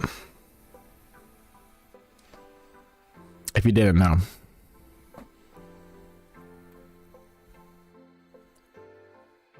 So if you don't want cockroaches in your coffee, you gotta buy the whole bean and grind it yourself.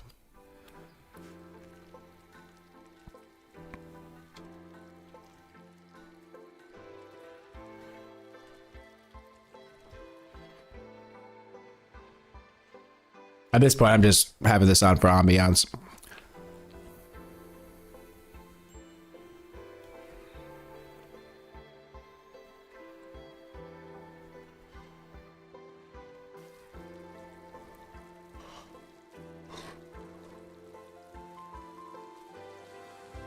Oh, not naturally. Holy shit. That's crazy. They're just putting arsenic in cinnamon.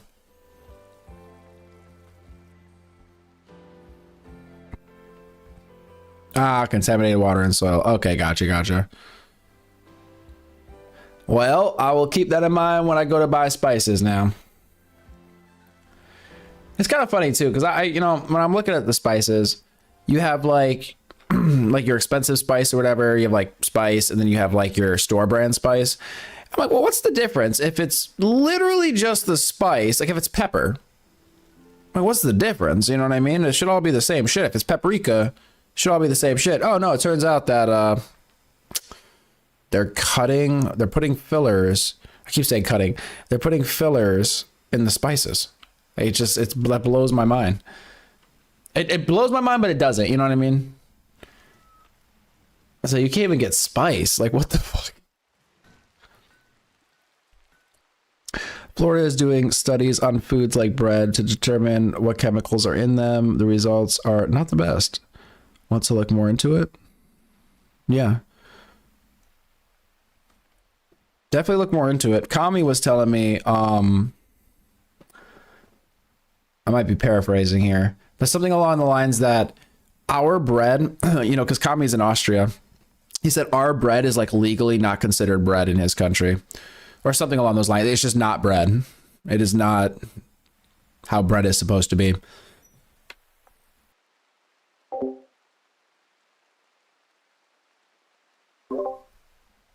It's kind of crazy to think about. I think he told me, or somebody told me, bread, if you like squeeze it or pinch it or something and it returns to its original form, then it's not real bread. Something like that. I might have that backwards, but I'm pretty sure I don't.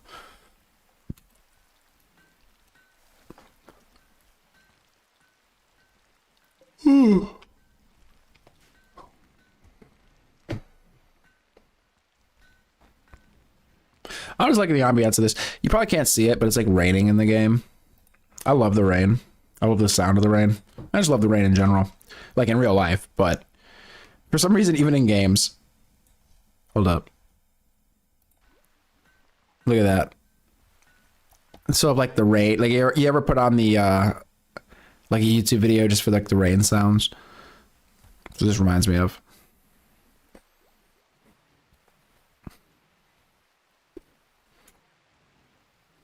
I know those are the rules for sure. Okay, sourdough. Okay, yeah.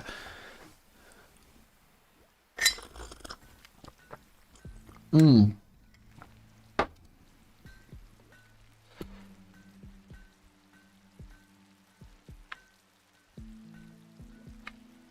be honest, I don't know what I'm doing here.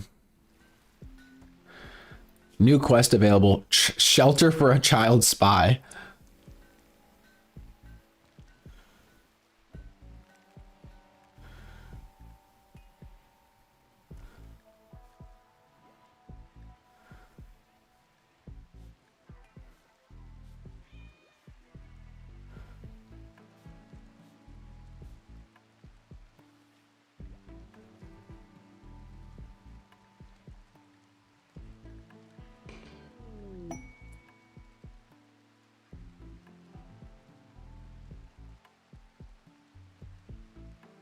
I miss twirling in the rain down the street in my teens.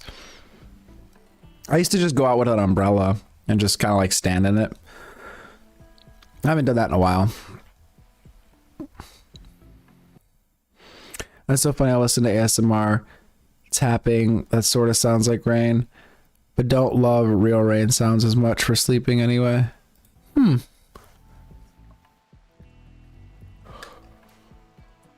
Yeah, I like the sound of it just in general.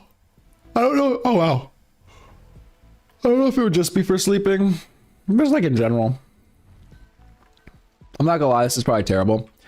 But there were points in time where I would just turn the shower on just to hear like the sound of the water.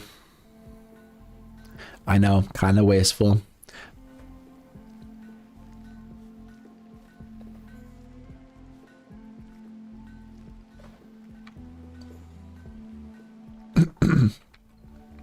You know, a lot of rain sounds though are actually just it's just bacon sizzling on a pan.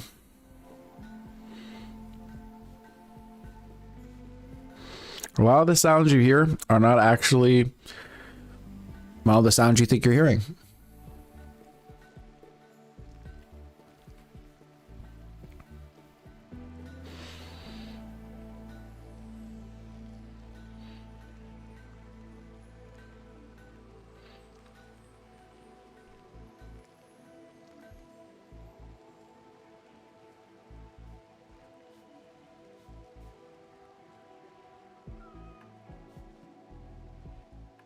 I don't know what I had these dudes doing, to be honest with you.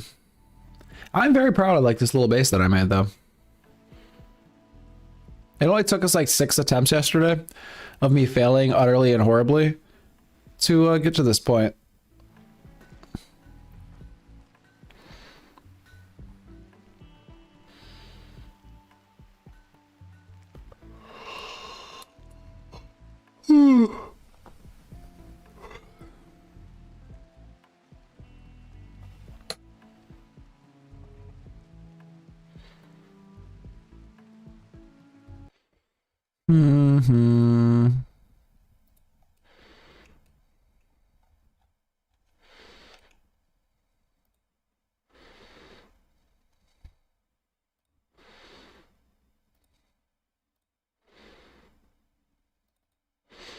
I just want to just thought of some music I wanted to listen to. I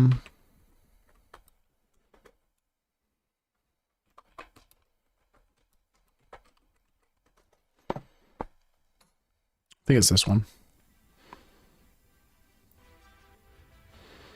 Maybe this one.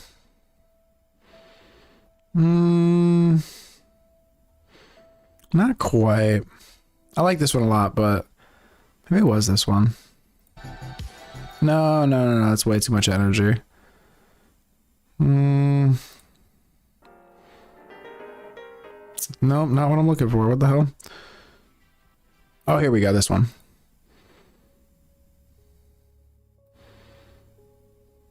I think.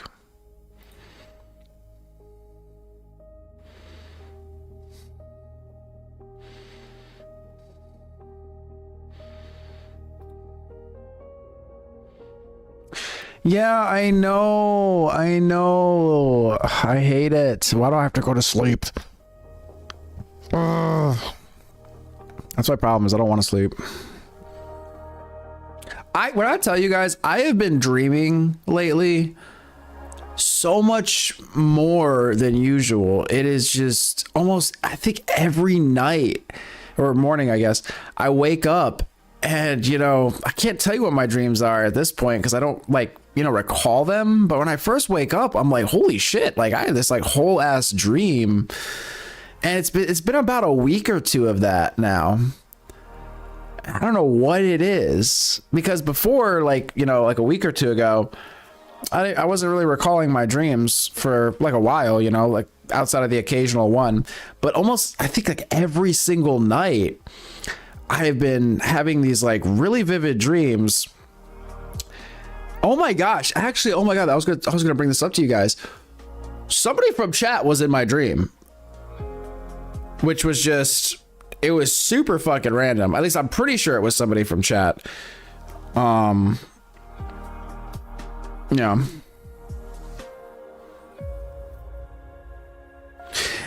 that was either last night or the night before. And maybe it's just because like we were, you know, in a call and everything, blah, blah, blah.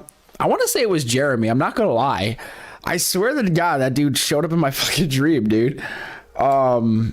It's just weird. Just fucking, I can't recall, you know, much from him at this point. I need to start writing them down or something. But I've been doing that thing too, because I'll set like 50 alarms and I'll start waking up at like 7, 8, whatever, and keep snoozing it and going to sleep. And then I keep having these like crazy vivid dreams every time I fall asleep until like I finally get out of bed. It's really weird. Maybe, yeah, all that yapping or something, man. It threw me. It really threw me. Because when I woke up, I was like, the fuck? As I recall, though, I'm pretty sure. I was like, I need to bring this up to them.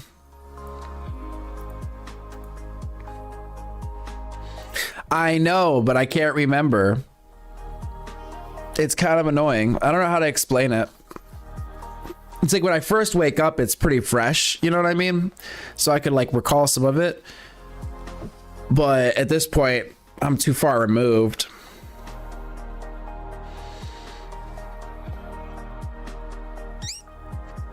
I'll be honest, it feels like I'm living a whole like other life.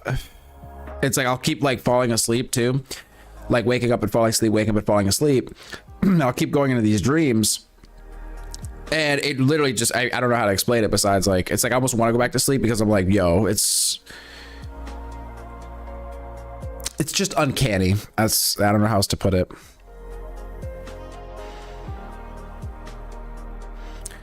Don't do the multiple alarms, bad habit. Wait, why not?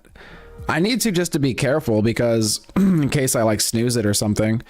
Really the safest thing for me is I just need to make sure that my phone is out of arm's reach. Because I will wake up or not really wake up, that's the problem, and turn it off and not recall at all. Like I'm just not there at all. And then I oversleep, which is not good when I actually need to be up. 2 max. I need to see how many I have. Like I generally do probably like 4 or 5. just to be on the safe side.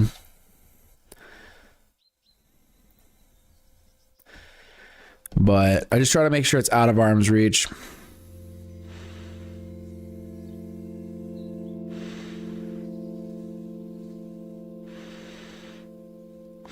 It's funny you say that too. Because I think I have noticed that this past week. Because like 1 or 2 days, like my first alarm, I was up. Like I was up. I hit the snooze or whatever. Like I should have just got out of bed. Like if I just get out of bed, I'm fine. You know what I mean? But I hit snooze and I just laid there for a second. And then I was freaking out again after a little bit. But I was like up. Like I was up more than I was like every other time that I woke up after that.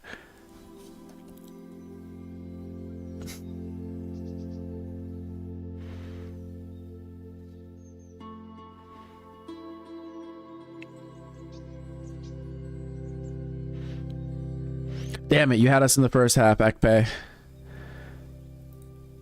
You had us in the first half.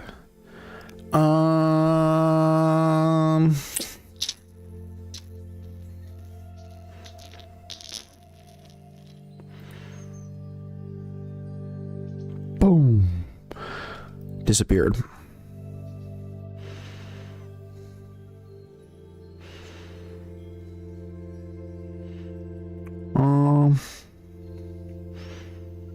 No, go to bed.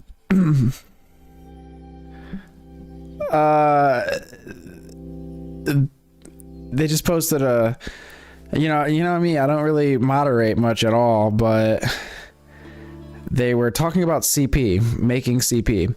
So I had to go ahead and just give them the old boot.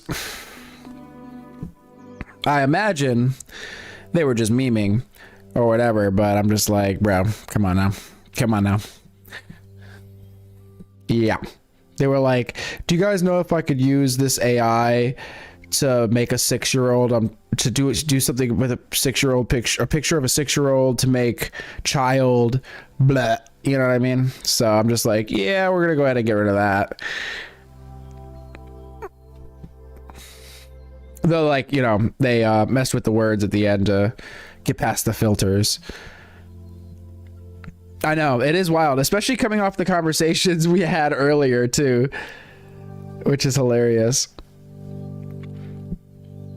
I'm telling you, man, they're out here. They're out here everywhere.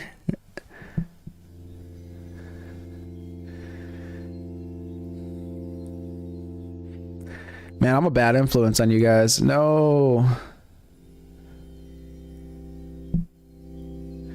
I just like to think of the black hole as a place where it's like, you know, the black hole kind of finds you, or you find the black hole when it's most, you know, opportune. Opportune? Yes.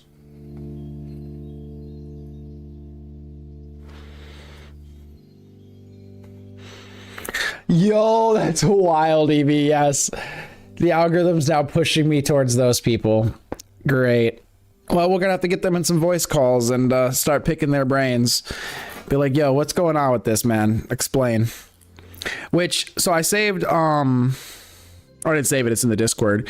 The video you posted, I'm not gonna do it now because, to be honest, I'm just, probably not all here for it. Like, won't be able to give it, like, you know, that great reaction. But the EDP shit that you sent, so I'll do that later today. That and there was that Crack Amico video that somebody sent. I want to do that later and stuff, so.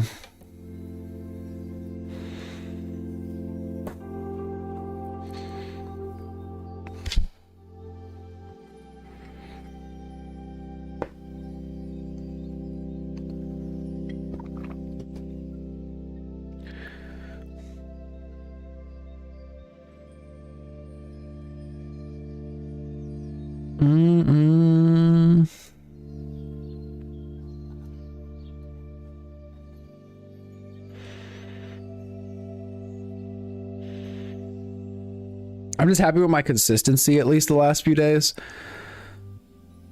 And I just want to keep it up.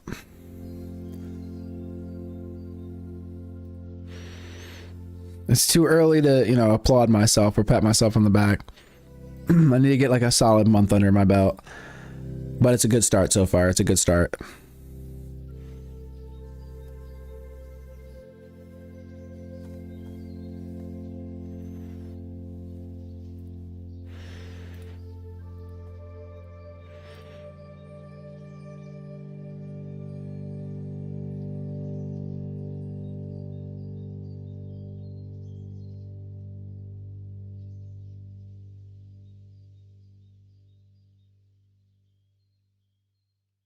Okay, yeah, sounds good. Yeah, there's so many. That's the scariest thing. And you would think after enough videos are made and enough people get exposed that people would stop kind of falling for the honeypots. But they seem to keep doing it. I don't understand. I don't understand what's wrong with people.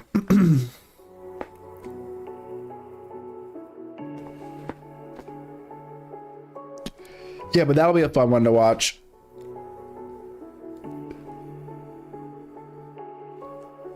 As fucked up as it is. Because wasn't he doing it, Gideon, wasn't he doing it with like celebrities and stuff too? Like he was having them there while they like exposed the predators and whatnot.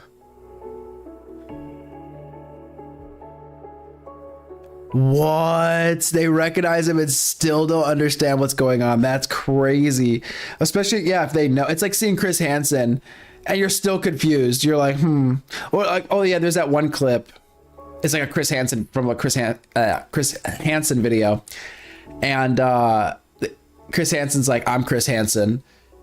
And the guy's like, no, you're not. He's like, yes, I am. He's like, no, you're not. It's like, dude, what the, how are you going to argue with him?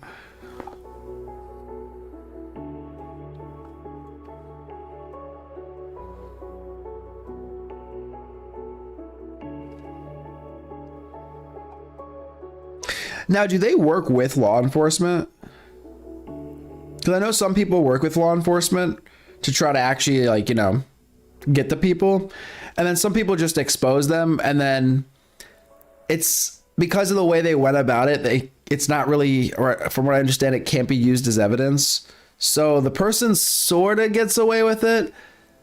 Like, I guess they get away with it from like a law standpoint. But, you know, at least they're exposed, I guess, to the world.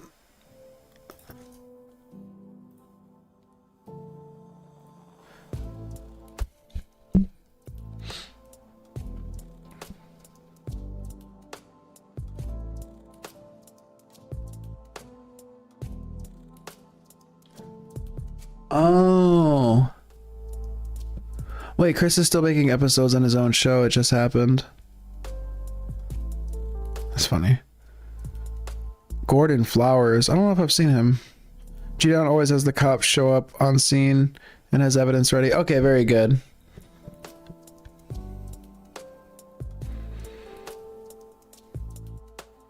I'm not trying to say like creators are doing more than police in this instance or investigators, but it is kind of crazy that it's a whole genre on YouTube of just going around and exposing these people.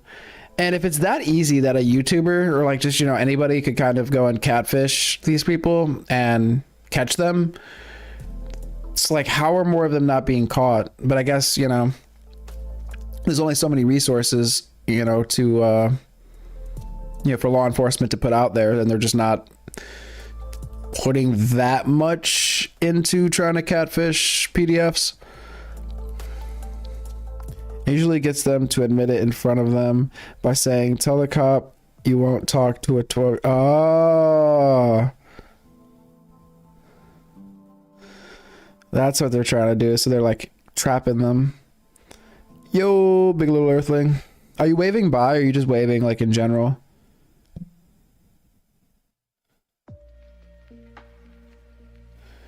If you're out of here, appreciate you for hanging out as per the usual. As per the usual. Sometimes the law enforcement doesn't prosecute, and if they don't, he puts the department on blast. Okay, nice. I wonder what the reasoning is. Generally, if they don't prosecute, isn't it generally because they think they can't win the case? Or maybe there's more to it. A lot of cops don't arrest and let them go. Jeez. I get if it's like a he said, she said kind of a situation, I suppose, you know what I mean? Because it's like, it's a pretty heavy allegation to make without, you know, some sort of evidence. But I mean, if they've got all the evidence right there, then it's a little crazy not to.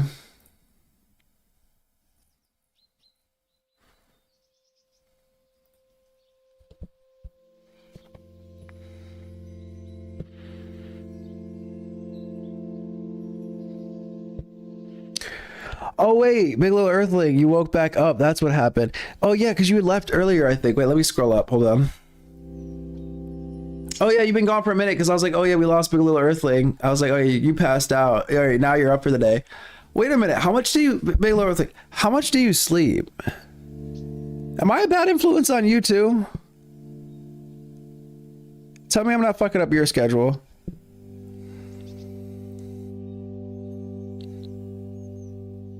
Sometimes it's the department, but usually they're following orders of the DA. Yeah. Assistant District Attorney Lewis, I can't read that from here. Condrat committed suicide before the police arrived from Catch a Predator. Wow. Wow. That's horrifying. And that's the scary thing about corruption. If like the DA or assistant is you know, a part of the bad apples. That's crazy. Some nights I'll sleep like 10 hours and then I fell asleep like 5, but the nights I don't sleep that much, I'll take a nap right after work. Okay, very good, very good.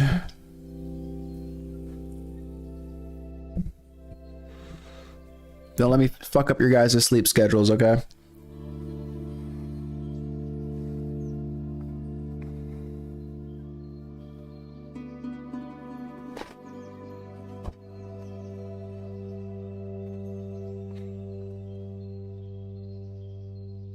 I feel like I'm kind of a similar way. Well, I don't do naps, that's the thing. I've never been super big on naps. It's kind of all or nothing with me.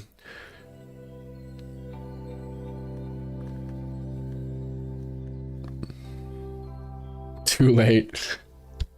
No.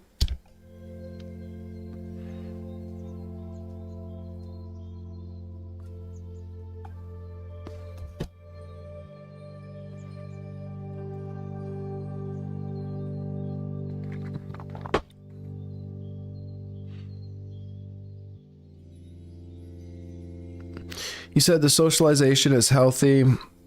I think it overcompensates in some instances. Wait, what do you mean? In terms of what? Are you talking about like this or what?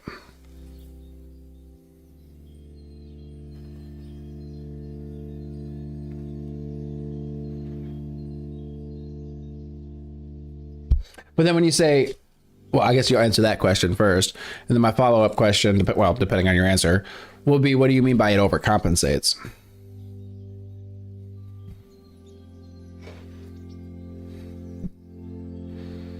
Oh, there we go. I see what you're saying. So on one hand, it's like you're not getting enough sleep, but we're offsetting that with the good socialization. So it's kind of a wash. Good, good.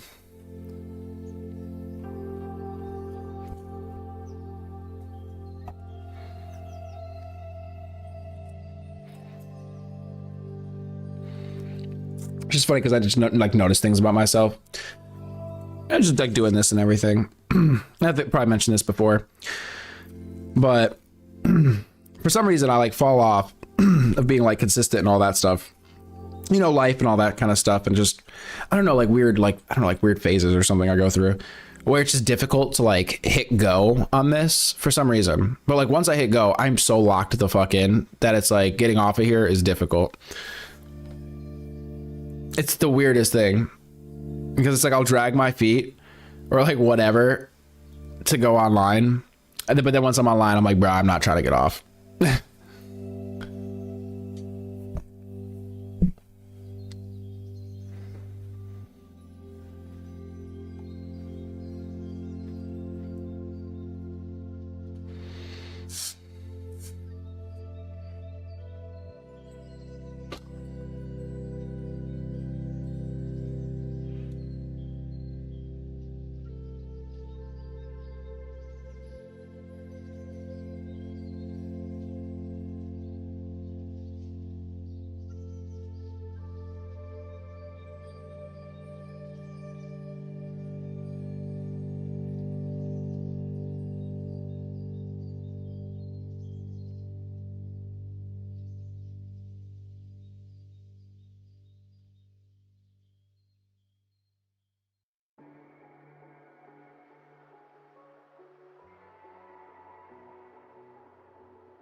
Something seems off with my hours. I don't know.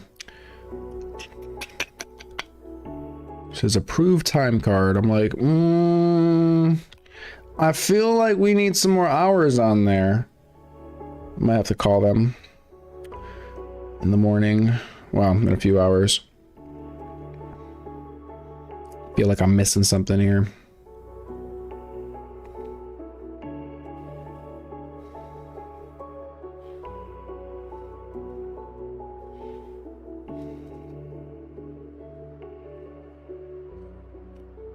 So I need to make a little note of that for myself.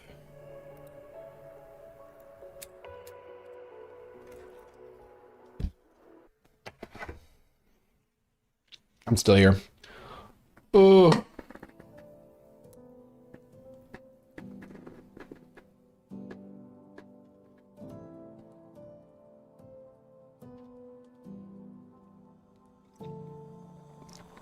Anybody getting into anything interesting today? On this beautiful hump day?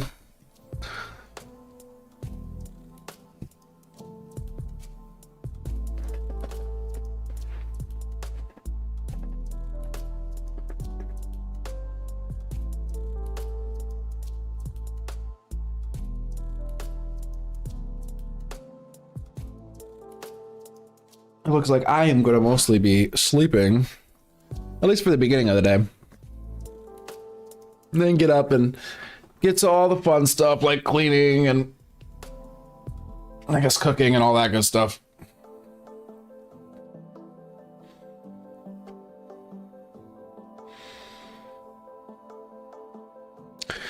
When you started your YouTube channel, how do you do that so you can stay anonymous or so like people on the internet can't be crazy psychos and find you in real life?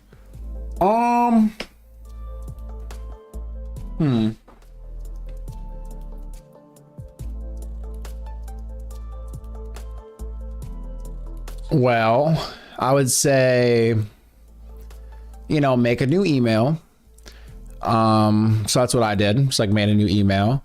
And then, I mean, honestly, I don't think it'd be hard to find me in real life. I figure it's just going to happen eventually, but I just kind of don't say where I could find him. Yeah, no, exactly. I mean, it's really no secret. But I would just say do a different like email that's not associated with anything.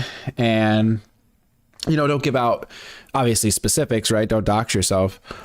I mean, that's as much as you could really do. At least that I know of. Because like some people, like there's people in real life that have, or people that have met me in real life or whatever, or like people that I know in real life that tune in, and they mostly lurk and stuff. They occasionally will like speak up, and I just ask them like because like as of recent, like some people know that I do this, and then like I've met some new people, and you know, they find out, they're like, oh shit. And I'm like, oh yeah. And I try to like downplay it or just like, you know, whatever. But they're, you know, if you mention it or it comes up, they're like, oh, well, I want to see, you know, da da da da. Which I at first was like very hesitant to even like tell people in real life or like give them the info. But when I do that, I just ask them like, hey, just don't, you know, dox me if you end up watching and commenting and stuff. That's all I ask. And that's really all you can do. And at a certain point, I mean, if you get popular or whatever, right? I mean, your info is going to be out there. I mean, that's just kind of what it is. At least that's the way I approach it. Is I'm like, well, yeah. I mean, at some point. That's why I'm just kind of vague.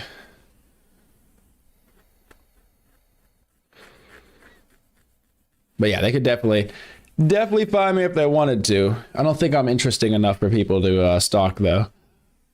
Oh, at least yet. Hopefully over time I become more interesting. That's when I'll know I've made it. Is when I'm being stalked.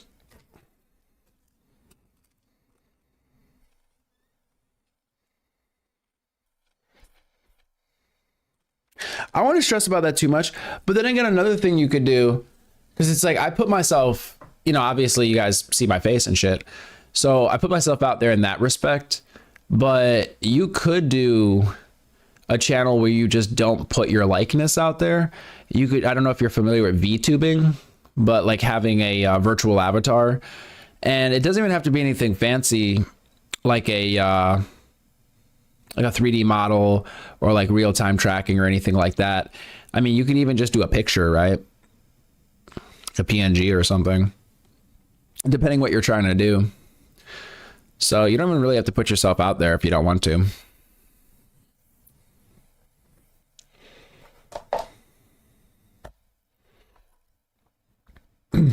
I personally like the connection, so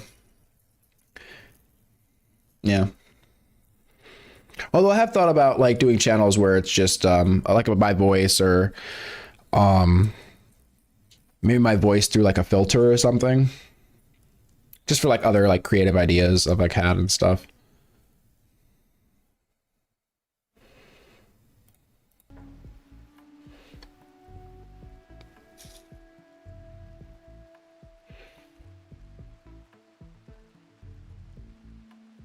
But are you making your channel, or are you, because I asked you, you said you're still gonna be a big little earthling. Are you gonna use this channel for your content? And I think I missed your comments because I don't know what was going on at the time, but maybe you mentioned it. I'm just like out of my mind. What was the content you were gonna try to make when you get around to it and everything?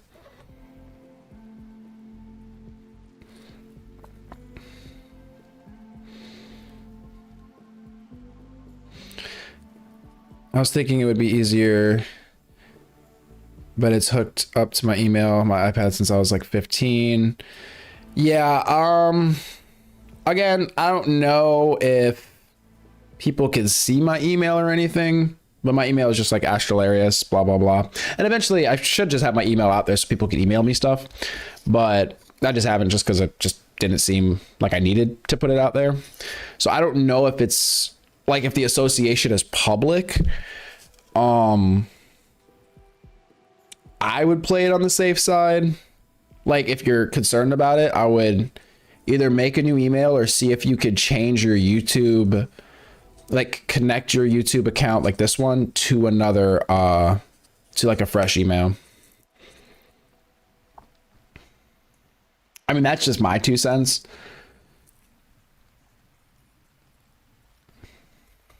But I mean, you could just look up, I guess, to see if like people can even see your email. My assumption is like somewhere they can, but I don't know.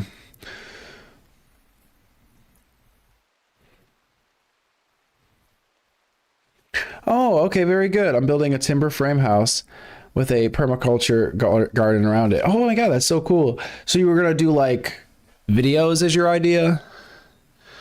Like make either videos or shorts or something? And like sort of show the process of you doing it and whatnot. And then like do updates as you like, I guess, complete each thing. Maybe set up a camera and do like a time lapse of you like working on it each day or what have you. Is that like kind of your idea?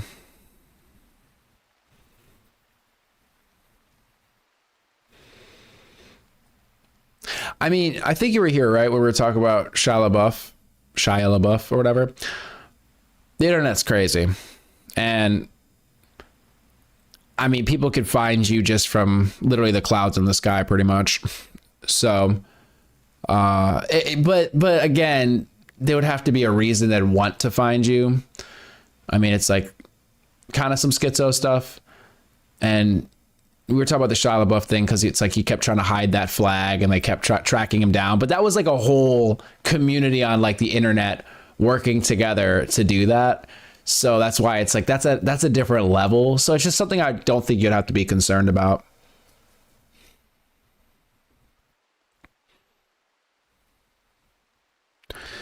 Yeah, like I'm going to show people how to build the house, and then I'm going to do a lot of permaculture videos, and then I'll probably do like societal videos around systemic implementation. Oh my God, that's sick. Yeah. They're going to be reading tea leaves and find me.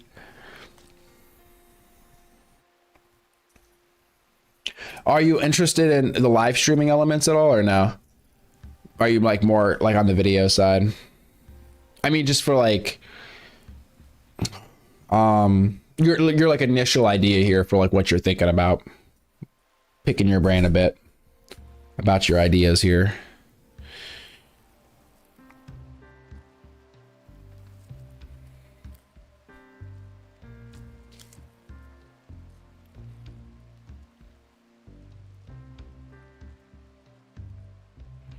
Yeah, it's its own, I don't know.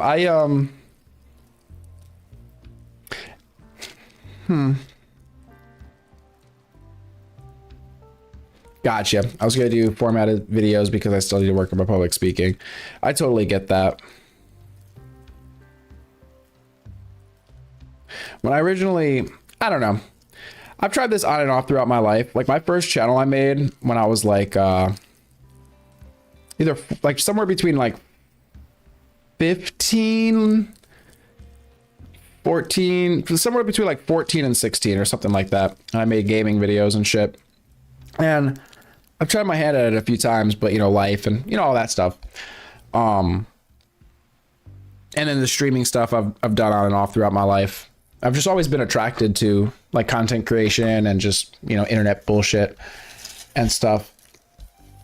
And when I made this channel, you know, I kind of thought I was gonna be doing more videos and stuff. And as you guys could see, if you like go to my page, there's like maybe 2 videos up. There's a bunch of unlisted stuff that I just took down, or like unlisted because I was like, I don't know about that.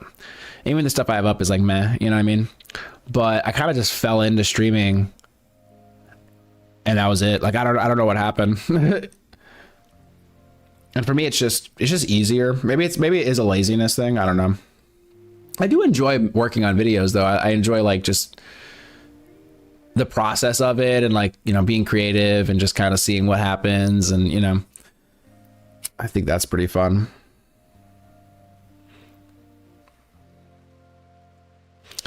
I got into a back and forth with Kami about private property the other day. I peeped some of that in the Discord. I thought that was funny. I was like, you realize you're going to be going on for like 3 months with him. I love Kami. He's hilarious. I've had many debates with him. I stay pretty small on the internet, but I keep getting tarot readings where I'm feeling like I'm being nudged to do it. Oh, well, thank you. I could be so much better, but I appreciate that. I have a lot bigger visions and ideas. So it's just kind of bringing them into fruition, you know, figuring out how to do that.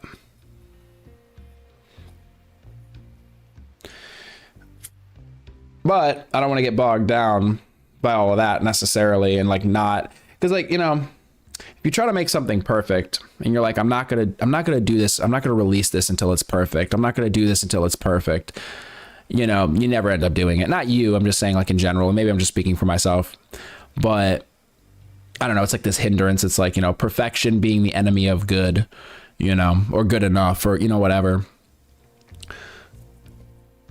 So I'm trying to like kind of keep that mindset and be like, you know, just make sure that I'm actually doing it and not kind of just getting bogged down on, I need to make something that's like perfect and this, that, and the third.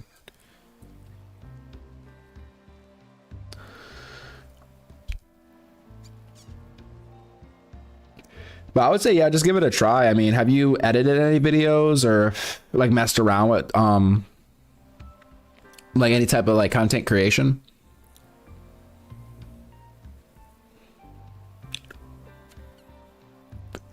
Plus, I just feel like there's like a different essence to everything, right? Videos are fun and cool because all the stuff you could do with them. But you have to write a script, general. I mean, you could kind of go off the cuff and stuff and just do a bunch of takes and, you know, splice it together or whatever, or try to do one take. But there's like a different energy to making a video and going live. And I realize that I'm just super comfortable, like being live, and it just feels like supernatural for me. So I think I just gravitate towards it.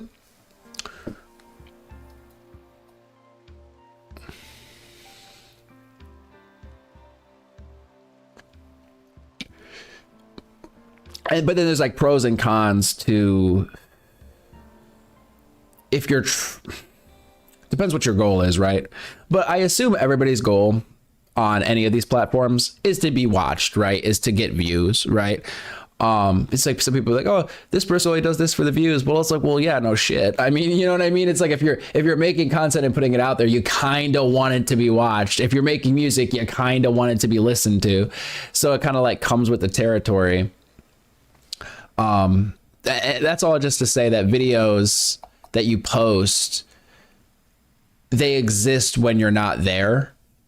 You know, you post a video and it, you know, you could just leave it there for 20 years and it could accumulate views or what have you. Whereas live streaming, you kind of have to be there and be live, right? So it's like a little different in that regard.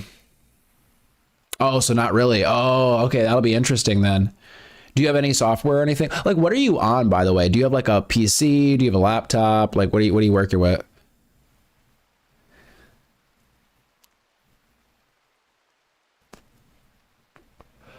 I've been trying to get Chris on it because Chris, well, he made the Arc Raiders channel, but he's been talking about wanting to do this politics thing. I just need to get on his ass. Because it's like he's made a channel and then he like forgot the password and shit and da-da-da-da. A lot of times it's just like doing it, you know what I mean? Whenever I meet people that are like interested, I'm like, yo, let's go, let's go. An iPhone? Okay, very good, very good.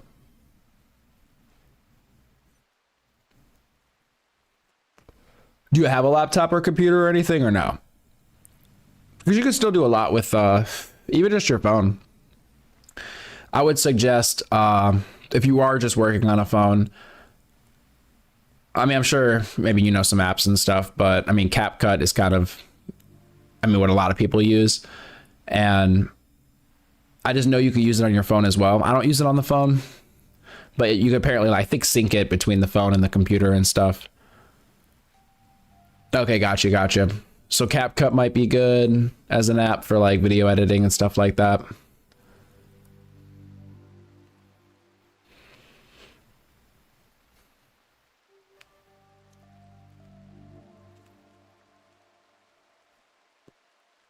I don't know about any other phone ones. Maybe iPhone has like, or Apple or whatever has its own stuff.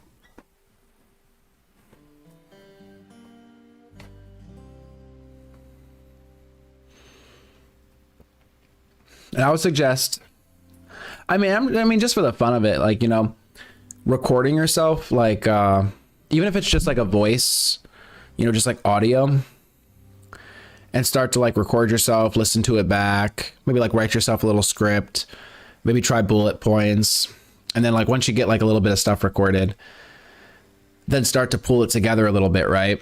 And like, you know, put it in the, you know, in CapCut or whatever app you're using, and start to mess with it, like putting it in like sequence. And then now if you do video, then of course you could just have it be your video of yourself or whatever. But if you didn't want to do that, you just wanted to do your voice, then either get some B-roll footage or some footage of like, you know, your project or what have you, or just images online.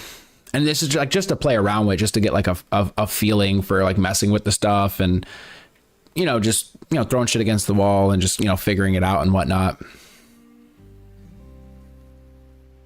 Exactly.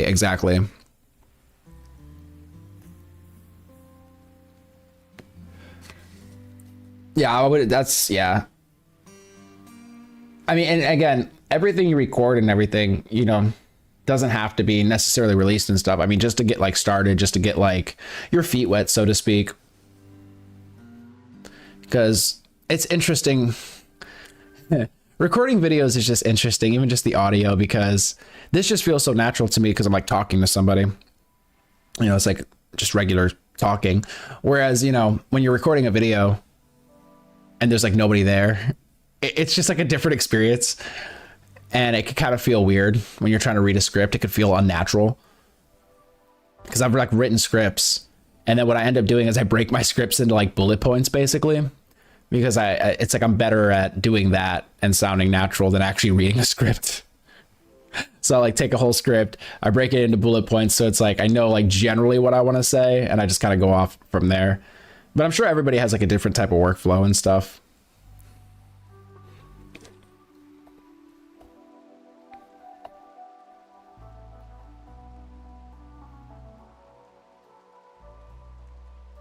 Plus, some people hate hearing themselves, so that's like something you have to get used to as well.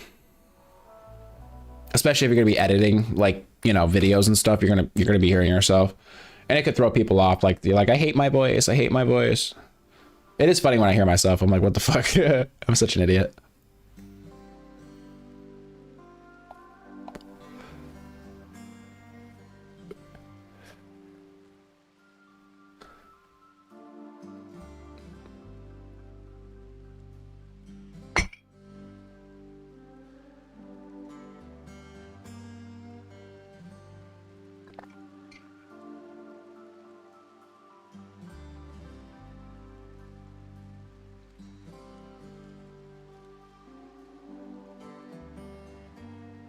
Well, appreciate you.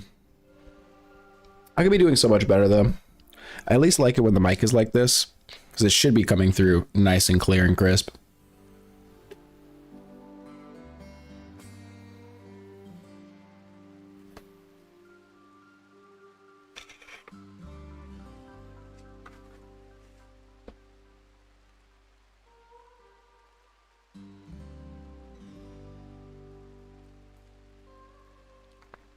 The mediums/devices can make it not sound right. Wait, what do you mean? Oh, no, I see what you mean. I see what you mean. Like with hearing yourself back and stuff, yeah. Plus, yeah, you know, people just aren't used to hearing their own voice. Yeah, played through like a speaker or like whatever medium it is.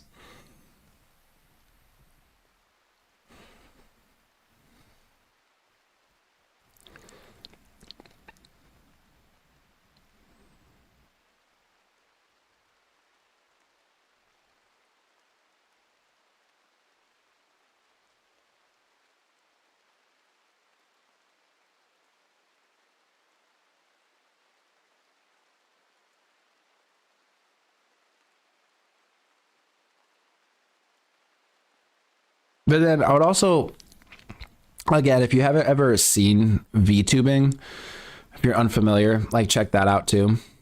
That would be something probably like down the road to get into if you don't have a like other devices outside of the iPhone. But it's something I've considered, just not to get too deep into it, but just I've considered because it's interesting having like a digital avatar, and that's like a whole world in and of itself. But it's a big like genre at this point. There's a lot of VTubers.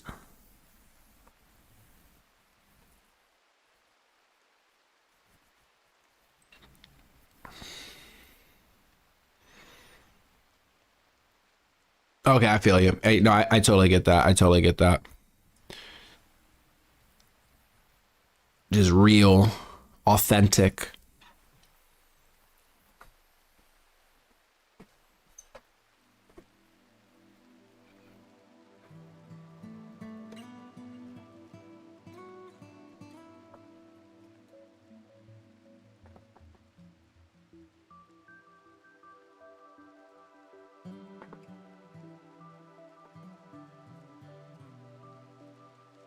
I mean, do you have any inspirations for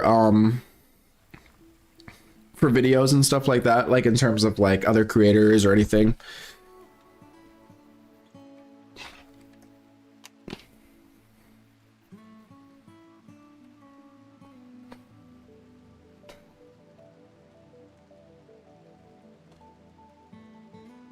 I'd say some of mine would be like Art Bell. Just what I've heard of him.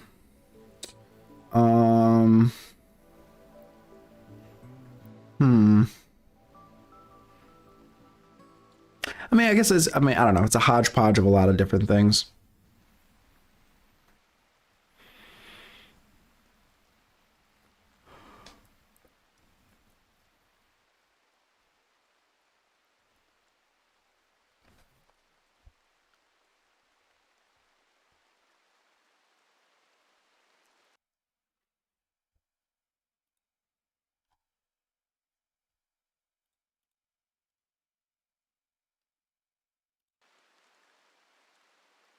I've been trying to get Kami on the freaking voice call. Well, he does the voice calls, but he doesn't, like being on stream. And I've slowly been whittling away at him. And he's mentioned he might grace us with his presence one of these days. So I think that's a really exciting development, because I think it'll be cool to have his input on some topics and, just during some of our crazy conversations.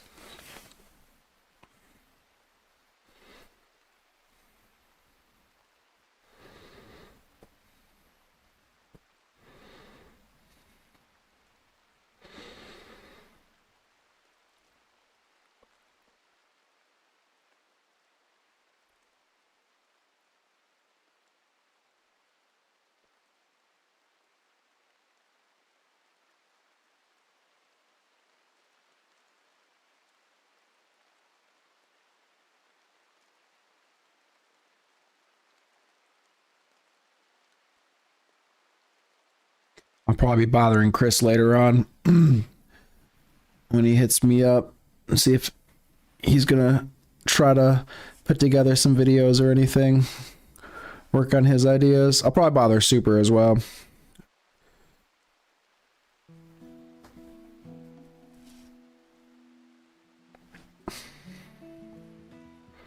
I like the idea of like a creative space where people can like bounce ideas off of each other. And I want to say like be inspired from each other, but it's just like when you never know where you're going to find inspiration and sort of be able to build upon ideas. Plus having people to be like yay or nay on stuff or like give their 2 cents can kind of go a long way. And just sort of like fostering a community of like, sort of creatives, essentially. Is something I'm interested in general.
Then Evie, I don't know if Evie's still here.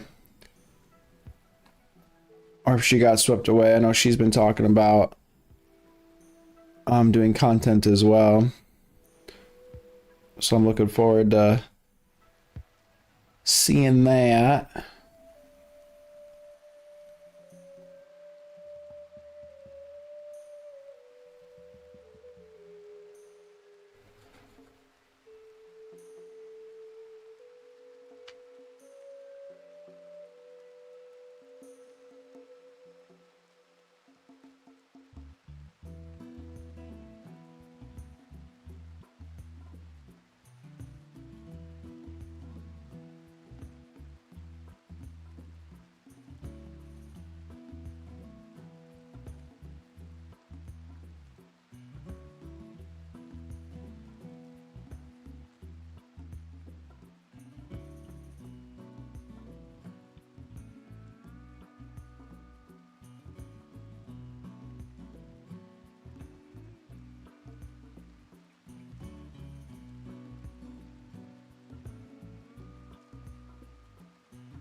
Take it easy.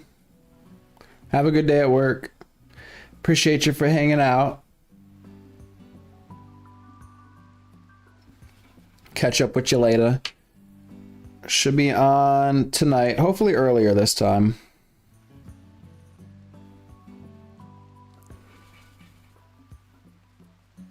I'll probably do like a Discord hangout as well beforehand.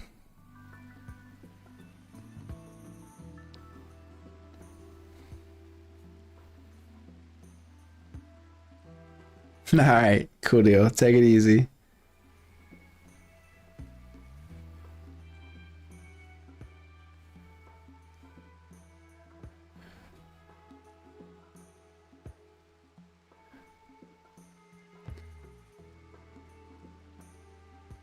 All right, y'all.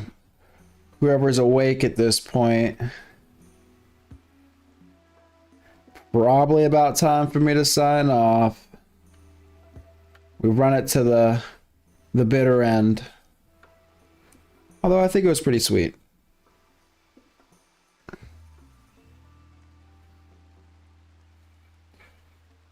Oh, Dukin, you made it. You made it to the end. Always holding it down, I swear. I'm gonna get myself a tiny bit of sleep. Like I said, I'll probably be kicking it in the Discord during the day, working on stuff, chit chat with people. And yeah, I'll be back tonight for sure to hang out with y'all some more. Maybe we'll actually make it to some gaming because I was not doing any gaming right now. Good night, y'all. Good morning. Remember, if you get too close to the black hole, you will be sucked in. Appreciate y'all.